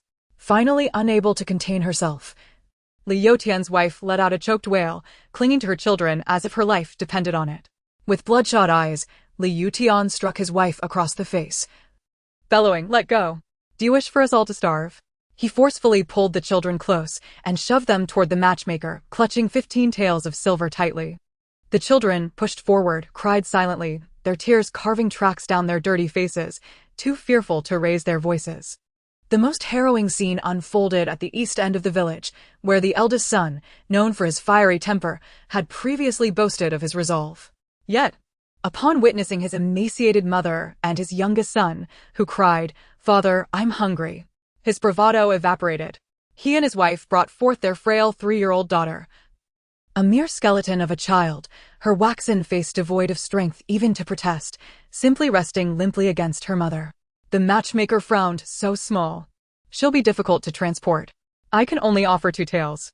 Upon hearing this, son's wife, fierce as a protective beast, clutched her child tightly, exclaiming, "I want to sell her. 2 taels for my daughter's life? Absolutely not." Lin Suiyan could bear no more and silently slipped away from the crowd. Yet, she knew that ultimately, even that little girl would likely be sold. This is the stark reality of ancient times. Chapter 56, Hailstorm 1. Following the summer harvest, the villagers unanimously sowed their fields with autumn beans. So now, they would be ready for harvest between September and October. The villagers fervently prayed to the heavens for a bountiful fall harvest. Time flew by, and like the villagers, the old Lin family was embroiled in daily toil. This year, people from neighboring villages flocked to the county in search of work. Lin Daong and Lin Eryong found themselves outpaced by others, while Lin Sanong's peddling business faltered, yielding only a fraction of previous profits over the past 10 days. Old man Lin decided instead to send his 3 sons to gather herbs with Fuping and Suiyan, seizing the summer season as the time for harvesting purple pearls. Over the summer, the Lin family earned over 12 taels. Lin Suiyan cleverly utilized her space to secretly store fresh, dew-laden flower buds, selling them to the county magistrate's concubine for a profit of 3 taels. Finally, having secured a rare opportunity to accompany her father to the county to sell medicine, she discreetly persuaded him to purchase 200 of the local, unique steamed buns, spending 1 tael of silver, a price that had once been merely 2 on each. It was not that Lin Suiyan had a particular fondness for steamed buns, rather, the food in her space was modern and not easily accessible. She worried that should disaster strike, she would need provisions, and these local steamed buns were the most suitable. In truth, these buns bore a resemblance to modern-day mantu but differed from those of her past life. They were yellowish, unfermented, and could be rather hard when cold, making them ideal for sustenance. The buns in her space were far too white and could not be taken out. As time slipped into September, what should have been a crisp autumn day felt rather oppressive. The resilient autumn beans of Donghua village, which had endured the scorching summer and drought, finally bore the weight of promise. Though the pods were far from the bountiful harvests of previous years, their unhealthy greenish-yellow hue was all that the villagers had to cling to as they faced the impending winter. A few more days of sunshine, and they would be ready for harvest. Lin Sanyong squatted beside his own soybean field, carefully prying open a pod to reveal several shriveled yet finally formed beans inside. A rare, almost imperceptible smile graced his face. Today, Fuping and Suiyan accompanied Lin Sanyong, and as they surveyed the expanse of the soybean field, Suiyan felt the tension that had gripped his heart for most of the past 6 months ease slightly. However, it seemed that the heavens were resolute in their intent to reduce this land to dust. The afternoon sky suddenly transformed without warning. The previously clear horizon quickly accumulated heavy, rolling clouds of leaden gray. The light began to dim at an alarming speed. The wind turned frenzied, whipping up clouds of dust and withered leaves that stung against faces like a whip. This was bad. A storm was brewing. The seasoned farmer looked up at the sky, his face blanching to a ghostly white as he let out a startled cry. The shape and color of the clouds were far from ordinary rain clouds. This cry was like a stone cast into still waters, shattering the fragile tranquility of the fields. Villagers, who had been inspecting the beans and making last-minute preparations, stood upright, their faces filled with terror as they gazed at the sky. "Quick! Get home!" Lin Sanyong shouted frantically to Fuping and Suiyan, who were still deep in the soybean field. But it was all too late. The first hailstone struck the cracked soil with a sharp crack, resembling a chilling signal flare. Then came the second and third hailstones, each the size of a soybean. Like beads from a broken string, they fell in a cacophony of noise, growing increasingly dense and urgent. Hail! It was hail! Despairing cries instantly pierced through the howling wind. These were no longer mere ice particles, but hailstones. They expanded, hardened, and accelerated with astonishing speed. In the blink of an eye, they grew from the size of soybeans to that of walnuts and then to eggs. Ultimately, enormous chunks of ice, as large as fists, descended violently from the roiling black clouds onto the exposed earth. Hail pounded against the brittle soybean stalks and pods, producing a cacophony of jarring cracks that sent chills down one's spine. Under the onslaught of the ferocious hail, the soybean stalks crumbled like dried grass, being shattered in large clusters, while the green and yellow pods, along with the immature beans inside, were instantly pulverized, splattering greenish juice and fragments everywhere. The entire field was rapidly flattened, the once vibrant green vitality transformed into a mire of destruction and debris in the blink of an eye. The fields instantly became a battleground. Villagers screamed in terror, clutching their heads and fleeing in panic, discarding their farming tools as they collided like headless flies amidst the tempest of hail. The uneven terrain of the soybean field, coupled with fallen pods that tripped them, caused many to stumble and fall. Liu Tian, the farthest from the field's edge, was desperately running home when a hailstone the size of a fist struck him squarely on the back of his head with a deafening thud. He didn't even have time to cry out before collapsing onto the ridge, blood mingling with mud and melting ice water. More hailstones pummeled his crumpled form, producing dull thuds. Lu Erlang's wife held her several-month-old son tightly. A hailstone the size of a bowl crashed against her shoulder blade, and she distinctly heard the crack of bone. The excruciating pain momentarily clouded her vision, yet she gritted her teeth, using her last ounce of strength to shield her son beneath her. Curled up in a shallow dirt pit, old Zhang, at the western end of the village, was slow to flee due to his frail legs. Just as he struggled to reach the edge of the field, he was knocked down by a barrage of hailstones. He tried to protect his head and face with his hands, but the hail was too large and too relentless. A hailstone struck him squarely on the temple, causing his body to stiffen, and he emitted a strangled, discordant sound before falling silent. Under Lin Suiyan's and Fuping's urgent shouts, they instinctively threw themselves against the windward side of the ridge, tightly covering their heads and curling up. The icy hail struck their backs and arms, delivering sharp, agonizing pain. Through the gaps in her arms, Suiyan saw figures in the distance falling as they fled the fields, heard the desperate cries and the sickening sounds of bones breaking. The knowledge of extreme weather from previous lives was reduced to nothing more than a chilling fear and helplessness in that moment. The hailstorm raged as if it lasted an eternity, yet felt like a mere instant. When the gut-wrenching cracking sounds finally subsided, silence enveloped the earth. Only the howling wind continued to moan, stirring up the bone-chilling cold that followed the hail. The surviving villagers emerged from their hiding places, as if crawling out from the depths of hell, their souls still shaken as they lifted their heads from the mud. The world before them lay in a ghastly pallor. A thick layer of hail, still unmelted and as large as a child's fist, covered the ground, reflecting a cold, blinding light under the dismal sky. Chapter 57. Hailstorm 2. The once vibrant green and yellow soybean field had utterly vanished. All that remained in sight was a wasteland, flattened and soaked in muddy water and ice debris. Scattered remnants of broken soybean stalks swayed in the wind. My beans, my beans! A heart-wrenching wail, more monstrous than human, shattered the silence. It was Widow Lee. She recklessly lunged towards her soybean field, her hands frantically digging through the icy mud. But all she unearthed were shattered pods and muck. Soon after, more cries erupted across the fields. Husband, wake up! Li Youtian's wife collapsed beside his cold body. Fu Ping wiped a hand across his cold, muddy face, surveying the devastation before him, and for the first time, the usually composed young man found his eyes brimming with tears. Lin Sanong rushed to the two children. Checking their bodies for injuries, only minor bruises reassured him. Old Lin sat on the threshold of the main house, his face ashen, staring vacantly at the wreckage in the yard. Old Lady Lin sat at the edge of the cane, wiping her tears. Father, mother, let us go to the fields and see if we can salvage some good beans. Every little bit counts, Lin Daong said from the other end of the threshold. Looking at old Lin. I want to go too. Fuan chimed in, his hand nearly healed. You should stay at home. Don't you remember what Chen Jiabon said about avoiding heavy lifting for a year? Donghua disagreed. Fuan remained at home while the others grabbed bamboo baskets and sacks, setting out immediately. If they waited until after tonight, it would be utterly hopeless and everything would rot. Old Lin said this as he picked up a bamboo basket at the yard's entrance and walked out. Clearly, the villagers shared the same sentiment.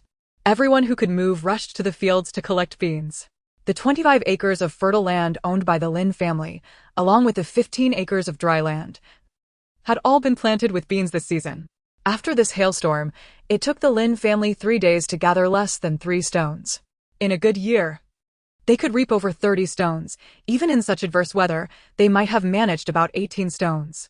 3 days had passed, and whatever remained in the fields had already rotted. The villagers had ceased their efforts. 3 days had gone by, and the few villagers who had perished in the hailstorm were due to be buried. Li Youtian, struck on the back of the head by a hailstone the size of a bowl, died instantly. His family was already destitute, unable to even gather enough straw mats for a burial. In the end, a few familiar impoverished neighbors disassembled some old boards from their own dilapidated doors and hastily nailed together a crude coffin. With no burial garments, they wrapped him in the patched leather coat he had worn in life. The grave lay beside the same soybean field that had been ravaged by hail. During the burial, Li Youtian's wife fainted multiple times from grief, while their remaining son knelt in the mud, his gaze vacant and numb. There were no paper offerings, no sacrificial items, only a few handfuls of cold yellow earth. Old Zhang, the weathered and solitary elder, ultimately could not escape this calamity. When discovered, he lay curled up by the field, half buried beneath the ice lumps, already stiffened. His distant nephew, unable to bear the sight, brought a tattered straw mat from home to wrap the old man's body. The bodies were hastily interred at the village's back burial ground, carried by a few young lads from the household. Without even a proper wooden tombstone to mark the grave, only a slightly larger stone served as a marker. Though Lu Erling's wife managed to shield her youngest son at the time, her injuries were too grave. With a shattered scapula and a fractured skull, she endured a relentless high fever upon being brought home, speaking deliriously in her stupor, calling out for the name of her eldest daughter who had been sold off. She held on for 2 days, but ultimately succumbed. Her mother-in-law stood at the doorway, hurling curses, refusing even a straw mat, and demanding to strip her of her clothing. It was only when a woman from the village, who was close to her, brought a tattered garment from her own home that she retained a shred of dignity. There were no coffins, no ceremonies. The youngest son, bewildered, trailed behind, watching his father lower his mother into the grave and fill it with earth, his small face etched with confusion. With the deceased laid to rest, those who remained faced the unyielding, brutal, and seemingly endless plight of survival. The oil lamp on the kang of the old Lin family flickered uncertainly. The family lingered in the main room after their evening meal, reluctant to depart. This bout of hail had not only devastated the bean harvest, but had also shattered many roof tiles, necessitating further expenditure on replacements, a calamity beyond measure. Father, shall we tidy the fields and plant winter wheat? Uncle Lin Daong inquired of the dazed old man Lin. With a deep sigh, grandfather replied, "We can no longer plant wheat. We do not even know if it will snow this winter, and many in the village are out of wheat seeds." "Then shall we plant beans?" chimed in the second uncle. "We shall not plant beans either. These beans have just been sown. We must plant crops with a shorter growing season," grandfather continued. "Those shorter-term crops would be some winter vegetables," Lin Sanong added. "Do you think eating vegetables alone can fill our stomachs?" Lin old lady rolled her eyes in exasperation. "The soil in the fields has hardened, muddy and covered with remnants of hail and decaying bean stalks. We must first address these issues and loosen the earth. Eldest, second, third. You shall start loosening the 5 acres of land from the east tomorrow. Do as much as you can within 10 days, grandfather commanded. Old man, do you not have any ideas?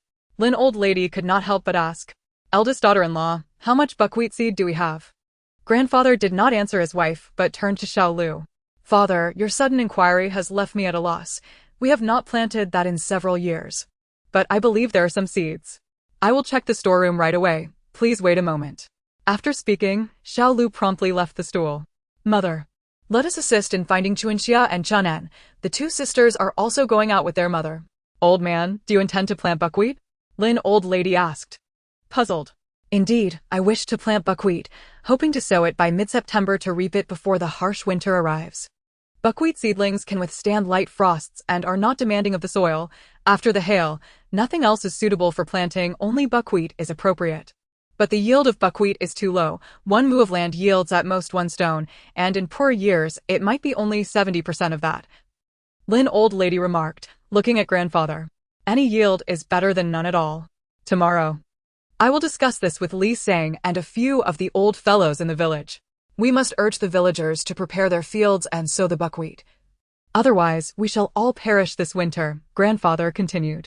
You should also consult the village head to speak on our behalf. I am aware. At this moment, Xiao Lu and her daughters returned from the storeroom. Father, mother, there are only about 5 dough of buckwheat seeds left. I have brought some out for you to see. I believe this is not suitable for sowing. It would be better to consume it tomorrow. Grandfather nodded at the buckwheat seeds brought out by his daughter-in-law, agreeing that they were unlikely to germinate. Third, you shall go to the town tomorrow and buy some buckwheat seeds. Be swift. Understood, father. Lin Sanyong nodded eagerly. Chapter 58, The Exorbitant Price of Grain Seeds. Lin Suion's father had brought her to the town today, a first for her, having only visited the county a few times. Qingstone town lay 20 li from Taohua village, and by ox cart, they could reach it in about an hour. Her second aunt, Lin Xiaoyu, had married into the town and was said to run a shop named Tang's Tofu Workshop. Her father had mentioned they would not be visiting her aunt today, intending to go another time when they had the opportunity. The road to the town was far more treacherous than that to the county, winding through tortuous mountain paths, which made Lin Suion feel nauseous from the jolting of the ox cart. She inwardly lamented that she would never return to the town again. Lin Sanong, well acquainted with the route, drove the cart to the grain store, and Lin Suion shakily dismounted. As she stepped into the shop, the cacophony of noise assaulted her senses, mingled with dust and the scent of sweat. She promptly retreated outside and vomited again beside the cart. Lin Sanong glanced back at Suion, shaking his head and muttering about her disbelief regarding the difficult journey before continuing inside. Do you have buckwheat seeds? Lin Sanong asked the bald man leaning against the counter, calculating with an abacus. Buckwheat seeds? They're 15 copper coins per liter. 15 copper coins? Lin Sanong felt a jolt in his heart. Hadn't it been only 8 copper coins per liter the year before? Shopkeeper, isn't this price rather steep? Last year? The shopkeeper smirked, a hint of malice on his face, tapping the ledger on the counter. Look at the state of the world. Pestilence in the south, drought in the north. And the waterways are all blocked. Grain is as precious as gold. He leisurely resumed his calculations. Lin Sanong, gritting his teeth, replied, Then please weigh out 25 dough of buckwheat seeds. The old man's intention was to plant those 25 good acres. 1 mu of land required at least 1 dough of seeds. Very well, esteemed customer, coming right up. Did you bring a bag? The busy attendant called out in response. After Lin Sanong paid 3 strings and 751, he felt a pang of regret on the way back to the village. Such expensive seeds, there were likely few families in Taohua village who could afford them. Heaven truly seemed to offer no respite. Lin Suion felt dizzy from the trip to town, Not having noticed how many shops were in town, and upon returning home, she collapsed onto the kang to rest. Li Sang squatted beside the large stone mill under the old locust tree, his voice hoarse as he scanned the faces lined with hardship. This is a path to survival. A path to survival? Where are the seeds? The hollow-eyed individuals felt their hearts sink. What price would those precious seeds fetch now? Grandfather Lin sighed. This morning, my third son went to town and found out they are 15 copper coins per liter. 15? That means 1 mu of land requires at least 1 do of seeds. And for our 10 mu of land, it would cost 1,500 copper coins. Where would we find the money to buy that? Heaven help us. If we have made up our minds, then we must buy them. If not, let us borrow and see which relatives have seeds. The Lin family's 3 young boys expressed concern that there were not many buckwheat seeds left in town, and the situation in the county was still uncertain. If neighboring villages also needed to plant buckwheat, there might not even be any of these expensive seeds available, leading to starvation. Wang Lijing surveyed the crowd and declared loudly, I have nearly 8 stones of seeds at home and can lend you 6 stones at first, but the interest must remain unchanged as in previous years. He looked at the crowd and continued, priority goes to the widows and orphans. The unexpected kindness of Wang Yukai left many in quiet astonishment. The subsequent days saw Taohua village engulfed in a flurry of activity, with every able-bodied person heading to the fields to assist. The land, hardened and frozen by hail, needed to be loosened with hoes, and the beanstalks had to be gathered and piled outside the fields. Fortunately, the old Lin family received assistance from the old yellow ox. The adults worked the soil while the children collected beanstalks behind them. And the ox pulled the stalks along. It took 10 arduous days to manage the 25 acres of land. After over a week of relentless toil, the Lin family had visibly lost weight, and even Fuan had emerged with 1 arm in a sling to help gather the beanstalks. During this time, an unfortunate event befell the village. Some families, who truly had no silver to spare and no means to borrow seeds, set their sights on the Qingshi Mountain. The outskirts of Qingshi Mountain were dotted with wild vegetables and common fruits, but to hunt for larger game or valuable medicinal herbs, one had to venture deeper into the mountains. Led by Hunter Li, a dozen men armed with wooden sticks, machetes, rakes, and hoes ascended the mountain. As they traversed the path, Hunter Li led the way, moving as silently as a weasel, his keen eyes scanning every shadow. Zhao Taizhu hoisted a heavy mountain axe. Panting heavily, old Wang the stonemason gripped a gleaming machete, his knuckles turning white. Sun Data clutched a sharpened wooden stick, vigilantly watching the ground beneath his feet. A group of men who had not had a full meal in nearly 2 years, desperate to provide for their families, steeled themselves to seek a livelihood in the depths of the mountains. Suddenly, a deep, resonant grunt, laden with nasal tones, erupted from a dense thicket of hazel brush to their right. A wild boar. Grab your weapons. Surround it. Hunter Li whispered urgently, aiming his bow towards the source of the sound. Almost simultaneously, a massive shadow, accompanied by a foul wind, crashed through the underbrush. Its hind hoof scraped the ground, sending dry branches and leaves flying as it charged towards the densest part of the crowd. Block its path. Scatter. Quickly scatter. The startled shouts tore through the eerie silence, and machetes, axes, and sharpened sticks were frantically raised to confront the rampaging shadow. Hunter Li's arrow whistled through the air, striking the boar's neck with a fierce force. The arrowhead penetrated only an inch, provoking a furious response from the boar, which violently tossed its head and crashed into the wooden stick that Sun Data had raised in defense. It charged towards Sun Datu's abdomen, its tusks piercing through him, driving him forward. Father! Sun Xiaoho's anguished cries pierced the air. Datu! Hunter Li's eyes widened in rage as he reached out, tearing off a ragged piece of clothing. In a surge of unexpected strength and fierce determination, Zhao Taizhu swung his axe towards the boar's rear. At that moment, old Wang's machete followed suit. Thud! Thud! 2 dull thuds resonated almost simultaneously. The hot, pungent blood of the boar gushed forth, splattering Zhao Taizhu and old Wang from head to toe. The others quickly reacted, wielding their tools in unison. The wild boar ultimately collapsed, its limbs twitching, blood frothing from its mouth and wounds. Silence engulfed the scene, broken only by Sun Xiaoho's stifled sobs and Zhao Tiezhu's labored breaths. Lift him down, Hunter Li's voice rasped like sandpaper on iron, each word thick with the scent of blood. The men silently stepped forward, using ropes and wooden levers to secure the heavy boar's carcass. They carefully lifted Sun Data's limp body, while Zhao Taizhu, trembling, used a strip of cloth he carried to staunch the blood pouring from his mouth and nose. Sun Xiaohe was supported by others, his hollow eyes staring blankly at his father's makeshift stretcher. Chapter 59. The Bitter Winter. Following the deaths and injuries sustained during the last expedition into the mountains, the villagers abandoned any thoughts of further incursions, with empty bellies and weakened bodies. Entering the mountains had become a mere death sentence. Old Lin sensed that the winter following the hailstorm might prove particularly harsh, and once the agricultural chores were completed, he urged the entire family to venture into the mountains to gather firewood. Some of the more astute villagers followed suit. After dinner one evening, Lin Suiyan inquired of her grandfather why those unable to sustain themselves did not flee to escape the famine. Her grandfather simply responded, "Do you know how long it took to accumulate our small courtyard and the 40 acres of land? 50 years. If we flee, it means we will have to spend another 50 years to regain what we have now." Lin Suiyan realized she had asked a foolish question. If it were not a matter of life and death, how could a farmer so easily abandon their home and livelihood? Lin Suiyan was awakened by the cold. Since arriving here, she had typically started heating the kang, a traditional heated bed, by mid-October. Now, at the end of October, the kang had been warmed for some time. So how could it be so cold? She thought, the kang is still warm. Why does it feel so cold? How peculiar. Retrieving an outdoor thermometer from her space, she shone the flashlight on it and felt her scalp tingle. Rubbing her eyes in disbelief, she confirmed the reading, -25 degrees.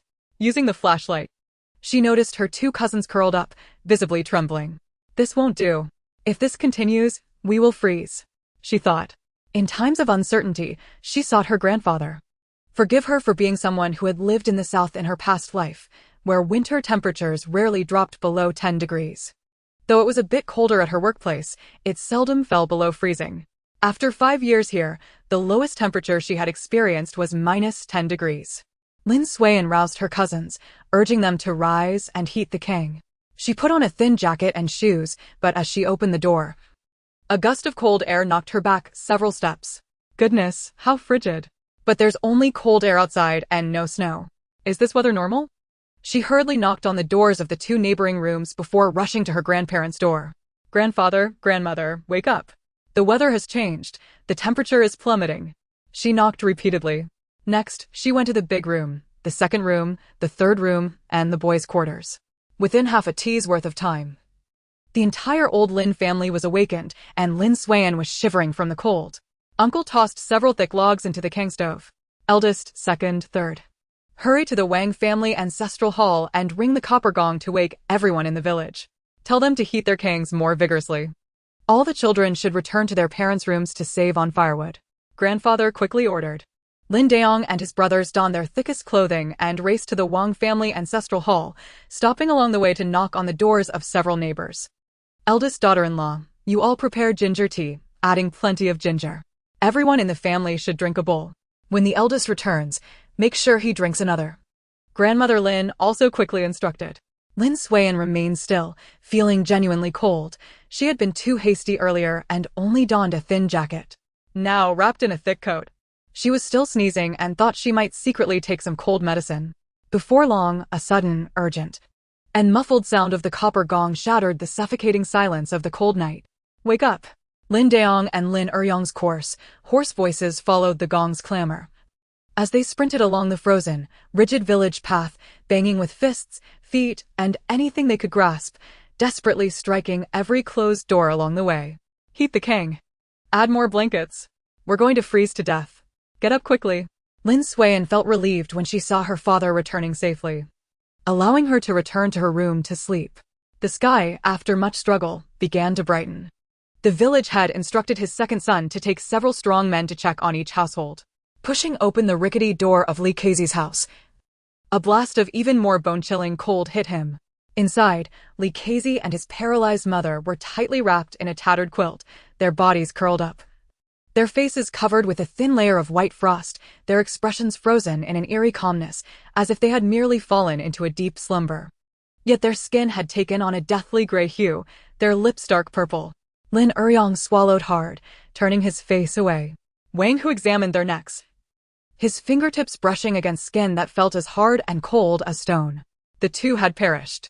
One whose voice was barely audible, low and hoarse. Meanwhile, another group of men had pushed open the gate of Old Wang the stonemason's home. Old Wang lay rigidly on his back in the cold, muddy ground of the yard, clad only in a thin, disheveled jacket that hung open, exposing his sturdy chest, now adorned with a light layer of frost. One arm was extended forward, fingers splayed as if caught in the act of grasping. He had fallen just a few paces from the woodpile, with several uncollected sticks scattered nearby. Inside the east room, his wife and simple-minded son were tightly embraced, enveloped in a thin blanket that had become stiff with the chill. A man, choked with emotion, knelt down, attempting to lower Wang's stiff arm, but found it immovable, as if it had turned to iron from the frost. He sank to the ground, covering his face, his shoulders shaking silently. At the eastern end of the village, a widow and her orphan son resided in a low, dilapidated adobe house. Pushing open the creaking wooden door, the young widow clutched her 3-year-old son tightly, both wrapped in a tattered, patched quilt. The mother's head hung low, her chin resting atop her child's head, whose small face was buried in her embrace, revealing only a small portion of his frost-bitten forehead. An accompanying woman could no longer contain herself, releasing a suppressed whimper akin to that of a wounded beast staggering outside. Leaning against the cold earthen wall, she retched violently, yet nothing emerged. Only tears mingled with mucus freezing upon her cheeks. The men walked silently, mechanically, passing one house after another. They opened the soundless doors, confirming the silence within. Before retreating in solemnity, Lin Er-yong returned home at dusk, entering the Lin family's main room and quickly downing 2 large bowls of ginger soup.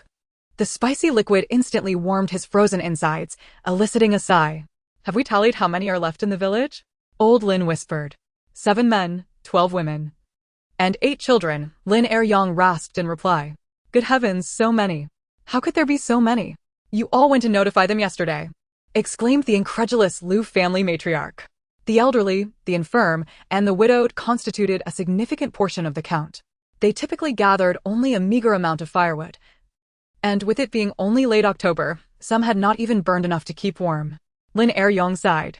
The women in the household could no longer contain their grief, breaking into tears, lamenting that heaven appeared unwilling to grant them a path to survival. Before long, Lin De-yong and Lin San-yong returned from their father-in-law's place. "Eldest brother, how is your father-in-law?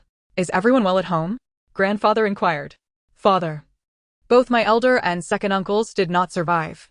My elder uncle had injured his leg from hail a while back, and the second uncle had been unwell for a year. They say it is too cold now for a funeral. They will wait until it thaws," Lin De-yong replied. Sorrow etched upon his face. At this moment, grandmother and aunt had already reddened their eyes with tears. "And what of your father-in-law's side, third brother?" grandfather asked, his own eyes glistening. Although he had always been wary of his brothers-in-law, their demise was still a cause for his sorrow. "Father, my father-in-law is well. He is a martial artist and quite astute. He woke up as soon as the weather changed. However, I have no news of my 2 uncles in the county," replied Lin San-yong, patting his mother's hand beside him. Mother's heart was heavy with worry. In the biting cold, she could not venture to the county to inquire about the situation and could only wait patiently. "What of the 4th brother and the others? Do they remain unaware of the situation?" grandfather murmured, gazing out the window. Chapter 60. A request for grain. In the frigid air, with temperatures plunging to -25 degrees, no snow had fallen. This was unfamiliar not only to Lin Suan, but even to Old Lin and Old Lady Lin. Perhaps it was due to the persistent drought since last winter, compounded by a recent hailstorm that had left the atmosphere devoid of moisture, now dominated solely by a frigid air mass. Tragically, the newly sprouted buckwheat succumbed to the icy blast overnight. The seeds, procured at great cost by selling their children, had perished before yielding any harvest. What a heart-wrenching loss. Upon waking today, Lin Suan felt a slight reprieve from the cold. Seizing the opportunity while her 2 cousins were absent, she measured the temperature.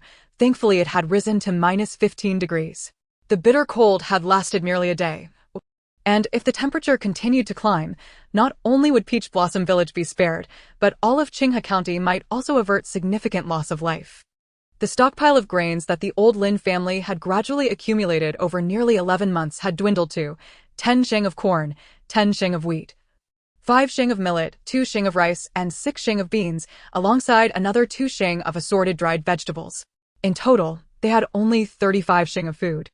With 22 mouths to feed at home, if each person required a pound a day, they would need 660 pounds of grain per month, meaning the remaining supply would last them for 6.5 months. It was only mid-October, and the current harvest had yet to be gathered.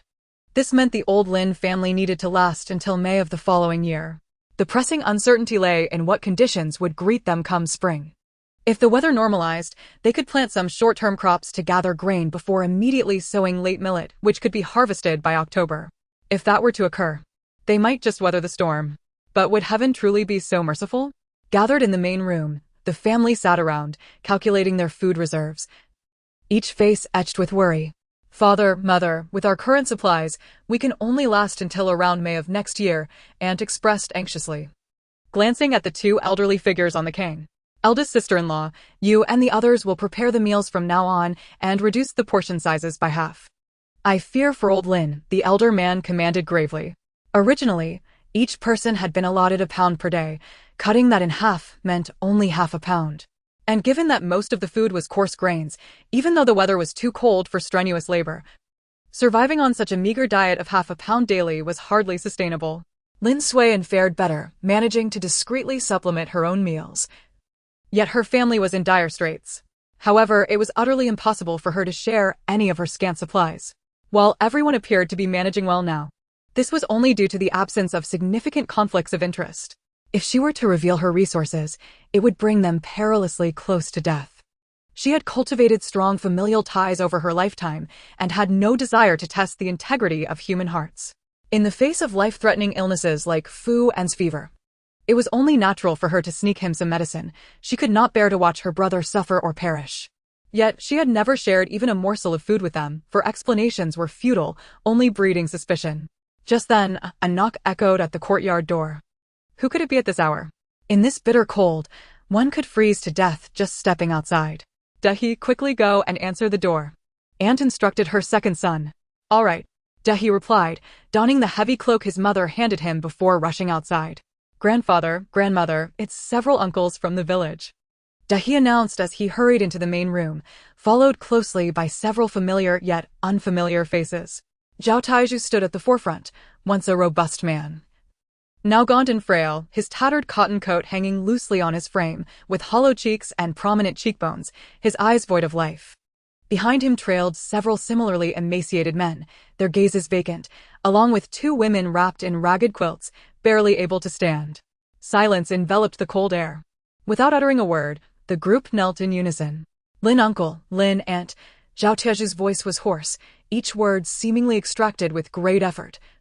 The child is barely hanging on. He hasn't had more than a sip of water in 2 days. A woman behind him cradled a tightly wrapped bundle, which lay motionless, showing no signs of life. Our grain is nearly gone, another man spoke, his voice trembling, his frostbitten hands instinctively clutching his sunken belly. Please, lend us some, pleaded Lin aunt, unable to contain her tears, just a bowl to save the child. We will repay you when spring comes. We will sell whatever we must. Please save my child. The entire Lin family was enveloped in a profound silence. Even the usually boisterous aunt wore a pained expression, turning aside to discreetly wipe her eyes. Alas, if heaven does not provide a way out, humanity must not forsake one another. After a moment of silence, grandfather let out a deep sigh. Eldest daughter-in-law, how much chaff do we have left at home? Father, there isn't much chaff remaining, came the reply from the aunt, her disbelief evident as she gazed at her father-in-law. Each household contributes 2 measures of chaff and 2 pints of corn. Children cannot survive solely on chaff. You must go and fetch it now. Grandfather nodded at the aunt. Very well, she exclaimed, pulling her husband along to assist. Do not belittle our contribution. Every household is struggling. With another heavy sigh, grandfather added, we thank Uncle Lin for providing us with a way out. Thank you. Once the group departed with the provisions, the aunt could no longer contain herself. Father, while the chaff is primarily for our livestock, in dire times, it could be a lifesaver. Our family has only that old cow left, the others have perished from the cold. The remaining chaff, combined with the fodder, will suffice for the cow for a considerable time. We cannot lend out good grain, but if we refuse to part with even the chaff, those people will surely starve. Look at us compared to the villagers. We hardly appear to be suffering from hunger. If we refuse to lend anything at all, I fear they may unite against our old Lin family. Grandfather could not refrain from voicing his concerns further. From now on, our family's rations will be halved. We should all grow thinner, appearing more akin to the villagers. In the future, should anyone come to our door, we will have ample reason to refuse. The entire family prayed fervently for mercy from the heavens come spring. Lin Suian decided to start consuming less from the space around him, wishing to appear more frail. Grandfather, grandmother, father, mother, open the door. Open the door. Am I imagining things? Is that the voice of Dashan I hear? The aunt remarked, glancing at her husband. I think I heard it too, the uncle replied with a puzzled expression. Could it be Dashan returning? The second aunt, unable to bear the delay, exclaimed, Oh dear. In this freezing weather, Dashan has returned from the county. Hurry, let us open the door. The aunt was in a flurry of activity. It's freezing. Father. Why are you taking so long to open the door? Dashan, bundled up like a rice dumpling, had only his eyes visible. Everyone peered outside through a corner of the curtain. Oh dear, the fourth brother's wife has returned too. Chapter 61. The fourth aunt and others return to the village. Thanks to the aunt's loud call, the Lin family spotted the newcomers, 3 figures wrapped tightly against the cold slowly making their way into the yard. Behind them, another figure led a mule into the courtyard. The uncle took the mule cart, unloading it before leading the mule to join the old yellow cow, which had a small heated area. Otherwise, it too would have perished from the cold, just like the chickens and sheep. Fourth aunt, where is the fourth brother? Why didn't he come back with you? Is everything all right? Grandmother asked urgently as she watched the fourth aunt enter. Everything is fine, mother, do not worry. The fourth aunt replied, removing the cloth that covered her head. I will go boil some water. I'll join you, the second aunt said, following her to the stove. Oh dear, what a torment we have endured. Grandmother's eyes brimmed with tears as she observed the 4 individuals shedding their wrappings. It was no wonder grandmother felt sorrow. The fourth aunt, Mingyuan, Dashan, and Lady all bore frostbite on their hands and faces, evident signs that the injuries had persisted for several days. The fourth aunt's cheekbones and nose were swollen and deeply purplish red, nearly blackened. Mingyuan's cheeks were cracked, revealing streaks of blood, while his little ears were bright red and swollen, nearly translucent, with tiny blisters forming at the edges. Lady, besides her face, had severe frostbite on her hands, which were as thick and red as carrots. Dashan was somewhat better off. He bore frostbite on his face and hands, but it was not as severe as that of the fourth aunt and lady. What happened? How did you end up in such a state? Old Lin could not help but inquire. Father, mother, the county is in dire need of firewood. Firewood is more precious than gold. No amount of money can buy it. Our water tank is frozen. The fourth aunt, after sipping a bowl of hot water, could no longer hold back her tears. Grandfather, grandmother, father, mother. Now, not only is there a scarcity of charcoal in the city, but even firewood is in short supply. No one anticipated such a sudden drop in temperature. Fortunately, I was able to eat and stay at the tavern, which had enough firewood to sustain us through that night. Through the fourth aunt and Dashan's accounts, it became clear that many perished in the extreme cold that night in the county. Although the fourth uncle's family had stockpiled firewood, it was only enough for a month since winter had not truly set in. They never imagined that the temperature would plummet overnight.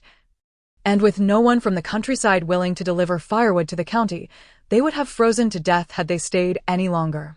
The fourth uncle was now living with colleagues at the county office. After discussing amongst themselves, the fourth aunt and the others decided to return home. As besides the grain shop, no other establishments were operational in the county. Once the fourth aunt regained her composure, she continued speaking to grandfather and grandmother. Father, mother. We did not bring back any grain this time. The weather was too cold, and the mule was reluctant to move. We dared not load it with heavy goods. My husband had purchased 10 stones of wheat from the grain store a few days before the hailstorm, intending to bring it back during the holiday. But the hail delayed us. Oh dear, fourth brother truly is a talented scholar. His foresight is commendable, the aunt praised, slapping her thigh. Now that we have returned, we have plenty of provisions for our daily sustenance, along with some cured meats and dried vegetables, possibly amounting to 10 stones. We will need to trouble our older brothers to fetch it when the weather warms up, the fourth aunt added. Then, are your shops closed? Are you all planning to return for good? Grandmother inquired, perplexed. The fourth aunt glanced at the children and then at grandfather and grandmother. Instantly, they understood, ushering all the children back to their rooms, leaving only the adults in the main hall. Lin Suian hurriedly followed Lady, eager to glean more details about the county. Once the fourth aunt saw the children had left, she spoke softly. "My husband said we must be prepared to flee at any moment." Boom! Grandfather's mind suddenly buzzed with alarm. He had never contemplated leaving Taohua village under such abnormal conditions. Why was there talk of fleeing already? Fourth sister-in-law. Has fourth brother gotten into trouble? Are we to be punished as well? The aunt nearly burst into tears. Sister-in-law, could you refrain from speaking such ominous words? Mother could no longer contain herself, nearly ready to intervene. Grandmother almost toppled off the heated bed. At that moment, the three uncles could no longer sit still.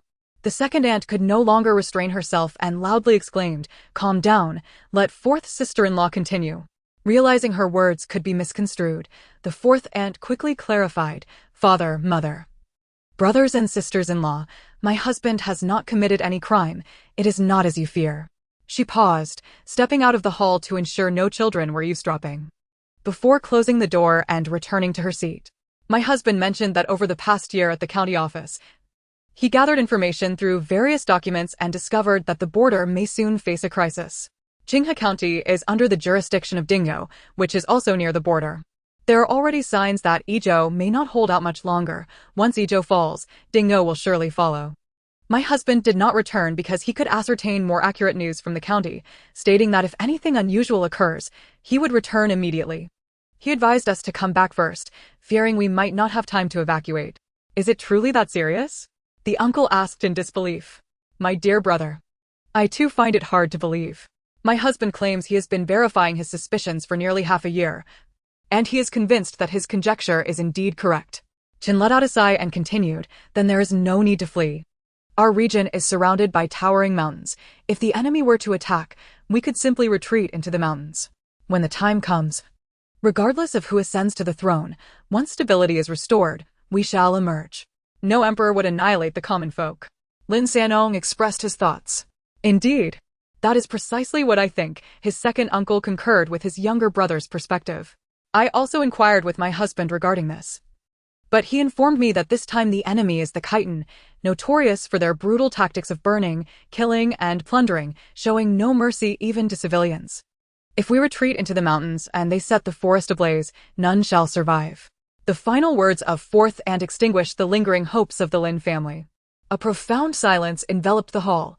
The usually decisive grandfather had not uttered a word throughout the discourse. Old man, what say you?" grandmother urged, nudging the grandfather who seemed lost in thought. It was then that everyone noticed something was amiss with the elder. He appeared distant. "Father, are you well? Please do not frighten me." Several uncles approached him, their concern palpable. I am fine, grandfather finally snapped back to reality. "I understand. The fourth family must be weary. Let us all retire for the evening. We shall leave matters as they are for today." With that, he slowly descended from the bed and made his way toward the east room, leaving a group of people exchanging glances, clearly unsettled. "You all should rest. Your father is here. Go on," grandmother said, hastily following grandfather into the east room. Chapter 62, The Unseen Peril of Uncle. In the Lin household, apart from the innocent Longning and Mingyuan, the other children sensed the disquieting atmosphere, especially concerning grandfather, who had taken to staring vacantly for hours on end. A stark contrast to his usual demeanor, where he would engage in conversation with the younger generation. Even when Day attempted to seek clarification on a matter, grandfather would respond with mere brevity, devoid of any superfluous words. Something was amiss, indeed, far too amiss. Lin Suian subtly inquired with Sister Lady, only to discover she was as uninformed as he was. In her previous life, she should have perished long before this frigid season. Otherwise, she would have ensured fourth aunt prepared ample firewood. Days passed, 5 or 6 to be exact, and the weather gradually warmed a fraction, stabilizing at -10 degrees. Compared to previous years, it was indeed colder, yet still within tolerable limits. This morning, the uncles and father set off early with ox and mule carts to fetch grain from the fourth uncle's house in the county, while also transporting 2 carts of firewood to see if they could sell it. Concerned for their grandfather and uncle, The three siblings accompanied their mother on foot to their maternal grandfather's home in Shankau village. Fortuitously, the distance between Shankau village and Taohua village was merely 5 miles. Despite the cold, they reached their grandfather's residence in just over an hour. Upon arriving at the familiar courtyard, Lin Suiyan and her siblings knocked for an extended period before the door was finally opened from within. The sight that greeted them was their haggard uncle. Draped in a heavy cloak, his eyes red-rimmed and weary. Lin Suiyan's heart sank with apprehension, fearing something had befallen their grandfather. Without waiting to greet her uncle, she hurried into the main hall. "Child, you are so impatient," their mother began, but upon lifting her gaze to the uncle's face, she too felt a wave of panic. "Xiaowen, what has happened? Why are your eyes so red?" "Sister, it is such a cold day. Why have you brought the children here?" "Come inside and we will discuss it," the uncle said hoarsely. As Lin Suiyan dashed into the main hall, she was met with the sight of her grandfather, whose eyes were also red and evidently had been weeping. Gasping for breath, she rushed forward and asked, "Grandfather?" Upon recognizing Lin Suiyan and the others who followed closely behind, their grandfather reproached their mother. "Why have you brought the children out in this frigid weather?" "Father, please do not concern yourself with that. What is the matter?" "Do not frighten me," their mother exclaimed anxiously, glancing between the two men. "Sister, Xiaowu is missing," the uncle murmured. "What do you mean he is missing?" "If he is alive, we must see him. If he is dead," he chastised himself with a slap to his own face, muttering, "What nonsense." "Sister, Xiaowu left in August to escort goods to Yizhou." "Yizhou, I am aware of Yizhou. Is it not relatively close to us?" their mother interjected. "The straight-line distance from Yizhou to Donghua is merely 120 miles, and Qinghe County is only 180 miles from Yizhou." The uncle confirmed with a nod. This time, the cargo was substantial and of great importance, meant for the frontline troops. "My father-in-law, the head of the escort, was leading the convoy. We utilized mule carts, which would slow the journey somewhat. However, 3 days should have sufficed, as escort agencies typically remain in Yizhou for 3 to 7 days to retrieve goods, making the entire round trip comfortably within 15 days. The uncle choked on his words, tears streaming down his face. But by September, they had yet to return. Then hail began to fall, and we thought perhaps their journey was hindered by the storm. Yet, as October turned to the bitter cold, we now find ourselves in mid-November, and the weather has begun to warm slightly. Those of us who are on escort duty, should there be any delays, will hasten their return to alleviate their families' worries. It was only yesterday that 3 escort members who traveled with my brother returned with news." The uncle could go no further, overcome with grief. They encountered Khitan scouts outside Yizhou. These were elite soldiers. My father-in-law died on the spot, along with over 100 others. Upon hearing this, their mother fainted, her body going limp, while Lin Suiyan could not hold back her tears. Though their uncle often traveled, he always made it a point to visit their mother and the 3 siblings upon his return, bringing small treasures, whether rare delicacies or mere candies. Fuping and Fuan silently wept as the others helped their mother to the bed, offering her water to drink. Gradually, she regained her composure and immediately pressed for answers. "Xiaowen, did those men say they witnessed Xiaowu's death?" The uncle shook his head. It was too chaotic. Everyone was preoccupied with fighting for their lives. The 3 of them were fortunate to survive, having narrowly escaped after tumbling down a cliff. "Xiaowu will surely be fine. He possesses great fortune and resilience. Even as a mere infant, he survived a high fever. His skills are commendable, and he is clever. He must be alive, right? Xiaowen, father, do you not agree?" Their mother insisted on receiving a definitive answer from the uncle and grandfather. "Yes, Uncle Xiaowu is undoubtedly alive. He promised me that once my hand healed, he would teach me new techniques," Fuan declared, wiping away his tears with determination. "Sister, come here." A soft, childlike voice suddenly broke through the tension, belonging to Hongya. "Hongya, you are awake. Has your mother awakened?" The uncle rushed to embrace his daughter, hastily taking her back inside to put on a coat and shoes. Lin Suiyan learned from her grandfather that upon hearing of the head escort's death, their aunt had fainted and, upon examination by a doctor, discovered she was already a month pregnant. Concerned for their safety, the uncle decided to take them back to Shankau village, intending to return to the county to continue gathering information. That night, Lin Suiyan and her mother chose not to return to Taohua village, but rather stayed in Shankau village for a few days, as the household was now left with the elderly and children, causing them great unease. They had previously informed their family that if anything arose, they would remain there for a few days, thus alleviating concerns about their absence. Meanwhile, Lin Daong and his two brothers braved the biting wind for nearly 4 hours before finally arriving at the county. Third brother. We can truly sell it for a good price, Lin Daong exclaimed, rubbing his frostbitten hands, his breath visible as frost formed upon his brows. Do you still doubt me? I have been a merchant for many years. I possess a discerning eye, Lin Sanyong replied confidently. How strange, Lin Eryong murmured softly. It feels as if a plague has swept through. As he entered through the city gate, the silence in the streets was palpable, with barely a soul in sight. The shops lining the road were all shuttered tight. Firewood. Firewood for sale. Lin Sanyong cleared his throat and shouted. His voice pierced the stillness like a splash of cold water into hot oil. Suddenly, a throng of people emerged from nowhere, surrounding the 2 ox carts so tightly that not a drop could escape. I want 3 bundles. Leave 2 for the master. First for my elderly mother. Dozens of hands reached simultaneously toward the pile of wood, oblivious to the splinters digging into their flesh. A rotund man clad in a fox fur coat tossed a handful of copper coins into Lin Sanyong's arms, exclaiming, 51 per bundle, I'll take them all. Before the 3 brothers could fully comprehend the situation, the firewood in both carts was nearly depleted. Once the crowd dispersed, the trio stood in astonishment beside the empty carts. Lin Sanyong counted the heavy coins in his hands, trembling as he realized that what would typically take half a month to sell had vanished in less than the time it takes to burn a stick of incense, and at a price that had increased 5-fold or more.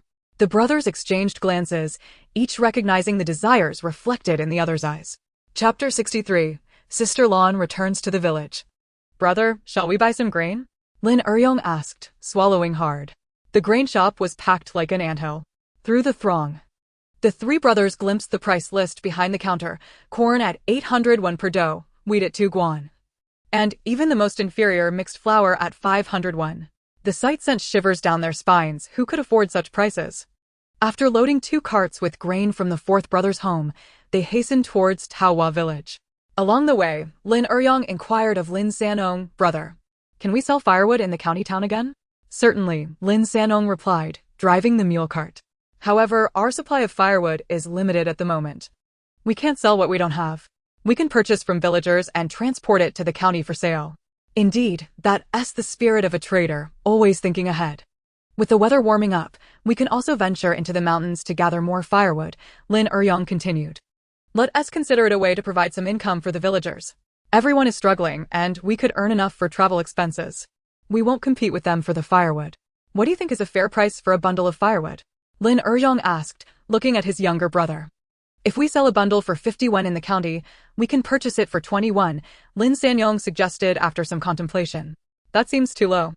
Lin Eryong protested, we'd be profiting handsomely. Brother, if we don't transport it, they won't earn a single coin. Given the distance, how much can they earn by mere manpower in a day? If it weren't for the dire circumstances this year, I would suggest a price of 10 won per bundle. Do you think they wouldn't scramble to sell? True enough. Let's return and discuss it with our parents. We could offer the villagers a means of survival, they agreed. Upon returning home, they shared their thoughts with Old Man Lin, deciding to follow Lin Sanyong's suggestion of purchasing firewood at 20 won per bundle, albeit only during this period of demand in the county town, as prices would surely rise afterward. They knew this venture wouldn't last long. Once the weather warmed, surrounding villages would begin transporting firewood themselves. Despite the temperature remaining consistently below 10 degrees without snow, the villagers seemed rejuvenated by the prospect of work brought back by Lin Sanyong and his brothers. Such is human nature, when even a glimmer of hope appears, life can be sustained. Those capable of labor rushed to the mountains, eager to earn whatever they could. The poorest families could barely muster a single set of warm clothing to share among themselves, taking turns to forage for firewood. Others lamented their inability to venture out, regretting the missed opportunities for profit. 5 days passed, and Lin Sueon and her mother returned from Shania village to Donghua village, where the family learned of Lin Sueon's uncle's uncertain fate, prompting a collective sigh of despair. On a clear noon, beneath the ancient locust tree at the village entrance, several women bundled in tattered coats were huddled together at the old well, drawing water. Oh, who could that be visiting? As the donkey cart approached, the figure of a fierce-looking man appeared, unmistakably not one to be trifled with. The group of women instantly stirred with curiosity. Let us follow and see who it is. Someone suggested, prompting a hasty departure from the well, leaving buckets behind. Upon reaching the village headman's home, a young woman in her 20s disembarked from the cart. Clad in a somewhat worn cotton coat, cradling a child wrapped in a dark blue quilt.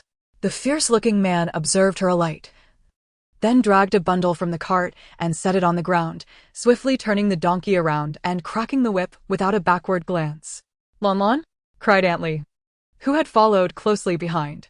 The woman looked up, revealing a gaunt yet still delicate face. Indeed, it was the village headman's youngest daughter, Lon, who had married into the county 3 years prior to become a concubine for County Lieutenant Liu. Yet now, fine lines had begun to etch around her eyes, and her lips were pale from the cold, a stark contrast to the vibrant, talkative girl she once was. "Greetings, aunties." Lon managed a strained smile. A compassionate woman nearby, noticing the child in her arms, rushed to help her knock at the door. Inside, a disgruntled voice responded, "Who is it now? Can't anyone get a moment's peace in this cold?" The door swung open with a force, revealing a throng of villagers outside. "What are you all doing in front of our home? Have you all eaten?" Wuxia glared at the gathering women with disdain. "Wuxia, look, who is that?" The woman who had knocked pointed at Lon. As the villagers followed her finger, they murmured, "Who? What kind of deity is this?" Lon? The head of the family, your sister-in-law who suffered from the plague has returned," Wuxia exclaimed, darting into the main room. The room erupted in commotion as the village headman's wife, Li, was the first to rush out, followed closely by the village head himself. They were trailed by a visibly displeased Wang Buozhao, the village head's second son, and a smirking Wuxia. "Father," Lon was about to bow when she was interrupted. "Why have you returned today? What has transpired?" The village head scrutinized the bundle at her feet and the child in her arms, his brow furrowing deeply. "Father, the county lieutenant passed away suddenly the night before last," Lon replied, her expression devoid of emotion as she met his gaze. "Then why didn't you stay in the city to help with the mourning? What purpose does your return serve?" Wang Buozhao interjected, unable to contain himself. "Indeed. How utterly unfortunate," Wuxia added derisively. "The lady expressed pity for us concubines, stating we are still young. With the master gone, remaining at home would hinder us. Thus, she granted us a release, allowing us to return to our families, and we were permitted to bring our children back," Lon explained, dabbing at her eyes with a handkerchief. The village head's face shifted through shades of green and white. 3 years prior, his eldest son had insisted on sending Lon to the Liu household, where the county lieutenant's eldest son had now risen to become the magistrate of Yuancheng County. The village head had hoped to establish connections through this alliance. But now with the lieutenant deceased, Lon and her child had been sent back. He found himself at a loss regarding how to accommodate them. Since he had long suspected Lon was no longer suitable, he could not allow her to be cast out in front of so many witnesses, especially given the harsh weather. How could he justify her expulsion in such conditions without jeopardizing his own standing in the community? "How dare you return? Do we have any surplus grain to support idle mouths?" Wuxia interjected before the village head could respond. Lan's head snapped up, dark flames igniting in her eyes. "Idle mouths, father? Who was it that accepted the 100 taels of bride price back then? The flourishing business at home over the past few years can be attributed to whom? And who facilitated my elder brother's entry into the county office? Silence, everyone. Step inside. Second brother, assist your sister in carrying the bundles," the village chief bellowed, swinging his sleeves as he strode into the main hall. Chapter 64. Once again, the year-end approaches. Lin Suian only learned of the news 3 days after Lan Jie returned to the village. In her previous life, Lan Jie had traversed time to the year 2004. Upon finishing her college entrance examination, this underachiever finally indulged in novels, only to find herself whisked away to this ancient realm known as Yanzhou after a few sleepless nights. Initially, her excitement was palpable. She had not anticipated that the tales of time travel depicted in novels were indeed real. The heroines of such stories often thrived in their new worlds, leading prosperous lives, earning bountiful riches, and encountering a destined partner who loved them unconditionally.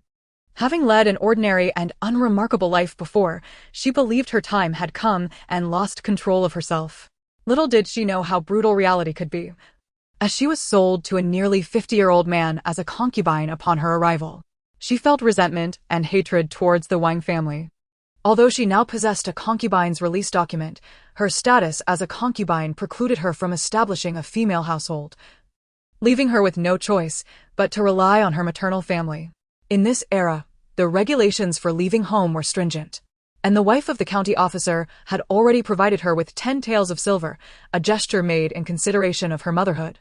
Lan Jie could only maneuver around the Wang family for the time being, waiting for an opportunity to act. After 3 years of trials, she was no longer the same person she once was. As the year-end approached, the firewood business of the Lin brothers had ceased, having operated for merely a month.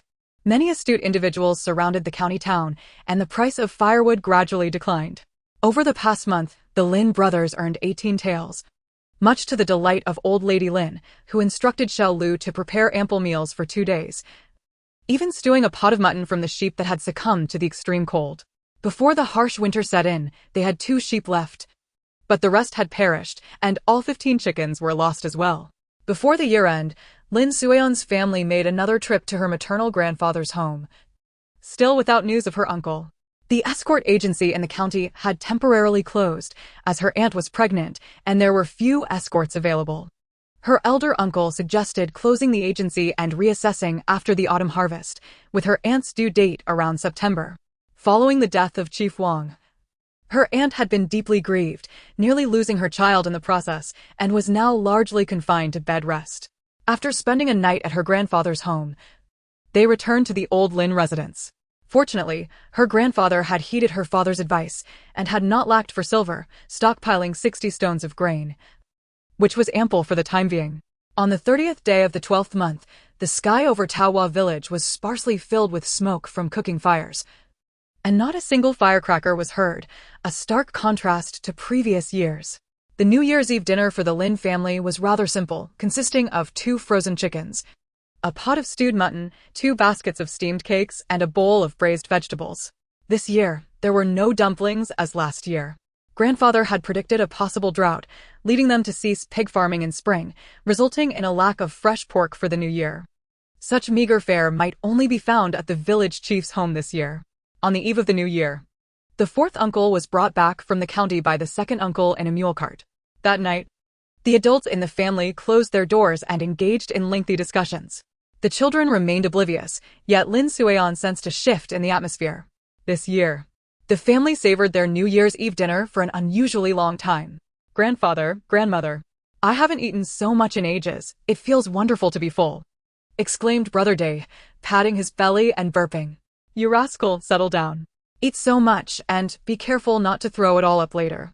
Just wait and see if I don't scold you. Auntie shot him a playful glare.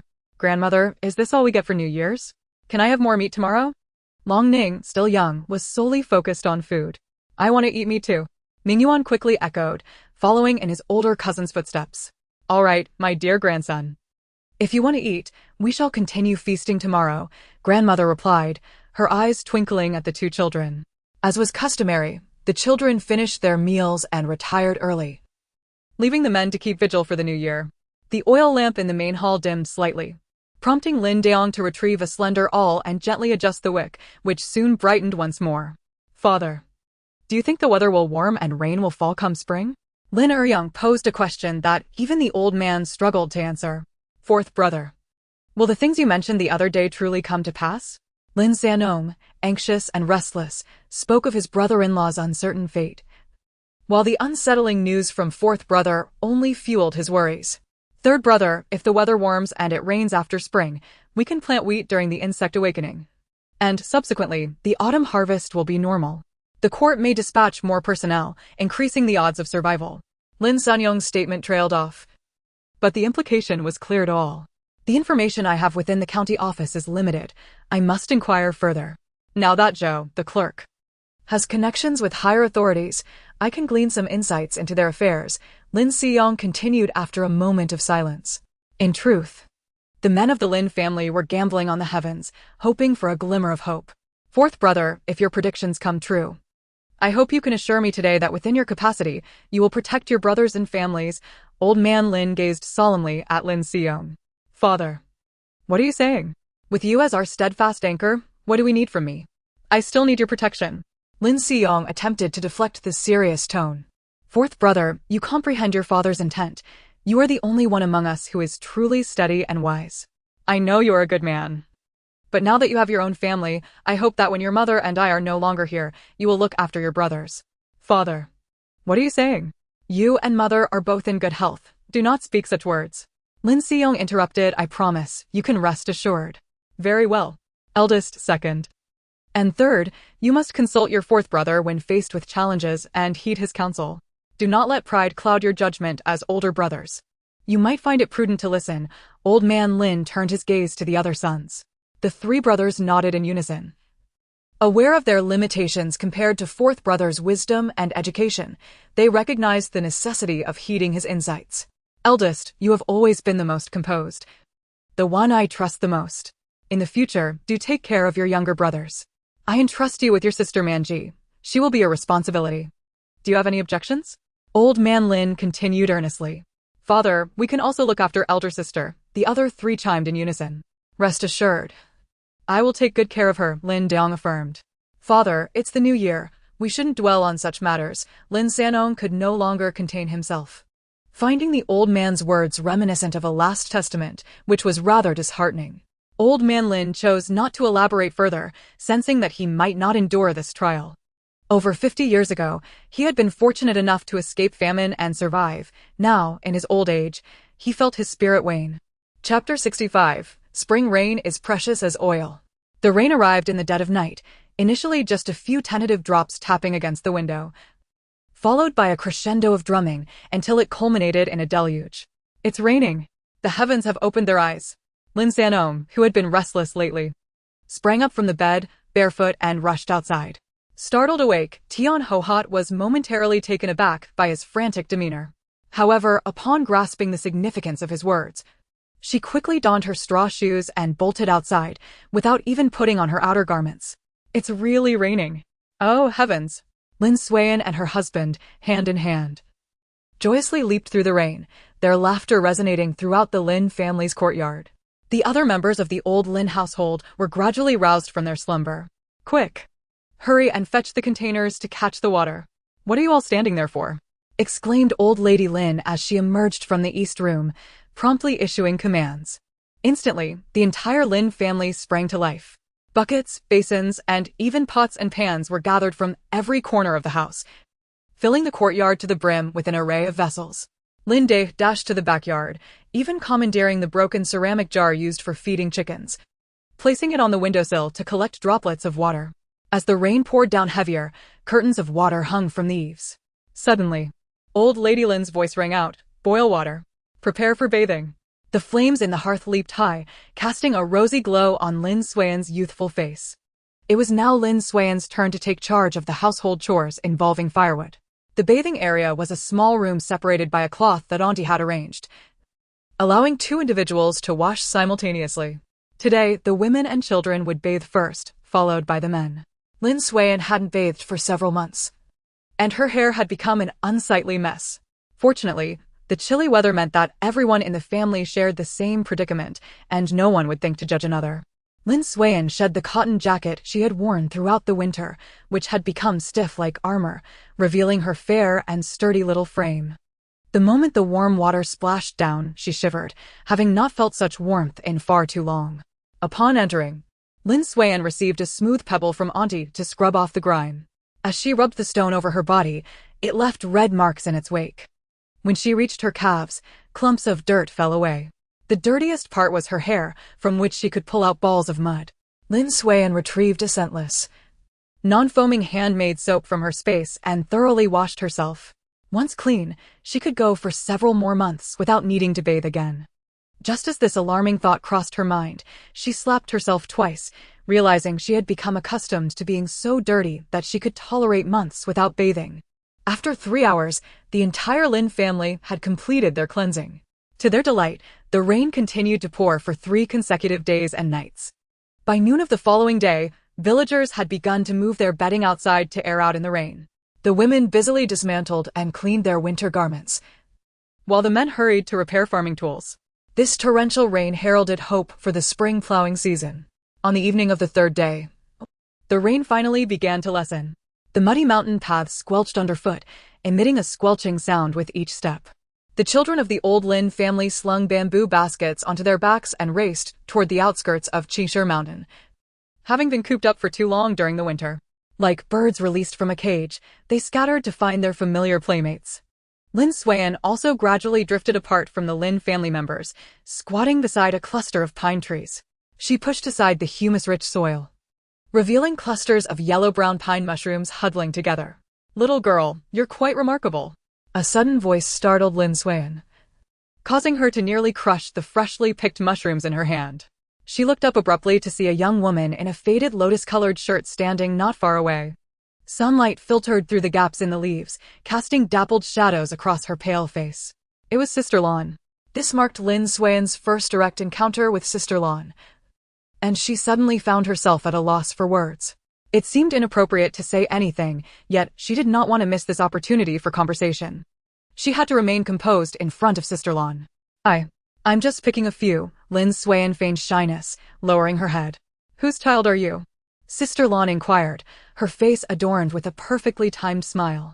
Sister Lan appeared to be attempting to integrate into this community, diligently learning to engage with unfamiliar children to gather useful information. "I am the little girl from the third household of the old Lin family at the foot of the mountain, Auntie. You can call me Xuan." "Which family are you from?" Lin Xuan pretended not to recognize her. "Oh, the old Lin family at the foot of the mountain. I've come to understand a bit about the village these past few days," Sister Lan replied. The old Lin family was a large household, known for its harmony and prosperity, and it boasted a scholar among its ranks, no less than her own family. She sighed inwardly, wishing she had been reborn into the old Lin family, thinking perhaps she would not have endured so many years of suffering. With this thought, Sister Lan's desire to continue conversing with the child dissipated. "I am Sister Lan from the Lijiang family. You can call me Aunt Lan. Continue picking. I'll look for mushrooms elsewhere." With that, Sister Lan walked away. Lin Xuan was left bewildered by Sister Lan's inexplicable actions. What was she trying to accomplish? Never mind, she thought, focusing instead on the mushrooms, which brought her a sense of accomplishment. She found herself unable to stop. As the sun dipped low in the west, the baskets of the villagers were filled to the brim. Besides wild mushrooms, Lin Xuan also gathered a few medicinal herbs, including dandelions and artemisia, and even a few precious seven-leaved grass flowers. On their way down the mountain, the women boasted about their respective harvests.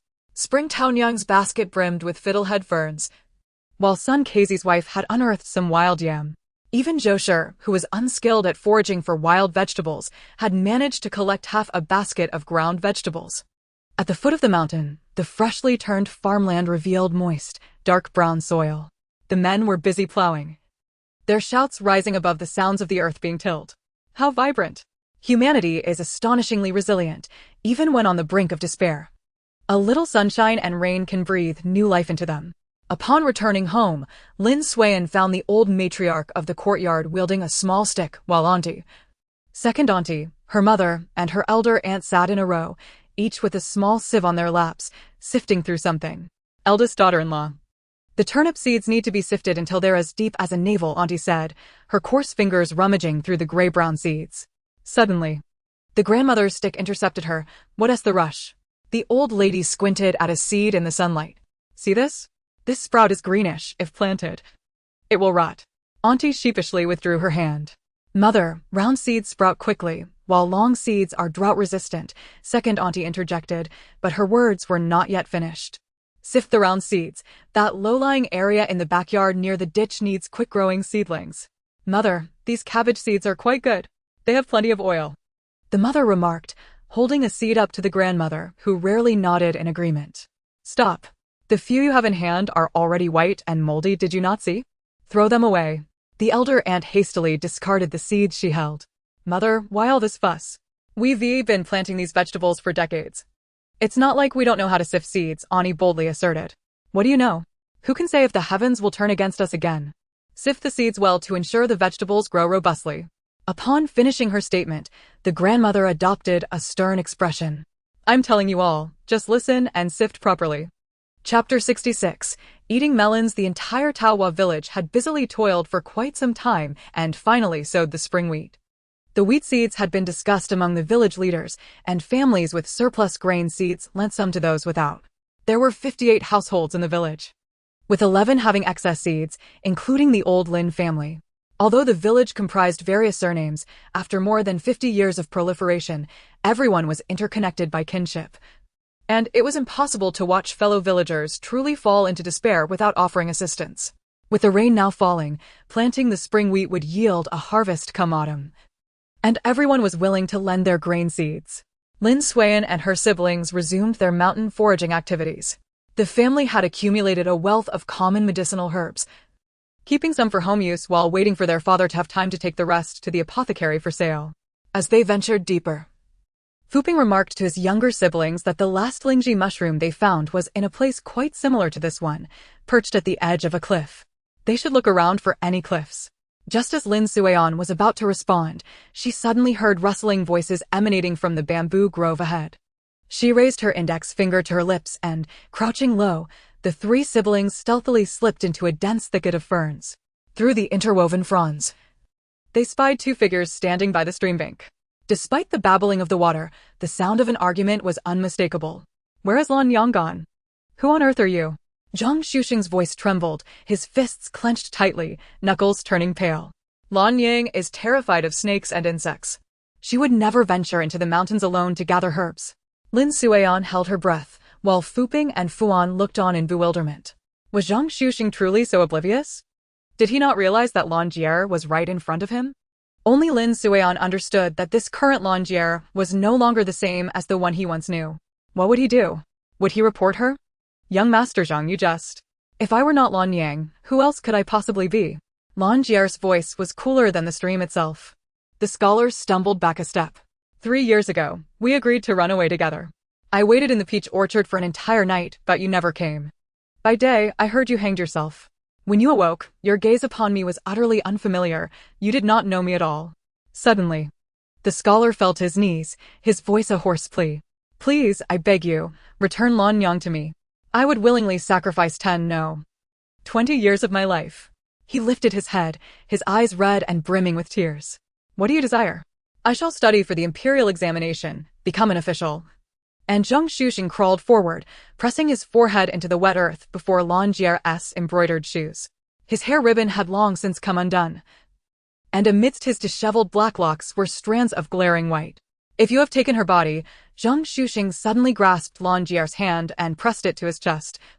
"Then why not take me as well? Let me be her substitute." "Young Master Zhang, if I were to say, hypothetically, that the real Lan Jie can never return." He raised his eyes, filled with a stubbornness that was both alarming and resolute. "I am not the creature or deity you perceive. I belong to another world. And I too wish to return. I have attempted to end my life 3 times at Lu's residence, yet it was all in vain. I cannot go back. And she cannot return." Lan Jie was already sobbing uncontrollably. "No, you must not further harm her body. Lan Yang needs a healthy body to return." Suddenly, Fuan sneezed. Zhang Xuxing and Lan Jie exchanged a glance, their attention drawn to the thicket. Lin Suiyan, acting swiftly, seized a stone and hurled it into the distant bushes. "It's a wild chicken." Fuping reacted instantly, pulling his brother to his feet. "Let us chase after it." As the 3 siblings pretended to pursue the prey, Lin Suiyan cast one last glance back. Zhang Xuxing was gripping Lan Jie's wrist tightly, while she looked toward the direction of their escape. That was close.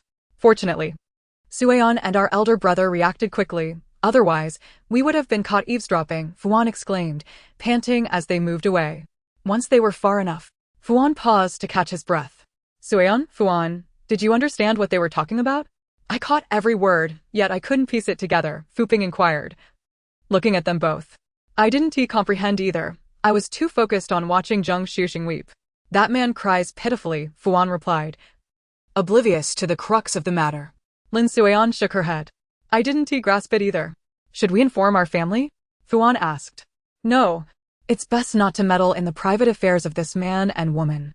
"It has nothing to do with us," Fuping replied, typically disinterested in matters that did not concern the Lin family. "I concur with my elder brother's view, as long as the 3 of us know." "There's no need to spread it around," Suiyan added. "All right then. I still want to mimic how Zhang Xuxing weeps for Grandma and Grandpa," Fuan murmured quietly. "If Zhang Xuxing hears you say that, He'll be furious enough to spit blood. The matters concerning Lan Jie and Zhang Shuxing swiftly faded from the minds of the three siblings. They had been preoccupied with gathering herbs and hunting, exhausting themselves to the point of collapsing into sleep each night. Lin Suian discussed with Fu Ping that they could not continue this way, or they would not grow tall. None of the men in the Lin family exceeded 5 feet 7 inches. In fact, they likely all fell short of 5 feet 6. The uncles were slightly better off, but their father and second uncle were particularly short.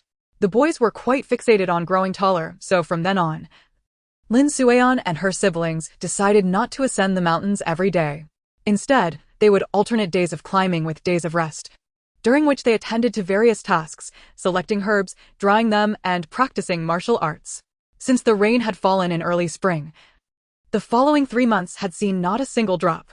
Fortunately, the fields were sown with wheat, which was somewhat drought-resistant. The farmers in Donghua village remarked that, even if there were no further rains, by August, the wheat yield would at least be 70% of the usual harvest. The villagers heaved a collective sigh of relief. If they could withstand this autumn, they would gradually recover their vitality. Recently, the weather had grown increasingly warm, and those returning from the fields often gathered under the big locust tree to cool off and chat. A few men had just returned from the fields and were squatting by the grinding stone. "Do you think they will collect autumn grain this year?" a shorter man inquired. "They shouldn't, right? Last year, they finished collecting summer grain, and they didn't collect the autumn grain either," replied another man with a dark complexion. "Exactly. Moreover, we are still facing natural disasters. It hasn't rained for 3 months," chimed in a third man with a pockmarked face. "If they collect autumn grain this year, it truly would leave us with no means to survive." A rough-spoken man began to voice his concerns, but was swiftly silenced by the dark-faced man beside him. "You ought to keep your mouth shut. Discretion is the better part of valor."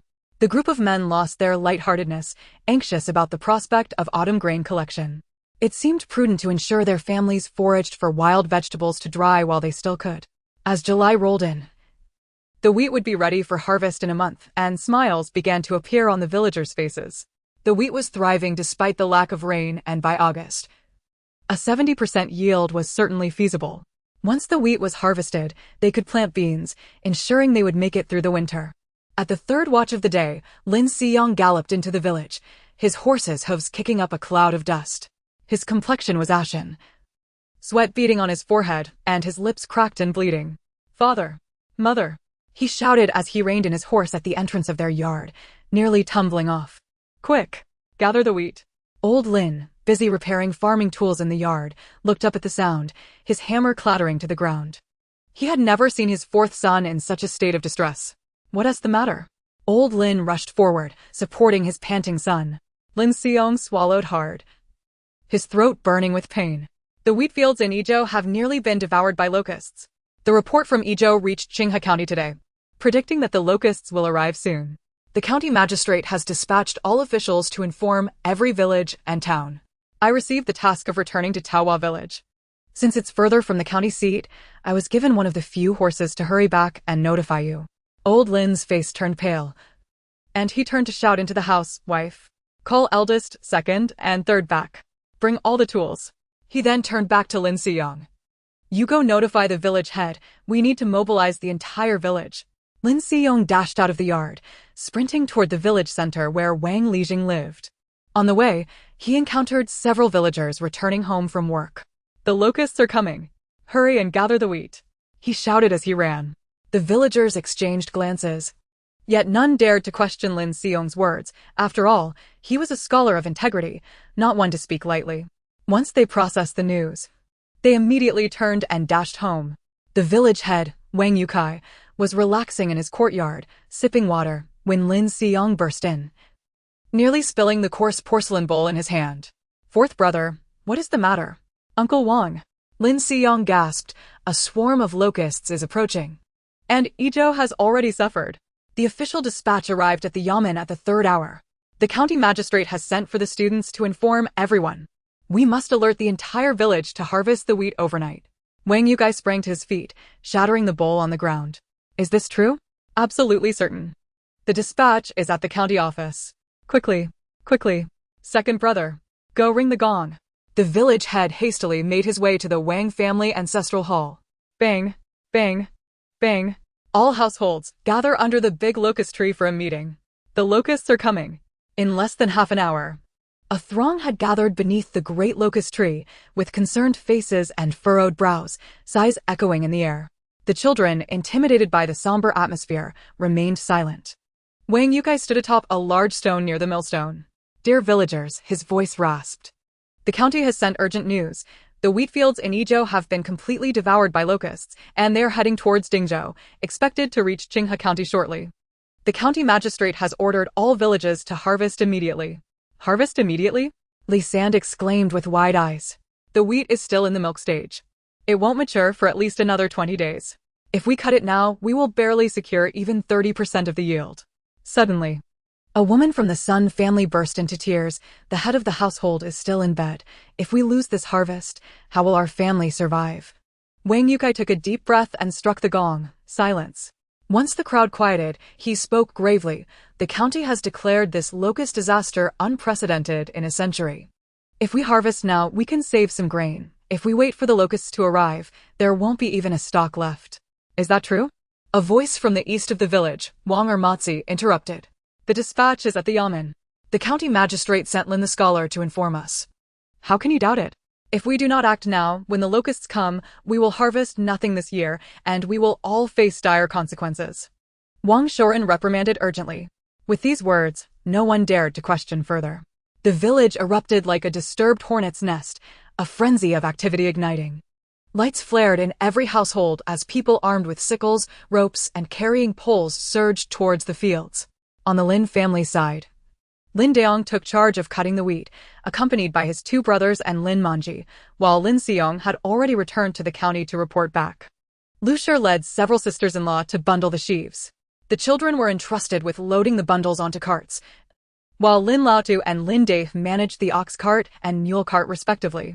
Lady, with her two younger sisters, oversaw unloading and stacking the wheat at home. Lin Suan and Lin Lao tended to boiling water and preparing meals. As night enveloped the sky, however, the fields of Taohua village shone as brightly as day. Dozens of torches were planted along the ridges, their flames flickering in the night breeze, casting elongated shadows of those bending to harvest the wheat. The laborers, exhausted from 3 hours of relentless scything, felt their bodies ache. Blisters had long burst in their palms, and the rags wrapped around their hands were soaked with blood and sweat. Everyone paused to drink some water and eat something. Lin Laodai called out, arriving with Lin Suan and the empty mule cart to deliver refreshments. A dull thud echoed from afar. Turning to look, they saw Ma Lu slumped in the field, his sickle lying nearby. His wife rushed to assist him, only to wobble herself, nearly falling. Everyone, slow down. Drink some water. Wang Yotsai's hoarse voice echoed across the fields. Yet no one truly halted. They all understood that pausing for a moment could mean losing a bundle of wheat, and losing a bundle could mean going hungry for an extra day. Wang Yotsai's 60 acres of fine land were mostly rented out, with only 10 acres cultivated by his second son and his wife. Today, both he and his wife had come out to help with the harvest, and even Lan Jia had joined them in the fields. Grandfather, you should go rest. Allow someone else to drive the cart. Return with grandmother. Don't wear yourself out. Lin Suan observed the old man's weary face, fearing he might drive the ox cart into a ditch. His father and uncles also urged the elderly couple to return home, and perhaps the old man truly was fatigued. Concerned that he might collapse and hinder the children, he decided to head back, bringing along Chongning and Mingyuan, who had fallen asleep at the field's edge. Lin Suan too was urged to rest, but she did not comply. She was no longer a child, and her martial training endowed her with strength comparable to that of her cousins. As dawn broke, the villagers' movements slowed further. The sickles no longer rang sharply, but instead dulled with laborious cuts. Lu's wife, while bundling wheat, collapsed into the stack, emitting soft snores. Her husband opened his mouth to rouse her but ultimately remained silent, simply draping his coat over her. Lin Suan could not recall when she had fallen asleep. She merely felt a bit weary and leaned against the wheat stack for a moment's respite. Chapter 68. The Locusts Arrive. The midday sun blazed fiercely, and after a night of toil, the Lin family had yet to harvest nearly 8 acres of their 25-acre field. Only Lin Daong and his 2 brothers remained, while the others had gone home, utterly exhausted from 8 hours of unceasing labor. Lin Daong loaded the final bundle onto the cart, preparing to return home with his brothers to rest. Suddenly, a peculiar buzzing sound echoed from afar, reminiscent of countless thin iron sheets vibrating in the air. He looked up to see a moving, yellow-brown cloud in the northwestern sky, its edges shimmering with an eerie metallic sheen. The cloud twisted and rolled, approaching Donghua village at a visibly rapid pace. Locusts! The locusts are coming! Wang Matzi screamed, his voice piercing as he dropped his sickle to the ground with a clatter. The buzzing grew louder, morphing into a nauseating rustling sound. Run! Someone shouted, and the villagers abandoned their tools, scooping up their children as they raced towards the village. But it was too late. The swarm descended upon them like a torrential downpour. Lin Daong and his brothers watched helplessly as the outermost wheat fields were devoured in an instant, leaving behind only bare stalks. My wheat! Old Zhang suddenly broke free from his family's grasp, charging into his unharvested fields with a carrying pole in hand. He swung wildly at the air, scattering locusts, yet more quickly filled the gaps left behind. Heaven, have mercy! A chilling wail pierced through the din of fluttering wings as Old Chen collapsed in the field, her gnarled hands raised to the heavens, still clutching a few chewed wheat ears. Dragon King, have mercy! Aunt Wang fell to her knees. Soon, many others followed suit, kneeling in despair. Some even struck their emaciated chests, crying out, "We were wrong. We beseech you, great locusts, spare us. Get up! What good is kneeling to these beasts?" Lin Sanrong could no longer bear to watch and shouted as he pulled at those on the ground. Old Zhang screamed as several locusts crawled into his collar. The old man frantically scratched at his back, while more locusts descended upon his white hair and wrinkled neck. Light a fire! Quick, light a fire! Wang Yukai suddenly recalled an old method passed down through generations. A few young men, trembling, ignited the wheat stalks, and as thick smoke billowed, some locusts did indeed veer away. But soon, more locusts surged forth, some even diving directly into the flames, their charred bodies falling like raindrops. The swarm departed as swiftly as it had arrived. In less than a tea's worth of time, the last few stragglers struggled to fly away, leaving behind a scene of devastation and villagers frozen in shock. The acrid scent of char mingled with the acrid smoke, filling the air. Zhao Dania sniffed. The scent inexplicably stirred the acidic bile in his stomach. He squinted his bleary eyes and beheld several charred locusts at the edge of the fire pit, their wings curled into crumpled yellowed sheets. In an uncanny impulse, he bent down to pick one up. The locust's eyes had already carbonized, and its legs snapped at the slightest touch. "What are you doing, Zhao Danio?" exclaimed Zhou the carpenter, his eyes wide with disbelief. Zhao Danio offered no reply, momentarily dazed, as his coarse fingers plucked off the locust's charred wings, and he tossed the creature into his mouth. "Ugh," Zhou the carpenter retched, "have you lost your mind? Eating locusts?" The crisp crunch of the insect's shell being crushed under his teeth echoed distinctly. Suddenly, Zhao Dania halted his chewing, his murky eyes brightening. He reached for a few golden-brown locusts by the fire, this time not bothering to remove the wings, shoving them directly into his mouth. "Sweet," he rasped, still with bits of insect legs clinging to his beard, like fried sesame. Wang Hu's hoe hung suspended in midair as a dozen men gathered around, the fire crackling, illuminating the skeptical expressions on their darkened faces. Lu Erling's child suddenly wriggled free from his embrace, snatching a roasted locust from the ground and stuffing it into his mouth. "Spit that out." Lu Erling hurried to pry his child's mouth open, only to witness the child smacking his lips, reaching for a second locust. Li San, trembling, parted the crowd, his wizened hands pinching a locust, removing its head and tail, exposing its pale, tender abdomen. "In my youth, I saw people eat this in the south," he said as he placed the insect's flesh into his mouth, his Adam's apple bobbing. In the wheat field, only the sound of locusts devouring the wheat remained, accompanied by the buzzing of flapping wings. It wasn't until the old man released a contented sigh that the crowd erupted in chaos. "Can we truly eat them? What if they're poisonous? Who cares? Better than tree bark." The ravenous villagers surged forward, some dropping to the ground to gather, others tearing their garments to fashion pouches. Some discarded their straw sandals to swat at the locusts, while a few youths chased after them, biting into the insects. "Don't fight," Li San bellowed. "Remove the heads and wings. Soak them in salt water." His voice drowned in the cacophony of excitement. Once the villagers realized locusts were edible, their fear dissipated. and they armed themselves with anything to catch the insects, madly rushing into the wheat fields. Someone shouted, "There are locusts piled up to our ankles on the south slope." A throng of people madly turned toward the south slope. The scene there was indeed astounding, locusts that had not taken flight piled into hills in the lowlands, every step sending clouds of insects scattering. They were driven to madness by hunger, devouring one another, and the ground was thick with severed limbs and broken legs. "Quick! Before the sun reaches its zenith," Wang Lijing directed, "women and children gather the dead ones, the able-bodied catch the live ones." The Lin brothers, Lin Daong and his siblings, joined the fray, with Lin Eryong even shedding his outer garment to fashion a net for capturing. Lin Sanyong returned briefly to the Lin household, instructing the women and children to bring tools and sacks for the hunt. Meanwhile, when the locusts descended upon Taohua village, the Lin household was already in disarray. Everyone was so preoccupied in the fields that no one remembered the vegetable garden in the backyard, and by the time they did, it was too late. The once lush vegetable patch in the Lin family's backyard, the result of hard work from Lin's mother and daughters-in-law, fell victim first to the locusts. The leaves of the turnips suffered as the locusts descended, their serrated mandibles crunching, leaving only bare stumps in their wake. The radish tops trembled and soon lay bare. The cabbage fared the worst, its tightly wrapped hearts peeled back by the locusts, juices spilling forth. "Damn it! Damn it!" wailed the old woman, collapsing onto the threshold, her hands beating her knees in despair. She had cultivated vegetables her entire life and had never witnessed such devastation. The aunt seized a broom and charged into the garden, swinging wildly in a frenzy. But there were too many locusts.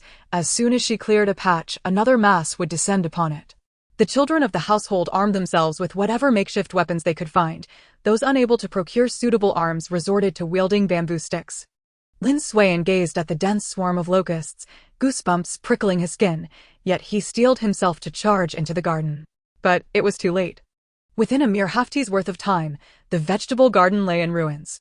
The turnips were reduced to gnarled roots, the radishes gnawed to expose half their white flesh. The cabbages turned to mush and the chives stripped bare. The old woman stared at the devastated garden, muttering, "Such calamity, such calamity." Chapter 69. Misfortune Never Comes Alone. 3 days after the locust swarm had departed, the air in Taohua village still reeked of the stench of insect corpses. By now, the villagers had nearly captured all the locusts, each household filling several sacks. Following Li San's instructions to remove the heads and wings, soak them in salt water, and then either roast or steam them dry, most villagers opted for steaming and drying, grinding them into powder. Combining this with ground bran, tree bark, and other ingredients, they formed dough balls. Those with stored grains added a bit of bean flour or regular flour. Although the taste was not particularly delightful, it at least filled their bellies. The Lin family also managed to catch several sacks, and since they still had some grain in reserve, Lin's grandmother directed her daughters-in-law to steam and dry the locusts, storing them for later use, not rushing to prepare them for immediate consumption. That evening, they roasted a batch for the family to sample. Lin Suiyan, suppressing her discomfort, also tried one. What could she say? It tasted quite decent, though she dared not savor it, swallowing hastily. The gluttons Dave and Fuan both declared it delicious, and they consumed the most. On the 4th day after the locusts departed, the village head instructed the villagers to till the fields, searching for locust eggs to crush. Old Lin rose before dawn, taking his family to the fields, while Lin Sanyong used a hoe to turn over the loose soil at the edge of the furrows. After digging merely 3 inches deep, they were met with a sight that sent shivers down their spines, clusters of yellowish-white eggs densely packed like beehives. With a wooden stick, they prodded and squeezed, releasing a viscous mass of egg goo that made their skin crawl. "This is not just eggs," the old man murmured, trembling as he sifted through the dirt. "This is next year's famine." The villagers went into a frenzy. If these eggs were to hatch, it would herald another locust disaster. It took over 10 days to locate and destroy all the locust eggs hidden in every nook and cranny of the village, even extending their search to the outskirts of Qingstone Mountain. Lin Suiyan and her 2 brothers ventured deeper into the mountains to look for any remaining eggs, discovering that the deeper regions had not been significantly affected. Once the villagers cleared the locust eggs, they spread lime powder, stove ash, and plant ash over the fields to nourish the soil. Lin Siyong returned to Taohua village, this time driving a mule cart, the whip cracking as he sped toward the Lin household. As the cart passed beneath the old locust tree, someone greeted him, and he simply nodded in acknowledgement.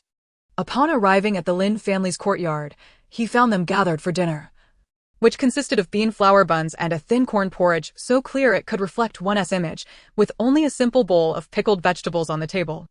Lin Siyong halted the mule cart, and the others inside the house heard the commotion.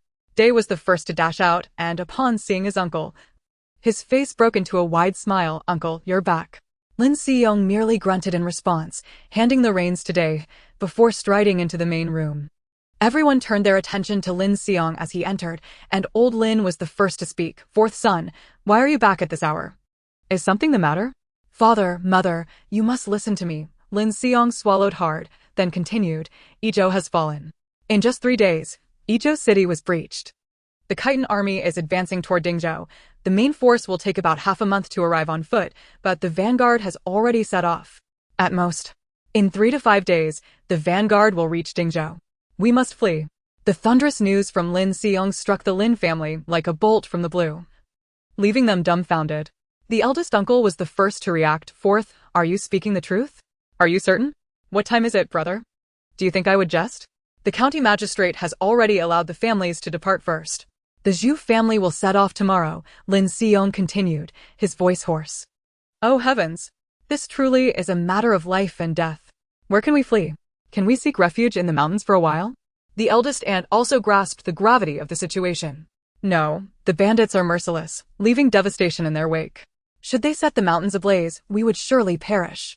Fourth uncle took the water offered by fourth aunt and gulped it down.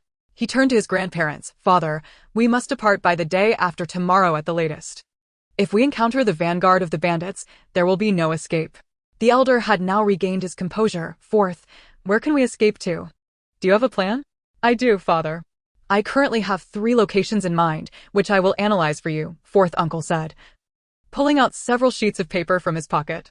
Grandmother instructed several young ladies to clear the table of food and ushered the children out of the hall. Lin Suiyan pressed his ear against the window, listening intently to the discussion, with his siblings also straining to hear. The adults were too preoccupied to chase the children away. Lin Suiyan peeked through the crack in the window and saw fourth uncle laying down the sheets of paper on the table. "In my years at the county office, I have perused numerous documents and compiled a wealth of information which has led me to these 3 locations. First, heading west towards Jing'ao Prefecture. Second, south towards Kaifeng Prefecture. And third, southeast to Jiangnan, specifically Suzhou and Hangzhou," fourth uncle continued, pointing to one of the sheets. "We are approximately 950 miles from Jingzhou, but we must traverse the Taihang Mountains. With so many of us, our pace will be slow, and it would take at least 2 months on foot. Moreover, the mountain roads are treacherous, rife with bandits. That area is adjacent to Xixia, which is also embroiled in conflict.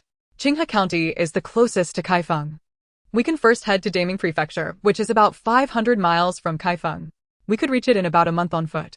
However, we must cross the Yellow River, which is heavily regulated, requiring permission from the authorities. The final route to Jiangnan is the farthest, about 1,800 miles. The journey is long, with many rivers along the way. Under favorable circumstances, it could take 3 months to arrive, but unforeseen delays could extend this period significantly." Just as fourth uncle was finishing his analysis, he was abruptly interrupted by the eldest aunt. "We must surely head to Kaifeng. The capital is there, and it is nearer to us." "What do you know, woman?" "Let fourth finish," the eldest uncle interjected sternly. "Father, mother, and brother, what are your thoughts?" fourth uncle inquired, looking at everyone present. "Fourth, what do you think?" "Brother can hardly read a few characters, let alone understand the current situation outside. I wish to hear your opinion," the eldest brother said. "Indeed, fourth, we wish to hear your views first. Aside from Kaifeng, I am unfamiliar with the other locations you mentioned," second uncle chimed in. Father remained silent, gazing at the papers on the table, seemingly deep in thought. "Fourth, do you already have a plan? Whatever it is, please share it. You must have your own considerations. You are the most learned among us, and surely have pondered this more than the rest of us." Mother could no longer contain herself, anxious to inform grandfather of the escape route. "Now everyone, please be silent and allow fourth to finish speaking. Fourth, share your thoughts without concern for anything else," the elder said gravely. Chapter 70. Determining the escape route. "Very well, I shall share my thoughts. Since I have not visited these places, all my information is based on my own research, which may differ from reality, fourth uncle replied, taking a large sip of water. I will now analyze the 3 locations I mentioned earlier. As I noted, traveling to Jingzhou requires crossing the Taihang Mountains, which are fraught with danger and notorious for banditry. The region is also near Xixia, which has been plagued by turmoil in recent years. We cannot leap from one pit of fire into another. Thus, I do not recommend this route. The second option is Kaifeng, which I believe our family is inclined to consider. Kaifeng is indeed a favorable choice, with significant governmental relief efforts. However, we are not the only ones thinking of going there. If Hebei falls, hundreds of thousands will flock to Kaifeng. Have you considered whether Kaifeng can accommodate such a multitude? The area surrounding Kaifeng is limited, and in previous years, the treatment of refugees involved distributing grain outside the city, only to send them back once the disaster passed. If we arrive without a place of origin, men may be conscripted into military service or forced to labor in exchange for relief.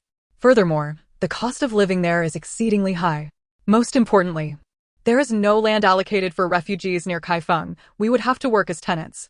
Fourth uncle paused for a moment, letting out a sigh. We cannot hastily discuss state matters, but the government is faltering. It is possible that a change in regime could occur at any moment, necessitating another escape. Lin Suiyan shivered at this thought, unable to bear the implications, and continued to eavesdrop attentively. Finally, there is Jiangnan. Although the distance seems vast, Jiangnan is prosperous. After considerable thought, I have selected Huzhou as a destination. The local authorities there allocate uncultivated land to refugees, averaging 30 acres per person, rent-free for the first 3 years, and a mere 2 dou per acre from the 4th year onward. Additionally, women and the elderly can engage in spinning at home, earning up to 60 won a day. That concludes my analysis, fourth uncle said, watching for their responses. Why Huzhou instead of Hangzhou? The first to question was second aunt. Everyone looked at her in surprise. But fourth uncle quickly replied, Huzhou is near the Taihu marshlands, with abundant uncultivated land in the Tiao River basin. In contrast, the area around Hangzhou is predominantly mountainous, with limited arable land. Second aunt nodded, recalling having overheard such discussions during her time as a maid. I have no objections. I will follow fourth's lead and go to Huzhou. The eldest uncle was the first to endorse fourth uncle's proposal. I have no objections either, followed second uncle and father. The brothers all turned their gazes toward the elder. All right, if there are no objections, we will heed fourth's advice and head to Huzhou. Fourth, do you know the route to take? The elder inquired. Father, I only have a rough idea of the route. We will need to gather specific details as we travel. Fourth uncle replied, pulling a sheet from the stack of papers. The journey is extensive, so I have divided it into 4 segments. The first segment is from Dingzhou to Daming Prefecture, covering 400 miles of flat terrain, which should allow for a quicker pace, taking about half a month. The second segment from Daming to Xuzhou spans approximately 600 miles of mountainous terrain and may require a month and a half. The third segment from Xuzhou to Yangzhou involves crossing a river, covering about 400 miles and taking roughly a month. The final segment from Yangzhou to Huzhou is also 400 miles and will take around a month. This is my preliminary outline of the route. Fourth uncle indicated on the paper. The individuals present were left bewildered, as many of these places were unfamiliar to them, and they now found themselves utterly in the dark, relying entirely on fourth for the journey ahead. Father, mother, should we inform the villagers? The eldest uncle glanced at the elders. Fourth, you should go find the village chief shortly and inform him of the Khitan army's conquest of Yizhou. If he inquires where we are heading, we shall simply say we are going to Jiangnan to Huzhou. Today's analysis by fourth should remain confidential among us, the elder instructed the group. Understood, father. Fourth's analysis today is to remain known only to us, the eldest uncle affirmed. We shall depart the day after tomorrow at 1/4 the hour of the tiger, gathering beneath the old locust tree. We will not wait for anyone who is late, the elder concluded. Father, may I go to inform my father? So that they may accompany us, mother anxiously gazed at the elder. Certainly. Third, you shall head to your father-in-law's house shortly. Eldest, you too shall notify your uncle and his family. Inform them that if they wish to join us, they should gather in the village the day after tomorrow. Husband, what about my father? Fourth aunt looked towards fourth uncle. My father-in-law has already departed with the Qin clan for Kaifeng today, replied the eldest brother. He mentioned that we could also join them in seeking refuge with the Qin clan. I hadn't yet had the chance to seek your opinion. Fourth uncle regarded fourth aunt. Wherever you go, I shall follow, along with Mingyuan. As long as my father has a destination, it is sufficient. I am now a married woman and cannot possibly seek refuge with my natal family. Fourth aunt expressed her thoughts candidly. Father, I have just returned with another mule cart. Now, our family possesses 2 mule carts and 1 ox cart, allowing us to carry quite a bit more. Fourth uncle nearly forgot to mention this. Excellent, excellent. Fourth has indeed been thoughtful. Grandmother's spirits lifted considerably. The family had amassed quite a bit of belongings, and she had been worried about whether they could take it all with them. Now let us commence. We need to tally our provisions. Each of you should don a suitable outfit with a worn outer layer and bring an extra set. Do not carry unnecessary rags. We are fleeing for our lives. And there is no room for excess. Manji, you and Dai shall be responsible for preparing provisions. Make flatbreads using fine flour. Shape them into large round discs. 10 per person. These breads should be as dry as possible for better preservation. Everyone, let us get moving. Grandfather called out to the still women. The entire Lin family sprang into action. What else do we need to bring? Water. Yes, water. Since that rain, there hasn't been any for months. And the village wells are nearly dry. Now, everyone must fetch water from their households. The water in our cistern is running low, and it's too late now. Tomorrow we must go up the mountain to collect more. It would be best for everyone to have a water container, but we have none here. And water skins are expensive. We only have 2 at home. With so many of us, we cannot afford to buy more. There is something we have in abundance, bamboo. We can make bamboo water vessels. I read about it online in my previous life. Lin Suan suddenly had an idea and rushed to speak with grandfather. Upon hearing her suggestion, the old man praised her ingenuity and immediately set to work with Brother Day. During this escape, Lin Suan felt her ability to contribute was minimal. She was too young, and the adults had pushed the children far away while discussing matters. The route of their escape was clear. Fourth uncle stated they would head to Huzhou, and she enthusiastically agreed. If memory served, that place was one of the wealthiest and most stable prefectures in Jiangnan. She finally understood her grandfather's insistence on sending the men of the family to school for 2 years to find the most talented scholars. If it weren't for fourth uncle, they might have been unaware of the Khitan army's approach until it was too late. Even if they were lucky enough to survive, they would not know which direction to flee. Heaven had not been unkind to her. Her grandfather and fourth uncle were her anchors. Chapter 71. Preparations before the escape. Lin Xiong arrived at Wang Liring's house and briefly shared the information he had gathered, nearly causing Liring to faint from shock. Had it not been for Lin Xiong's quick support, he would have collapsed. Once he regained his composure, Liring immediately summoned his second son to sound the gong, calling everyone to gather at the Wang ancestral hall. Dong, dong, dong. After a moment's pause, the sound of the gong echoed for a cup of tea's worth of time, drawing a crowd of villagers beneath the old locust tree. Is there another issue, Liring? Why has the gong sounded again? Liring ignored the inquiries and turned to Lin Xiong, saying, Xiong, you shall explain. You are more aware of the situation. Understood. Lin Xiong replied, stepping onto a large stone beside the grinding stone. He raised his voice. Everyone, please quiet down and listen to what I have to say. Do not interrupt me while I speak. We can address questions afterward. Is that acceptable? The villagers grew increasingly curious. What could Lin the scholar be up to? Hadn't he the locust plague just passed? Surely this was not a harbinger of more misfortune. A silence fell, but the tension was palpable. Yizhou has fallen. The Khitan army has crossed into our territory. The Khitan vanguard is preparing to advance towards Ding'o and will arrive within 3 to 5 days at the latest. The main force will reach us within half a month. Our family, the Lins, will depart the day after tomorrow at the 3rd watch. We plan to flee to Jiangnan. Those who wish to accompany us are welcome, and those who do not are free to choose. Lin Xiong succinctly conveyed the message before stepping down. The villagers were left in stunned silence, unable to comprehend this sudden news. They had endured drought, hail, and locust plagues over the past 2 years without considering escape. Yet now the Khitan army was attacking. How could they accept this? After a brief moment of stunned silence, the air erupted with a cacophony of questions and cries of despair, directed toward the heavens.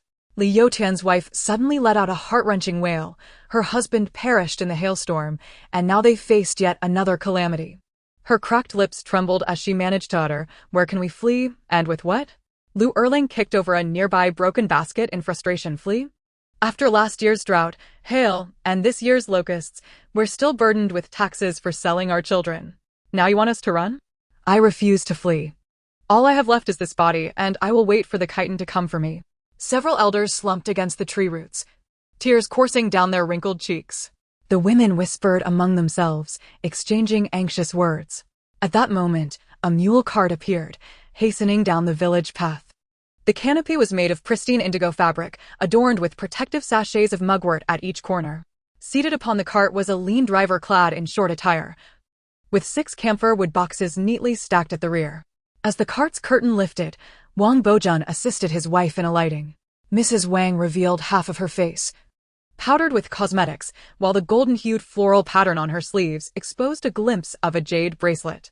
Frowning at the swirling dust outside, she quickly covered her mouth and nose with a handkerchief embroidered with entwined branches. Their 10-year-old son wore a royal blue silk outfit, a gilded incense pouch dangling from his waist, curiously leaning out the window. Their 8-year-old daughter, dressed in a peach-colored skirt adorned with flowers, showcased a pair of exquisitely embroidered shoes. Wang Bojun straightened his attire before bowing to the crowd, esteemed elders. He deliberately maintained a calm tone. What Lin Sidi has stated is indeed accurate. However, he coughed lightly. The chitin raiders will only plunder the border towns and would not dare to penetrate deep into our realm. Lin Siyong suddenly let out a cold laugh. If the young master is so assured, why then return to the village with your family? I heard that the county magistrate dispatched troops last night to escort family south. A cold sweat trickled down Wang Bojun's forehead, his fingers unconsciously rubbing the travel documents concealed within his sleeve, documents acquired at great expense, stamped with the seal of Dingzhou Prefecture. Clearing his throat, he raised his voice. As my father serves as the village head, I, Wang, am of no consequence. Should the bandits truly invade Taohua village, I would gladly lead the able-bodied to escort our fellow villagers into the mountains for refuge. Lin Siyong's expression darkened, and he dismissed Wang Bojun with a wave of his sleeve. Respected villagers, our Lin family shall wait here for a quarter of an hour the day after tomorrow at the hour of the rooster. Once the time is up, we shall leave. With that, he paid no further heed to Wang and the others. Wang Bojun ignored Lin Siyong's displeasure, addressing the crowd instead. Dear villagers, we shall return home to rest. If you trust in me, you may remain in the village for now. Lin Siyong had already moved far away, unable to hear Wang Bojun's words. In truth, he harbored a selfish desire not to include the villagers. Too many people would hinder their escape. He understood Wang Bojun's concerns about inciting panic among the villagers that might endanger himself. Yet, he could not withhold information he knew from the villagers. Their choices were their own, and he respected that. Meanwhile, Lin Sanong had arrived at Shenko village, knocking on the courtyard door, which was opened by Tian Xiuan. Tian Xiuan was surprised to see Lin Sanong. Brother-in-law, what brings you here? Xiuan, is father at home? Lin Sanong inquired as he led the ox cart inside. He is. In the main hall, Tian Dali stepped out upon hearing a sound. Sanyong, is there something amiss? He inquired. Father, the chitin army has captured Izhou. They are now advancing towards Dingzhou, and the vanguard has already departed. They will arrive in 3 to 5 days. Lin Sanyong panted, out of breath. What? Both Tian Dali and Tian Xiuan exclaimed in unison. It's true. My 4th brother just brought back the news. We discussed it and plan to depart from Taohua village at the 3rd watch of the day after tomorrow. We intend to flee south to Huzhou, Lin Sanong emphasized urgently. At that moment, the eldest daughter of the Wang family also emerged. Brother-in-law, is what you say true? Indeed, I came specifically to inform you. We must leave. Without a doubt. Once the chitin army arrives, we are all doomed, Tian Dali sighed. Father, Wang Shi is already 9 months pregnant and due to give birth soon. What shall we do if we leave now? Tian Xiuan exclaimed, anxiously stamping his feet. Do not fret, the child is thriving. I have no concerns, Wang Shi affirmed, gently caressing her belly as she gazed firmly at Tian Xiuan. What if Xiu Wu returns and cannot find us? What will happen then? Tian Dali murmured. Father, leave a message for Xiu Wu. Do you have a designated secret location? Leave a note there for him, Lin Sanyong suggested. Yes, I've become quite forgetful. I understand now. Sanong, you should return first. We will certainly arrive on time the day after tomorrow, Tian Dali instructed before hurriedly preparing. He also reminded Lin Sanong to take 5 stones of grain back home, as they had stockpiled too much food and could not carry it all while fleeing. The remaining 5 stones would be just enough for his son-in-law to take back. As dusk fell, the Lin family gathered once more. "Father. My father-in-law will be coming with us," Lin Sanyong briefly reported. "Father, my uncle will join as well. Although my third uncle feels too old to leave. My cousins have said they will carry him," Lin Daong relayed news from his side. This reassured Lin Laotai, Xiao Lushi, and Tian Hohat. With their family members joining, there would be nearly 60 people altogether. "Oh no, we forgot to inform Ernyo," Lin Laotai exclaimed, slapping her thigh in realization. Everyone quickly reacted. "I will go inform her first thing in the morning," Lin Siyong stated. "The village well has little water left. Tomorrow, the eldest, second, and third will go up the mountain to fetch water. The women will prepare dry rations and try to make as much as possible." Lin Laotai outlined the plan for the next day. "Fourth, when you go to the town tomorrow, buy up the remaining salt for this year," she added hastily.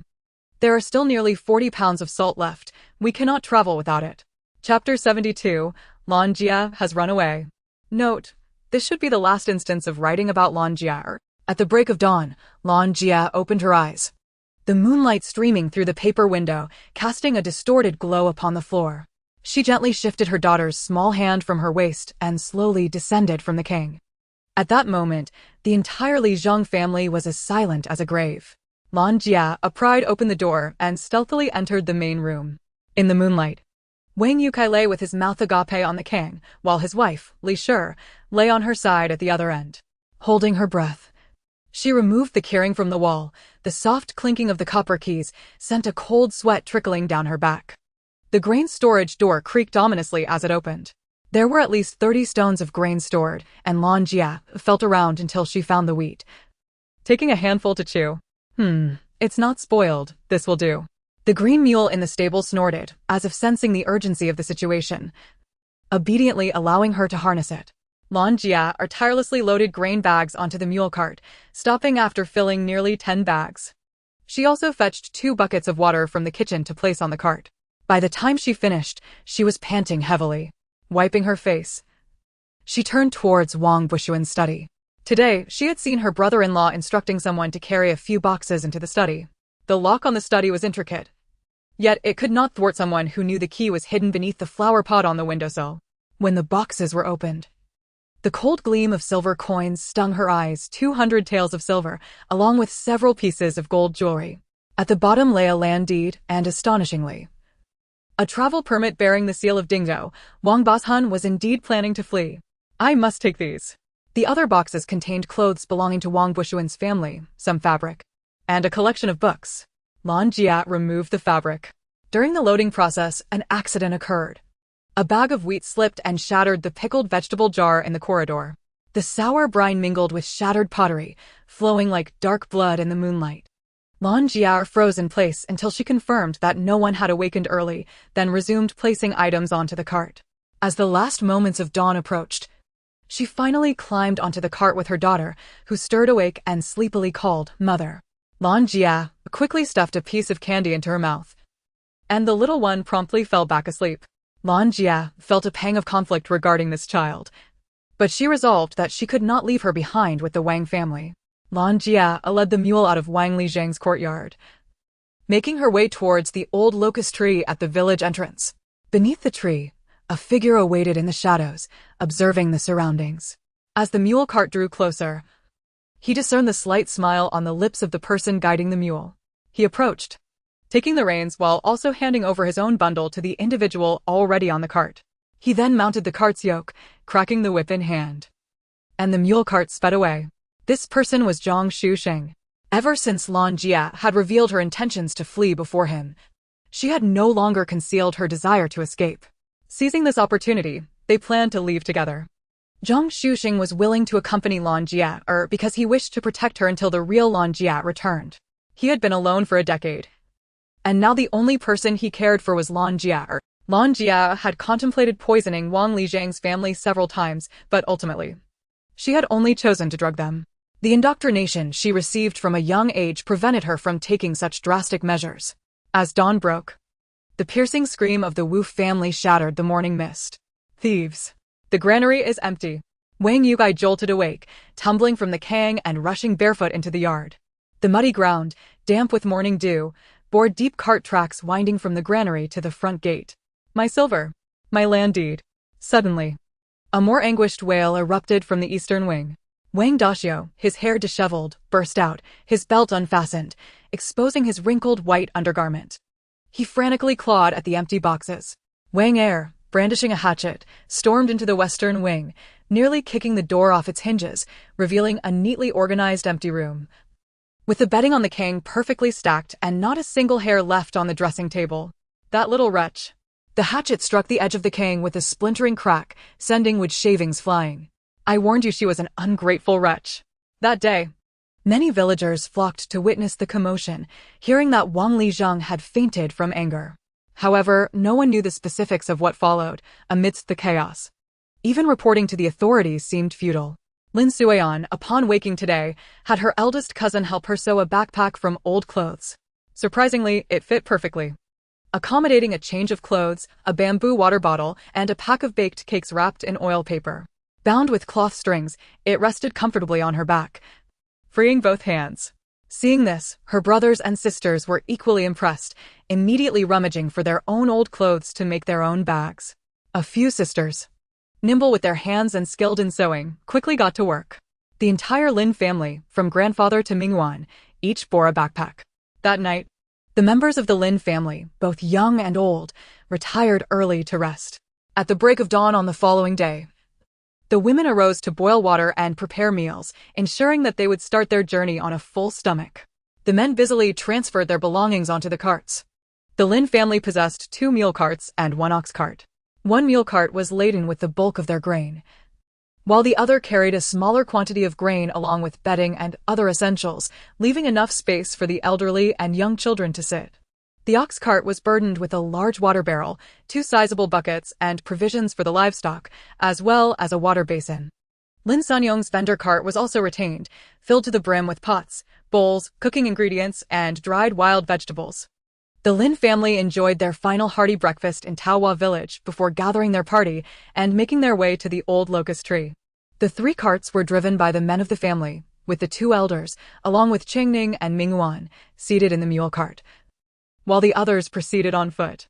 The siblings, Lin Suian and his 2 siblings, had already removed the sandbags from their arms and legs. Now, their legs were tightly bound with cloth strips, a clever idea proposed by Lin Suian. Upon arriving at the old locust tree, they spotted several mule carts and ox carts awaiting them. Upon closer inspection, they realized it was their maternal grandfather and his entourage. Grandfather and uncle were each driving a mule cart, accompanied by 2 ox carts and several flatbed carts, belonging to the Tian family from Shantsu village, who were distant relatives of their grandfather. This group numbered nearly 100 people. Before long, a donkey cart appeared along the village road, bearing the second aunt's family of 3 and her mother-in-law. The Tang family had been solitary for 3 generations, and since the birth of Tang Jiabao, the second aunt had not conceived again. As the time approached, another group arrived. This time, it was the maternal relatives of their grandmother, also numbering around 100 individuals. From Taohua village, several groups arrived in succession, totaling about 20 households. To their surprise, the Wang family also approached with an ox cart. In total, the procession comprised over 500 individuals, including mule carts, donkey carts, ox carts, unicycles, and those carrying burdens on their backs. Chapter 73, Departure. Lin Suian surveyed the crowd and noted the absence of many elders. The majority were young adults accompanied by children. Even Li Sand had not come, with only his 2 sons and their families present. Among the newcomers, someone urgently shouted, "Lin Xiaocai, please clarify, where exactly are we headed?" Lin Xiyong glanced at the sky and the crowd, sensing that the time was ripe. He cleared his throat and addressed the villagers. Our Lin family intends to head south. However, the journey is long, approximately 1,800 miles. To Jiangnan? 1,800 miles. Lin Xiaocai, are you trying to starve us on the way? An anxious man shouted. Indeed. It's too far. My family has only 2 bags of coarse flour left. The scene erupted into a clamor. Everyone, we are heading to Kaifeng. You are welcome to join us, spoke Wang Daxiu from the back. Kaifeng? Wang Gongzi, are you certain? Did you not say just the other day that we should not flee? Why the sudden change? Queried a quick-tongued man. As the village head, my father must stand with everyone in this time of need, Wang Bojun replied. He cannot simply admit that his original plan was to leave secretly with his family, only to find that their money and travel permits were stolen by that wretched woman. If he does not flee with us, how can that be? If your family's provisions are indeed insufficient, those worried about reaching Jiang and may accompany Wang Gongzi to Kaifeng. Regardless of whether we go to Jiangnan or Kaifeng, we will first pass through Daming Prefecture. We can set off together towards Daming Prefecture now, Lin Xiyong proposed to the crowd. Then shall we head towards Dingo first? Doctor Qi inquired. Dr. Qi, known for his medical skills, was the go-to healer for ailments in Taohua village, earning the respect of the villagers. Dr. Qi, I discussed with Brother Tian, and we think it best to bypass Dingo and head straight to Anxi County. Oh? Why is that? Wouldn't it be quicker to travel along the official road south? Lin Xiyong shook his head. The main forces of the Khitan are moving south from Yizhou, and the Imperial Army will surely fortify Dingzhou. Widow Li, cradling her child, pushed to the front. But isn't that advantageous? With the Imperial Army blocking the way, we can slip past them. Alas, sister, you are mistaken. Lin Xiyong's voice grew somber. In times of war, the surrounding populace suffers the most. The fleeing soldiers are more ruthless than bandits. They seize any food they see and kill anyone in their path. Tian Xiuan suddenly scoffed. Last year, while escorting goods in Sangzhou, I witnessed a troop of fleeing soldiers ransack 3 villages. Those soldiers are worse than the Khitan. A collective gasp resonated through the crowd. I believe it would be prudent for Lin Xiaocai to lead us to Daming Prefecture, Dr. Qi suggested, surveying the crowd. The in-laws of Lin Xiyong readily agreed, while the villagers of Taohua looked at one another, all in tacit agreement that Lin Xiyong should take the lead. However, the Wang family remained silent, particularly Wang Lizheng, who had held the position of village head for decades and was accustomed to calling the shots. Today, he felt particularly uncomfortable with the situation. Yet, he recognized the merit in Lin Xiyong's proposal and could not counter it with a better suggestion. Very well, then we shall rely on you, Lin Xiaocai, doctor. She concluded with a bow. Lin Xiyong and Tian Xiuan quickly discussed matters, deciding that the Tian family would lead the way, as they were more familiar with the route from Taohua village to Daming Prefecture, having made the journey several times. The Lin family would follow closely behind, with the Wang family bringing up the rear. At this moment, Lin Suian was seated in the mule cart driven by his uncle, alongside his aunt and Hongya. The little girl, upon seeing Lin Suian, immediately wanted to be held. At just 6 years old, she found it difficult to carry the nearly 2-year-old little bundle for such a long journey. Thus, Lin Suian's uncle allowed him to sit with Hongya, as who would wish to walk when they could sit? Lin Suian wholeheartedly agreed, and soon, Hongya had nestled against him, her little face flushed with sleep. His aunt, heavily pregnant, faced the greatest peril on this journey. Lin Suian's uncle remarked that she would likely give birth within a month, and they would find a county town to deliver before continuing their journey. After nearly 3 hours of travel, those riding in the carts were faring well, with only slight discomfort in their posteriors, but those carrying burdens on foot were struggling, exhausted and lagging behind the group. The blazing sun hung high in the sky, with dust swirling around them. The fleeing procession trudged slowly along the rugged mountain path. Lin Suian's aunt, Wang Shi, with her 9-month pregnant belly, leaned against the side of the mule cart, her complexion frighteningly pale. Suddenly, the mule cart came to a halt, and Lin Suian pulled back the curtain to see his grandfather raising his right hand, signaling everyone to stop. Grandfather's voice rang out, "Look over there." Lin Suian squinted and noticed several columns of black smoke rising straight into the sky in the distance. This was no cooking smoke. The columns were too thick and dense, and there was more than one source. It was from the direction of Dingzhou. His uncle's voice tightened. The signal fire has been lit. The Khitan must have crossed the Juma River. The crowd began to stir anxiously. We must quicken our pace, Lin Xiyong said, furrowing his brows as he turned to Tian Xiuan. As you suggested, shall we take the back roads? Yes, if we bypass this mountain. There is an ancient path leading to Anxi County. Though it may be more arduous, it offers better concealment. I traveled it a few years back, and I am relatively familiar with it, Tian Xiuan replied confidently. Just as they prepared to continue their journey, Lin Suian noticed his aunt's face had turned ashen, large beads of sweat rolling down her forehead, her lips turning white. She is about to give birth. Lin Suian shouted urgently, "Uncle! Mother! Quickly come!" Both his uncle and mother rushed over at the sound of his voice, and upon seeing his aunt's condition, his mother instructed, "Xiuan, We need to find a place to stop. She cannot continue like this. It cannot be. Suddenly, the eldest aunt raised her voice, insisting that we could not delay. For the chitin could strike at any moment. A wave of excruciating pain abruptly halted her words. Bent over, she emitted a stifled cry of anguish. Lin Sueon observed liquid dripping from the edge of the mule cart, leaving dark stains on the parched yellow earth. The water had broken. Mother cried out, "Quick! Find a place to stop." "All right, elder sister, I will arrange it," replied the elder uncle. Halting the mule cart and immediately consulting with the fourth uncle to allow everyone to rest. At that moment, the elder aunt and the others arrived. Aware of the difficulties of giving birth on the road, the womenfolk quickly fashioned a barrier with cloth. Lin Sueon then led Hongya to the side of the old Lin family's mule cart. The little girl, frightened by her mother's condition, was now tearful and clung tightly to Lin Sueon's hand. With everyone agreeing to pause, the group had walked for 3 hours, and both adults and children were thoroughly exhausted, especially those carrying burdens, who were finally able to catch their breath. Observing the flurry of activity among the adults, Lin Sueon felt a chill at the sound of her aunt's increasing moans echoing through the deep mountains. "Sister Sui Sui," Hongya whimpered, shrinking into her embrace, her small frame trembling uncontrollably. "Do not be afraid, do not be afraid. Your sister is here." Lin Sueon mechanically patted Hongya's back. After more than half an hour, the joyful announcement came, "It's born. It's a boy. Mother and child are safe." Lin Sueon let out a sigh of relief. The physical resilience of those trained in martial arts proved advantageous, and this second birth had progressed much more swiftly. After a brief tidy-up, the elder uncle instructed everyone to resume their journey, aiming to circumvent Dingzhou before the chitin vanguard arrived. Chapter 74. Encounter with the chitin cavalry vanguard 1. Because the eldest aunt had given birth in the mule cart, the lingering scent of blood was quite strong within. Lin Sueon decided to ride in the cart of her grandparents with Hongya while she walked alongside Fuping, Fuin, and her cousins. If she became fatigued, she could rest in her grandparents' cart. The group trudged on for over 2 hours, growing weary and famished. Tian Xiuwen encouraged everyone, "We're about to enter the ancient path. We will rest once we are inside."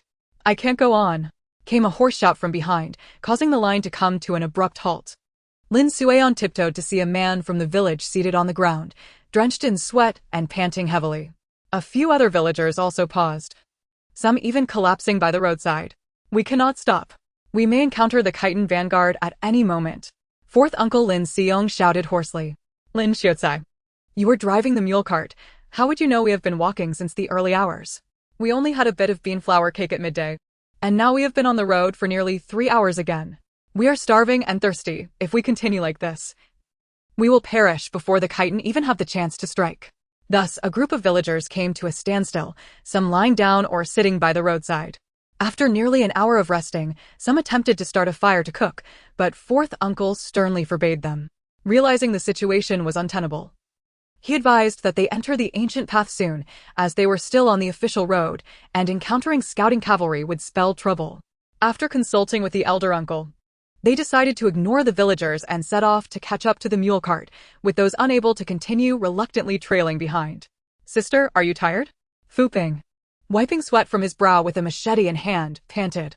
Before Lin Sueon could respond, Fuin, holding a hunting fork, spoke up, "Brother, sister, have you noticed how light we feel now that we've unloaded the sandbags?"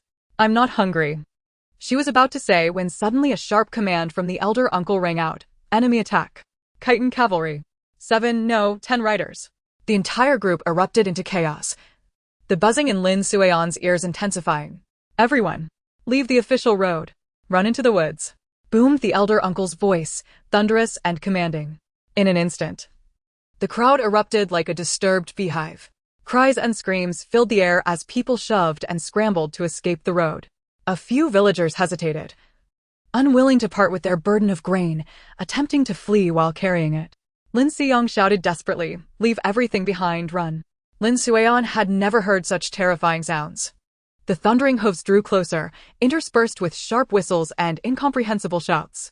The official road was strewn with abandoned belongings, as mule carts, donkey carts, and ox carts scattered in disarray.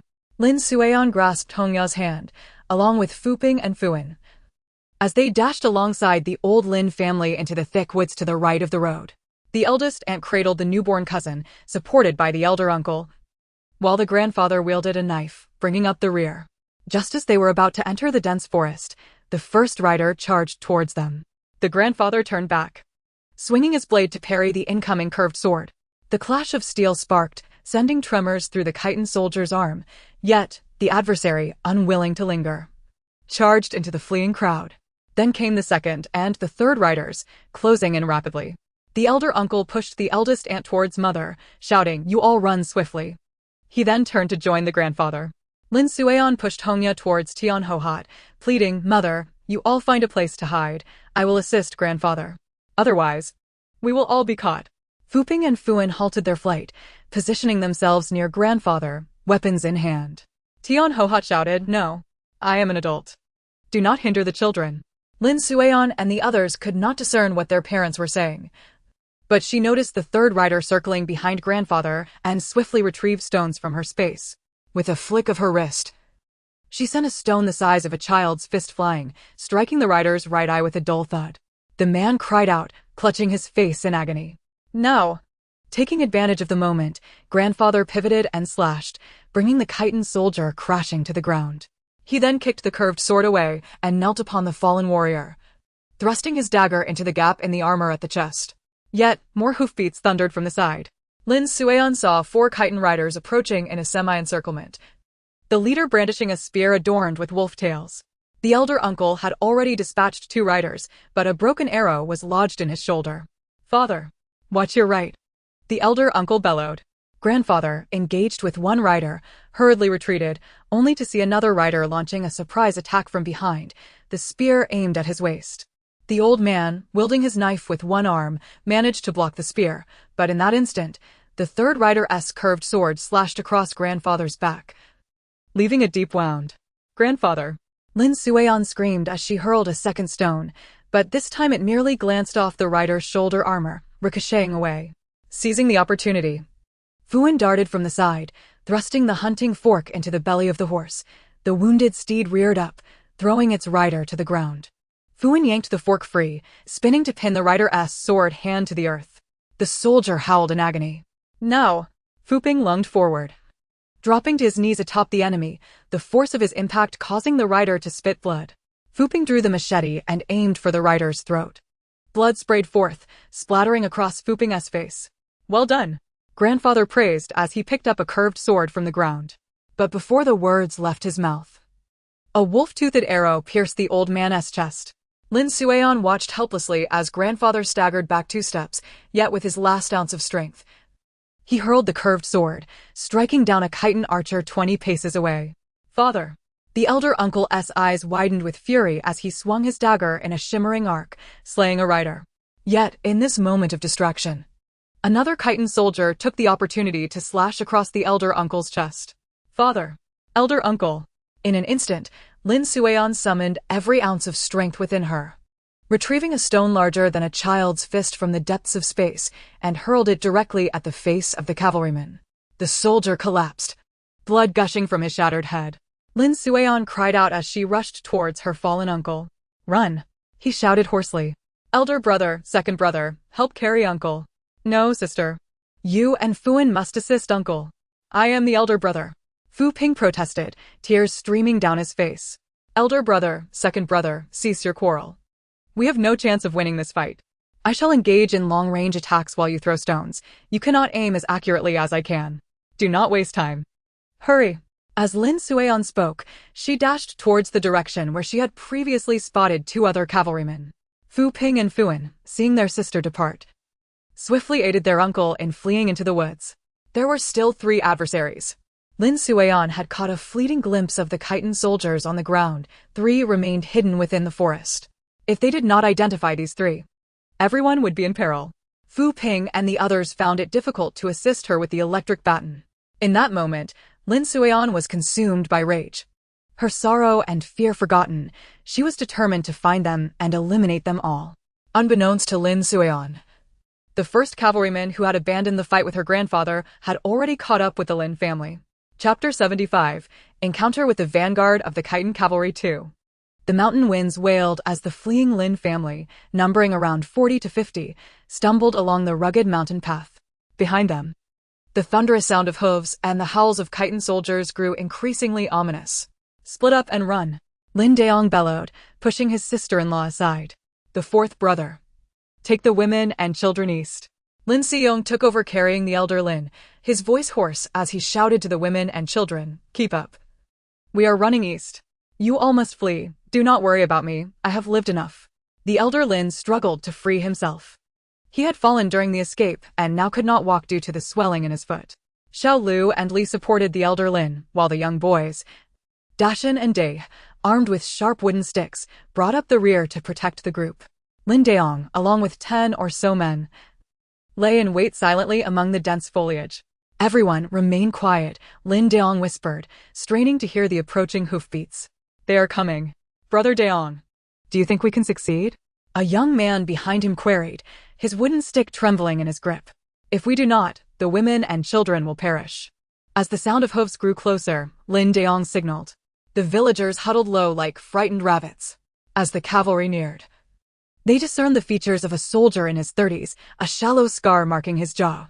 The cavalryman seemed to sense something amiss, suddenly pulling on the reins, causing his warhorse to shift restlessly. "Now!" Lin Daong roared, leaping from the underbrush. A dozen men followed suit, brandishing makeshift weapons and letting out dissonant shouts. The cavalryman, clearly startled by the unexpected assault, was quickly steadied by his well-trained horse, which reared on its hind legs, its front hooves striking out. One man was sent flying several meters away. "Stop him! Do not let him escape!" Lin Daong shouted, brandishing his machete as he surged forward. The cavalryman's reaction was swifter than they had anticipated. He clamped his legs around the horse's belly, and the steed bolted like an arrow, swinging its curved blade. The man to the cavalryman's right felt his hose snap in half, losing his balance as the blade struck his back, blood instantly soaking his clothing. "Scatter! Break the encirclement!" Lin Sanyang shouted hoarsely, but the villagers were paralyzed with fear, their formation collapsing in chaos. Seizing the opportunity, the cavalrymen charged towards the weakest point of their circle. Lin Daong watched helplessly as the imposing warhorse dashed between two villagers, kicking up a cloud of dust. "Damn it!" Lin Eryong spat, about to pursue, when he saw the cavalryman turn his horse towards the woods, where the women and children were hiding. Aunt Wang leaned against a broken tree, her chest heaving violently. Having just given birth, she felt as though her blood had been entirely drained. Each step felt like treading on cotton. Yet, the infant in her arms slept peacefully. Tiny fists clenched against her heart. At that moment, the cavalryman had reached the group of women and children, his gaze greedy as he laughed broadly, revealing a mouth full of yellowed teeth. Han people, women, Dashin and Day, armed with their sticks, prepared to charge forward, while Xiao Lu picked up a branch from the ground, ready to follow. "Step back. Run quickly." Aunt Wang barked, shoving the baby into Tian Ho Hat's arms, drawing a dagger tied to her calf and rushing forward. The cavalryman leisurely unsheathed his curved sword, squeezing the horse's belly, severing the sticks that Dashin and Day wielded. Day instinctively dove to the ground, while Dashin, seeing his stick break, continued forward, aiming to strike the cavalryman in the head. The cavalryman seemed to have eyes in the back of his head, his blade sliced through the air, snapping the stick in mid-flight. Just then, Aunt Wang reached the horse's front, pushing off with her foot to leap forward, stabbing the dagger forcefully into the horse's eye. The warhorse reared in pain, whinnying as it kicked wildly, sending Aunt Wang flying several steps away. The cavalryman was thrown from his mount. Aunt Wang pressed her right leg down firmly to prevent herself from retreating. The cavalryman, having rolled on the ground, quickly regained his footing and charged toward her with renewed speed. Aunt Wang did not shy away. She lunged at the blade. The curved sword pierced her shoulder, yet she somehow managed to pin the blade with her bone. The cavalryman was taken aback before he could withdraw his sword. Aunt Wang's dagger had already plunged deep into his eye socket. The cavalryman screamed, staggering back, clutching his face as he fell. Aunt Wang pounced upon him, stabbing once, twice, 3 times until his throat was reduced to a mass of mangled flesh. Meanwhile, Lin Suian had heard the sounds of battle and cries ahead. She crouched low, inching closer. 10 paces away, 2 Khitan cavalrymen were laughing heartily. "Han brat," the taller one taunted, lifting a swaddled infant from the ground. a child no more than 5 or 6 months old, now lying as still as a rag. Surrounding them lay a dozen corpses, sprawled in disarray, eyes wide open in death. The taller cavalryman had mounted his horse and was calling out to the shorter one, who was still rummaging through the bodies, stuffing copper coins into his pockets. Lin Suian could not comprehend their words, but it was clear they were not speaking kindly.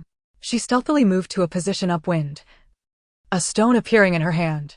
The stone whistled through the air, striking the cavalryman on the back of the neck. He roared, turning around just in time to see a second stone hurtling towards his face. The stone struck true, hitting his left eye. The cavalryman clutched his face, howling in agony. Lin Suian, like a small leopard, sprang forward, driving the electric baton forcefully against his exposed neck. Crackle! A burst of blue light erupted, and the towering figure crashed to the ground, convulsing and frothing at the mouth. Hanbrat! The taller cavalryman charged at her, his curved blade glinting ominously, grazing Lin Suian's shoulder as it passed. Thankfully, it only tore her clothing. Lin Suian sprinted forward, deliberately stepping on dry twigs to create noise. The cavalryman pursued relentlessly until she suddenly crouched down. Whoosh! A vine snapped taut. It was the trap she had tied between two trees. The warhorse stumbled, rearing up, and the cavalryman was thrown into the muddy ground. As he clambered back to his feet, he spotted the 6-year-old girl standing 3 steps away, her hands crackling with blue electric energy. The cavalryman's eyes widened in terror as he attempted to retreat, only to trip over a tree root. Lin Suian leaped forward, pressing the electric baton against his throat. In the flickering glow of the arc, she produced a stone and forcefully thrust it into the gaping mouth of her adversary. Observing the lifeless form beneath her, Lin Suian instantly relinquished her strength and collapsed sideways, landing in the muddy earth. No, they were not yet dead. Struggling to rise, Lin Suian retrieved a sharp bone-picking knife from her spatial pouch. Aiming at the throat of the tall cavalryman, she turned her head and plunged the blade deep within. Fearing one strike would not suffice, she withdrew the knife and struck twice more. The same method was applied to the shorter cavalryman. Once the adrenaline subsided, Lin Suian belatedly realized she had taken lives, and leaning against a tree trunk, she retched violently. Chapter 76. Heavy Casualties. Lin Suian continued to vomit until bile and stomach acid spilled forth, and after taking several gulps of ice water from her pouch, she managed to calm herself. Recalling the movements of the short chitin soldier, she began to search their bodies, uncovering over 20 taels of silver along with some copper coins and a dagger. Gazing at the familiar yet foreign corpses, she recognized Wang Lijing from Taohua village and his wife, along with some relatives from her grandmother's side. The sight of the devastation stirred memories of her grandfather, prompting her to howl in despair. As dusk approached, the abundance of blood signaled the imminent arrival of wild beasts. She could not afford to linger any longer and needed to find her uncle and the others. The setting sun bathed the mountain path in crimson hues as she made her way back to the official road, where she encountered the bodies of chitin cavalrymen. She took the opportunity to search further, unearthing over 30 more taels. Initially intending to lead away a chitin horse, she was met with a kick from a hoof before she could get close. These warhorses were likely specially trained, recognizing only their original masters. After several failed attempts, one almost striking her chest, she decisively abandoned the endeavor. Lin Suian also discovered the backpack she had left behind with Fu Ping and the others, retrieving it and placing it in her spatial pouch. Her storage was nearly full. The space she had previously cleared over the years had been replenished with items, leaving less than half a cubic meter for emergencies. After a thorough search around the area, she finally spotted the markers left by Fu Ping and the others, arranged in the shape of arrows using broken branches, a method taught by her grandfather. At the third marker, she noticed traces of blood, dark red spots intermittently leading towards a distant hollow in the mountains. Uncle! Fu Ping! Fuan! She called hoarsely, her voice barely louder than the mountain wind. A faint glow flickered from a crevice in the rocks. Lin Suian pushed aside the thorny brambles at the entrance and beheld Fu Ping, who was using torn fabric to bandage her uncle. Meanwhile, Fuan was boiling something in a ceramic pot. Suian. Fu Ping looked up. His voice suddenly caught in his throat at the sight of her blood-soaked figure, which rendered the air in the cave tense. Her uncle lay beside the fire, his chest wrapped in a blood-soaked cloth. He struggled to open his eyes, a faint smile tugging at his lips as he murmured, "Little Leopard has returned." Meanwhile, the main force from the Lin family had also discovered a cave where Dr. Qi was tending to Aunt Wang's wounds. Aunt Wang lay near the fire, her complexion pale as paper, her lips cracked and peeling, while the bleeding from her shoulder had finally ceased. The depth of her wound, compounded by postpartum hemorrhage, was a miracle she had survived this long. Without lifting his head, Dr. Qi swiftly stitched her wounds with silver needles, instructing Little Stone, crush the medicine. At this moment, Tian Hohat cradled a wailing infant, pleading with Dr. Qi, please, you must save my sister-in-law. I beg you. Tears streamed down her face. Redya, the little girl, clutched her mother's hand tightly, sensing the gravity of the situation and refraining from crying out loudly for fear of disturbing the doctor. The elder aunt was positioned near the entrance, preparing to cook some rice porridge for the infant. Fortunately, thanks to the backpack the children had made, she had secretly stored a liter of rice, which now proved invaluable. Lin Sanong paced back and forth at the cave's entrance like a caged beast, his machete already chipped from striking the stone walls, yet he continued to grind it against the rock, producing a harsh scraping sound. Stop it, Lin Daong, he croaked. Feeling dizzy. Fu Ping and the others have not returned. He abruptly halted, his fist pounding against the stone wall. 3 children. The oldest is only 10. A few small stones tumbled down from the wall. I must go find them now. Lin Sanong could no longer bear waiting. Wait. Lin Eryong grasped his hand. Listen. The wolves are howling. You will be walking to your death if you go out now. As Lin Eryong's warning echoed, the calls of wolves reverberated through the deep mountains. Lin Sanyong's shoulders sagged in despair as he leaned helplessly against the cave's entrance. Just then, Fu Ping and his siblings were in another cave with their uncle. Lin Suian knelt beside her uncle, retrieving hemostatic powder and bandages from her backpack. She untangled the haphazardly wrapped cloth from Fu Ping and began to clean the wound. Initially, she had asked Dage to make 2 bamboo water bottles for her, one filled with water and the other containing saline solution, along with a ceramic bottle of iodine. However, her uncle's wound was too extensive, and the edges had turned outward, with the hemostatic powder failing to fully stem the bleeding. Tears streamed down Lin Suian's face as she sobbed uncontrollably. How can I stop the bleeding? How can I stop it? Her mind went blank, her lips murmuring in desperation. No, this won't do. Right, I need to stitch it up. I must stitch the wound. She feigned rummaging through her backpack, producing a needle and thread. Quickly threading the needle, she glanced at Fu Ping and Fuan, asking, which of you will sew up Uncle's wound? It's just like sewing clothes. Fu Ping and Fuan both shook their heads in terror. We can't. We've never used a needle. Seeing their frightened and anxious expressions, Lin Suian gritted her teeth and decided to do it herself. Trembling, she began to stitch. Her uncle, already in agony, was sweating coldly, his lips bitten until they bled. Better a short pain than a long one, Lin Suian hastened her movements. After a brief time, she finally finished the stitching. The result resembled a crooked centipede sprawled across his chest. She poured saline solution over the wound once more, applied iodine, sprinkled hemostatic powder, and bandaged it. Finally, the bleeding ceased. There was still an arrow wound on his left shoulder. Just as she was about to retrieve the dagger she found on the chitin soldier, Fu Ping handed her a dagger. Where did you get this? Lin Suian inquired, puzzled. It was tied to Uncle's calf, Fu Ping replied calmly. Lin Suian recalled how, in the dramas of her past life, ancient people would heat daggers before removing arrowheads. She held the dagger near the fire, cautiously warming it. Hesitant to press it against her uncle's shoulder, she urged, Dage, you do it. As she passed the dagger back to Fu Ping, he ultimately accepted it, steeling himself before plunging it in.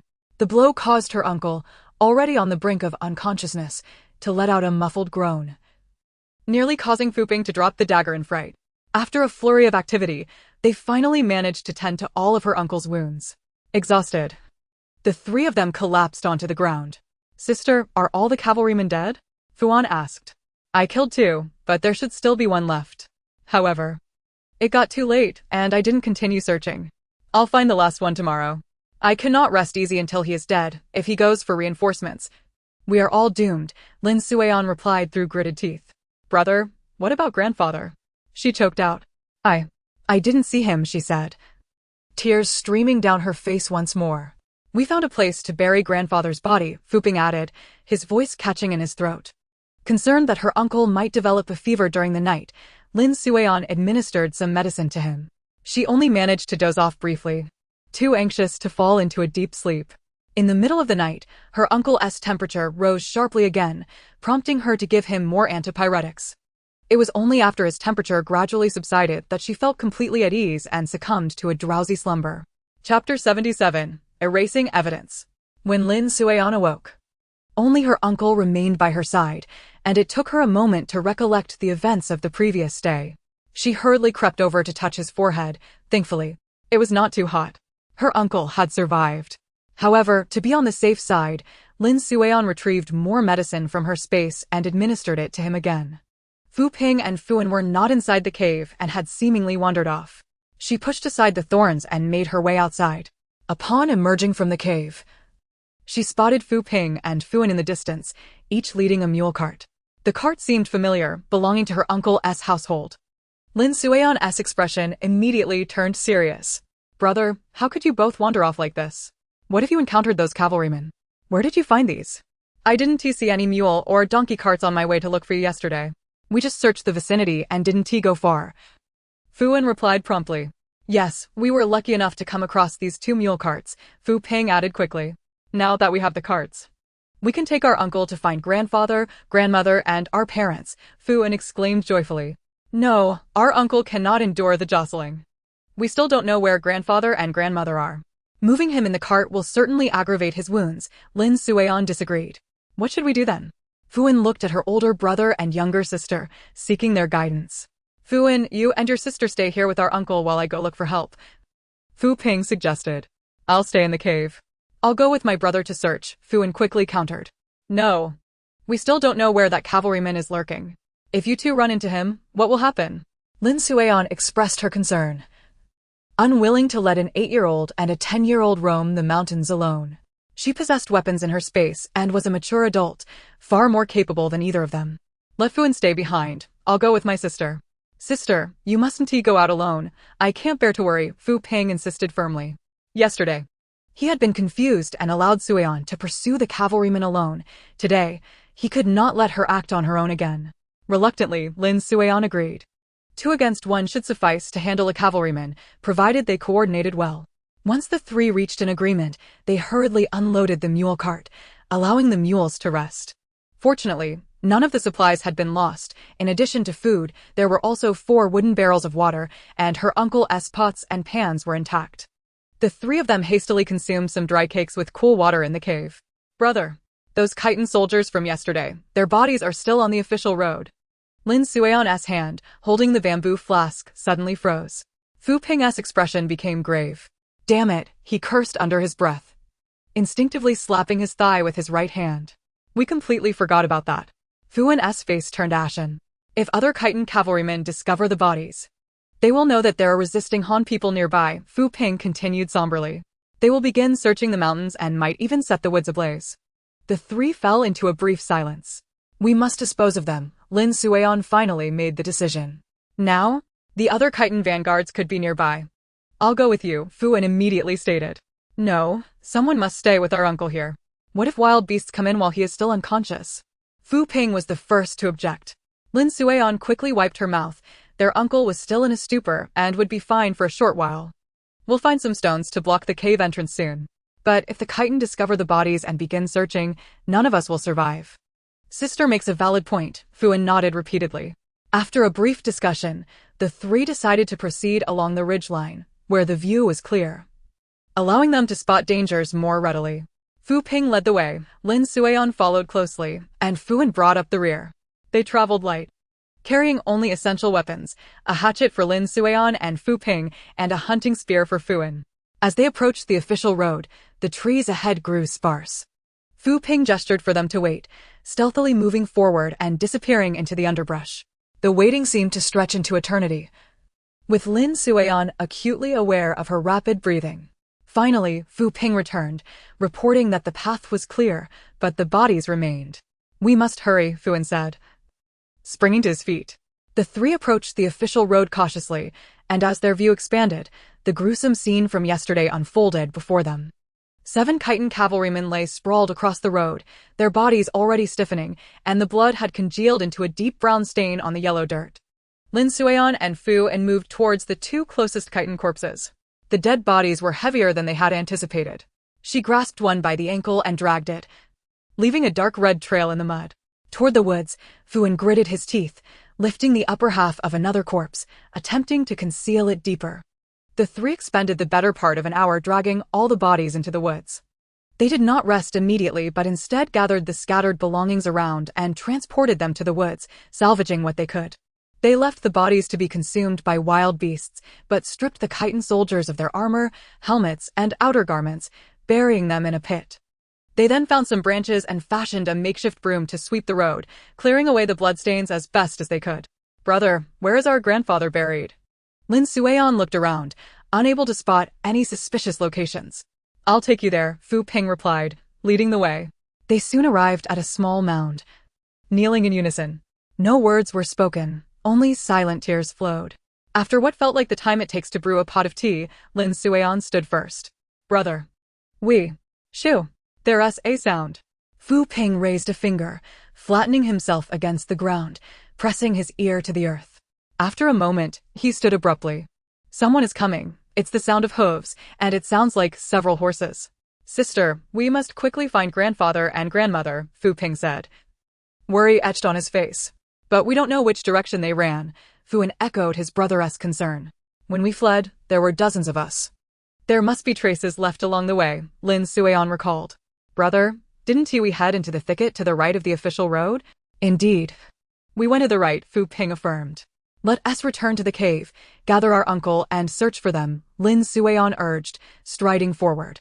"But you just said our uncle shouldn't be moved." Fuan was puzzled by her sudden change of heart. "We can't wait any longer." "Those hoofbeats might belong to another group of Khitan cavalry," Lin Suian replied, equally frustrated. "Yesterday, it took us over 5 hours, with so many people. They moved slowly and probably only covered 20 or 30 miles. We haven't even passed Dingo yet.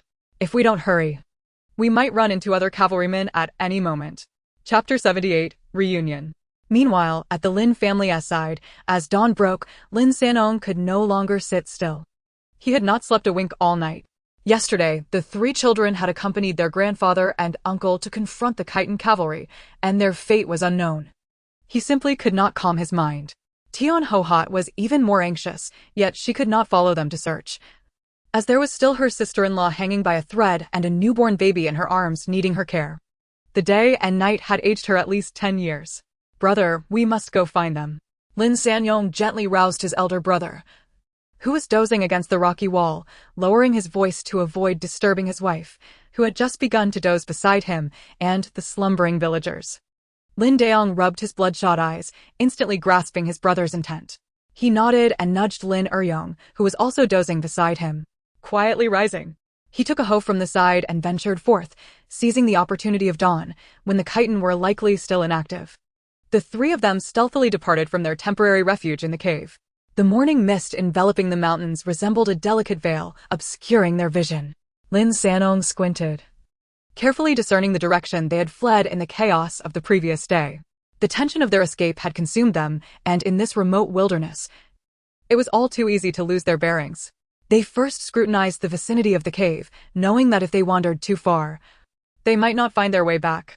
They had encountered Khitan cavalry on the official road yesterday, and they had not ventured far before halting. Hence, they moved towards the direction of the official road. Lin Daong spoke as he forged ahead, clearing the path. The trio progressed westward along the rugged mountain trail, pausing intermittently to listen for any sounds while tying knots with nearby vines to mark their passage. Lin Sanyong's heart was heavy. The escape had been too chaotic. He had wanted to grab a stick and follow the children when he saw them stop, but his wife had scolded him awake. His presence would have only hindered the children and led to disaster. There, that patch of forest. Lin Eryong pointed towards a nearby grove of pine trees. "I recall we ran for nearly an hour along the official road before encountering that cluster of pines." "Is that truly so, second brother? Are you certain?" Lin Sanong was overwhelmed with excitement. If they could traverse that grove of pines, they would easily locate the official road and follow the traces back home. The trio quickened their pace, and after approximately 2 tea times, they indeed spotted various abandoned bundles and baskets scattered on the ground. "Indeed, we are on the right path. Let us continue and see if we can find our mule cart and ox," Lin Sanong exclaimed, his enthusiasm palpable. Following the trail of discarded items, they gradually emerged from the pine forest. Just after exiting, the keen-eyed Lin Daong spotted their old yellow ox leisurely grazing. "Look, it's our ox." Lin Erjiang rushed forward to pat its head, confirming, "It is indeed our old yellow ox. Let us tie it up. We must be cautious lest it wanders off elsewhere." "We can take it back on our return journey," Lin Daong instructed, as he disassembled the cart. The water in it had nearly sloshed away, leaving only a bit at the bottom. 2 wooden buckets, having not been secured with hemp rope, were long lost. Meanwhile, Lin Fuping and the others had returned to the cave, where their uncle remained unresponsive. However, Lin Suian felt his forehead and found it no longer feverish. Awakening was merely a matter of time. The 3 of them lifted their uncle onto the mule cart, which had been lined with thick bedding from their aunt's previous deliveries, providing a suitable resting place for him. Since none of them knew how to drive the mule cart, they could only lead it by the rope, proceeding slowly in the direction they had previously discussed. Lin Suian and her companions advanced cautiously through the dense forest, where the path was treacherous for the mule cart. Holding a hatchet, Lin Suian cleared the way, and after about an hour of travel, she halted abruptly, exclaiming, "I think I heard something." She recalled that there was still a Khitan cavalryman who had not yet been spotted. Signaling for the others to stop, she stealthily moved forward. "How many?" Fuping, also wielding a hatchet, followed her closely. "Perhaps 3, Lin Suian squinted, noting that they did not appear to be clad in armor or helmets. Fuping nodded, understanding his sister's concerns. He quickly gestured, and the 3 of them discreetly adjusted their positions, forming a triangular formation for mutual protection. The figures ahead seemed to notice them as well, abruptly halting and concealing themselves. Thus, both parties silently faced each other from a distance of about 100 paces, the air thick with tension. "This one do. I'll circle around to the back and take a look," Fuan proposed. The opposing party likely had similar intentions, as Lin Suian noticed movement among the branches on their side and saw a figure darting away. Why does that fleeing figure resemble second uncle?" Fuping remarked uncertainly. "Elder brother, how did you discern that?" Fuan queried, puzzled by the fleeting sight. "Second uncle runs like a monkey," Fuping sheepishly scratched his head. Lin Suian and Fuan could not suppress their laughter. "Is that you, father?" Fuan suddenly called out loudly towards the figures. There was no immediate response. After a brief silence, a figure came sprinting toward them, crying out, "Fuan, is that you?" Indeed, it was Lin Sanyong and his brothers. Lin Sanyong rushed to the 3 children, laughing and crying, embracing one and patting the other's head, busying himself for quite some time until he calmed down. "Is it just the 3 of you? What of your grandfather and uncle?" Lin Sanyong then realized he had not seen his father-in-law or brother-in-law. Fuping's eyes quickly filled with tears. "Grandfather is dead, and uncle is severely injured," he asked in the mule cart. After exchanging information, Lin Sanyong learned just how remarkable his children were. Together, they had slain 9 Khitan cavalrymen. Lin Suian also discovered that the cavalrymen she had been so anxious about had been dealt with by their aunt, and for now, they were safe. Along the way, they had collected the items they had lost, and even retrieved Dr. Chi's donkey and an old mule belonging to the Lin family. They encountered several more groups of lost individuals, including those from Taohua Village, Huai Tree Village, and Shanhua Village. By the time they gathered nearly 100 people. Aside from the initial escapees, the rest had not returned. Aside from those who had perished, another group had likely fled to the opposite side of the official road yesterday. Lin Suian and her companions had no intention of searching for them, as they were still struggling to secure their own safety, with some of their party still unconscious. When night fell, they returned to the cave, where emotions ran high once again. Tian Hohat clutched several children, alternating between tears and laughter. Upon learning of her father's death and her younger brother's serious injury, she could no longer bear it and fainted. Chaos ensued as everyone scrambled to assist. As they laid their uncle beside their aunt, he awakened shortly thereafter. Lin Suian was the first to notice, cradling Hongya in comfort. She immediately turned and shouted, "Doctor Chi, my uncle has awakened. Please come and take a look." Chapter 79, A Night of Travel. When Dr. Chi unwrapped the gauze and examined the sutured wound on their uncle, he praised Lin Suian and her brothers for their adept handling of the situation. After Dr. Chi's assessment confirmed that their uncle was no longer in critical condition, he advised that with proper care, he would recover, though he must continue taking medicine. Fortunately, Upon their return, they had found Dr. Chi's donkey, which carried a sufficient supply of medicine for the time being. Their aunt had also finally escaped danger. But her injuries were severe, and having just given birth, she had yet to regain consciousness. The conditions on the road were poor, otherwise they would have provided her with nourishment. The cave was relatively spacious, measuring over 50 square meters. The women, including Auntie, gathered some cloth to create simple partitions, separating the men from the women, while the injured couple remained together.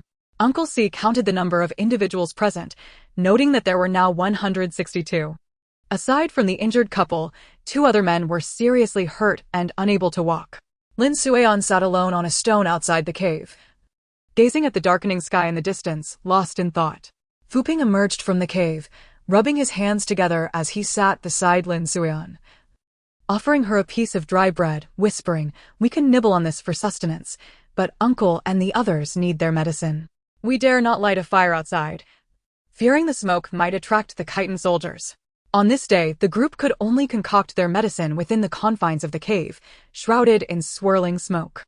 Lin Suian's eyes sparkled with inspiration as she recalled a smokeless stove she had seen on a wilderness survival program in her past life. Lowering her voice, she proposed, "I have an idea that might allow us to create fire without smoke." Fu Ping was taken aback, and upon hearing this, Fuan reached out to touch Lin Suian's forehead, questioning her sanity. "Are you out of your mind? How can fire not produce smoke?" Lin Suian shook her head, picking up a twig to sketch a rudimentary diagram in the dirt. "We could dig a deep pit in a sheltered area, with the fire burning at the bottom, covered by stones, leaving only a narrow slit for the heat to escape.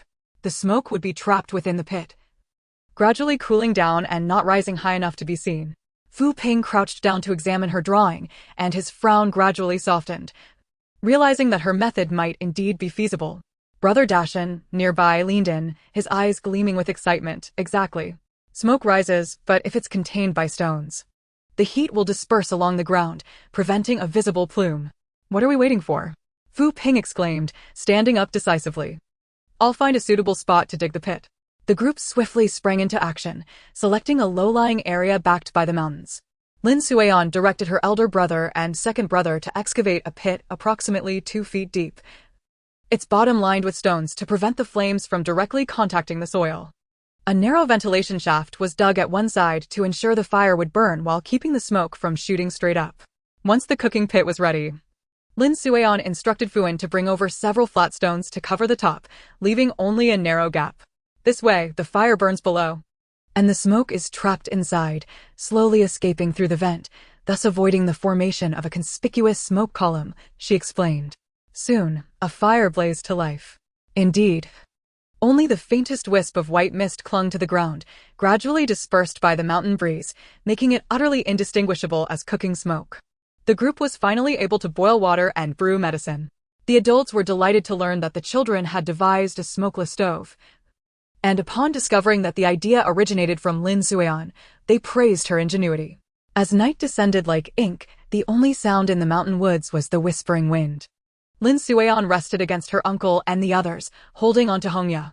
Suddenly, she was jolted awake by a startled cry from outside the cave. Quickly, she patted the equally startled Hongya, who merely pouted and turned back to sleep. Donning her outer garment, she stepped outside, where many in the cave had also awakened and emerged to investigate. "What is happening?" Uncle C was the first to inquire of the night watchman. Zhao Dania pointed into the distance, saying, "Lin Xiaocai, look over there." Following the direction of his finger, the crowd beheld a thick plume of smoke rising like a black dragon from behind the mountain ridge, particularly striking beneath the moonlight. "Is that smoke from a fire?" a nearby man asked. "No, it's the smoke from a burning village," Uncle C replied sternly. Considering the direction, it must be Taohua village. Dr. Chi squinted to observe for a moment. Taohua village is close to the official road. If the Khitan soldiers come from that way, they may very well search the mountains tomorrow. "Have they already discovered our whereabouts?" a man asked nervously. "Not necessarily," Uncle C shook his head. "However, since they are burning villages nearby, it indicates another cavalry unit is active in the area. We cannot afford to take risks." "Indeed. We heard horse hooves near the official road today," Lin Suian added. "We must depart immediately," Uncle C decided resolutely, taking advantage of the cover of night. "Leave now?" Lin Suion's mother expressed her concern, as navigating the mountain roads at night would be treacherous, and her younger brother and sister-in-law were severely injured. Better than being caught by the chitin, Uncle C asserted firmly, gathering their belongings and preparing to set off in a quarter of an hour. The group ceased their discussions and swiftly took action. Uncle and aunt were lifted onto the same mule cart, accompanied by Donghua and Lin Suion, as well as their mother, Tian Ho-hot, who was caring for the newborn infant, with their father, Lin Sanong, driving the cart. Grandfather, grandmother, and Dr. Chi shared a donkey cart, which was filled to the brim with food and medicinal herbs, while the remaining individuals traveled on foot. With so much cargo, they had only 3 mule carts, 1 donkey cart and 1 ox cart. The children had to be carried on their parents' backs. The mule cart belonging to the Lin family was driven by Uncle C, while the ox cart was managed by the second uncle, who limped and could not move quickly. On the cart were his mother and 2 injured men. The other mule cart belonging to Uncle Do was driven by an older man named Tian, a cousin of their grandfather, who was skilled at handling carts. Uncle and second uncle led a few men, each wielding a machete, to clear the path ahead. By now, Uncle had awakened, and using the cover of night, he pointed in a general direction for the group to proceed. Leaning against the cart's yoke, Uncle hoarsely advised, "Brother-in-law, further ahead is Leoengu. The path is narrow, so be cautious to avoid overturning the mule cart." At this point, those driving the carts had dismounted to lead the animals, and after a considerable time, they finally passed through the narrow Leoengu. Just as they felt relieved, distant hoofbeats echoed ominously. Lin Suion's entire body stiffened, her heart racing almost to the point of bursting. The chitin. Everyone held their breath, quickly extinguishing their torches and pressing against the mountain wall for concealment. The hoofbeats rushed past without pause, indicating they had not discovered their group. It was likely the vanguard scouting the situation in Dingzhou, further confirming the escalating danger in the area. Once the sounds of hoofbeats faded, the group resumed their journey, with no one daring to suggest a halt for rest. Seizing the opportunity while her mother and Donghua slept in the mule cart, Lin Suion discreetly administered some antibiotics and a blood-replenishing syrup to her aunt, who had suffered from excessive postpartum bleeding. This was all she could do. Chapter 80. The City of Death. By dawn, the group had finally crossed the mountain. Upon reaching the other side, Lin Suion was astounded to find herself in a vast plain, realizing that Qinghai County was indeed a mountainous region. And beyond that mountain lay a flat expanse. Panic surged through her. Where could they hide on this plain? Wouldn't the chitin soldiers easily spot them? The children of the Lin family were equally bewildered. In fact, the entire group of refugees, with only a few possessing a broader perspective, was caught off guard. They had assumed that mountains surrounded them, similar to Taohua village. The Lin family glanced anxiously at Lin Xiong, who seemed oblivious to their pleading gazes. Instead, he pulled out several sheets of paper from his pocket, rifling through them until he extracted a simple map he had drawn, handing it to Tian Xiuan. "We cannot take the official road. The chitin will surely have it sealed off." He traced a thin line on the paper, indicating a wild path used for transporting stone materials, which could lead them to the northern outskirts of Anxi County. Further east lay Voi Town. "Can the mule carts traverse that wild path?" Tian Xiuan inquired hoarsely. "We have several severely injured individuals. Without the carts, it would be challenging to continue. It can barely accommodate them, but it will take more than twice the time compared to the official road," he replied. Before Lin Xiong could respond, Day, nearby, could no longer contain himself. "Uncle C, why are there no mountains here? Where have the mountains gone?" Lin Xiong looked up in confusion. "You didn't know?" The Lin family members exchanged astonished glances. "Should we have known?" They all shook their heads in unison. Notably, Lin Laodai had not left Qinghai County for over 50 years. Having only visited the county town a few times in her youth, and had not ventured beyond its borders in decades. Similarly, Lin Laodai had been too young to remember his escape to Taohua village, and he too had never left Qinghai County afterward. By noon on the 4th day, a dozen individuals were crouched on the yellow earth slope north of Anxi County. Lin Suion's nails dug deeply into the soil, her throat constricting. Yet she could not produce a sound. 3 miles away, the walls of Anxi County were densely adorned with human-shaped figures. As the wind blew, those dark silhouettes swayed gently, casting eerie shadows upon the gray-white walls. Fuping was suddenly seized by violent retching. 378 corpses. Fuan's hoarse voice trembled as I counted thrice. My heavens! Both men bent low, and yellow-green bile splattered onto the parched fields. Beneath the city wall, the moat had long since transformed into a thick pool of blood. A dozen bodies, swollen like drums, bobbed in the dark red waters. Among them, one particularly stood out, a corpse clad in a scholar's robe.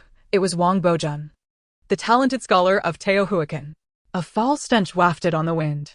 Lin Daong abruptly pointed toward the northwestern corner of the city wall, where a small hill, towering as high as 2 men, was stacked with severed heads.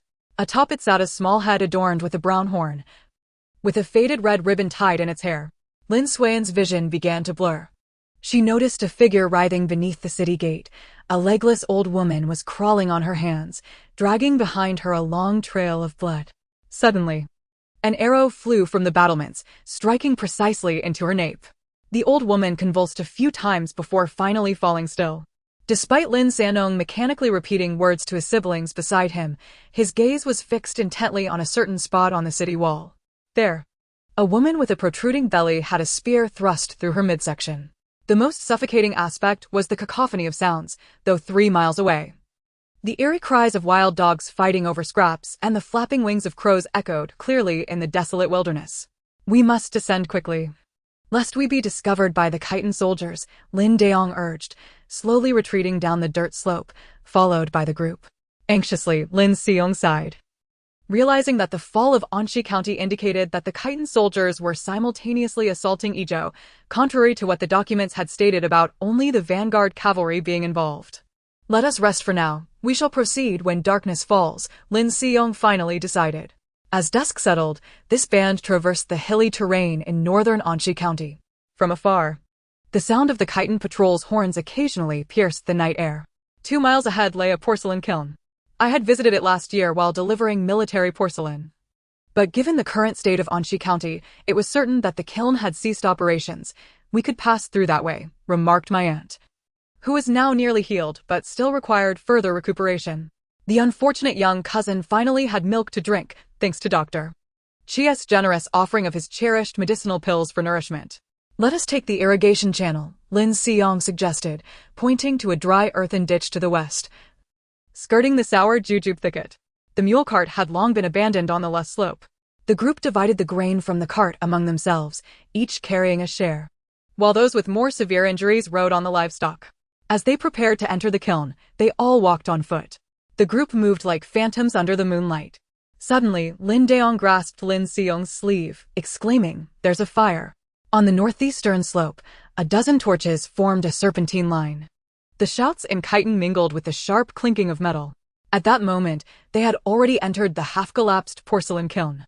As Lin Suiyan squeezed into the kiln, the rancid scent of decaying clay mingled with a certain sickly sweet odor assailed her senses. "Watch for the broken porcelain," someone cautioned, their voice echoing eerily off the kiln walls. Over 100 individuals streamed in, their footsteps crunching on the shards of pottery scattered across the floor. Sister Chuanxia stepped on something soft, and as the torch flared to life, everyone caught sight of a curled-up corpse of a child in the corner, around 8 or 9 years old, with a broken arrow shaft protruding from its chest. "This is a heinous crime," Aunt murmured softly, pulling Chuanxia's hand and gently stroking her head in consolation. This was the Zhouji kiln of Anxi County, the largest porcelain kiln in the region, Aunt explained to the group. By the light of the torches, Lin Suiyan noticed fresh drag marks on the kiln bed. Following the traces deeper into the darkness, they discovered 7 or 8 corpses dressed as craftsmen piled within. Suddenly, a woman beside them began to tremble. "Do you hear that?" The sound of hooves striking the official road from afar, like the ominous beating of a drum. "Quick! Extinguish the torches!" The group held their breath, straining to listen to the sounds outside. Soon, the noise drew closer before receding again without lingering. In the darkest hour before dawn, over 100 shadowy figures emerged from the kiln, streaming towards the southeast, first passing through the mass grave, and then after 5 miles, reaching the eastern outskirts of Boy Town. Gasping for breath, Aunt said, "In the past, this distance would have been nothing to me, but today, I am drenched in sweat and panting." Lin Suiyan and the others dared not linger, pressing on. The mass grave came quicker than expected. They had seen far too many corpses along the way, so passing through it did not evoke much fear. As the sun dipped low in the west, the fleeing group from Teotihuacan paused by the wild pear grove, 3 miles from the official road. Uncle and aunt discussed the route while fourth uncle sketched a map in the dirt with a stick. The men went in search of water, while the women foraged for edible wild vegetables nearby. Boy's terrain was flat, with several rivers flowing through it. The closer they got to Boy, the more abundant the water sources became, alleviating the group's worries about water scarcity. Fourth uncle, shall we reach Boy Town by tomorrow? Fuan inquired from beside fourth uncle. According to our pace, we should, Lin Xiong replied, rubbing his reddened eyes. After 7 or 8 days of fleeing, the once refined scholar had lost all semblance of dignity. His coarse robe was speckled with mud. Just as he was about to say more, the sound of hurried footsteps approached from the official road. Fu Ping sprang up first. Seizing a hatchet, someone's coming. Fuan immediately positioned himself in front of Lin Suan, who grasped the panicking Hongya and pulled her to her mother, arming herself with a hatchet alongside Fu Ping and Fuan. From the thicket emerged about 20 disheveled individuals. The eldest among them leaned on a broken hoe, his left pant leg stiff with congealed blood. Upon seeing the group from Teotihuacan, they visibly recoiled, but when they recognized the faces of the elderly and children among them, they collapsed to the ground, wailing. Where do you come from? Lin Xiong stepped forward to assist them, only to feel the sticky warmth of dried blood on the old man's back. B-Boy Town, the old man stuttered, his teeth chattering. The chitin infiltrated the broken city and slaughtered everyone. He suddenly grasped Lin Xiong's collar, urging, young man, flee quickly. Don't go any further. The blood at the east end of the town is deep enough to submerge your ankles. Lin Suan noticed a young woman in a red coat cradling a bundle, which lay completely still. They even tossed corpses into the well. I saw a young man with an ear missing laughing hysterically. I witnessed the chitin dogs throw the grandson of the shopkeeper Wang onto the millstone, his brain matter splattering higher than a lantern. The adults from Teotihuacan quickly covered the children's ears, fearful of what they might hear. The accounts from the escapees grew increasingly disjointed. Some claimed the chitin soldiers had tied captured officials to the city gate and shot arrows at them, making the walls appear as though they were sprouting hair. Others spoke of a string of heads hanging from the flagpole in front of the county office, clashing together in the wind. Lin Daong looked at Lin Xiong with a face full of tears. Lin Xiong, retrieving a stack of papers from his bosom, pulled out a sheet to examine and said, We will change our route towards the Baigo River, but before he could finish, the young woman in the red coat shouted, We cannot go to Baigo River. She suddenly raised her head, revealing the pale, bruised face of the child in her arms. We escaped from there. The chitin soldiers drove all the captives into the river god temple and burned them. My husband is still inside. Lin Xiong then called the men together, squatting in the mud, sketching the route with a stick. He had just learned from the group that 10 miles north of Boy Town led to the marshy road toward Shinza County. He glanced at the sky. We have traveled too far, it is not suitable to continue.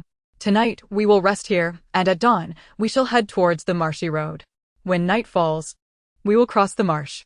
Fourth, this marsh is treacherous enough. Crossing it in the dark would be even more perilous, Lin Sanong questioned in confusion.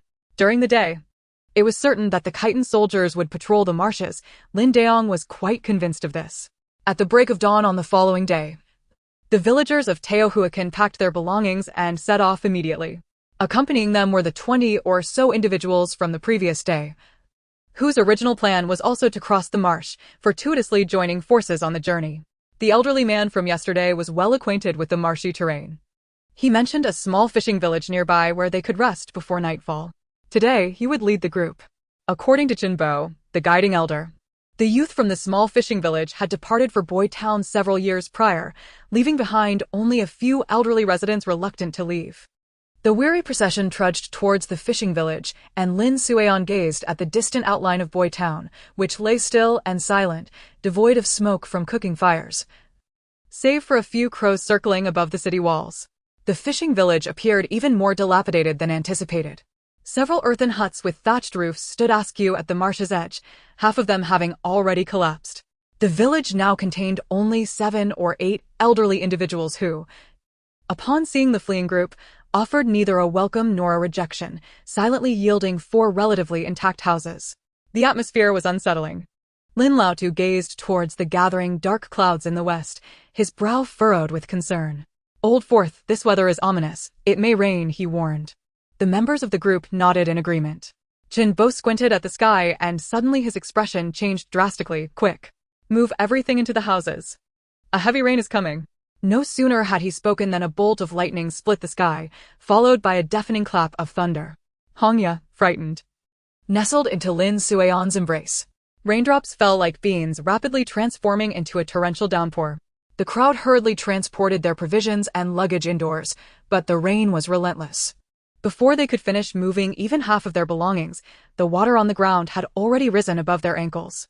This isn't right. Lin Siyong stood under the eaves, water dripping from his chin. How can the water rise so quickly in just half an hour? An old fisherman from the village hobbled over. Young man, you have arrived at an inopportune time. In this season, if the marsh experiences 3 consecutive days of rain, it will flood. 3 days? Lin Siyong's face turned pale. We need to keep moving. The old fisherman shook his head, his murky eyes gazing at the overcast sky. By the looks of it, it may not be just 3 days. His words were akin to a curse. The rain persisted. On the first day, the water inundated the dirt paths of the fishing village. On the second day, the water level of the marsh began to rise, submerging the vegetable fields on the village's outskirts.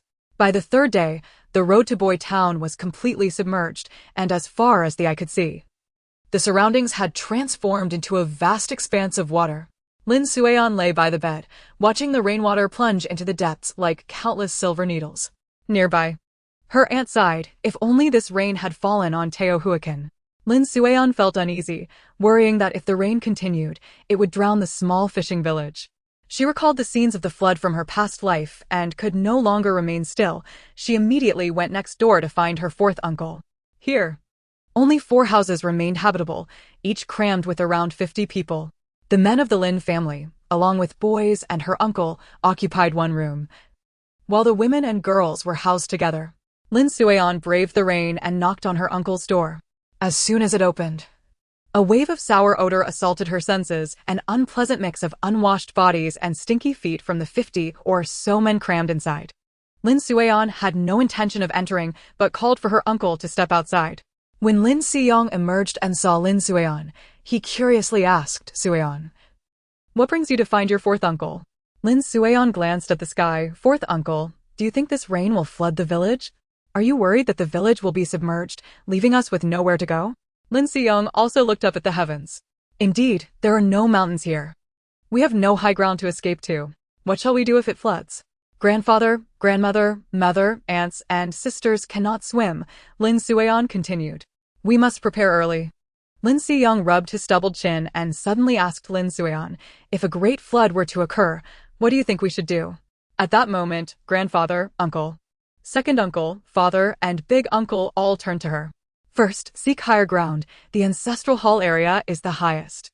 She pointed towards the east of the village where a tree stood, suggesting they could climb it, but space would be limited for so many people. Big uncle suddenly chuckled. Our Suion is quite clever. And what else? Lin Siyong inquired further. Lin Suion bit her lip and said, keep dry rations and water packed in backpacks, carrying them wherever we go, even holding them while we sleep, or placing them under our heads. If possible, each bag should contain some silver coins. Look for doorboards and wooden barrels. She suddenly lowered her voice. 4th uncle, I fear the water may rise too swiftly, leaving us no time to escape. Lin Siyong exchanged a glance with Tian Shoen, and after a moment of silence, he patted her on the head. Well thought out. 4th uncle will add a few more points. First, starting tonight, we will sleep near the door. Second, those on night watch will double their vigilance, specifically monitoring the water levels. Third, we must compile a list of the elderly and children, assigning each adult in our rooms to watch over a few children, so that if something happens, we can rescue them first without worrying about leaving anyone behind. That evening, seizing a moment when the rain had slightly eased, Lin Siyong gathered all the adults from the group. Lin Suion sat on the threshold, listening as her 4th uncle clearly outlined the flood prevention measures. One team would monitor water levels, another would collect ropes and floating wood, a third team would. Some dismissed the urgency. Lin Xiutsai is overreacting. Isn't he? The rain looks like it's about to stop. Before Lin Siyong could respond, Lin Suion suddenly jumped up, pointing towards the western sky. Look. Everyone turned to see a peculiar dark blue cloud line pressing against the horizon, resembling an ever-approaching wall, a harbinger of the storm. The old fisherman in the village gasped, in my 60 years, I have seen such clouds 3 times, each time leading to a great flood. No one opposed Lin Seung's plans any longer. Instantly, the entire fishing village became a hive of activity. Even the frail elderly helped to twist straw ropes.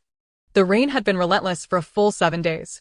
Lin Sueon curled up in a pile of straw, listening to the incessant patter of rain on the roof. This dilapidated house had squeezed in over 30 women and children.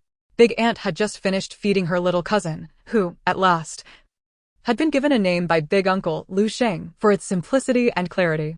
Lin Sueon secretly chuckled several times. Combined with the surname, it was indeed too fitting. She held her little cousin, preparing to take him away so that Big Aunt could rest a bit more. Although her wound had nearly healed, there was little here to nourish her body, and relying solely on Dr. Chi's medicine was insufficient. Big Aunt still appeared quite weak. She bore no resemblance to the radiant figure from her wedding, having truly suffered greatly this time, yet at least she was alive. That was what mattered.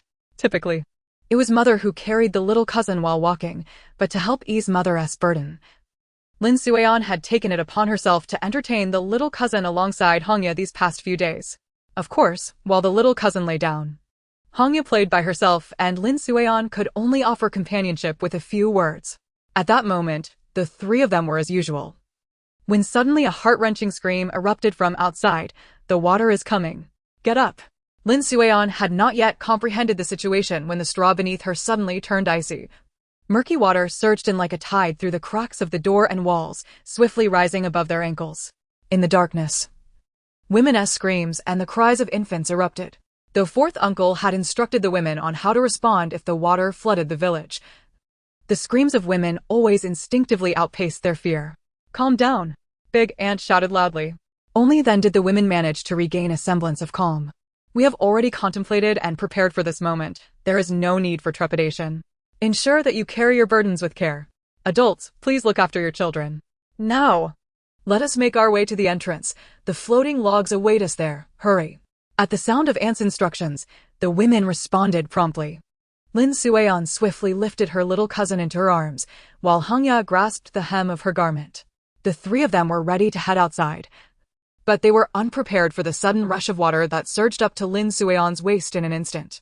In her moment of distress, Aunt lifted the three of them onto a table.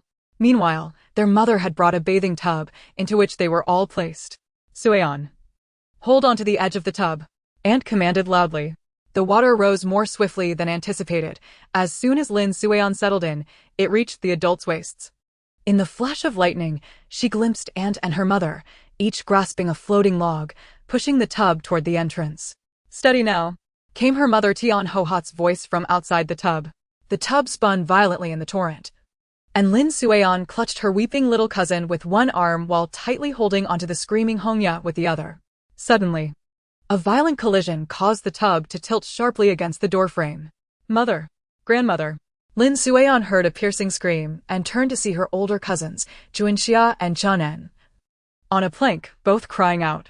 At 16 and 15 years old respectively, they were considered adults, thus Aunt was in charge of looking after their grandmother. If the village were truly to be submerged, Aunt would take their grandmother, while the Chun sisters were tied together on the door plank. However, Lin Sueon now witnessed a broken beam sliding down from the roof. In the moment the wooden beam crashed down, grandmother pushed Aunt with all her might.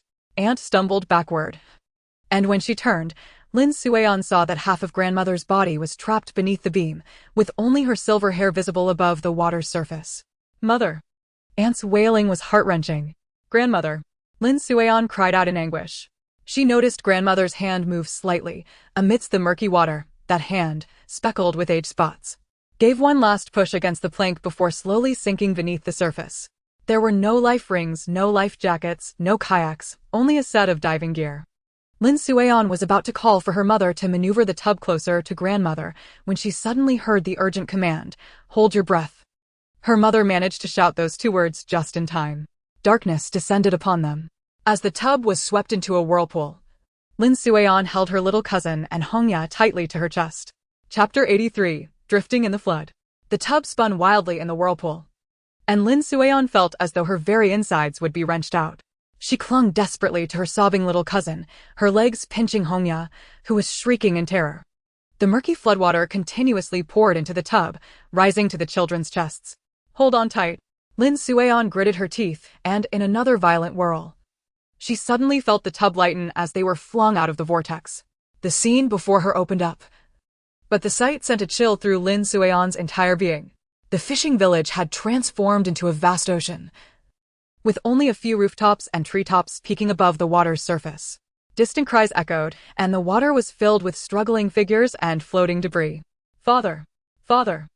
Hongya suddenly pointed to the right. Lin Sueon squinted through the rain, spotting her uncle clutching a log while Fuan clung to his back, arms wrapped tightly around his neck. Uncle! Second brother! Just as Lin Sueon called out, the tub was jerked by a powerful current. She quickly grabbed the edge of the tub, and in the instant of turning, she caught a glimpse of her second uncle in the distance. His condition was alarming. A gruesome gash marred his forehead, blood trickling down his cheek to his chin. Meanwhile, 4-year-old Changning knelt on a wooden door, gripping the frame with all his might. Second uncle hadn't made it to the door plank in time. One hand held the frame while the other encircled Changning. As the waves surged forward, Lin Sueon feared her uncle might lose his grip. Uncle, be careful on the left. Her warning was drowned out by the thunder. A broken mast was rushing toward her uncle and Fuan, and just as it was about to collide, her father appeared out of nowhere and forcefully shoved the wood aside with his shoulder. Elder brother Fuping and her father were tied with hemp ropes at their waists, each holding onto a piece of floating wood as they approached her uncle. The tub spun another half-turn, and this time Lin Sueon finally spotted her grandfather, sitting in a wooden tub, while Dashin sat in another, with thick ropes tying the handles together. Her uncle and Dage were clinging to a sealed ceramic jar, bobbing along with the current, each tethered to a rope. Farther away, Dr. Chi was lying with his grandson, Xiaoshitu, on a curved plank, drifting further away. Mother! Mother! Hongya suddenly tugged at Lin Sueon's sleeve. Following her pointed finger, Lin Sueon saw and sprawled on a plank, struggling to crawl aboard. Lin Sueon couldn't see her mother. She had been with Aunt. Where had she gone? Panic surged within her as she searched frantically. No, she had to get closer to Aunt. She called out to Hongya, Hongya, hold on tight to my legs. With that, she clutched Tian Lushing with one hand and reached out of the tub with the other, paddling toward Aunt. Just as Lin Sueon had moved a few meters, a stronger current suddenly swept into the tub. The world spun around her, and the last image she saw was her second uncle finally managing to climb onto the plank, embracing Changning. Hold on tight. Lin Sueon shoved her wailing little cousin into Hongya's arms, while she held onto the two children with all her might. The tub began to race downstream at a terrifying speed, crashing against floating debris with jarring sounds and sometimes being hurled into the air by the waves. Finally, the current slowed somewhat, and just as Lin Sueon began to relax her guard, she saw a dreadful whirlpool looming ahead. They were about to collide. Lin Sueon internally wailed. Without a moment to ponder, she instinctively pressed her body against one side of the tub. The tub narrowly grazed the edge of the whirlpool, but was flung toward a half-collapsed thatched cottage. Duck! The cottage's pointed roof loomed larger in her view, and Lin Sueon threw herself over the two children just as a deafening crash echoed around them. Thatch, wood splinters, and mud rained down, and the tub rocked violently, nearly capsizing. When Lin Sueon raised her head again, the tub spun in the murky floodwaters, and the surroundings became unrecognizable. Lin Sueon clutched the edge of the tub with all her strength, her knuckles turning white. Hongya curled beneath her, cradling the newborn little brother in her arms. The infant's cries were faint, like a mewing kitten, intermittent and fragile. The surface of the water was littered with broken planks, straw mats, and bodies.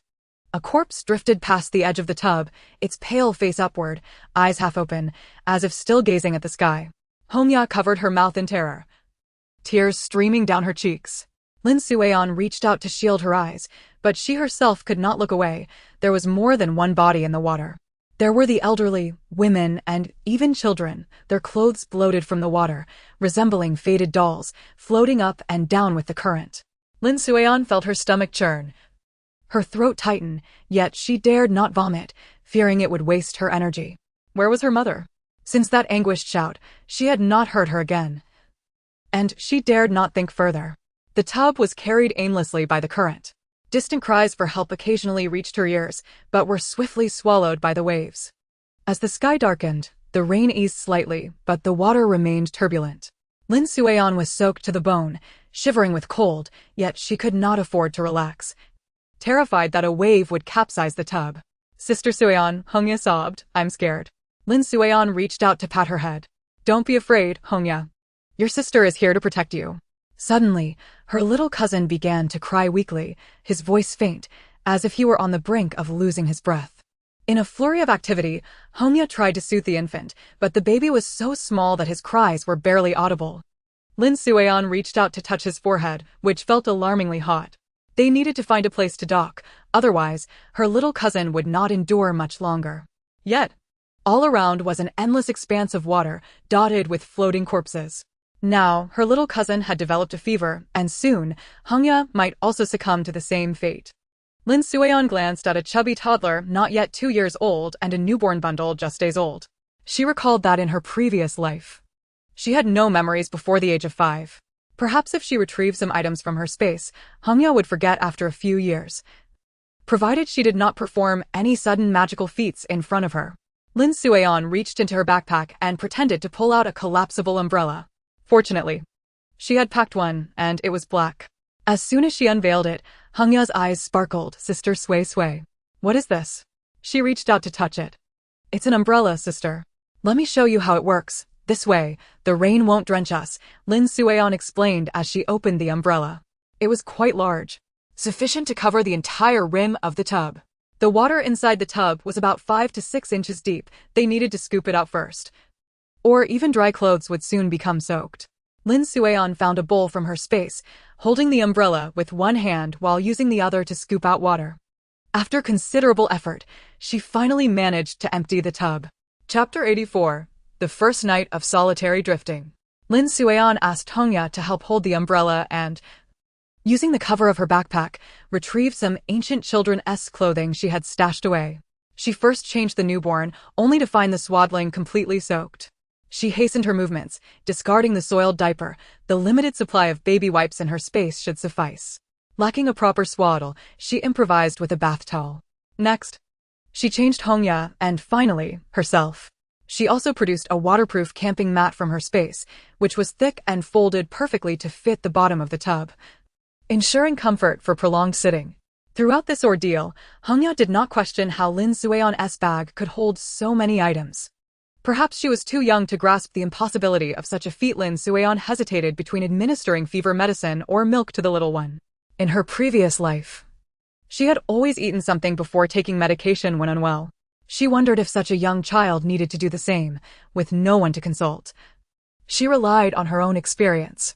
There were only 8 packets of infant formula left in her space, so she prepared a cup, feeding him 90 milliliters before stopping. She was unsure if it would suffice, planning to feed him more if he cried. Observing closely, she noted that the little one did not spit up. So she administered some fever medicine. Once the newborn was taken care of, Lin Sueon pulled out 2 rice balls, offering one to Hongya and keeping one for herself. The little foodie's face lit up upon seeing the food, and she eagerly accepted the rice ball, munching away with her cheeks puffed out and grains of rice adorning her face. Lin Sueon, equally famished, devoured her rice ball. Only then did Lin Sueon take a moment to scrutinize the bathtub. It was a deep brown, clearly aged and worn at the edges. The tub stood about 2.5 feet high and measured over 3 feet in diameter, ample enough for an adult to curl up inside. The walls were sturdy, comprised of 16 planks, each edge carved with waterproof grooves and secured with 3 iron bands. It was no wonder, after the day's tumultuous encounters, that it remained intact without leaking or falling apart. As the night deepened, heavy rain pattered against the black umbrella, creating a rhythmic sound. Lin Sueon secured the umbrella against the tub's edge, tucking her legs into the umbrella's strap, finally freeing her hands. The tub was dry and warm. With a flashlight in hand, Hongya snuggled under a small blanket beside her, sucking on a large white rabbit candy. The little one had cooled down, resting peacefully in her arms. Sister Sui, I want Mama to hold me, Hongya said, her eyes glistening with tears. Lin Sueon felt a tightening in her throat as she embraced Hongya, softly reassuring her, Be good, Hongya.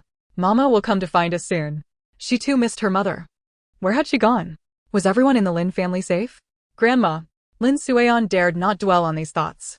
Meanwhile, Tian Hohat, whom Lin Sueon was so concerned about, had just cried out in frustration in her room when a massive wave surged in from outside, tearing at her body. She clung desperately to a piece of driftwood, her nails digging into the wood, but as another wave struck, the wood spun violently, causing her grip to slip. Her body was swept away by the muddy torrent, crashing violently against something, a sharp pain exploding in her skull, and her vision turned blood red.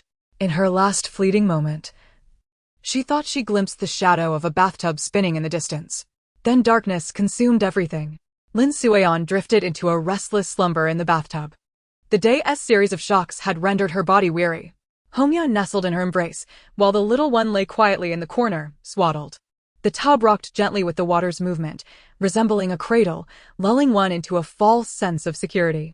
A faint rustling sound broke the silence. Lin Sueon abruptly awoke, instinctively reaching for the machete at her waist. What was that sound? She held her breath and strained to listen. The rustling continued, emanating from outside the umbrella, as if something were slowly crawling. She dared not turn on her flashlight, opting instead to peer through the moonlight, where she spotted a slender black shadow on the umbrella's surface, a snake. The serpent slithered languidly over the umbrella's frame, seemingly aware of the commotion inside the tub. Suddenly, it halted, lifting its tongue to taste the air as if sniffing. Lin Sueon's body tensed, goosebumps erupting across her skin, and she dared not move. Hongya remained fast asleep, and the little one lay quietly. She feared startling the snake, which might then slither into the tub. The snake continued its journey, eventually gliding over the umbrella's surface and disappearing into the dark water below. Lin Sueon exhaled a sigh of relief, realizing her back was drenched in cold sweat. Thank goodness for the umbrella. Had it not been there, she shuddered to think what impulsive action she might have taken if the snake had crawled into the tub. After that scare, Lin Sueon found herself wide awake, reluctant to shift the umbrella to peek outside. She kept her eyes wide open until dawn. Gently, she lifted a corner of the black umbrella, and the damp wind, carrying the scent of earth, rushed in. Morning arrived, and the rain had lessened. The water's surface had calmed significantly, yet it remained boundless. More debris floated on the water compared to yesterday. Within 10 paces of the tub was a half-submerged wooden door, still bearing faded New Year's paintings. An overturned chicken coop lay nearby, with several dead chickens trapped within the bamboo slats. A few garments tumbled in the water, resembling water ghosts. Most horrifying was a corpse drifting 30 paces from the tub, an elderly woman in a blue shirt, face down, her gray hair flowing with the current. Lin Sueon thought of her grandmother, tears streaming down her face. As the body drew ever closer, she could no longer afford to be sorrowful. She retrieved a spade from her space to paddle the tub away. Hongya rubbed her eyes awake, her little face flushed from sleep. Sister Sui Sui, I'm hungry. Lin Sueon immediately reached out to stroke her head and, using the cover of her backpack, retrieved a steamed bun from her space, handing it to her. The little one also stirred, making soft sounds, prompting Lin Sueon to bring out the leftover milk from the previous day.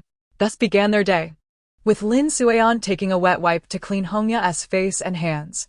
As Lin Sueon unfastened Xiaodaoting's diaper, she discovered it had not been changed despite no large mess. With the rain subsiding, she elevated her umbrella, allowing Hongya to gaze outside, alleviating the stifling atmosphere. Lin Sueon tidied herself with minimal effort, also taking a steamed bun to eat. A new dilemma arose. Not only did Hongya need to relieve herself, but so did Lin Sueon. After some contemplation, she retrieved a small basin from her space, lined it with a garbage bag, and resolved to manage the situation in this manner. Throughout the day, Lin Sueon sighed more than she had in the entirety of the past 6 years combined. She dared not stand in the basin, fearing that even a slight misstep could topple it. With her legs numb from sitting, she could only shift and massage them. Young Hongja, still a plump little thing, could at least brace herself against the rim of the basin. Her process of relieving herself was particularly arduous, and to elaborate would only invite tears. Chapter 85. The menacing waves. Rain began to fall once more. Initially, it was merely a smattering of raindrops, but within the hour, it transformed into a torrential downpour. The water's surface was no longer tranquil, as waves crashed against the bath basin, splattering cold water inside and dampening the edges of Hongya's clothing. Xiaodaoting was roused from slumber, squirming anxiously and emitting faint cries. Lin Sueon retrieved a raincoat from her space, then lifted her younger brother, bringing him into her embrace. She instructed the bewildered Hongya to don the raincoat over both herself and Xiaodaoting. Lin Sueon exerted all her strength to hold onto the umbrella, yet the wind was too fierce, turning the canopy inside out, allowing rain to pour in through the gaps. Gritting her teeth, she folded the umbrella, donned a raincoat herself, and tightly held the two little ones. Suddenly, the bath basin jolted violently, becoming lodged. Lin Sueon leaned over to investigate, her heart sinking as she realized they had drifted into a waterway cluttered with debris, broken beams, shattered fishing nets, and rotting straw mats all entangled together, forming a massive net that obstructed the bath basin's path. They had to escape this place. Lin Sueon seized a shovel and desperately pushed aside the debris on the water surface, but the current was too swift, leaving the bath basin immovable. It swayed perilously, causing Hongya to tear up in fright. "Do not be afraid, sister will find a way," she whispered soothingly, her eyes scanning the surroundings rapidly. Finding no means of assistance, she grasped the shovel once more, shifting her body to minimize the basin's rocking, and carefully began to poke and dislodge the debris that was trapping the basin. Success! The basin finally began to move again. Just as she exhaled in relief, she heard Hongya's terrified cry. "Sister! A person! 30 paces away!" A man with a scruffy face lay sprawled on a piece of broken wood. He was soaked to the bone, yet his eyes glinted with a frightening intensity as they fixated on the bath basin. "Little girl, help me." The man forced an exaggerated smile, revealing uneven yellow teeth. "Uncle is hurt." Lin Sueon's body bristled with unease. The man's gaze was too greedy. Grabbing the shovel, she began to paddle furiously away. They were not on solid ground, but on water, and any significant movement would cause the basin to sway violently. Distancing themselves from the man was their best option. "Don't go." The man's voice turned shrill. "Give me that basin." He frantically paddled the board toward them, closing the distance rapidly.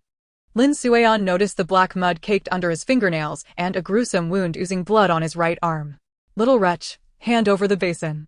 The man finally shed his facade, his expression contorted in rage. Lin Sueon pulled a fist-sized stone from her space. "Hongya, close your eyes." With all her strength, she hurled the stone, which struck the man on the shoulder with a dull thud. Due to the basin's swaying and her seated position, she had miscalculated her aim. The man howled in pain, yet his frenzy intensified as he lunged closer. "Come any closer, and I will smash your head." Lin Sueon retrieved another stone, subtly shifting her position to find a stable center of gravity. The man paused for a moment, then grinned ominously. "You little girl are quite fierce." He suddenly drew a rusty machete from his waist. "Watch me cleave your rickety basin in two." Lin Sueon, resolute, threw 3 stones in quick succession. One struck him squarely in the forehead, instantly obscuring his vision with blood. He screamed, fury radiating from him as he swung the machete wildly. Lin Sueon continued to hurl stones, this time targeting his eyes. As he instinctively covered his eyes, he lost his balance and plunged into the water. Seizing the opportunity, Lin Sueon paddled furiously, finally escaping his pursuit. She glanced back at the man, who was still flailing and cursing in the water. Only when his curses faded into silence did she allow herself to relax. Now thoroughly drenched, she shivered as the wind blew against her. Hongya sniffled quietly, and Zaya Doubting began to cry as well. Lin Sueon retrieved a piece of candy from her space and placed it in Hongya's mouth. Gently stroking her head, she whispered, it's all right," while her eyes remained vigilant, scanning the water's surface. The downpour had arrived swiftly, yet it would also depart just as quickly. Fortunately, her space contained 2 waterproof mats, and the one in the bath basin was now completely soaked. Lin Sueon repeated her actions from yesterday, ensuring the basin was dry and warm once more. Thankfully, the wind had calmed, otherwise, she would have been too fearful to continue changing. There were no waterproof mats left in her space. The water's surface wobbled like a shattered mirror, reflecting the overcast sky. The bath basin gently swayed with the slow current, creaking softly. Hongya had fallen asleep against her, tear stains still evident on her small face, while Zaya Doubting remained quietly wrapped in a towel. Lin Sueon rubbed her aching arms, her gaze sweeping over the increasingly tranquil water. A corpse drifted past the bath basin. It was a young woman, face down in the water, her flowing black hair swaying like aquatic grass. Lin Sueon instinctively covered Hongya's eyes, yet her own gaze could not be torn away. The woman's blue cloth dress was swollen from the water, and a silver bracelet adorned her wrist. Not mother, not aunt. Lin Sueon sighed in relief. only to feel a pang of guilt for her thoughts. As she prepared to paddle the basin forward, her hand suddenly froze, as if struck by a realization. Aunt Four wears a silver bracelet. Lin Suion's heart leapt into her throat. She hesitated to approach, trembling uncontrollably. Not Aunt Four, not Aunt Four. Lin Suion. Do not be afraid, go confirm. It cannot be Aunt Four. She repeatedly reassured herself, gathering her courage. The corpse rotated slowly with the waves, and Lin Suion cautiously paddled the basin closer. She needed to ascertain whether it was indeed Aunt Four. As she drew near, Lin Suion tremulously prodded the body with her shovel. A wave rolled in, and the corpse suddenly flipped onto its back. Upon seeing the face, Lin Suion burst into tears. Not Aunt Four, not Aunt Four. She slumped against the basin's wall, tilting her head back in silent sorrow. She had never imagined reality could be so terrifying. With her small frame, she was tasked with caring for two even smaller ones. Could they truly survive? Lin Suion produced a small knife and etched a mark on the basin's wall, indicating that today was the second day. As darkness descended, she mechanically checked Xiaodoubting's diaper, using wet wipes for a quick cleanse, then fed him some milk. Hongya and she each had a rice ball and drank some water. Lin Suion's gaze incessantly scanned the surroundings, hoping to discover a familiar trace. But there was nothing, only endless water and the occasional appearance of unfamiliar corpses. Finally, the sky darkened completely, and Lin Suion reopened her black umbrella. In the darkness, the sound of the flowing water was particularly pronounced, reminiscent of countless whispers. She held the two sleeping children tightly, feeling an overwhelming wave of loneliness for the first time. The bathtub continues to drift aimlessly, uncertain of its destination. Chapter 86. Adrift to the Hutuo River. The sun of the third day arrives unexpectedly. Lin Suion is awakened by the piercing sunlight. She squints, retracting her black umbrella, and sees a pale sun suspended above her head, like a temperatureless eye. The water's surface reflects blinding light, causing dizziness. Hongya pinches her nose, her small face scrunched up in distaste. Indeed, it reeks. The sun evaporates the floodwaters, releasing a stench of decay, dead fish, mud, and the unseen floating corpses. The odor is so potent it seems to take shape, prompting Lin Suion to hastily fetch 3 masks from her space, even placing one on little Doding. Yet the masks fail to shield them from the foulness, leaving them gagging. Sister, Hongya wants to get out. Hongya suddenly begins to kick the sides of the tub, her voice tinged with tears. It's too hot. Lin Suion quickly restrains her. No. It's dangerous in the water. Stay in. Hongya wants out. She screams, throwing a tantrum for the first time. The little girl's face flushes, beads of sweat forming on her forehead. I want Mama. Mama. The bathtub shakes violently under her kicks. Doding awakens, joining in the cries. Lin Suion, in a flurry, attempts to soothe them, pulling out a piece of candy from her space. Hongya, be good, have some candy? I don't want candy. Hongya swats it away. I want Mama. The candy plops into the water, quickly swallowed by the murky waves. Lin Suion gazes into Hongya's eyes and suddenly notices her sister's lips are chapped and peeling from sun exposure. It dawns on her that the merciless sun is scorching them. She quickly unfurls the black umbrella. It's so hot. Hongya's voice diminishes, her energy waning as she leans against the side of the tub. Lin Suion hurriedly produces some water from her space, offering her a few sips, then removes her thin jacket, dampening a towel to place on her forehead. Doding is also uncomfortable, squirming, his bath towel soaked with sweat. She quickly wipes him down and changes him into a dry outfit. As she surveys the endless expanse of water, there are no shores. No shade, only the glaring sun and the stench-ridden floodwaters. At noon, the water begins to rise with distorted heat waves. Lin Suion spots several bloated animal corpses drifting in the distance, maggots writhing in the decaying flesh. Suppressing her nausea, she uses her entrenching tool to push them aside. Sister. Hongya feels sick. Will we die? Hongya weakly calls out, her voice trembling. No. I'm here, Lin Suion replies hoarsely yet resolutely. Look, the water is receding. She points to the edge of the tub, where indeed a shallow waterline has appeared. Hongya blinks, then suddenly points towards the distance. Bird. Following her gaze, Lin Suion sees a white egret skimming across the water's surface. Her heart races. The presence of a bird suggests that land may be nearby. She takes her entrenching tool and vigorously paddles the bathtub, unaware of how long she has been at it, her clothes drenched in sweat. In the distance, a deep green silhouette comes into view. Trees. The shore. Hongya! She exclaims excitedly, I see land. Hongya, who had been languishing in the tub, immediately struggles to sit up.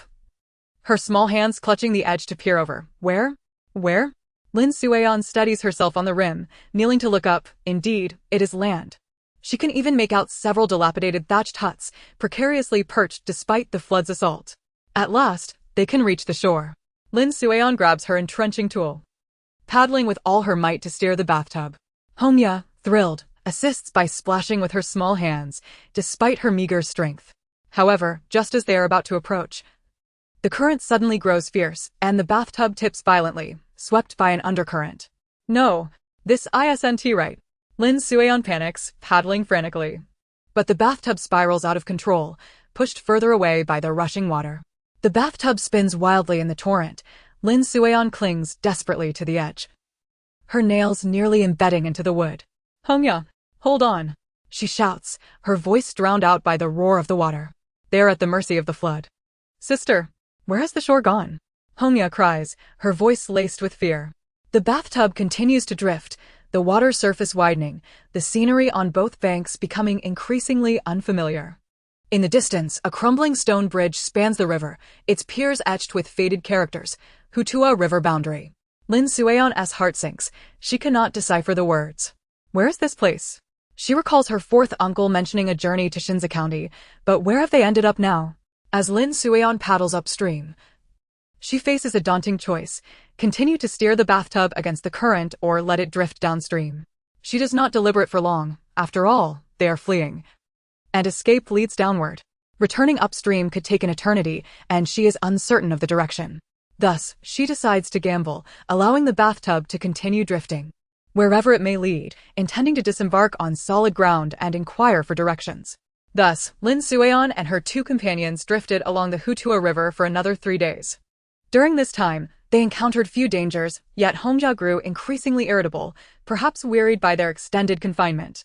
She now cried 2 or 3 times daily, and even treats could not placate her. Do Ding, on the other hand, behaved better, remaining calm as long as he was well-fed and comfortable. Lin Sueon seriously suspected that drifting in the water felt akin to being an amniotic fluid. The morning mist enveloped the Hutua River. Lin Sueon awoke and stowed her umbrella, discovering the bathtub lodged among a thicket of reeds.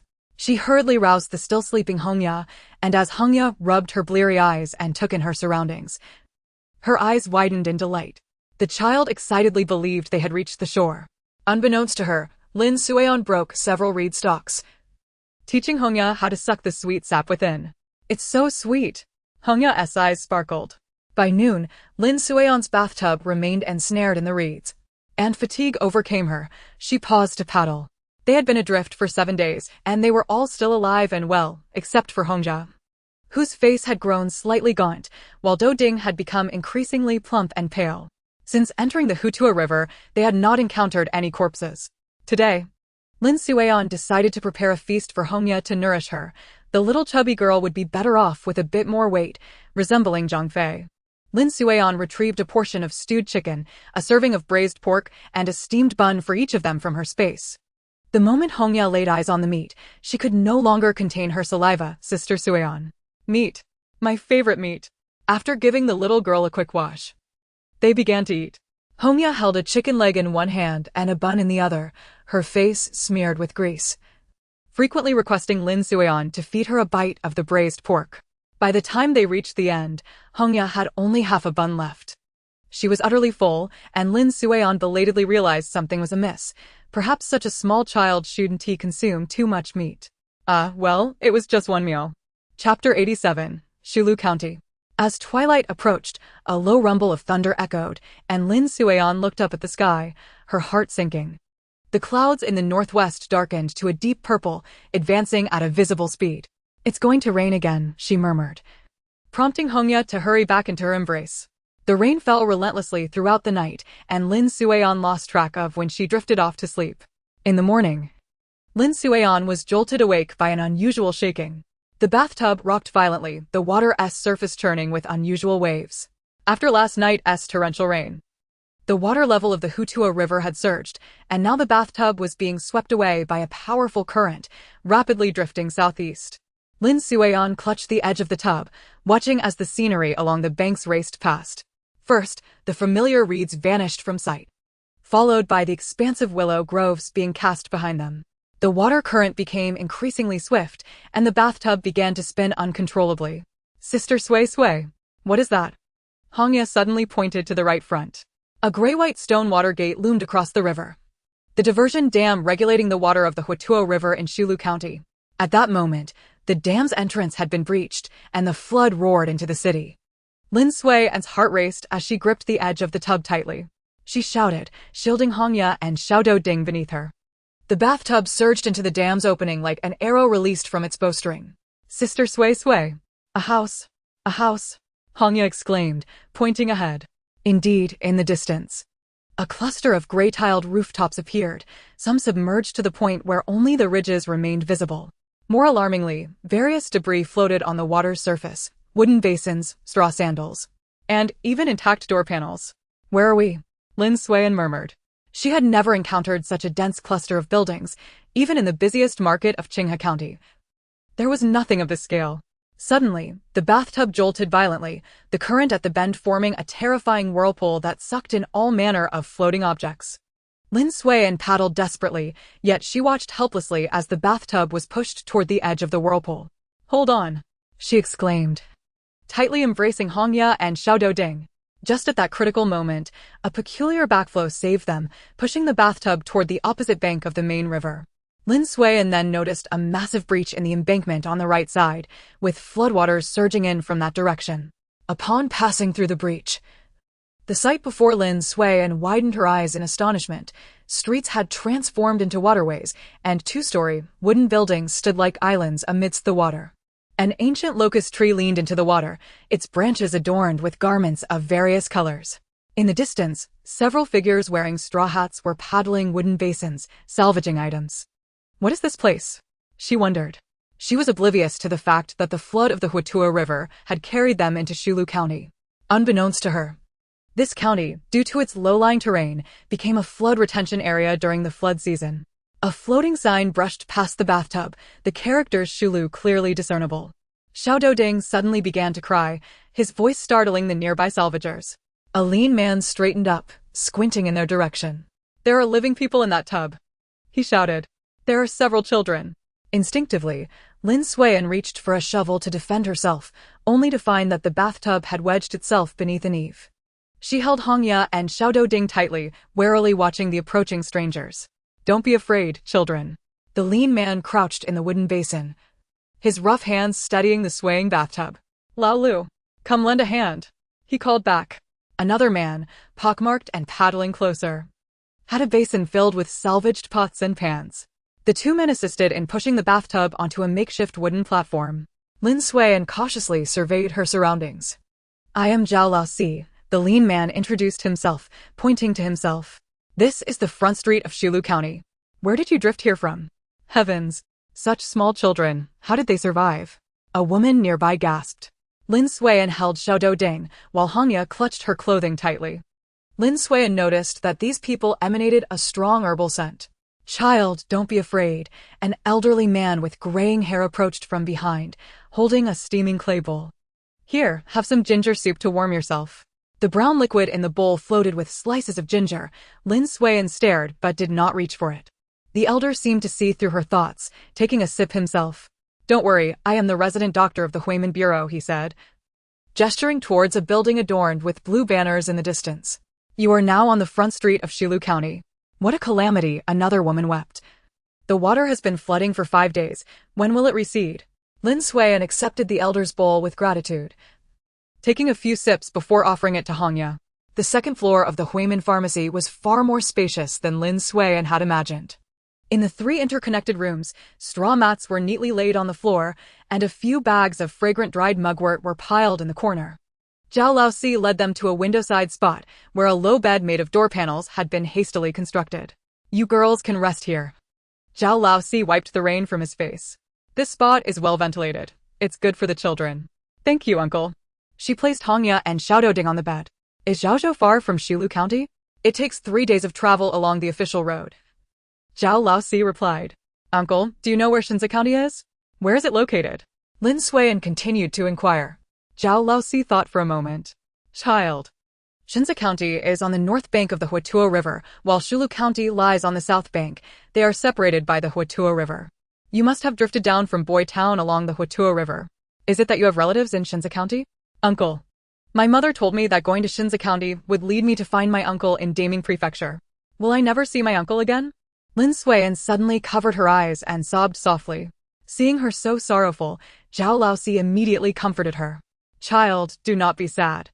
One can reach Daming Prefecture from Shilu County. Lin Suiyan looked at Zhao Laosi with wide, pitiful eyes. Uncle, do you know the way? Zhao Laosi's gaze softened at the sight of the forlorn little girl. Remembering his own two mischievous sons, a fleeting sadness crossed his eyes. Seeing this pitiful child, he immediately detailed the route. Traveling southwest from Shulu County will lead you to Zhaozhou. From Zhaozhou, head south along the official road through Baixiong County and Longhua County to reach Xingzhou. Finally, from Xingzhou, continue southeast through Nanhe County, Guangzhou County, and Shishui County to arrive at Daming Prefecture. Oh dear, I've told you so much. Can this little one understand? Zhao Laosi chuckled at Lin Suiyan's rapt attention. Uncle, when will you return to Zhaozhou? Lin Suiyan asked, seizing this rare opportunity to converse with a kind-eyed man. She wished to follow him to Zhaozhou and then find a way to Daming Prefecture, where they could wait for the Lin family. We will leave once the flood recedes. Do you wish to accompany us to Zhaozhou? Zhao Laosi inquired, looking at Lin Suiyan. Yes, uncle, can we come with you? I will take good care of my brother and sister. I won't trouble you. We have food. And my mother gave me silver. I have money. As she spoke, Lin Suiyan pretended to rummage through her backpack, producing 30 copper coins and eagerly offering them to Zhao Laosi. In that moment, Lin Suiyan could only act like a true child, hoping to elicit Zhao Laosi's sympathy and secure their passage. The hardy man did not accept Lin Suiyan's coins, but readily agreed to take them along when the time came. Chapter 88. The situation of the old Lin family in Boy Town. The flood raged like a wild beast, tearing the members of the old Lin family apart into several groups. The first group consisted of Old Man Lin, Deshan, Lin Sanyong, the unconscious Tian Guihua, Tian Xiuwen, Fuan, Lin Eryong, and Chang Ning, who were swept towards the southeast. The second group included Lin Deyong, Dehi, and the Wang and Li mother-daughter duo, who were fortunate enough to be carried to a high slope that day, thanks to Li's ability to float. The third group comprised Lin Xiyong, Chen Shi, and 4-year-old Ming Yuan. The fourth group, consisting of Fu Ping, Chun Xia, Chun Yan, and Lin Manji, was washed up against the walls of Boy City, where over 100 survivors had gathered. The whereabouts of Xiao Lushi remained unknown, as no one had seen her figure. As for old Lin, Lin Sanyong was tied to Fu Ping with a rope, amidst the turbulent waters. Fu Ping spotted Tian Guihua floating in the water. In an instant, she cut the rope and paddled towards her mother on a piece of driftwood. When Lin Sanyong arrived and helped place Tian Guihua onto the driftwood, Fu Ping was accidentally overturned by a surge of murky water. Fortunately, he would float, drifting along the current to another piece of timber, albeit separating him from Lin Sanyong and the others. Ho-hot, wake up. Lin Sanyong's voice was hoarse, his eyes bloodshot. He could scarcely attend to the injury on his shoulder, gripping the floating wood with one hand while desperately paddling with the other. Tian Ho-hot's complexion was ashen, a gruesome patch of blood staining the back of her head. As dusk descended, the rain began to relent, yet the floodwaters remained tumultuous. The first group of people was swept to a relatively calmer stretch of water, where a dilapidated temple perched on high ground became vaguely visible in the distance. Row towards that direction. Tian Xiuwen and Fuan paddled the wooden plank, struggling to adjust their course. As night fell, the first group finally managed to ascend the steps of the temple. Although the temple had fallen into disrepair over the years, its main structure remained relatively intact, providing at least some shelter from the wind and rain. Dashi carried the old man Lin, who had been tripped and fallen when the flood rushed into the room, leaving his left leg severely swollen. Lin Sanyong rushed into the main hall, cradling the unconscious Tian Ho-hot, and gently placed her in a dry corner. Lin Eryong's forehead was already red and swollen from injury, while Changning lay in his arms, too exhausted to open her eyes. Father. Your leg. Lin Sanyong knelt beside the elder, watching the old man's pallid face. It's nothing, I'm too old to be of use. The grandfather forced a smile. How is Ho-hot? Lin Sanyong shook his head, anguish filling his eyes. She has not awakened. There's a large gash on her head. His voice trembled. The old man sighed heavily, patting his son's shoulder. Just then, Tian Hohat emitted a faint groan, her eyelids fluttering as if she were about to awaken. Hohat. Lin Sanong lunged to his wife's side. Tian Hohat's eyes opened slightly, her lips moving. Lin Sanong leaned closer, hearing her breathless whisper, Swayin, Hongya, and lushing in the barrel. With that, she fell unconscious again. Lin Sanong clenched his fists, nails digging into his palms. He longed to dash out immediately in search of their daughter, but his unconscious wife, injured father, and young son all needed him. Tian Xiuan also heard his elder sister mention Hongya and Lushing. It must have been Swayin at that time. Hongya and Lushing were together in the barrel, meaning the three of them had been swept away together. The once resolute man could not help but crouch down, covering his face with his hands as he quietly sobbed. Wang Shi was also lost, but she was still weak. Wang Shi, whom Tian Xiuan was worried about, was swept away with the second group. She had struggled to climb onto the plank due to her frail condition. Fortunately, she encountered Li Shi and her daughter, who had been tossed by the waves. Li Shi could swim and came to her aid. They were later swept to a higher slope, making them the luckiest among the group, having drifted in the water for less than 2 hours. Meanwhile, the third group, comprising Lin Xiong and his family, faced the gravest crisis. Although they had climbed onto a small fishing boat together, 3 days had passed without finding a place to dock, leaving them to circle endlessly in the water. 4-year-old Mingyuan had been submerged in the icy flood for too long, beginning to run a high fever, his little face flushed, lips turning purple. Mingyuan, don't sleep. Chinshi slapped her son's face, her voice laced with tears. Their small boat had been pushed to the edge of a grove, branches continuously scraping against their bodies. Lin Xiyong held his wife tightly with one arm while shielding his son with the other, his hand already marked with several cuts from the branches. Hold on. I see high ground ahead. Lin Xiyong encouraged, though he knew deep down that Mingyuan's condition was worsening. The child's breathing grew increasingly labored, his temperature alarmingly high. Mother, it's cold. Mingyuan's feeble voice caused Chinshi to weep bitterly. What should we do, my husband? Chinshi's voice trembled. Lin Xiyong gritted his teeth, retrieving a soaked cotton coat from his backpack to wrap around his son. Just hold on a little longer, it will soon be dark. And we must find a place to land. Half an hour later, Lin Xiyong and Chinshi finally found a temporary refuge on a raised mound of earth. Mingyuan's fever escalated, and he began to ramble incoherently. Mother, there are fish, so many fish. The child's small hands flailed in the air. Chinshi held her son tightly, silent tears streaming down her face. My dear husband, what shall we do? Lin Xiyong stood at the highest point of the mound, suddenly spotting a faint glimmer of light in the distance. There are people. There's light over there, he exclaimed excitedly. Chinshi looked up, a flicker of hope in her eyes. How far? Uncertain, but it's better than waiting to die here. Lin Xiyong crouched down. Give me Mingyuan. I'll carry him on my back. Can you walk? Chinshi nodded, though her legs felt nearly numb from the cold. The couple supported one another, making their way towards the faint light.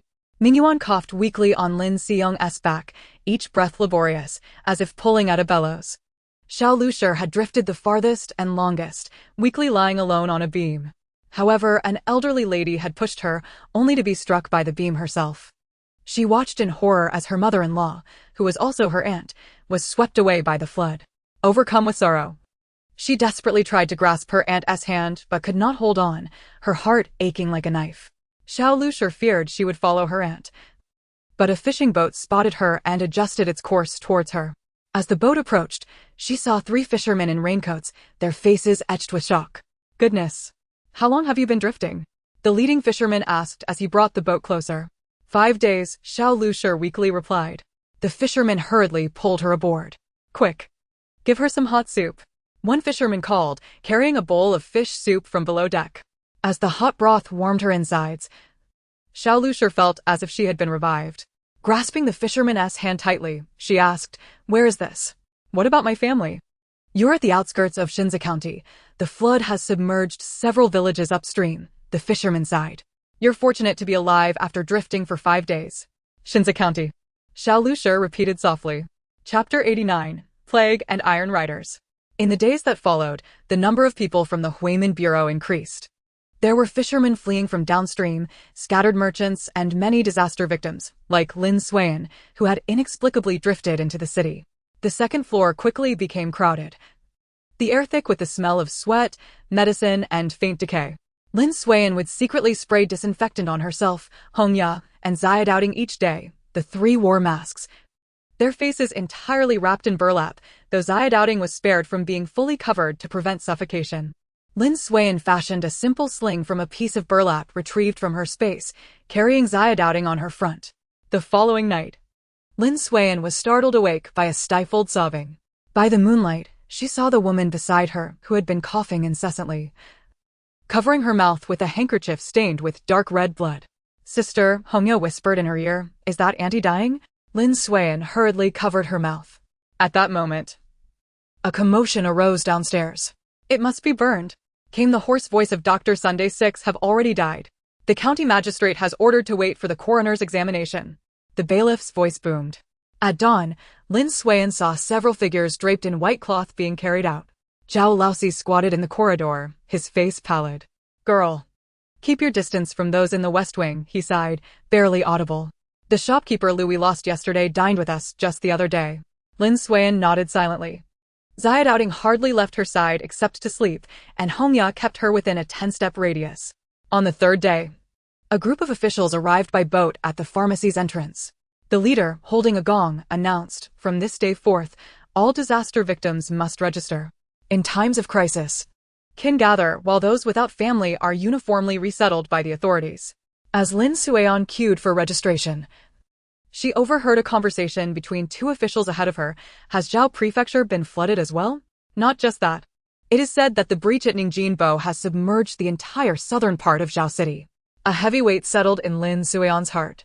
If Zhao Prefecture had also been struck by disaster, would Zhao Laosi and the others be able to return? It was already the fourth day. Lin Suan counted the notches on the wall, wondering when the river would recede. Were the members of the Lin family still safe? Suddenly, a heart-wrenching wail pierced through the air. Peering through the window, Lin Suan caught sight of several stretchers draped in white cloth being carried out from the West Wing. Dr. Sun followed behind, his back noticeably hunched after a night of toil. "3 more have perished," Zhao Laoxi's voice startled Lin Suan from behind.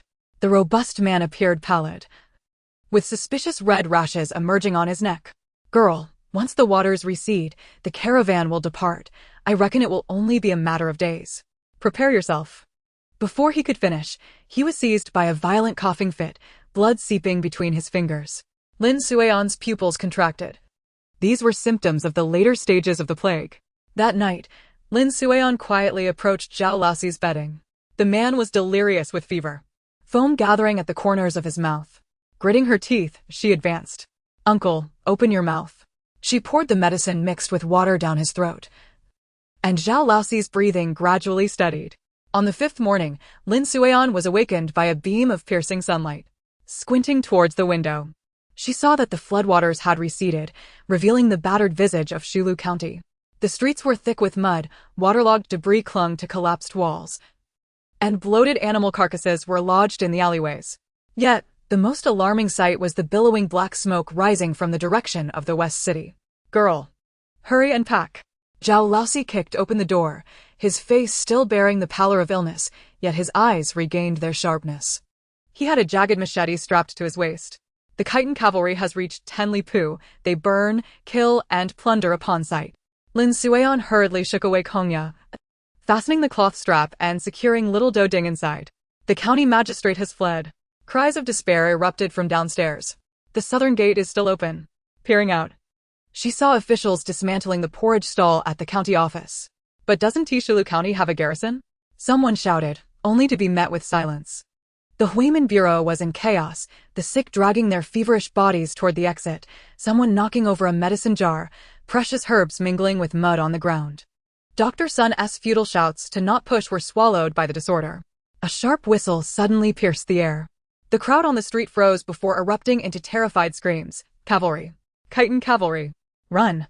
Lin Suan dashed to the window, witnessing around 20 shadowy figures burst through the morning mist, galloping through the still wet mud. The leading Khitan soldier knocked an arrow and shot a gong beater dead. "Grain, medicine, cloth. Those who resist will die." The refugees in the medicine shop descended into pandemonium. Some leaped from windows to escape, others crawled under sickbeds. While the accountant screamed as he dove into the cellar. Zhao Laosi seized Lin Suion's arm. The back door. Follow me. They had just dashed out of the corridor when the front door was kicked open. 5 chitin soldiers in leather armor stormed in, their curved blades still dripping water. The bearded leader seized Dr. Sun, the medicine for the plague. The old doctor trembled like a withered leaf in the wind. I truly have none left. Liar. The chitin soldier's curved blade grazed the old man's neck. Take all the medicine. The bearded man commanded. The others produced several pieces of cloth from who knows where, spreading them on the medicine cabinet. They rudely opened drawers and dumped the contents into the cloth, mixing everything without distinction. Lin Suion crouched in the shadows of the staircase, cradling little Do Ding, while Hongya trembled in her arms. Little Do Ding, however, was unusually quiet. Suddenly, the bearded man's gaze swept towards the second floor, and Lin Suion quickly retreated into the shadows. Just as the bearded man was about to approach, a horn sounded from the south of the county. His expression shifted. Han soldiers? He kicked the nearby medicine cabinet in frustration and roared, retreat. The others hastily bundled up the medicines and fled. Once the sound of hoofs faded, Lin Suion slumped to the ground. Zhao Laosi jumped down from the beam. Girl, we must leave at once. The chitin fear the plague, they will surely burn the city. Zhao Laosi led Lin Suion to a wall made of blue bricks in the backyard, where a seemingly inconspicuous crack could be seen. Shilu County, as a center for grain transportation, has emergency drainage systems built into all its medicine shops and granaries, leading directly to the drainage river outside the city wall. Zhao Laosi explained. Lin Suion was taken aback. Did the merchants know this much? Could Zhao Laosi have a hidden identity? Yet, he did not appear to be anything out of the ordinary. Chapter 90. The Escape Through the Secret Channel. Zhao Laosi was oblivious to the doubts swirling in Lin Suion's mind regarding his potential hidden identity. This is not an ordinary drainage channel. With his machete, Zhao Laosi pried open the loose bricks, revealing a dark, yawning opening. Old Sun said this is the hidden passage used to prevent flooding, leading directly outside the city to the horse path. Lin Suion didn't think to ask Zhao Laosi how he knew about this secret channel or why Dr. Sun would tell him. As the saying goes, the more you know, the quicker you die. Lin Suion adjusted the strap across her chest, instructing Hongya to stay close and not to speak or shout if anything happened. She should tug at her clothes. The passage was barely 2 feet wide, requiring them to crawl. Zhao Laosi led the way into the darkness, with Lin Suion following closely behind, carrying little Do Ding, while Hongya brought up the rear. The secret channel was more complex than anticipated, with moss-covered brick walls featuring ventilation holes the size of coins every 10 steps, a clever design by the artisans. The darkness within the channel was so profound that one could not see their hand in front of their face. The putrid wastewater rose to their knees. And from time to time, Lin Suion brushed against soft objects that could be dead rats or something far more dreadful. She dared not dwell on it. Hongya clung tightly to Lin Suion, her little face turning pale as she stifled her cries. As they turned the third bend, Zhao Laosi suddenly raised his hand to signal them to stop. Faint voices speaking chitin, intermingled with the sharp sound of metal clashing, reached their ears. Through a ventilation hole, Lin Suion spotted chitin soldiers patrolling with torches. Zhao Laosi whispered in her ear, ahead is the Westwater Gate, protected by an iron gate. So, the chitin soldiers were aware of this passage. They had long been on guard. Take the side path, Zhao Laosi indicated a narrower waterway to the left. Old Sun said this was the secret passage used to illegally dispose of medicinal waste. The secret path was even narrower than the main channel, the foul stench mingling with an acrid medicinal odor. Lin Suion's knees scraped against the channel walls, scraping off a layer of slippery moss. Just as she felt she might suffocate, a faint glimmer of light appeared ahead. We arrived. Zhao Laosi's voice brimmed with suppressed excitement. The drainage outlet of the Lotus Pond. As the sun dipped in the west, the 4 finally emerged from the dark passage, stealthily making their way through the reeds along the bank of the drainage river. After traveling for nearly half an hour, they arrived at a deserted dock outside the city wall, where the water level had receded significantly, exposing the bleached stone steps along the shore. Sister, a boat. Hongya tugged at Lin Suion's clothing. A single-masted cargo boat was gliding slowly past, with a wiry old man standing at the bow. Old Joe. Zhao Laosi waved his arm and called in a hushed tone. The old man squinted, and his expression changed abruptly as he hurriedly guided the boat to shore. Old Zhao? You're still alive? Where are the others from the caravan? Scattered, Zhao Laosi replied succinctly, turning to Lin Suian to explain. This is Uncle Zhou, the old boatman who sails the Shaogao River. Zhou Bo scrutinized the three children and beckoned them closer, stating that they were just in time to deliver goods to Zhaozhou. The cabin was filled with burlap sacks, exuding a potent aroma of medicinal herbs. Lin Suian recognized that these contained atractylodes and Angelica dihurica, both commonly used for epidemic prevention. This year, the plague had claimed the lives of over 100 individuals in Zhaozhou. Zhou Bo lamented as he rowed the boat. Zhao Laosi squatted at the bow and suddenly inquired, "Is Qin Ji's shop still open?" "Yes, but business is difficult," Zhou Bo replied in a hushed tone, explaining that the Khitan demanded a hefty tax of 30%.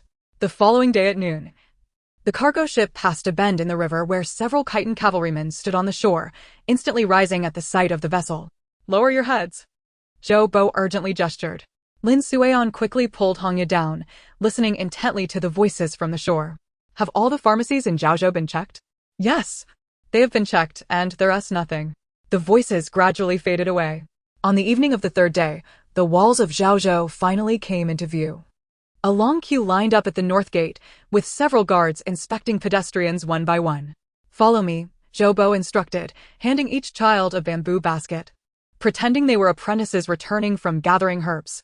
While waiting in line, Lin Suian noticed a notice posted on the city wall, adorned with the portraits of several individuals. "That is Zhao Laosi interrupted her inquiry. When it was their turn, the guard casually rummaged through the bamboo baskets. "Which pharmacy do you belong to?"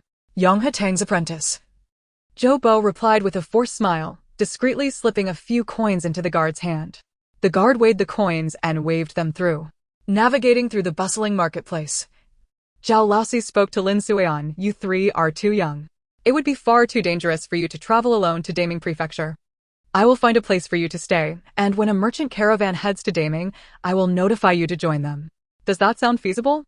Lin Suian immediately agreed, recognizing the wisdom in his suggestion. After all, the three of them together were not yet 10 years old. The dangers they might encounter on such a long journey were incalculable, and she had no knowledge of the route to Daming Prefecture. She had come to Zhaozhou with the mindset of taking things one step at a time, so this unexpected turn of events filled her with immense gratitude towards Zhao Laosi. "Uncle, that sounds wonderful. Thank you so much. Otherwise, my siblings and I truly wouldn't know what to do. How could we survive in these chaotic times without finding our uncle?" She mimicked the adults by clasping her hands together in a gesture of respect towards Zhao Laosi. Zhao Laosi laughed heartily. "Girl, thank you. I want to inquire about where you obtained your herbs, but without your medicine, I would have perished long ago. You are a clever girl, and I believe you will thrive even in these tumultuous times." With that, they arrived in front of a shop bearing the sign of Qinji Silk and Satin, where a stout middle-aged man was busy calculating on an abacus behind the counter. "Master Qin," Zhao Laosi stepped forward. Upon seeing him, the shopkeeper dropped his abacus with a clatter. "Brother Zhao?" In the back room, Master Qin personally brewed tea. "It has been 3 years since we parted ways in Daming Prefecture." Zhao Laosi nodded. "I have come this time to seek your assistance in placing these children."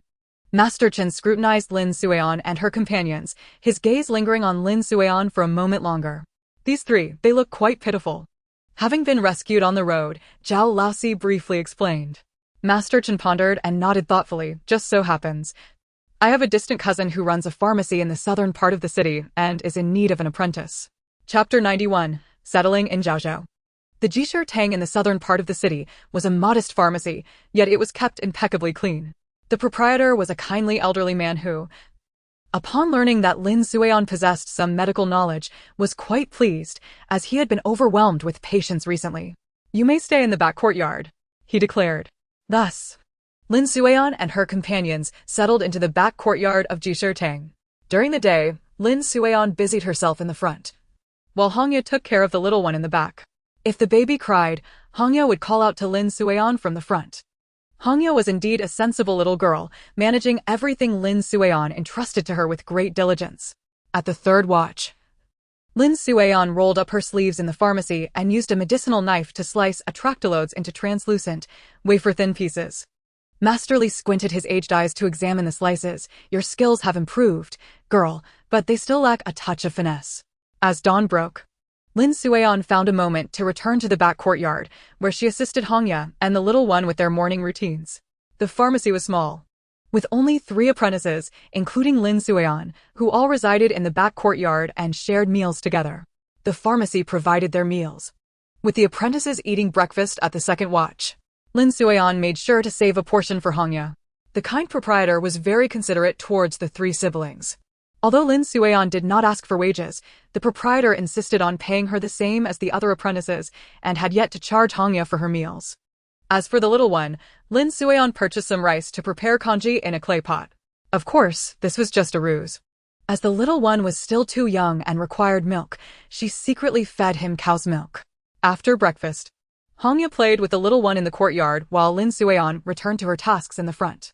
Khitan nobles are patrolling the streets, cried the constable, causing the vendors on North Street to hurriedly pack up their stalls. Lin Sueon, out shopping, quickly ducked under the awning of a tea stall, witnessing 3 Khitan cavalrymen escorting 3 bound men. Among them, the lead cavalryman had a bamboo cage hanging from his saddle, containing a bloodied human head.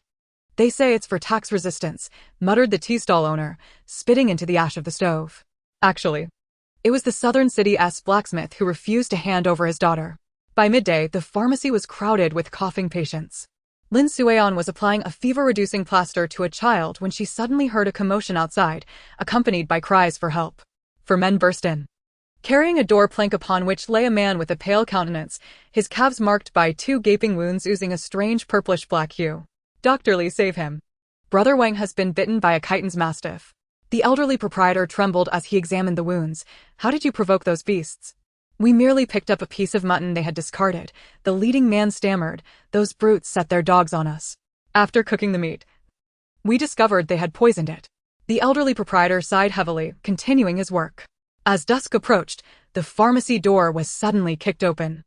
3 Khitan warriors hurled a moldy piece of poria at the counter, demanding compensation. Just as the proprietor was about to defend himself, he was met with a stinging slap that sent him staggering backward. Helpless, the proprietor had no choice but to silently hand over silver coins to settle the matter. During their time in Zhaozhou, Lin Sueon learned the ways of survival. She understood that when Khitan soldiers passed by, one must bow their heads and keep their hands lowered in a show of respect. Otherwise, one risked receiving a resounding slap or worse, a swift blade. Thus, Lin Sueon never allowed Hongya to venture out of the back courtyard, fearing that a moment's carelessness might lead to disaster. For 10 peaceful days, Lin Sueon and her siblings lived in Zhaozhou.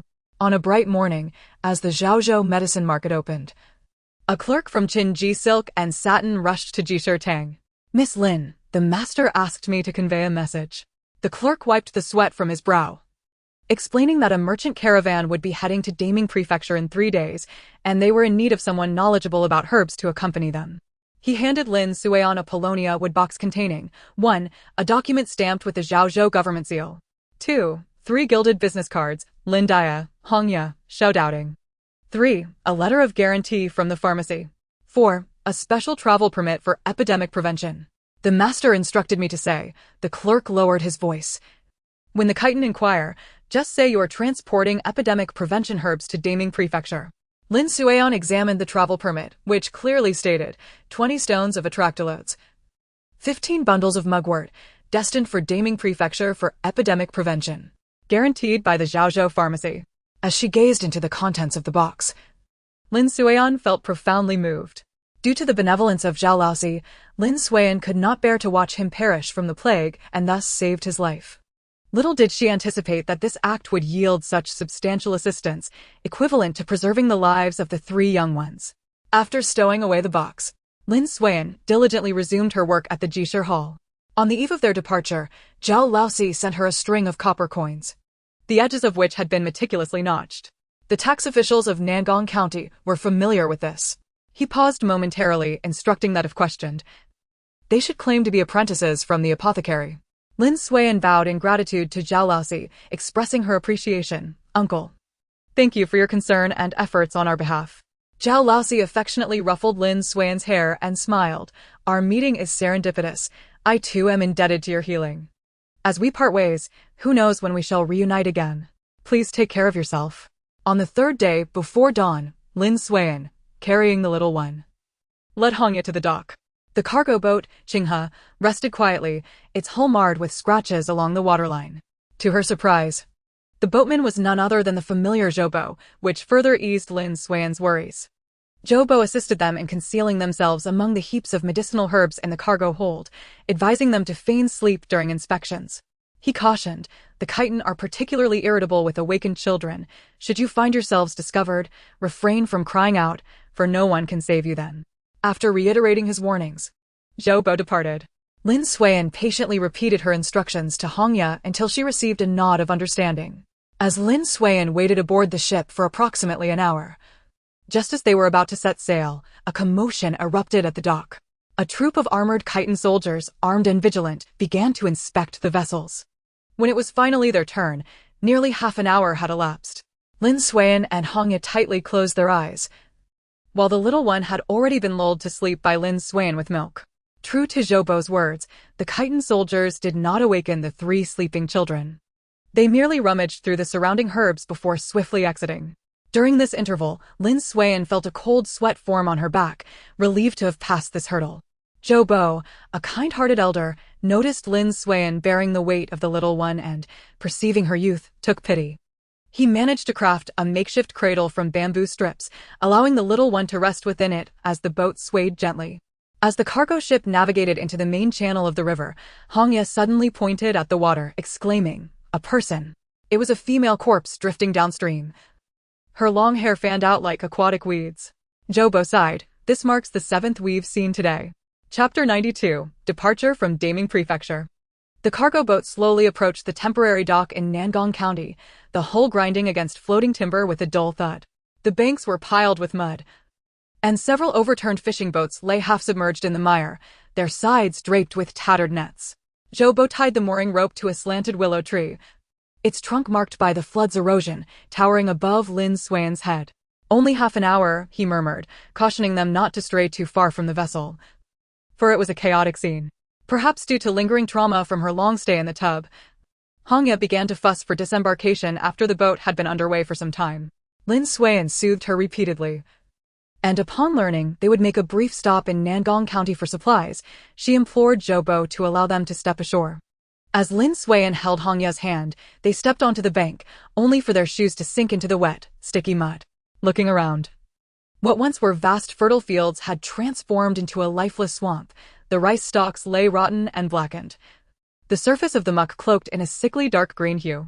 Several ragged old farmers, hunched over, sifted through the mud, occasionally unearthing a few grains of rice that had not yet decayed, which they directly shoved into their mouths.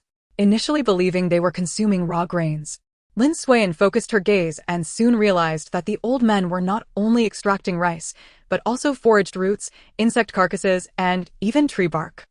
A gaunt old man suddenly burst into a violent fit of coughing, expelling a mouthful of muddy water tinged with blood. Makeshift blue cloth tents were pitched along the riverbank, where a few minor officials languidly distributed gruel. The victims of the disaster stood in a long queue, each receiving a bowl of watery rice soup thin enough to reflect their shadows. A young woman, cradling an infant, knelt before the tent, pleading in tears, "Just one more spoonful, my child hasn't eaten in 2 days." "Get lost," barked a constable, kicking her aside. Lin Suan watched as the woman crawled back to the end of the line, the infant's cries growing weaker by the moment. A scholar clad in a faded green robe stood atop the embankment, wielding a brush, marking each disaster victim's forehead with ink. When it was the turn of the woman with the baby, the scholar dipped his brush in vermilion and inscribed the character for hunger at her brow. Those marked would receive an additional half-scoop the following day, someone whispered nearby. Lin Suan observed that some bore the character for hunger, while others had escape or illness. A man bearing the mark for sickness was dragged away by 2 soldiers with clubs immediately after receiving his gruel. Suddenly, the sound of galloping hooves echoed from a distance. A troop of Khitan cavalry patrolled slowly along the riverbank, their leather armor glistening ominously in the sunlight. The disaster victims instinctively lowered their heads, too fearful to meet their gaze. Lin Suan hurriedly embraced Hongya, pressing her head down. The cavalry leader reined in his horse before the gruel tent, demanding in halting Mandarin, "Where is the grain?" The constable forced a smile. "Sir, this is all coarse rice for disaster relief." The chitin soldier sneered, abruptly slashing open the gruel barrel, the murky rice soup spilling into the mud. The victims knelt in despair, helplessly witnessing their meager sustenance trampled into sludge. Lin Suiyan grasped Hongya's hand and quietly retreated back to the ship. Zhou Bo had already prepared their supplies: 2 bags of moldy grains, a bundle of dried vegetables, and a small packet of salt. "See?" he whispered. "Here, people are more ruthless than the flood." As the boat slowly departed from the shore, Lin Suiyan glanced back. The woman marked with the character for hunger knelt in the mud, scooping up remnants of gruel from the contaminated water mixed with hoof prints. "More tragic than the second year of Xining," Zhou Bo lamented, gazing at the murky river. He pointed to a distant leaning building. "The chitin set it ablaze last month. All for 20 stones of grain." At the Kingaku Dam, soldiers prodded each burlap sack with long spears. When it was their turn, Lin Suiyan raised the public warrant given by the silk shop clerk, crying out, a lesson taught to her by Zhao Laosi. Hongya, without needing instruction, witnessed her sister's tears and instantly joined in, wailing pitifully. The tax official frowned and waved them away but seized 2 bags of poria from the merchant convoy. That night, while moored, Lin Suiyan noticed Zhou Bo stealthily casting lanterns into the river. These were tiny boats fashioned from withered leaves, carrying sun-dried wild chrysanthemum flowers. "To guide my departed wife," he coughed, "the water is cold and needs more light." The dock at Guantao town was enveloped in an eerie green glow. Homes along the shoreline hung firefly nets, said to ward off the wails of water ghosts. Zhou Bo secured the boat to a half-rotted stake. Lowering his voice, "No one is permitted to leave the ship tonight." Lin Suiyan sat at the cabin's entrance with the little one, observing several merchant vessels in the distance, their dim lights flickering. Lanterns made of paper floated on the river, their flames dancing in the wind. Hongya leaned over the side of the boat, suddenly pointing at the water. "Sister, there are fish glowing." In the dead of night, Lin Suiyan was awakened by the sound of urgent hoofbeats. Through the gaps in the cabin boards, she glimpsed 5 chitin cavalrymen searching along the river, the leader adorned with a wolf's head hat, his curved blade reflecting the blood-red light. "Search the boats." The harsh command shattered the night's stillness. Zhou Bo hurriedly shoved Lin Suiyan and the children into a pile of burlap sacks filled with withered leaves, hastily smearing ash on their faces. "Feign illness," he urged. "The chitin fear the plague." The little one, sensing the tension, began to cry loudly, the sound piercing the silent night. Lin Suiyan clamped her hand over his mouth. But it was too late. The cavalrymen immediately turned, their boots thudding on the gangway, making Lin's heart race. "Barbarian children." The wolf-headed leader thrust his knife into the cabin curtain. Redya, startled, toppled over and knocked over the oil lamp. In that instant, a flame leapt up, igniting the drying mugwort pouches, and thick smoke immediately filled the cabin. The chitin soldiers, choking, stumbled back a few steps, while the wolf-headed leader squinted his bloodshot eyes, his sharp blade still aimed at the children huddled in the corner. "Cough, cough. It's the medicinal smoke." Old Zhou suddenly shouted hoarsely, "This girl has contracted smallpox." He violently tore open Lin Suiyan's collar, revealing the crimson marks that Zhao Laosi had previously dotted on her collarbone with madder juice, which from a distance resembled the rashes of a plague victim. The chitin leader's pupils abruptly constricted. He hastily covered his mouth and nose with his fur cloak and retreated. "Heaven preserve us!"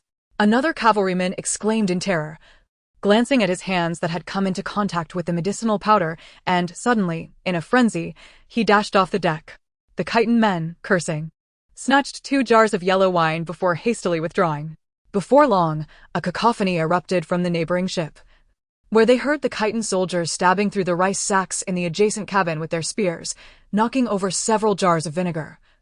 The sourness mingling with the medicinal smoke, causing even the horses to whinny restlessly. Finally, the wolf-headed leader, cursing, ordered a retreat. By the time dawn broke in the east, Redya was still trembling, while Lin Suiyan continued to mechanically stroke her back in a gesture of comfort. This was the closest Lin Suiyan had ever come to death in her 2 lifetimes, had that chitin leader taken just 1 step forward and swung his curved blade. Redya would have perished. No, perhaps they all would have met the same fate. In that moment, there simply wasn't enough time to retrieve the electric baton. Or even if there had been, she could not have killed him, clad as he was in skin armor, in such a short span. Moreover, 2 other chitin soldiers stood nearby,